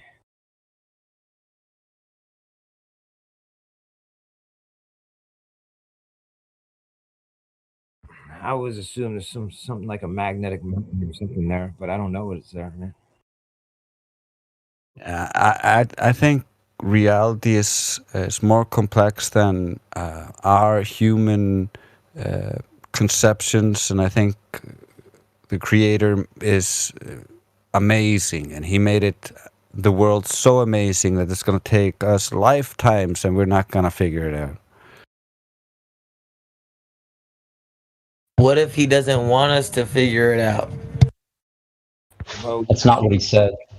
You seem to be figuring it out, and he equipped you with the capability to figure it out. Yeah, but what I'm saying is, I think there's so much to it that we're always going to keep digging and find new interesting things, because creation is just amazing. I mean, what if that's the point, though? Like, what if he wants us to keep trying to find new things? Like, it's just new things. I think the Luciferians have already figured it out, because they're trying to hide it and cover it up by changing the map that they publish. You know, the fake globe and all that. I think they've Yeah. already figured it out. As an enclosed system, there's limits to things, and it's not like it's a Pac-Man place that you reach one point and go find it, end up teleporting to a different one. So there's limitations to the places we can go. So we are inside a place, and these psychopaths, they took over most likely the whole thing. Certainly And seems it's that- really up to the designer, to the creator, to reset it, or maybe give us a revelation or some type of I don't know. People decide to change things for ourselves, or the creator to reset everything whenever he wants. But these psychopaths, they definitely, whatever they can put their hands on, they did it. They done it. How did they manage to hide North America and the Americas? I mean, for so long. I think they're still hiding land because they've hid from the European whatever.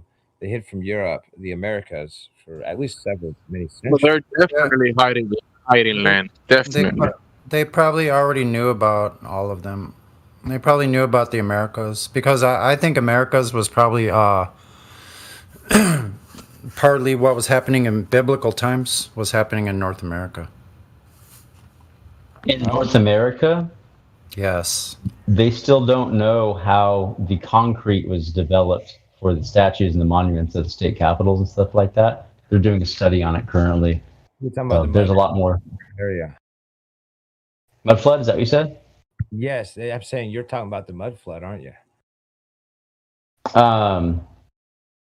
I don't know if I am or not, but what I'm saying is there was a pre-existing civilization that existed in North America for a lot longer, and part of the destruction of evidence was done by hybrid beings.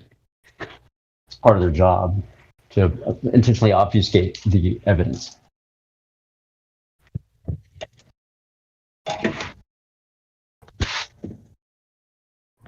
Lunatic, you're messing with us. Anyway.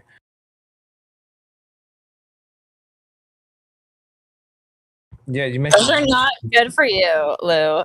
Tetanus shots.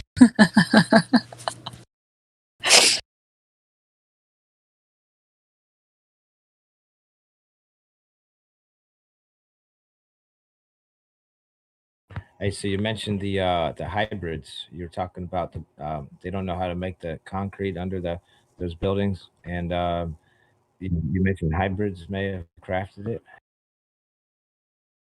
Yeah, that's my personal opinion. And they went around before, another reset type of event. They went around and they destroyed all the evidence of their civilization, so that the newer civilization of normal-sized people and non-hybrid beings can go and exist, and they can go back into hiding. I could speak this with confidence because I've interacted with these things. Do you think they live on this other land elsewhere, or a subterranean, or both?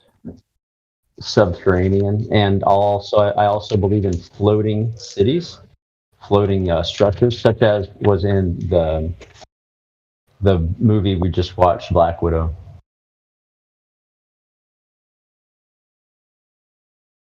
Hey, what's up? What's it?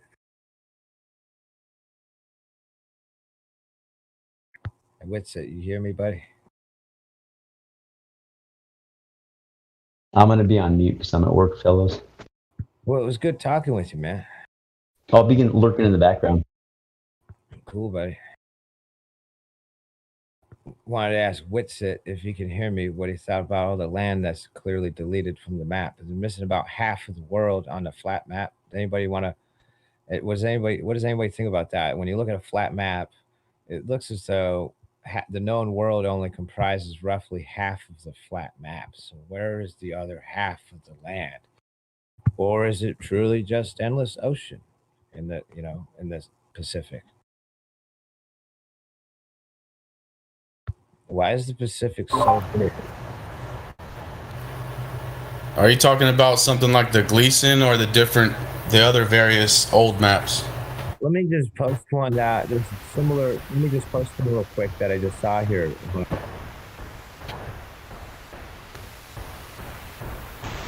Because like the Gleason looks like more land mass, but the existing places we already know, but just bigger, like Australia, for example. Okay.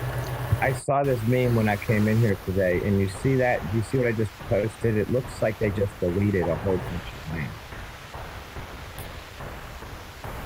From where though? The Americas to Australia. There, you see that whole area? I mean, on the top left there, that meme I just posted. See the top left there? Oh, you're saying it doesn't show land, and it looks like there should be. You're saying? Yeah. This looks suspicious to me. What do you think about that, man? You know, when I look at that, I just think, wow, they just delete all. Like they used to have America off of the map. It wasn't on there until supposedly Columbus, who was probably another Freemason or something. You know, for all I know. You know. I mean, they didn't hide it. Well, just looking at it in a flash, it does look like that. It does look like if you just look at it real quick, it looks like there's something missing. Yeah, that's what I mean. Yeah, I think there's probably some there. You know, like they got Agartha, they took that off the map in that 1800s. Well, you can have pretty substantial size islands too that aren't even going to register on a map that small. Yeah.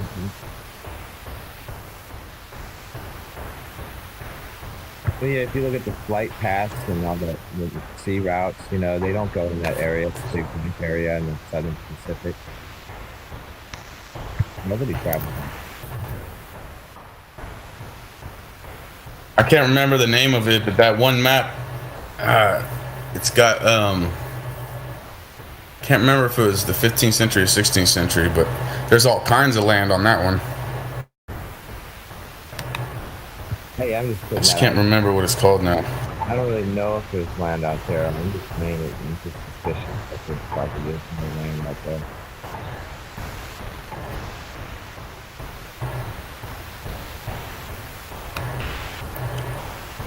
Oh, the Monte something map.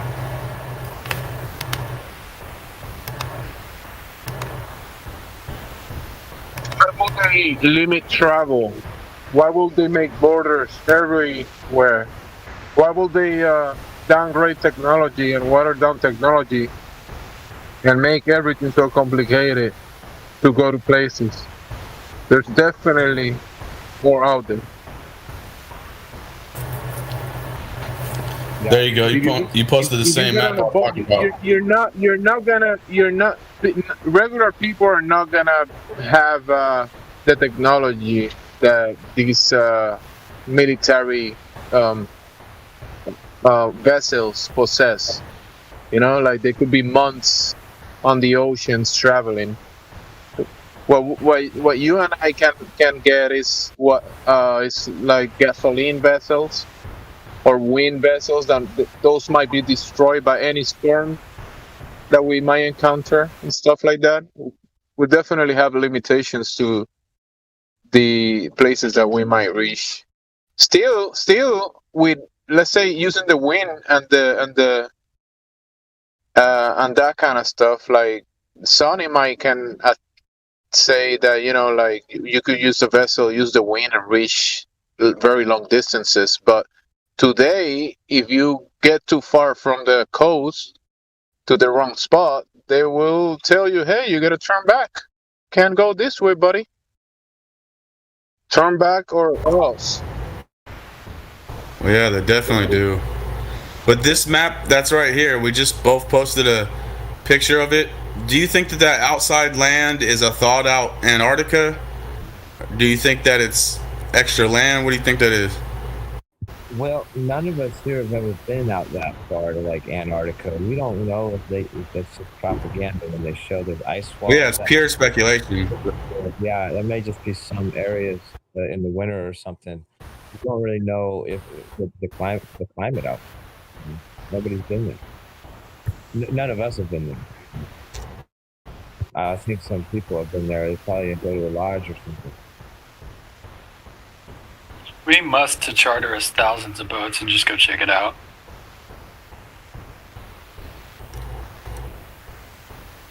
There's got to be something that can be done with drones, whether it be the so-called South Pole, Antarctica, or the center, North Pole, and just launch like 1,000 drones at one time. They can't shoot all the drones down. Maybe you need a drone that has a. Hey, that's my idea. You stole my Doesn't work. idea. Yeah, like swarm drones. Yeah. How are you going to stay Exactly what I connected was to the saying drones, before. and how are you going to get any information from the drones back when you lose all the drones' connection? Live stream. Well, live feed. Yeah, but you can't contact the drone. You don't have a signal. There is no way you're gonna keep connection with that drone. What if What if it recorded? What if it recorded and you came back? 5G towers you're gonna use? Yeah, the drone would have to be automated to run a route and return back with the footage. Yeah, exactly. But you're talking about that's a really long way for any drone. I mean, how far? Yeah. How close are you going to get? Yeah, I mean, Well, no, you would go to Greenland. There's people out there that would go can to build. Greenland or something first. I will say there's people that could build such a drone. There's a lot Yeah. of engineers and people that are capable of building stuff Yep. like that. But maybe build it with the camera equipment and drawing a route from a map that you don't know if the map is correct. Because where are you gonna send it? You're gonna go further north you can go, and then are the maps accurate that you're gonna set up on the drone? I mean, then you're gonna set the drone to go, I don't know, 200 miles north and then come back. I think it's possible to set up a drone to do that, but you don't know if it's gonna encounter a storm that is gonna flip it to the water or something. Well, yeah, it'd be very costly, but what about because a lot of it would just. What about a submarine drone?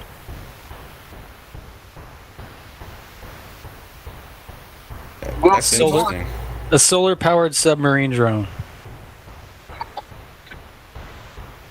What are you gonna Well, he brings up a good question on how you set direction. Are you going to set something to truly go in a straight line, something that corrects according to a compass? You know what I mean? A lot of stuff to think about.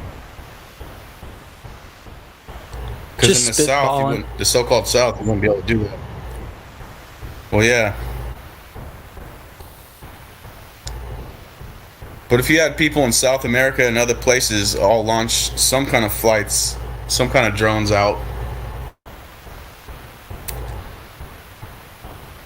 and get raw footage, at least. The distances south might be getting way too big to be able to manage it.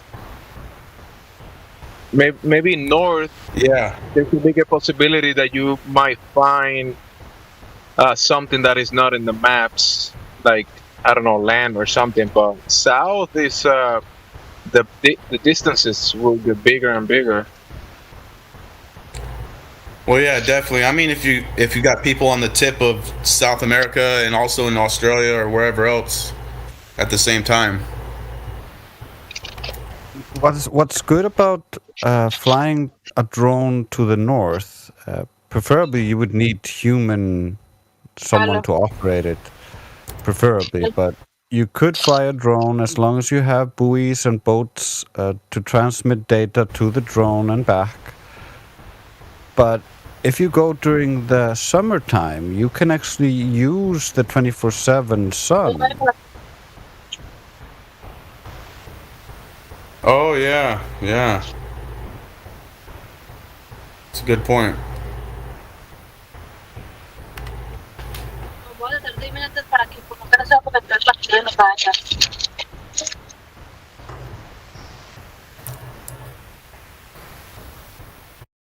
Or go That to might get us the a bit further. winter solstice, be at the tip of South America and film the sun, soak the sun from there during the winter solstice to see if you can even see it.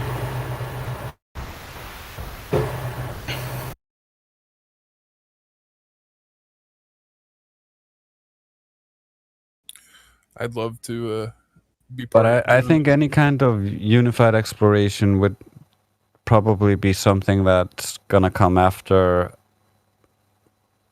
we break free of the current control system that we have right now. Because being that it's illegal, we would be breaking the law, trying to do this on our own, and would just be slapped with fines. True. Oh yeah, definitely. True, but what if you had like? And they would literally- do something harsh to somebody to scare everyone else off. What if you had like literally thousands of people with thousands of boats? Or I mean, I know that's far fetched. We're not going to get that. But That's I mean, why that you would, have. that would be why a you have, way. armed guard, like military, right? Yeah, what are they going to do? Stop us all? Yep. They would do Shoot you that to all, an invasion. and Yeah, shoot you all, shoot you all, sink all the boats, and then just no information got back. So we just say the flat earthers are really dumb. They sailed into icebergs and sunk all the ships and all died. Oops, flat earthers are dumb. Yeah, legally, you can't cross international waters. Anyways, that's like a declaration of war. I'd still go. But if you did it all at once and everybody's live streaming, we can at least show that they're all getting gunned down. That's by the what I'm saying. That's what I'm saying. You need a sounds cell like a tower to revolution. live stream it, though. Yeah, you can't live stream it from the middle of the ocean because you don't have signal there. So you would need to know someone who works for Loon. Send a set of loons out. That's what I'm saying. You would need to build your own relay system using buoys where you would send back the signal itself and get yourself a signal. You would need to really over-engineer this stuff just to make sure that when they kill you all, that information gets out. But even then, they can scrub it from the internet. Yes, and they can make a stupid story that people will buy, even though it's not the truth. Well, you could do it with planes. You could relay signal with planes. That'd be fine. Take a couple of boats, couple of planes, fly the planes up, relay from the boat to the planes. You could. The relay- military does that. The military uses planes to Yeah. relay signals. I know. Yeah, that works. And even if you set it up, they can fry it all with an EM pulse or something. Yeah. Yes, because as long as we're breaking the law, they can use that to use the full force of the law against you, and then afterwards spin it however they want. Right, but those aren't laws. True, it's man-made. Will be and enforcement will be the- of those treaties. We'll be the insurgents in that case. Because to say those things are laws is to say that slavery is cool, which is what they're telling you. You can't go here. You can't do this. You can't do that without my permission, which is slavery, which is against the law. It's always been against the law. Yeah, I agree with you. So we already have war crimes going on. We have a war going on. It's craziness. Yeah, and that's what I'm saying. It's more important to deal with the war we have going on, and that's why it's so important to get people to realize that the earth is flat because they've been lying to you. You need to stand up and fight and take back our freedom.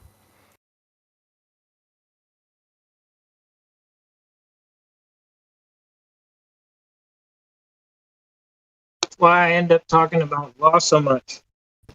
That would be great, man. People are just so lost anymore. It's crazy.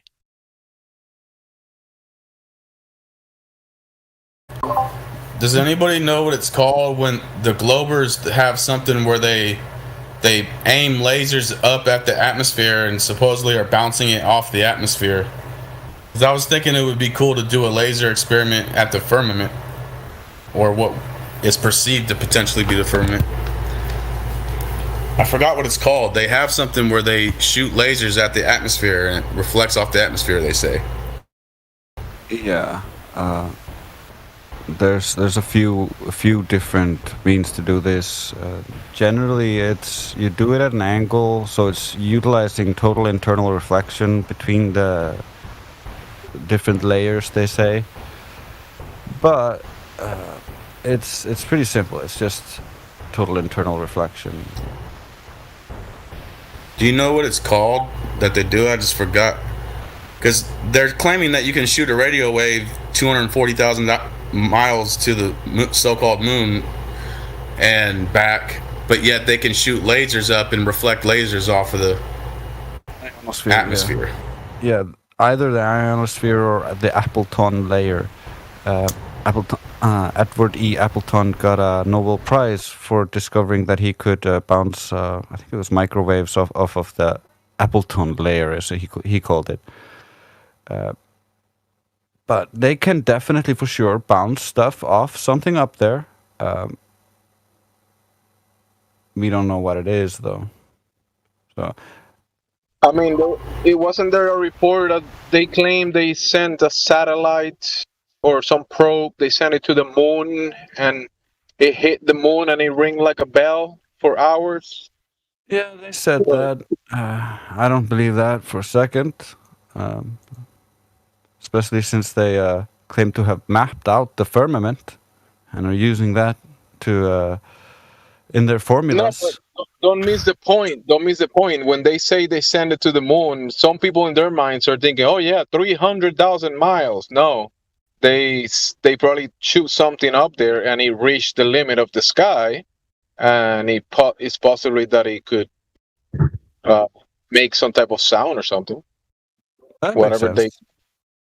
Yeah, because people that believe in the heliocentric model are gonna say, "Oh yeah, they sent something to the moon, 300,000 miles," but that's not what it means. It means that it reached a limit,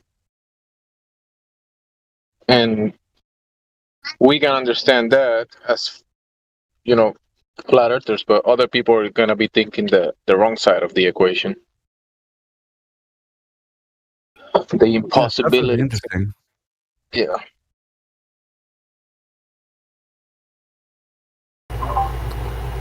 I wish I remembered what those laser experiments are called, so I could see how many miles up they're claiming that it's reflecting off the atmosphere.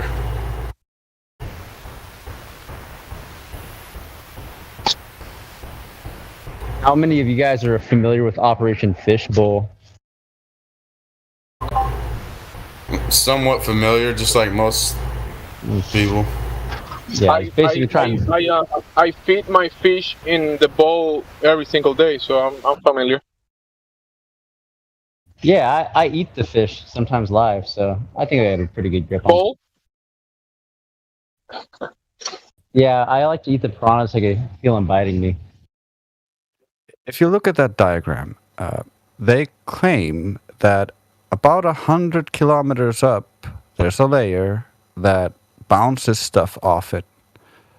So if you take that imagined curved Earth away and flatten out this layer, then you can easily have total internal reflection.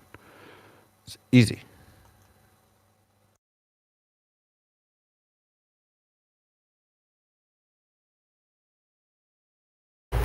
So that's about 62 miles.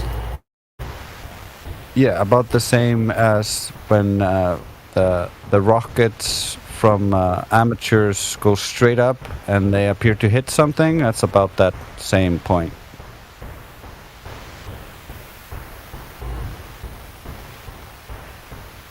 And the funny thing about total internal reflection, it doesn't really care. It's just two different mediums.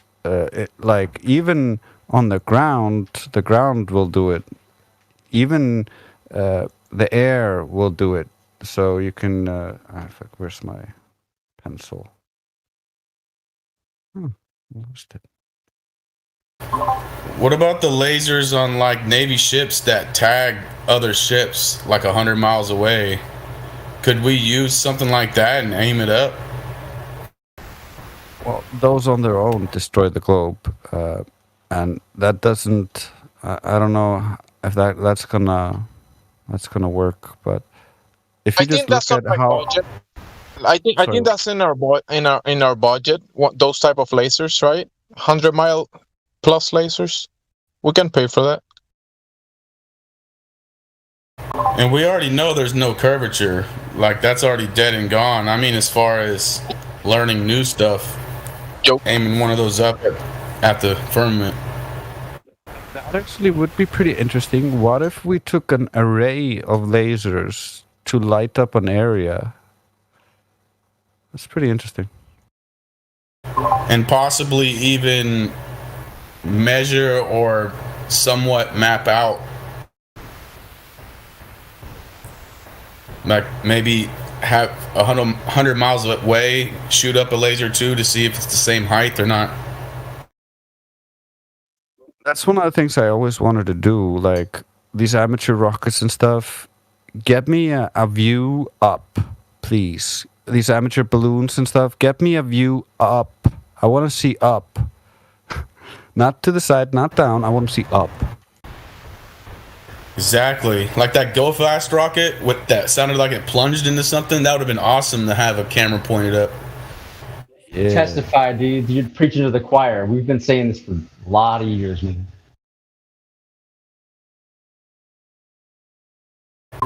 It's probably easier to have the camera facing down for aerodynamic reasons, but there's still a way that it can be done. For sure. Dude. For sure. An engineer can do it in a few days of design.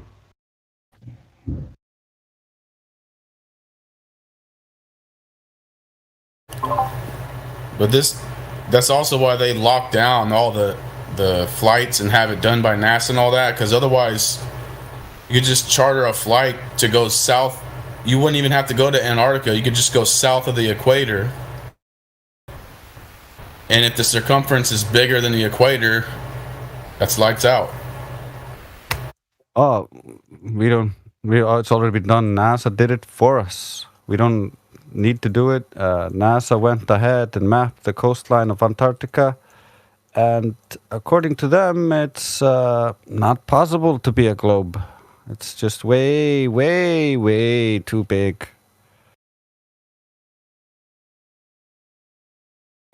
My guess is a 50,000 mile, roughly, circumference of Antarctica.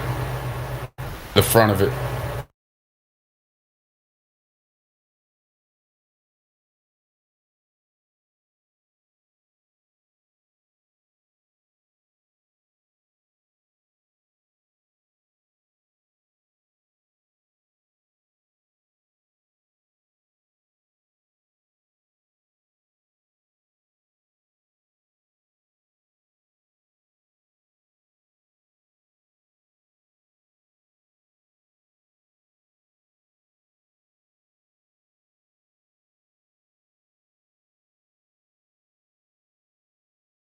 But I think the best way to prove it to the Globers is simply to show them that gravity cannot bend the water around the sphere. And all you do to prove that is you take a long-ass tube, shoot a laser through it, make sure it's a little bit evacuated so the laser is not refracted at all. They can't say shit. And then you build a little pool right next to your little vacuum tube. And if the pool isn't the water in the pool isn't like curving over your straight level that you just created, then it can't be curving around the ball.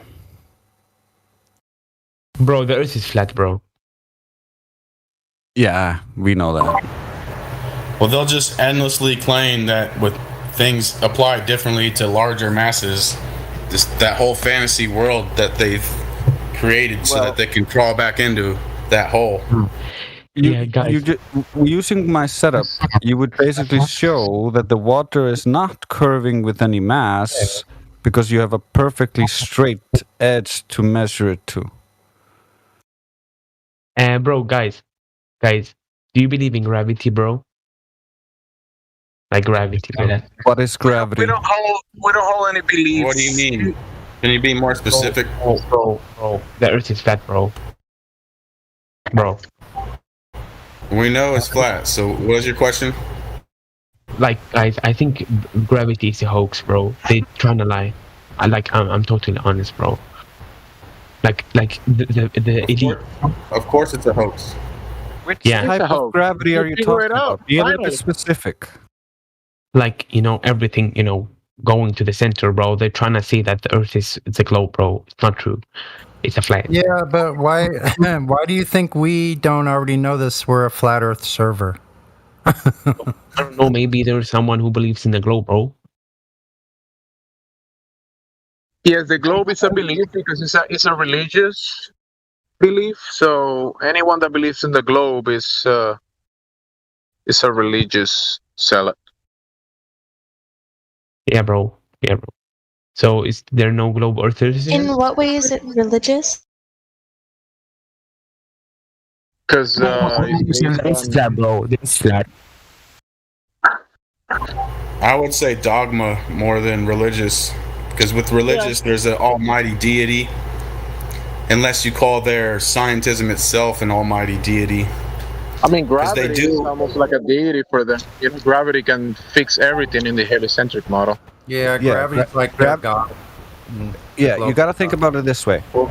In the beginning, everything was collected together into a point, which this point then exploded outwards. And all of a sudden, gravity came to be. And gravity didn't exist when everything was in a point, otherwise it would have stayed in a point.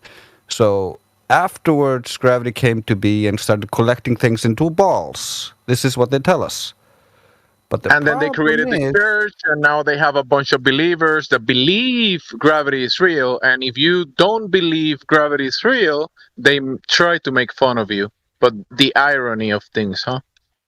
Yeah, the problem is when they invented this theory, Georges Lemaître, a Jesuit priest, he assumed that gas would attract gas, and that's where his whole basis comes from. Gas, clouds of gas collecting together to form the sun in a sun disk, which then creates all the planets.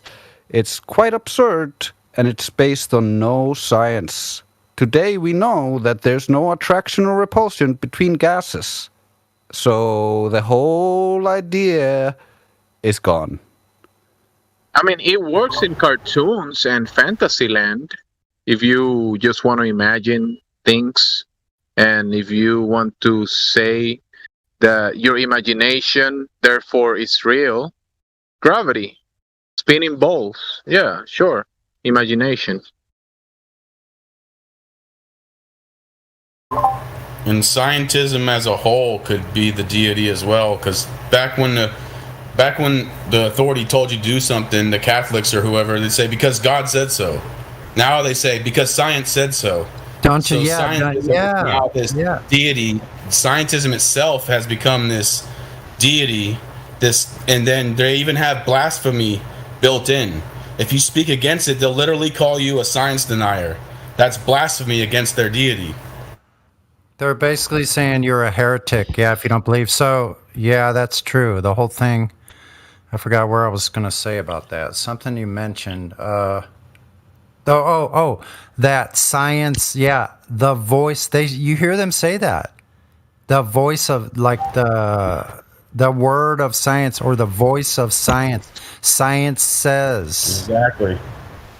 Yeah. Do you deny what science says? Do you deny what God says? It's the same shit. I just have a question, guys. It's also a pathetic fallacy, but yeah, go ahead. What do you think of Jews? Because I'm like a Jew myself. I have nothing against normal people. What is a Jew? Anywhere, regardless of their beliefs. Can you define Jew? Like, I believe in the Old Testament, but not in Jesus. That doesn't make you a Jew. What am I? The word Jew was made up in the 15th century. What am I then, if I'm not? You're Torah observant, possibly. Do you believe in adhering to the Torah? I think so, bro. So it sounds like you're Torah observant. To each their own. What are you? Are you Christian? I'm not religious myself. Ah, you're. What are you then? I'm Christian. Are you secular?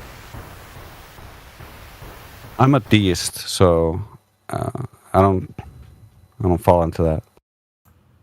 Yeah, me either. I So consider what does that have to do with flat Earth? Whether he's a Jew or not? nothing. No, just a question because like religion has a lot to do with the flat Earth movement because before the It church. doesn't. It does not. It sounds like Fed posting is what it sounds like. What is Fed posting? I don't know. You're trying to lure people into saying incriminating nonsense. Right. Anyway, they Doesn't mean worship that's what you're doing. It just scientism. means that's what it sounds like. Nobody Anyway, cares that you're a Jew. Nobody gives a rat's ass that you're a Jew. Are you Yeah, no one cares. the Hebrew Anyway, they cosmology? worship scientism, like we were talking about. We're talking about the flat they Earth. don't Let's stick to the actually. point. They don't actually support science. They actually only support pseudoscience because it doesn't have the scientific method. It doesn't have valid experimentation to back it, but it calls itself science regardless. Well, there's two schools of thought. There's science, which is the scientific method of understanding your reality, and there's scientism, which is kind of a false religion of just believing what the men in the white lab coats say. Yep. So what we call pseudoscience is actually their religion. Correct. I got a question for the Jew. Sure. Can we stick to the point? Did you go to it's not flat yeshivas? Earth. Because I know most Jews, they go to yeshivas, which are like private Jewish schools. Did you go to one of those schools? I'm not really Jew. I'm just like Hebrew. I know, but did you go to yeshiva or did you go to like a public school, like wherever, like Public school, every bro. other kid? So you didn't go to like a Jewish school. No, not at all. So then you're probably not a Jew. How can you tell me what I am and what I'm not? Well, you weren't sure. You were asking us what you were. Bro, I don't know. One of them, bro. you were a Torah observer. I was like born in Jew, bro. You were born in what? My parents are Look, Jews. guys, please just get away from the whole Jew Religion thing, yeah. It doesn't matter. Well, I was wondering what they get taught in yeshivas, whether the Earth is flat or a ball. That's all I want. That's all I wanted to ask. I don't think like I have some friends who are Jews, but they don't even like mention it at all. I don't think it's relevant for them. Yeah, just stop worrying about it, buddy. Okay, move on. I got something to say as a Hebrew, No, if it's Hebrew about studier. that, then just keep it to yourself. Move on. Yeah. Hey, The Bible that XQC you Juicer, believe- are you familiar with the Hebrew cosmology? And That's I'm what I not was really. going. Thank you. Yeah, I'll post a picture of what the Hebrews think the world is. Yeah, sure, bro. Thank you, guys. It's in the similar live stream text. is it similar to Christian cosmology? I mean, What's Christian cosmology? the whole What's a Christian? You have to define what a Christian is. Yeah. Well, biblical cosmology is what it's I'm also talking said in the referring Old to. Testament, so Yeah, that's some Christians believe they're on a spinning space monkey ball. then they're not believing in the Bible. Being Yeah, but Christian technically the Bible, actually has nothing to do the Bible with the mentions nothing about a cosmology. ball. The Bible Yeah, says nothing about a spinning ball. Exactly. It says about that we live on a firmament, like Yeah, it says waters the above, opposite. waters Actually, it below. says that the Earth Being is Christian unmovable. is a way of living, has nothing to do with the cosmology. Unmovable. Yeah, and it Well, no, doesn't say we biblical. live That's on what I meant by firmament. Christian cosmology. I was referring to the biblical cosmology. Yeah, but in the Bible, it definitely describes what the Earth is. Yeah, Yeah, and flat, that's the same. non-rotating, and contained. Yeah, but Hebrew It's a cosmology is the non-issue same. anyway. Because 99% of like- all humans ever knew that the Earth was stationary, so it's a non-issue. Yeah, correct. I mean, what the Hebrews believe is the same as the Christians because the Old Testament Exactly. is basically the Torah. Exactly. That's what I was exactly what I was going to say. That the same. So technically, that Hebrew cosmology also suggests a flat Earth. Just like every single other ancient culture, yes. So I it's a sent a non-issue. picture about it, like the Greeks, the Navajo, the Babylonians. It's in live stream voice text. Like, everyone believed in a flat Earth until NASA and all those new movements came. Well, no, it was up until the 1500s, right? When the Copernicus came out with his. No.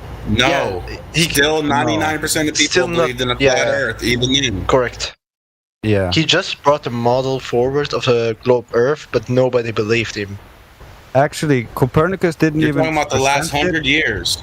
Copernicus Yeah. died before his model was presented, and it was presented after his death. And then 60 years after it was presented, only 15 astronomers in all of Europe believed in that junk.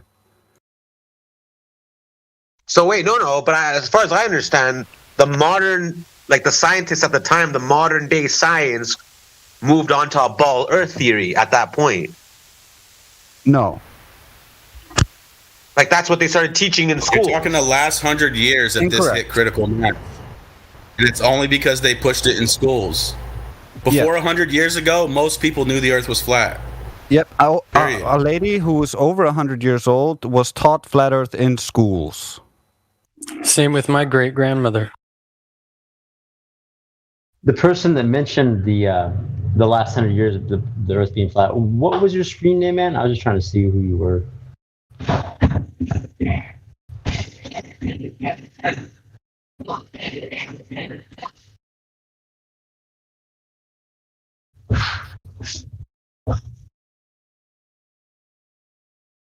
Hey, do we have any evidence of any of these guys in the 1500s or 16 or 17 or 1800s? Any of these guys traveling around the Earth? Hello? Evidence of people going in circles, you ask? No. Like I'm a flat earther, right? So I'm looking for something from like the 17 or 8, something recent, like in the last couple hundred years, where because usually when I speak to a glober, they'll say that no one ever traveled, around the whole Earth up until recently. But I don't think that's true. I'm pretty sure it was empires that did travel across the whole world. Yeah, I've got information. So I need that information. Even the mainstream Well, there's a bunch of information. Antonio Superats went over a bunch of old shipping routes with the East India Company and stuff like that. There's a lot of discrepancies with the globe and what they present us today with how long it took for their ships to travel and their average speeds. So there's a lot of breaking news everywhere. Guys, breaking news. Look at this photo I found. Do you think it's true? I can't copy it. It's like the Earth is penis formed. Do you believe it? Oh God! It's a This is why you don't have. This is why you It's a don't have troll. permissions to post because you're a troll. Bye. You're all downies, bro. Kill yourself. Nobody left. Jesus Christ. That is the. At least be funny. Like the Yeah, dryer they're sheets? not funny. Did he call us downy like the dryer sheets? Really? Yeah. I saw this coming, honestly. Yeah, I think it was making fun of Down syndrome. I think that's what he was so trying to do. But his idiot didn't know how to say it right. So he wasn't even a Jew. He was just trying to bait everyone in to be anti-Semitic. Yeah, of course. Piece of It shit. was obvious from the start that he was just trolling. You're a be fair. piece of shit, buddy. What a piece Hope of you're shit, listening. man. I mean, he didn't even look Jewish to me, at least. I mean, aren't they like darker skinned, like ethnic Jews? Like they're a bit melanated. Yeah, typically. Well, you can't go Well, by there's no that such because thing, you but that's can. another story. Yeah, you can change color through breeding. I mean, both of his parents were Jews, right? So I've seen a lot of like ethnic no, he Jews. was trolling, man. He was trolling. Yeah, that's what I'm saying. Like He admitted it though. Don't worry about it. So guys, I live in Toronto in Canada. And I don't know if it's the same everywhere because I know like my brother, he lives in Costa Rica and he's showing me these pictures of these sunsets and they look totally different than what we're seeing here, right? I don't even use the word sunset anymore because from what I see, like from Toronto, you literally see the sun arriving and departing. It never rises or sets. So I think it depends on where you live in the world, but it's very clear, very obvious here that the sun literally, like I said, it'll depart, right? It'll just go further and further away to the point where you can't see it anymore.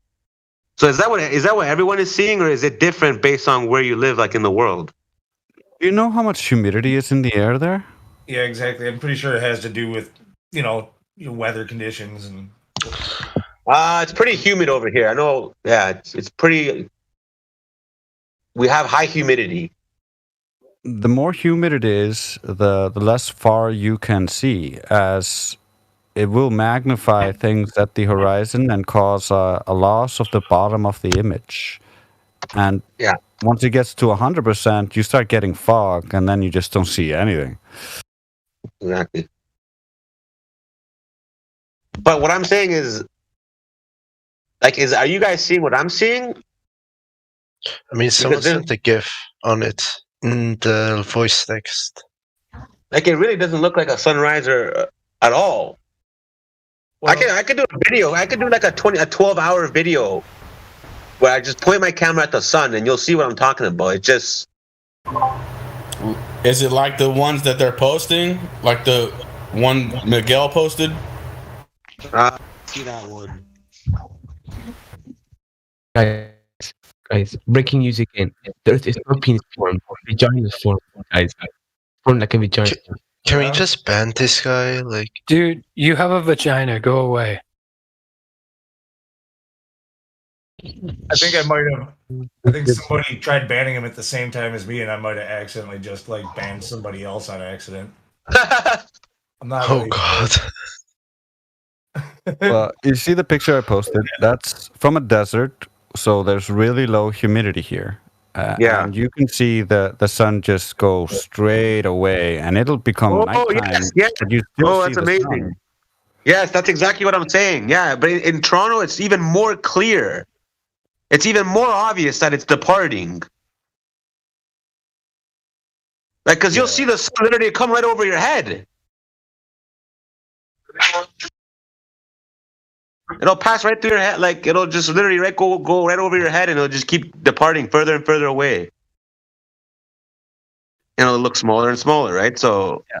I like to use the analogy of watching a plane come from the horizon, because it just looks just the same. You see it coming, and then it gets bigger and bigger and bigger. It crosses over your head, way above you, and then it keeps going. It goes smaller and smaller into the horizon. Guys, breaking news. It's not from like a vagina. It's from like a titty, bro. It's not even a vagina. Yeah, this is the intellectual giants that defend the globe, and this is all you guys got. What do they gain from this?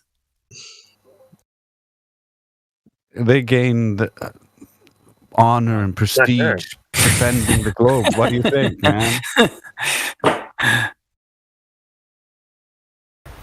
there's always been goofball type of troll people, but now with the internet and these globe trolls like FTFE and these other people encourage that behavior. So it's kind of like when they control people with violence and sex, these retards, for lack of a better word, just latch onto that stuff. Is there like a server that's giving them promotions based off of how many accounts they can get banned in here?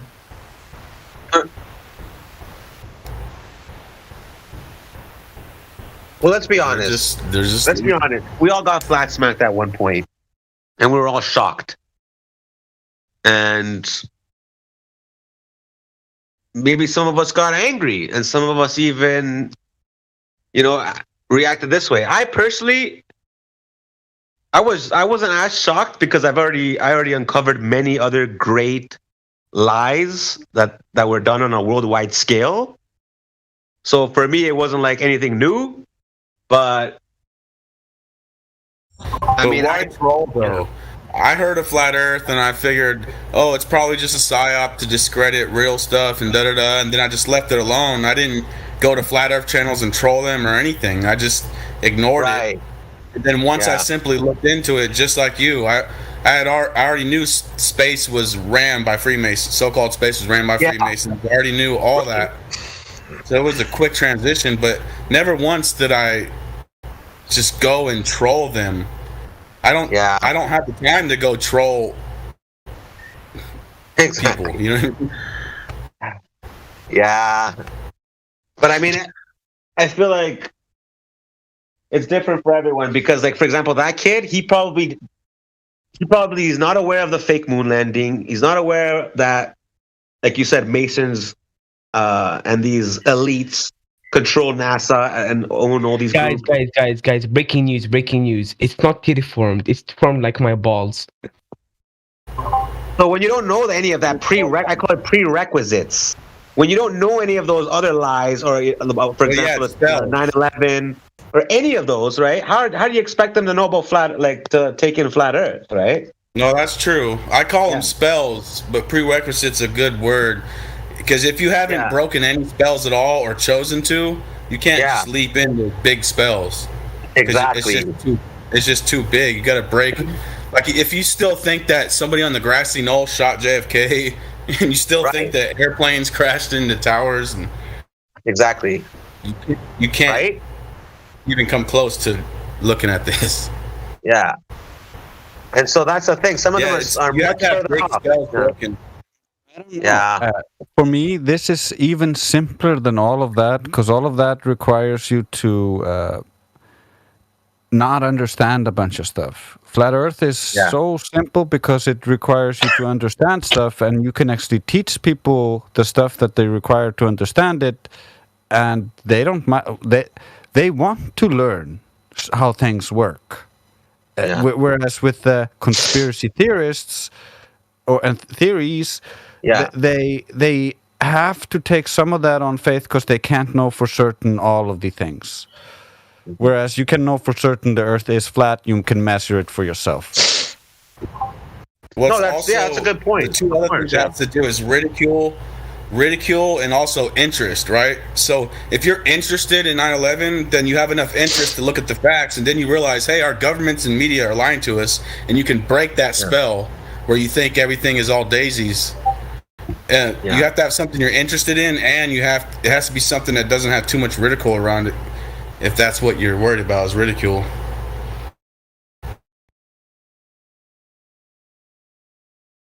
So like I try to put myself in their shoes, right? And because like I said, we were all there. We all went to school. We were all taught about space and the ball and all that shit. So it's literally years of like reprogramming your mind, right? And especially for the ones that, I'll give you guys an example. Like my own father is a baby boomer, so of course he believes in the moon landing and all that shit that was going on at that time. And I think that generation, I don't know if you guys agree, but I think that generation, he's like in his 60s now. They were the most brainwashed generation of all time. They were, because they were subjected to the biggest psyop of all time, which was World War II. When my mother went to school, they had to do those practice drills. You know, like if there was a bomb and shit. It's like, what kind of... Yeah, I mean, that made it real for people, doing stuff like that. Yeah, those are fear spells. They do the same thing with the mask to the kids now. They have one for every generation. Yeah. Dive under the desk because the Russians are going to nuke us. Wow. They always have that for every generation. I have a question actually. Like, are the two world wars planned? Like, were they planned from beforehand? Oh yeah, decades before. The two what? The two world wars, like World War I and World War II. We can't talk about that, or they'll delete this channel. Oh yeah. It's so true. But one way I can explain it to you guys is this though. We're living in a post-war era right now. So let that sink in a bit. World War II just happened. 70 years ago is nothing in perspective, right? Yeah. Right. So we're living in a post-war era where the victors of that war are still implementing their new processes and their new agendas and whatnot. And that's the part that we're in right now. So, I mean, there was one general from the U.S. on his deathbed. I don't know I forget his name. I'll come up with it next time. Patton. He said that they fought the war for the wrong side. That's Patton. Right? So that I also studied World War II in depth, but like the other gentleman said, we might not want to talk about it too much. Yeah. Witzett's whole stream got deleted when he talked about that war, because I know that the current hoax is a big psyop, but I still believe that World War II was the biggest psyop of all time, and the propaganda to back it up was just over the top. Yeah, that's when they used We Bugs still Bunny. have World War II propaganda. We're still being bombarded every day with World War II propaganda. Oh, and this is another thing, guys. This is another huge thing. Can we all agree that Kim Jong-un and the U.S. president and pretty much the presidents of all these countries, they all have dinners together, they all party together, their children know each other, they're all on the same team? Yeah, of course. Perfect recent, right? Perfect recent example. Yeah, sorry, go ahead. A perfect recent example about how they all know each other and they're all friends together. During the election time, I found out about it. People probably knew about it before then, but Hillary and what's his face, both their children are best friends or good friends. Ivanka and Chelsea Clinton. So while their parents are arguing with the election, causing all the drama, they're just like business as usual. Yeah, I mean, it's called the left-right paradigm. So it's basically the communists invented, the Russian communists, Marxists invented this. Lenin and those guys, they said the only way to control to lead the opposition, or what? Oh, wait, sorry. The only way to control the opposition is by leading it ourselves. So that's pretty much what's happening. Where it doesn't matter whether Obama wins. I'm from Canada, right? But it doesn't matter whether Obama wins or Clinton or Trump. They're still going to be following the same orders. They're still going to be following the same group, taking orders from the same group. Also, I would like to say there have only been 26 days of peace since 1945.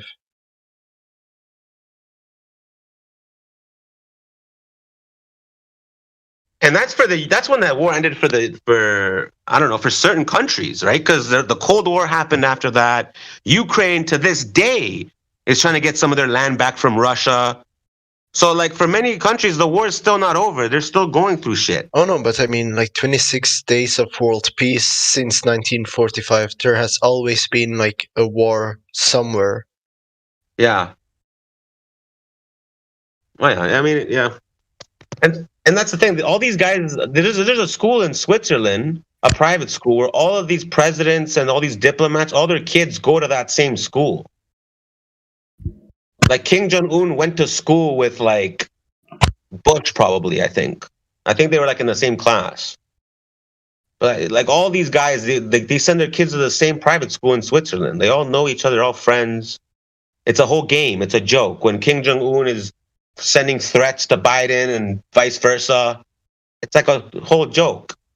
They're best friends. They call each other every day probably and rehearse what they're going to say or how they're going to bark at each other probably.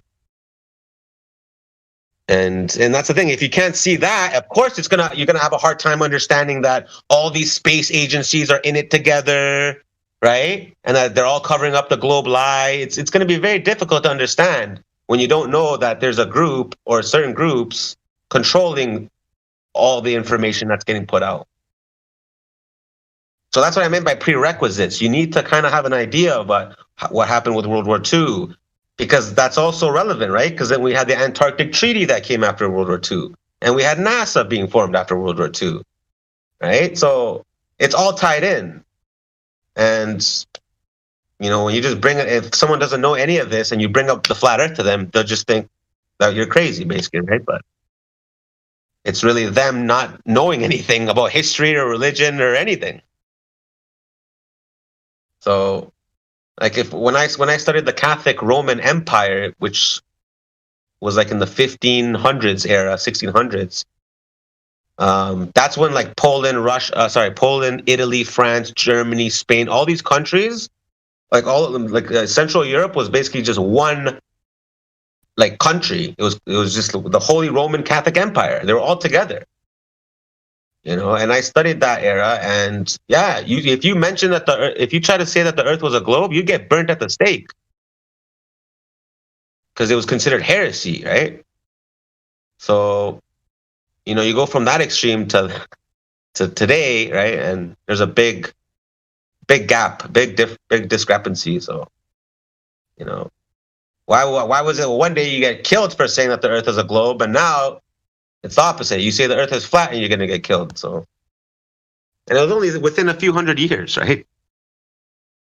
So, to be honest, that's also why I think there's a secret society, because I think that was all just a psyop to give modern day humans an excuse to refer to those times, like back when the flat Earth theory, not theory, but knowledge was common belief.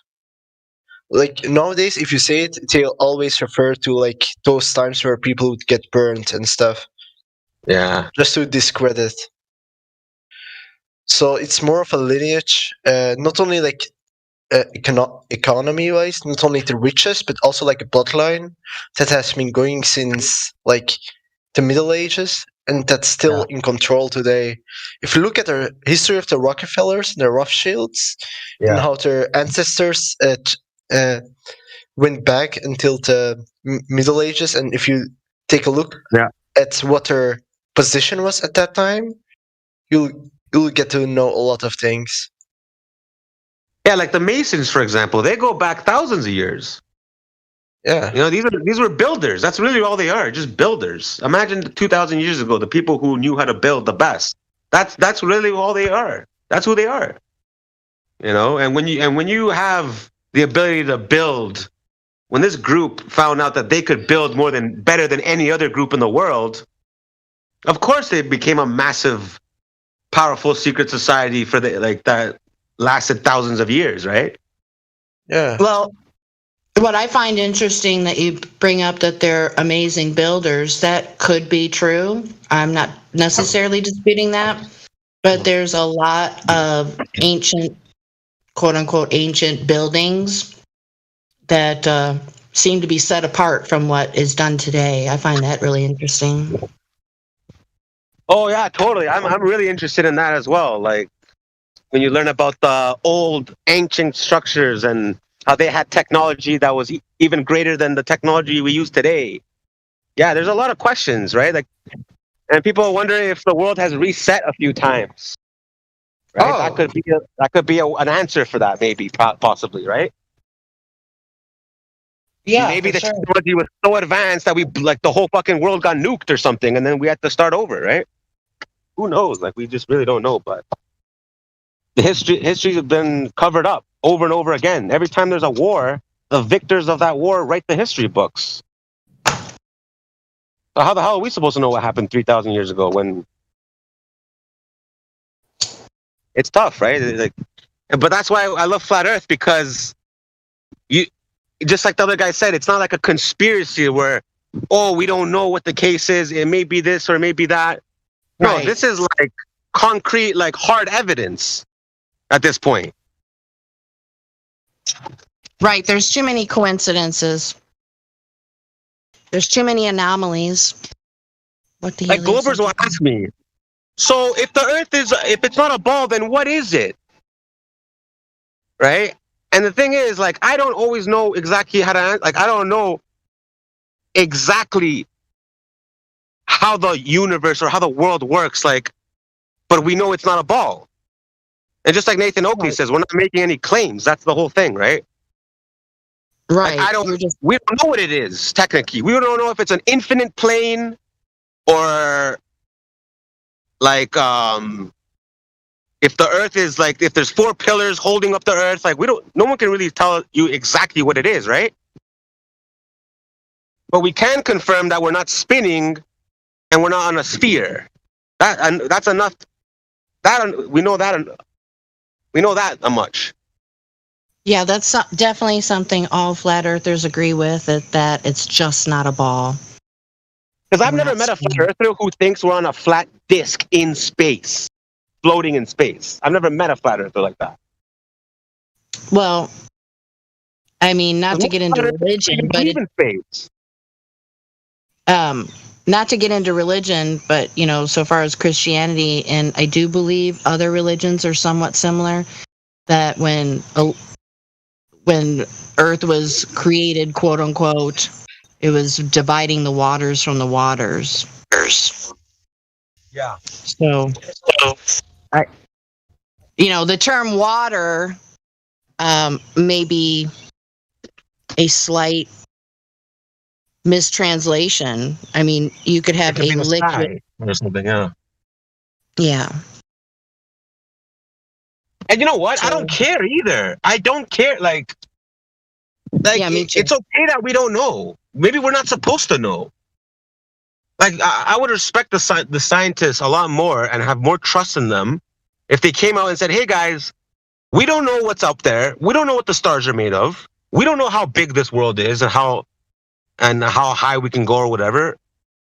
And we don't have the answers to all of these questions because we didn't create the Earth. God did. We didn't create this. We're still trying to figure things out and learn." But no, they'll never say that. They'll act like they know, they have an answer to every single question. They know everything. And that's the pseudoscience. That's the lie. That they know everything. Because the truth is, we don't know. No one can tell me right now. No one knows for a fact whether this is an infinite plane, whether this is a realm. Like, we don't know. Our minds can't even comprehend how God created this world. And that's not necessarily a bad thing. That, if anything, that's a good thing. Maybe it's so advanced and so intricate that our minds can't even grasp the concept of this world and how it was formed, right? And I think we can all agree on that we really don't know exactly what it is, or like no one can tell us. Agree.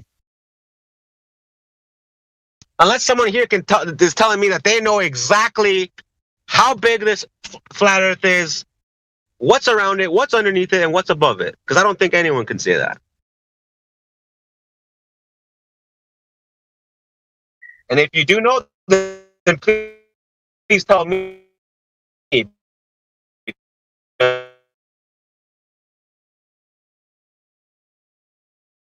Do we have anybody in here that's on the fence or who's a new person that believes in the globe? Answer that anyone should, like, any scientist should tell you, like, no, we do not know what it is. We don't know what stars are made out of. We just know that they're lights.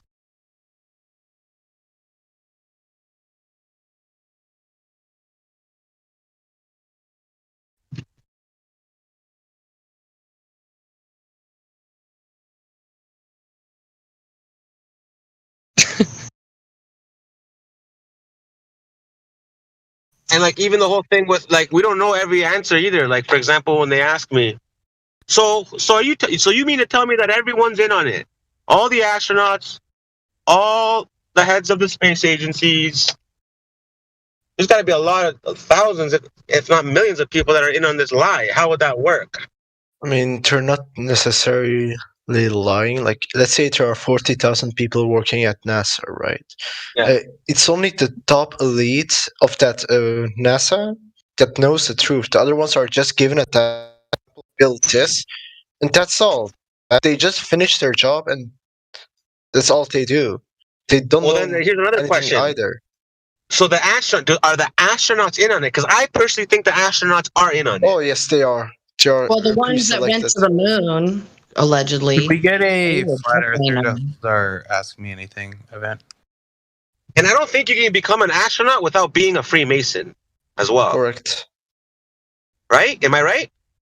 Correct. Okay. So and that's another thing, people get it misunderstood. They think Masons are only Americans, which is not the case. Oh no, they're all over the world. And there's lodges even in Iran, believe it or not. Iran, a country that's quote unquote with at tensions or whatever with the states, right? There's lodges in Iran. That should tell you. What do you mean? What did you say? There's Freemason lodges even in Iran, which is supposed to be the enemy of the U.S. It's all just a big theater act, bro. Like, Is there a flat like, earther they're not here that would be enemies. willing to do an AMA? What's an AMA? An AMA, like Ask Me Anything. It's like a polite, like we'll just have them ask you like polite questions Are you a Glober?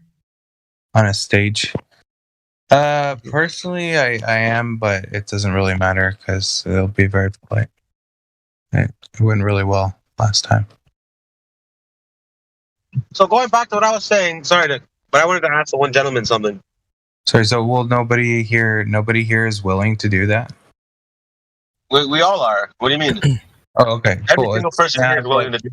Like 100 to 200 people. So if one of you guys who wants to do it? We could all do it together. To do what? I'm sorry. Sure. Yeah. Okay.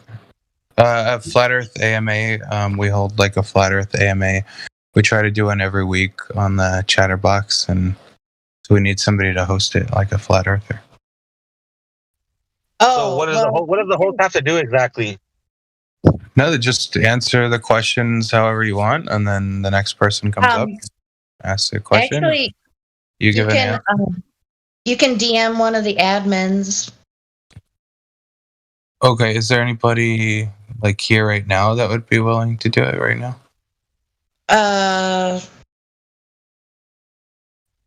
Wait, are you? You doing a Flat Earth right now, Chatterbox?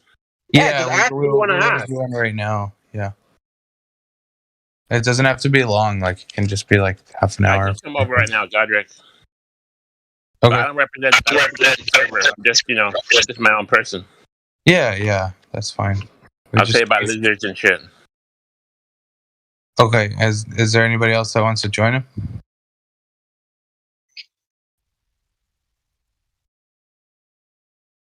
I don't know. I'm at a point where I just want to speak to flat earthers, man. I'm already done talking to Globers. I got that. Okay, who is the guy that said he was willing to do it? Godric. Godric. Okay, can you DM me? Can I DM you? Okay, he was here a second ago. Oh, there he is. He's back. Okay. Let me see if I can find him. Godric. Okay, cool. Hey, Godric, I sent you a DM.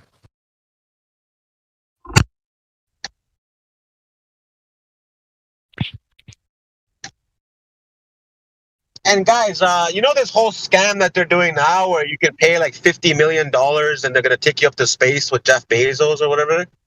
Yeah. For the fraction of that price, for about maybe for about $1 million, maybe even less, much less, I could create this augmented reality and have you put you in a spaceship and have you think that you're going to space. Easily, for less than $1 million. Gotcha. All I would need was a roller coaster, maybe some lights, like a little production set, like a Hollywood production style setup. And for about $1 million, I could have someone really believe that they went to space. All they have to do is look out the window. They would see what they think is space, but really they'd be looking at a screen.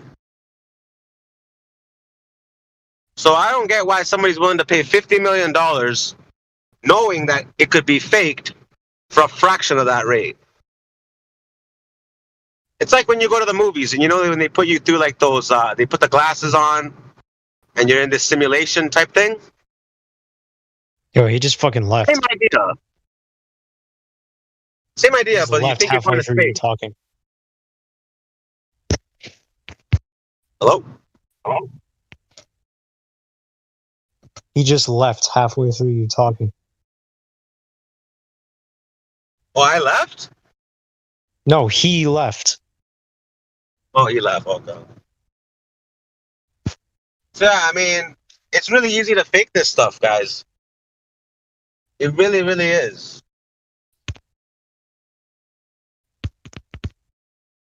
Give me the $50 million. I'll spend about $2 million and create this augmented reality for them. Have them think that they're in space. And I'll pocket the other 48 million. No problem.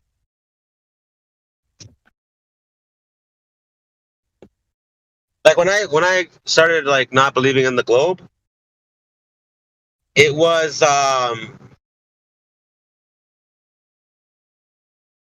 it came at me like in a wave. So I started questioning it, right? I started thinking, I'm like, oh, you know what? I better start looking into this. They lied to us about so many other things. Who knows? They're probably lying to us about this as well. Started looking into it. Started learning about NASA and this and that, how it was formed and whatnot. But then, what really hit me hard was the fake NASA videos and images. Because I wanted to believe it. I wanted to believe the globe Earth. I didn't want to become a flat earther. I was scared of taking this stance. But no, I started looking at the NASA videos and images, and I couldn't believe it. It was about 3 years ago when they said, "Oh, we have a picture, the first picture ever of the black hole." This is breaking news. We now have a picture of the black hole.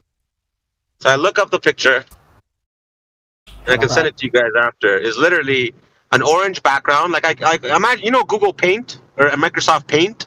Evening, guys. Evening. So what you do is you open up a new file, Microsoft Paint. You set the whole background as black, right? Set the whole background as black, and then you know the little button that you can make like a tiny circle. It'll allow you to make circles of any size. You make a tiny little circle. You paint it orange. And that was it. That was the photo. That was the official photo released from NASA of a black hole. And I'm like, are you fucking kidding me? Right? Can you not scream, please? My apologies. And I go, I'm like, are you fucking kidding me? I'm like, there's no way. I'm like, this shit really is flat. You're doing it again, bro. You're doing it again. I'm sorry. But before, when I had this idea of the world being a ball. Well, either way, guys, hello. And if I saw that photo, it's the same troll who joined again, by the way. The one who was trying to bait the anti-Semite. No, hello, I would have totally believed. I'm not a troll. I'm not a troll. Hello, guys. Hello. I would have totally believed in that picture when I was a glober. And then I thought to myself, how retarded was I? That I would have actually took that picture and considered that proof and considered that evidence of a black hole and space and all that. And then when I showed it to my friends that were still globers, they were fascinated. They thought, wow, what an amazing picture. We finally have a picture of the first black hole. And I'm looking at them and I'm like, this is like Bizarro World or something. Hello, right? guys. I have a very interesting take, so if you could take your time to listen, it would be appreciated, okay?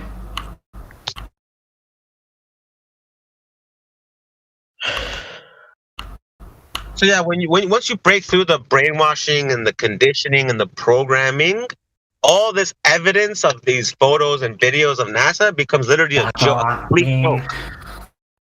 Hello. It's laughable. It's literally laughable. But until you break that, until you break through, right, you won't see it that way. That's why I really do see it as like you're stuck in the Matrix. Because you're just so brainwashed. And it was years of brainwashing too. It was since you were a child. You know, since you were 2 years old, they were showing you glow. Reporting live, BBC News. It has guys, listen. I think the Earth is a hexagon. Like a flat hexagon? It's okay. Actually, I think of it as like a portal. And also, guys, can we all agree that the term flat Earth, it's more like a catchphrase? Exactly. I agree with you, bro. Because it's not really flat. There's going to be. Of course, we're not saying it's physically flat. Like there's going to be mountain ranges. There's going to be highs, lows. But what we mean by flat is that we're not spinning on a ball. That's what that means. Because not every flat earther has the same exact view about the shape of the Earth, the exact shape of the Earth, or how big the Earth is. Some flat earthers believe in space. Others don't believe in space. Right? No, I don't know any flat earthers that believe in space. And flat means that there's still topography. It's just a matter of scale. In the words of Neil deGrasse Tyson, if you shrunk the imagined globe down to a beach ball size and you ran your fingers over it, you would not feel the indentations of topography. It's too slight compared to the scale. So, just like a table appears flat as you run your fingers over it, when you take a microscope and you look at it in great detail up close, it's not actually completely flat. It has topography. Right. It's just generally flat. I know, but that's what the globers get mixed up. They get mixed up with that term, thinking that we're referring to like literally a flat Earth. No, I don't think any Glovers get confused when they say that. Although I will say, when somebody tells you that the Earth is round, do you think they literally mean that the whole Earth is round and there's no topography? Well, no. Okay, so why would you think that the Glovers think that about the flat Earth? Well, because I've spoken to a few and they've expressed this. Well, then I don't think they think that there's no topography. I think that flat Earth is a crafted term, though, like conspiracy theorists, because they have a spell attached to it. Ever since you're a kid, they give you pictures of people falling off the edge and all that stuff. So flat Earth, to me, is a crafted term. I just can't prove it like I can with conspiracy theorists. We can prove conspiracy theorists was crafted intentionally. I get you because most of us got taught in schools that flat earthers were dumb because they believed things would fall off the edge. Yeah. Exactly. And every time you say that word flat earth, you're triggering. They're like Manchurian candidates. And as soon as you say flat earth, you're triggering that spell. Yep. No, but that's their way of trying to discredit our whole view. Yeah, the flat Earth society. Yeah, they're not telling them what we actually think. They're giving everyone a fake, like completely like wrong version of what we're saying. And the whole 100%. Idea of falling off the edge, right? Again, that's a way to discredit triggers in their mind. Our movement, basically, our whole thing. And it also denotes a positive claim. Most flat earthers, we were just born on the earth and simply exist where we experience a stationary earth and a sun that moves. That's not a positive claim. So when they say flat earth, that denotes a positive claim. All there is just earth and globe earth. Globe earth is the positive claim. We just simply live on earth. Exactly. And that's why the burden of proof is shifted instantly as soon as you say flat earth. Like, oh, you believe in a flat earth. No, I agree. Believe in earth. I agree that the burden of proof is on people who believe the earth is round to prove that it is. So, do any of you guys work in construction? Because my cousin, he's a carpenter. You do? I used to work in construction, yeah. Okay, so can you confirm for everyone that when you guys are in the middle of a project, right? Let's say you're building a condo tower or whatever. There's certain things that like only the bosses will look at. So like, if it's not in your right, like if you're a lower level guy, you're doing like the light work, they're not going to allow you to see how the higher level stuff gets done. Even if you're curious and just want to see, I'm just curious, I want to see how you guys do this. They will not allow you to see. They'll move you to another area. They won't let you see how it gets done. They're hiding the secrets, the building secrets from the lower level construction workers. So same idea, right? They won't show you that. all corporations, it's called departmentalization in all corporations. Yeah. Then when you add compartmentalization on top of that, it's really hard for people to see from within it. Yeah. And so my point is this, like with the space agencies, right? They may have a couple top astronauts that are in on the secret, but then the other guys have no idea because that's not their department. And if you're not high enough in the right department, you'll never know what's being done or how it's being done. Yeah, and you're never getting hired to that highest department spot because you're not in the right secret society to get that higher. Exactly. Yeah. And same thing when they build these towers. The highest department is literally like the Masons, like, right? They're not going to let everyone know they're building secrets. They don't want anyone to know when it comes to the point when they have to move the crane on this side and they have to, or whatever, right? Like no one's going to know how they did it. Because otherwise they'll go and start their own company and they'll start telling, right? There'll be other companies coming out and doing this and taking their business. So they hide that. And in the same, and that's why it's really like not that hard to cover up. You know, and when people think, oh, but everyone has to be on it. No, not everyone has to be on it. Like you said, the top few guys are in on it. And that's a wrap. And that's enough to get by with a lie. Yeah, you get the other people That's how to the police compete for departments the work. position. Yeah, they compete for the position. They compete to take part in this, thinking it's what they believe in the whole time. And then, they just didn't get selected for the last spot. Don Petite is smarter than you.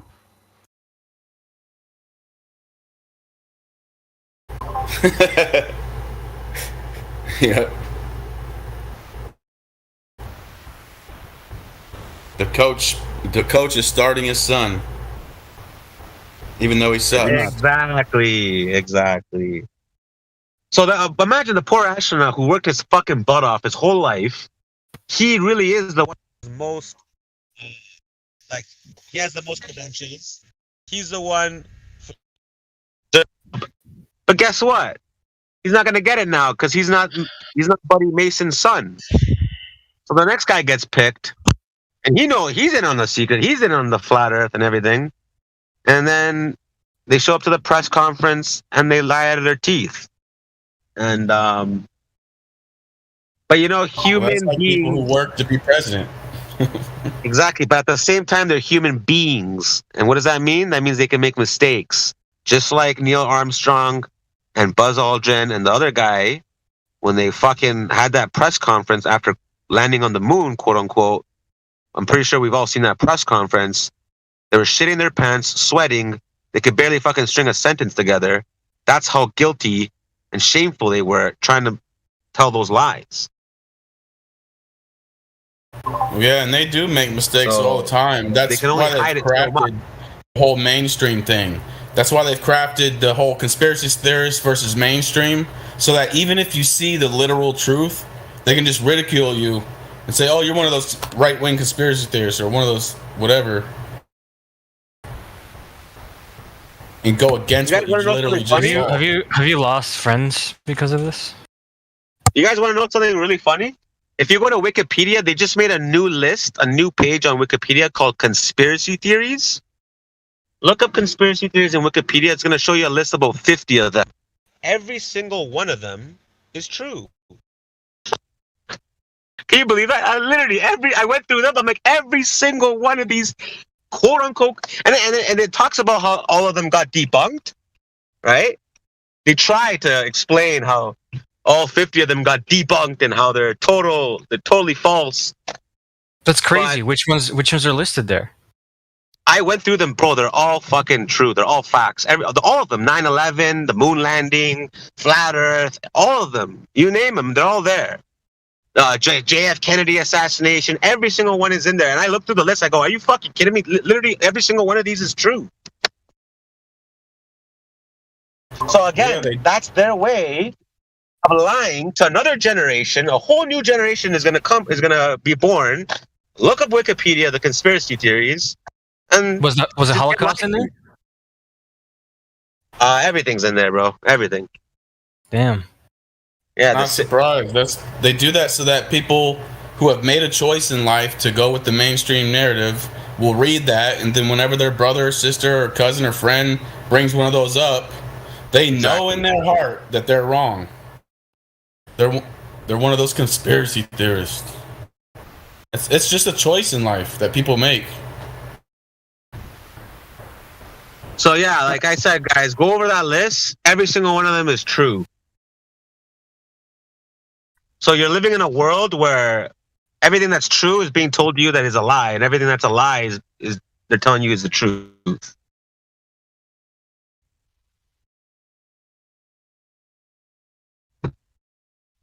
What did the director of the CIA say? Our job won't be complete until everything the United States people believe is false. Yep.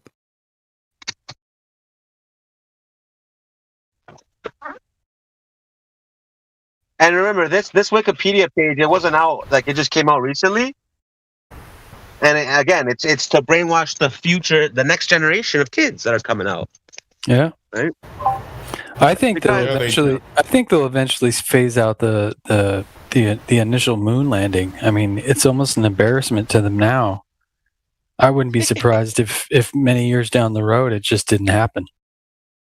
Why are they still holding on to that? That's another thing. Like, yeah, but you know what? No. You know what? Ridiculous. You know what I would. But you know what? It's so easy for them, man. You know why? Because they can one day be like, oh, you know what? We were lied to. We never went to the moon. And then you know what they're going to do? They're going to blame some astronaut or some chief of whatever the fucking NASA who's probably already, like, who's dead. Yeah. And then they're going to move on. And, oh, sorry, we were lied to by this one chief. He faked the whole thing, but he's dead now. Von Braun made us. Yeah, they always come after everybody's dead. That's when they admit it. Exactly. So it's not even so hard for them to go back on that. Yeah. You can't question them and ask them who told them to do it. Like I used to work in telecommunications, so I know how hard it is to connect from here to Cuba, for example. But somehow the president of the USA can call somebody on the moon on a landline in the 60s. And we still can't connect to Cuba to this date. So we just like to let you know we're so proud of you. So, like, again, they can easily just come one day and be like, oh, yeah, you know what? It was all a lie. We'd never went to the moon. Or, for example, oh yeah, you know what? 9/11 was an inside job after all. It was this person who did it and this person, and they're dead now, and here's the truth now. You know, so there's no, yeah. Are you, so how do you know that 9/11 was an inside job? Like, what convinced you, if you don't mind me asking? Me personally? Yeah. Well, I'm from Canada, so I mean it's a bit different. We have I guess different type of propaganda here, but right off the bat, most of us here in Canada had an idea that, like, we already knew about the States and their red flag, like their false flag operations. Really? And we've seen what they've done, like in Libya years before, right? And with all those other dictators. So this was just another one on the list, Iraq. Mm-hmm. So I mean, we're just following patterns, right? We're following patterns. Is it because of oil? Sorry, because of who? It helps, but it's more about control. Oh no, yeah, oil is one thing, yeah, but again, yeah, it's not. Yeah, it's more about the control, like you said, exactly. Like, because now, keep in mind that they have bases set up there now, right? To this day, I believe. Bases are set up there. It's like in StarCraft. Have you ever played the game StarCraft back in the day? Yeah, bro, StarCraft is fucking dope. Right? That's what you had to do. You had to go ally other countries, set up a little base there in case your shit got fucked up. Now you got another situation over there. It's like the world domination type thing, right? Yeah, bro. So, blame these guys, false flag this 9/11 attack. Now we have every right to go and take their oil, set up our bases there, control that part of the world. It's like, it's not hard to see that. But that was not the only reason. Like, I also, like I said, like it was the other, like the U.S. did that like 6 or 7 times before they did that to Iraq. They did that with like 6 or 7 other countries in the Middle East, right? Where they claimed that there was, or I think they did it again afterwards with Saddam Hussein, right? About the weapons of mass destruction. And even in the 70s and 80s, like all this shit's been going on for like the whole time. You know, in the 60s, they did another false flag operation. And then there was what? Gulf of Tonkin and all that kind of shit, right? So you've seen them do it so many times, Vietnam War, that it was almost obvious, right? But and they did it with both world wars too, to get Palestine. Yeah. And then now we're over there fighting proxy wars for those people. Hey, for the Israelis. Have you guys ever seen a documentary? Have you guys ever seen a documentary on the Nazis like having moon bases? I heard about Nazis having bases in Antarctica. Nah, bro, they had bases in the moon. No, like swastikas and shit. Yeah, they did, bro. I mean, let me pull up the name of the documentary. Well, that's if you. Well, some of us don't even believe you can land on the moon, though, right? We don't care about your documentary. Some of us believe in the moon. Are you not familiar how crazy the fucking Nazi technology was, dude? No, I'm aware. That's why they hired them to perform that. Turn the light in the sky and something you can land on. Talking about them, like, have you heard of Project Paperclip? Yes, Paperclip, exactly. When they hired all the scientists, the Nazi scientists, but not only scientists, they also hired like war generals, all the high-end generals from those officers. Nobody got incarcerated or executed. Oh no, they all made hundreds of thousands of dollars. They were all giving great salaries. Yeah. And they changed their names and were spread through the world and got in high positions. They were infiltrators. Yep. Those were infiltrators. Oh, but also, sorry, going back to the 9/11 question. Yeah. Sorry, I forgot mention one thing about 9/11. There was also, I don't know if everyone's aware of this, but the person who was in charge of like taking out the insurance, like setting up an insurance policy for the Twin Towers. Silverstein. I think there was about Silverstein. Thank you.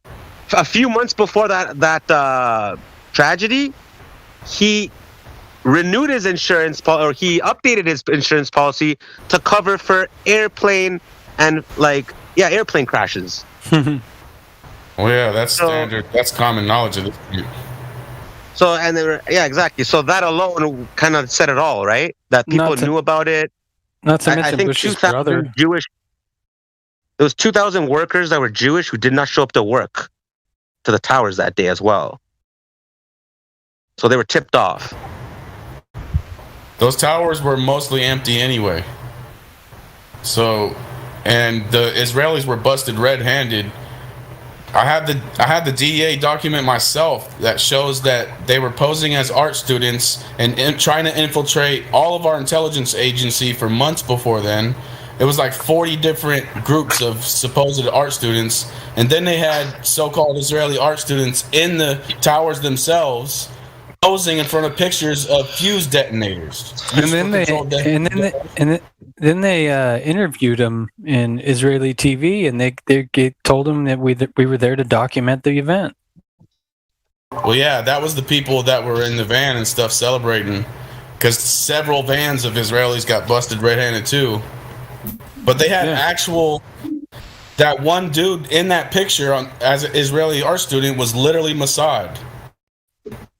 That's how these countries like America's CIA, Mossad work together. So when they're going to do some kind of a operation in America, they'll have the outside agency do it.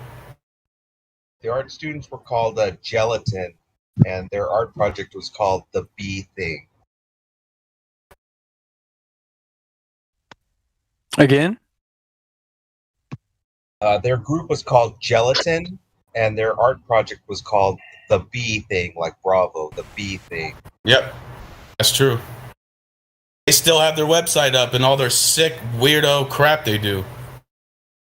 Not only that, but there's literally documents also of like Osama bin Laden and his family literally telling like the U.S. president or like there's his staff that they were going to attack them. Well, how doesn't an Israeli get on TV and specifically say exactly what that guy said, and not the majority of Americans have no idea it was even said? I just don't get it. Nobody does their own homework. Nobody looks into shit. That was British TV, I think. You mean the Israelis? Yeah. That was I'm British American. TV, I think. I'm American. I found it. Well, yeah, but you have to dig for it. I mean, most people aren't going to do that. You know, they're going to stay with the... That's the problem. I mean, you can plainly see that it's CGI. The plane goes right into the building. I mean, it's literally CGI. There's no way around it. Yeah, the planes blew my mind. I think they're fake.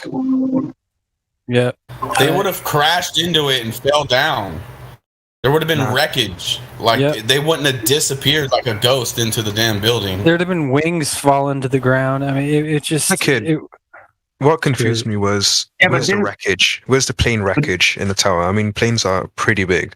You should do you see guys them. do you guys fuck with Draco reptilians? Shut the fuck up. Wait a minute! Didn't the demolition experts already confirm that was a textbook demolition? Oh yeah. And all the witnesses when it was live. It's very interesting seeing the live videos of people who were there for the explosions, and then the news reporter will tell them, yeah, because there's footage of planes hitting, and then they're like, oh yeah, planes. Oh yeah, in live time, you can see the smell of planes being injected into their head, and they're probably telling their family members right now that they saw airplanes. Yep. We're very, very easily manipulated. I've gotten into arguments with plenty of people who claim that they had family members on that plane and that they were personally in New York and saw the planes. Like, no, you didn't.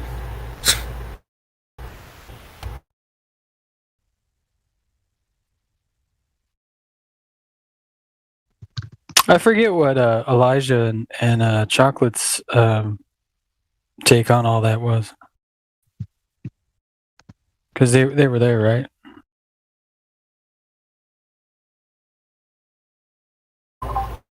I don't know. But that was a lot. That was a major spell that was cast on people. Mm-hmm. At this point, there was allegedly like 2 million people who were on the airplane. It's like, come on, man. It's like how there's all these, survivors. It's like everybody's aunt and uncle and sister and brother survived that. It's like, man, that's spellcraft.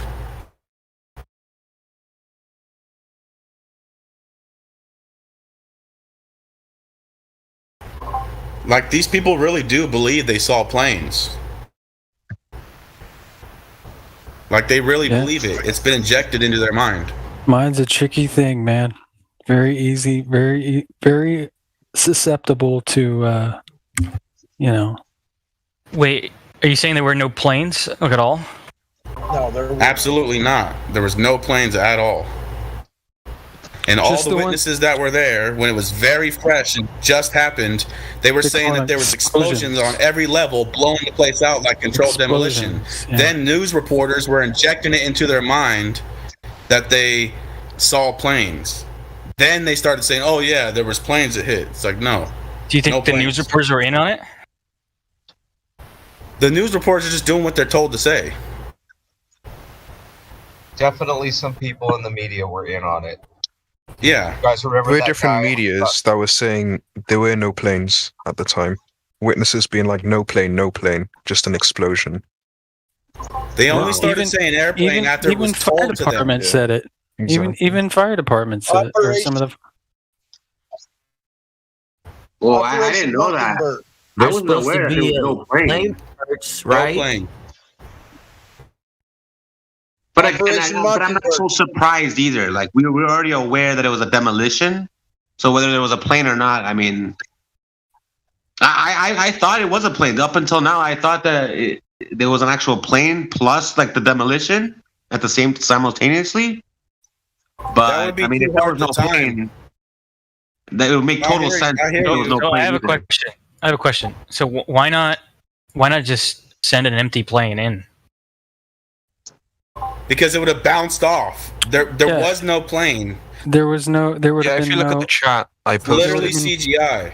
Look at Well, right they there. didn't, they didn't want to risk getting. Yeah, they didn't want to risk something else getting hit by that plane. There you go. Wait. So the plane would have bounced off? It wouldn't have gone right through without any damage. Those were steel buildings. Steel buildings. Well, Yeah, the inside It wouldn't is have done as much damage. Have you seen the It wouldn't have done experiment nearly where as much damage. Have you seen the experiment where they launch this rocket thruster at concrete and it just crumples on impact? There's no way that could pierce it like butter. Nope. Well, I don't think the building was made out of concrete, and I don't think planes are made out of steel too. Material like rockets are. Steel. Look at that footage right there. You can see the CGI plane going through the building because they messed up on the key mapping. Planes' noses are basically just hollow little shells.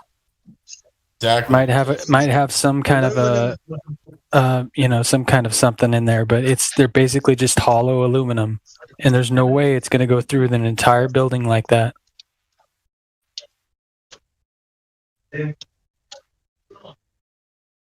Operation Mockingbird. That's when it's been declassified. All newscasters on all news stations are now CIA agents, in case nobody knew. You gonna learn something today, boy. And then the other operation where they were going to pretend that planes crashed into buildings and do a demolition for the Cuban Missile Crisis. What was that called? What was that operation? Northwoods. Yeah, Northwoods. Northwoods. So there's literally precedent set for the media and government conspiring to do something exactly what you're seeing in that footage right there. Or how you're talking about the footage for 9/11? Yeah, by pretending that airplanes are crashing into towers and doing a demolition. Right, because I was a kid. Well, not little, but I was in like middle school when it happened.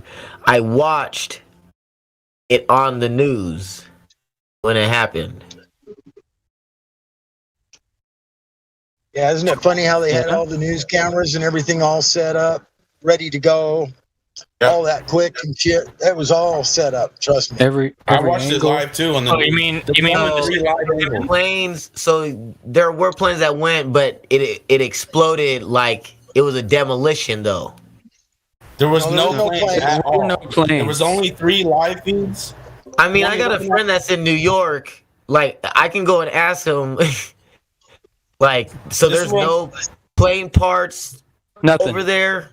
No. It randomly went and planted a plane wheel down the road. But there was no wreckage. There was no airplane, period. Also, keep No in airplane mind. wreckage or nothing. Keep in mind, planes are huge. Planes are massive. There was a lot of debris from the planes found. One of the gears actually hit a woman's car and put her in the hospital.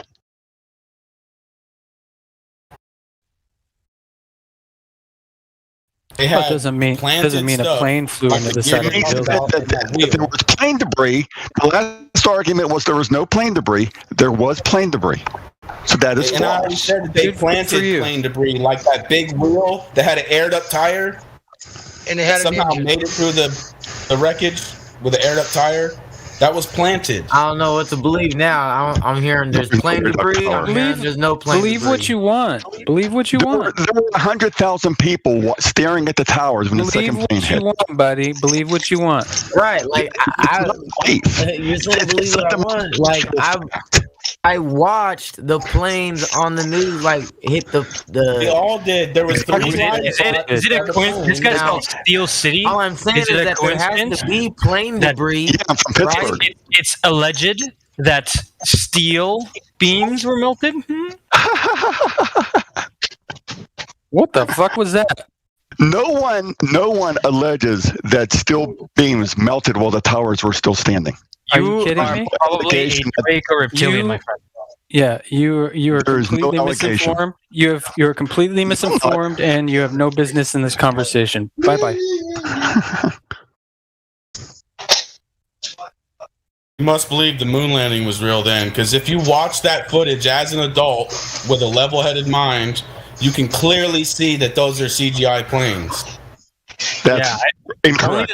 Only the Absolutely Nazis. incorrect. Well, I would suggest growing up and swallowing your pride and actually just watching the film as I an would adult. suggest you talking to people who were in New York on 9/11. I was just talking about the witchcraft they did, where the witnesses there didn't say anything about an airplane, and Sure, the news reporters there were like implanted 50 that thought in their videos of the head. second plane hit. Yeah. There's like 50 videos. You're From smarter every than the walk of people who life. were actually there and said that it was a controlled demolition. Didn't say nothing about an airplane. Even cops, even firemen were saying there's explosions. CD doesn't mean that there wasn't a plane.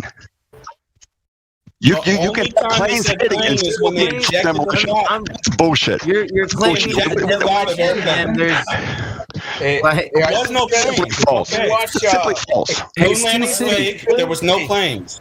Steel City. False. I suggest you watch a documentary called I September suggest you actually Watch the raw talk to people footages. who There's were no there. planes. Watch the Yes, raw there was. footages. Yes, there was. Hey, Watch Steel the raw City, footages. take a deep breath, You're a buddy. grown adult saying You're gonna that be there okay. was planes. God. You're embarrassing yourself. There's 100,000. That's the largest city in the United States. It was a clear day. All of them looking down at their phones. No, There no. was all no of them airplanes, dude. Their phones. This was in 2001. You weren't getting shit on your phone then. Yes, Not they like were. today. No, you weren't. People were watching it live on their TV. And people were staring up at the building that was on fire. Are you aware that there was only 3 live shots, and the people who did those alleged live shots have a history and expertise in key mapping for Are doing you aware CGI that airplanes? Why do you breathe like that, Steel City? wrong? That there were over 50 videos that caught the plane? There were 50 people. There were 50 different videos that caught the second strike. You're full of crap. Just I've like seen a bunch of 50 videos footage where of there were no JFK planes now. and just explosions. So those got scrubbed off Facebook, by the way. Mm-hmm. The documentary I was telling you about, September Clues, he goes over every piece of footage that there was. Every reputable 9/11 truth group ignores that video. It ignores that. Of course they do. Architects for 9/11 truth won't go anywhere near September Clues because they know it's bullshit. And you fall for this shit. No. Dude, that's embarrassing that you fell for those CGI airplanes. That's embarrassing. It's embarrassing that there are millions of people in New York. How do you explain the live shot where the nose of the airplane pokes through the building? How do you explain that? Debris came out the other side. If you watch the video, it's clearly debris coming out the other side. It's literally the nose of the airplane. Watch the It's literally frame by frame. only if you freeze it at a certain spot. Maybe it looks like the cone, but if you keep playing it, you can see it deforms into debris. No. It's like staring in the cloud of the wing going behind the building that's way in the background? Does someone have that GIF? Yeah, you know what that GIF shows? It shows that you fall for everything that you see because if you look at it in 3D, It shows that you're just lying and being unhinged like usual. Yeah, take a deep breath, big guy. Happened is that we see this on TV, and this aluminum is supposed to go through this concrete and steel building.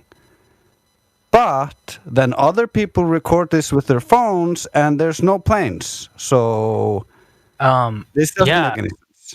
It doesn't make any sense. How much energy is associated with a plane going at plane speeds with that much mass? The thing would have smashed into a pancake right on the outside of the motherfucker. No, I think it would have bounced off in a perfectly elastic collision with no damage to either the plane or the building.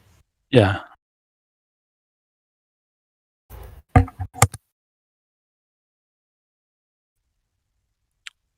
Let's see if he's still hyperventilating. Yeah, he's Steel City. Are you breathing okay, bud? I was getting worried for a minute there. Someone call someone. I don't think he's breathing. Well, he got muted, so it's difficult for him to. Sounds What like if- he's saying CGI to make it look like CGI to fool us. During that time, there was also like a mass email sent out to everyone showing a picture of like people on the top of the tower and a plane like kind of coming towards it. And that was a huge psyop that a lot of people fell into during that time because there wasn't like any social media. People were just sending mass emails. So that's another thing to consider. You know how I don't know if you guys recall that one, but it was a picture of, and I remember that blew my mind, like thinking back at it, because that probably got a lot of people, even though people did know it was fake. So people were faking planes going into towers back then. Yeah, he never left. In the Hezarkhani footage, they went later on and added audio of someone saying, "Oh, airplane." So if they're not guilty and they weren't faking planes, why would they get busted red-handed adding that audio later on? And yeah, then he sends this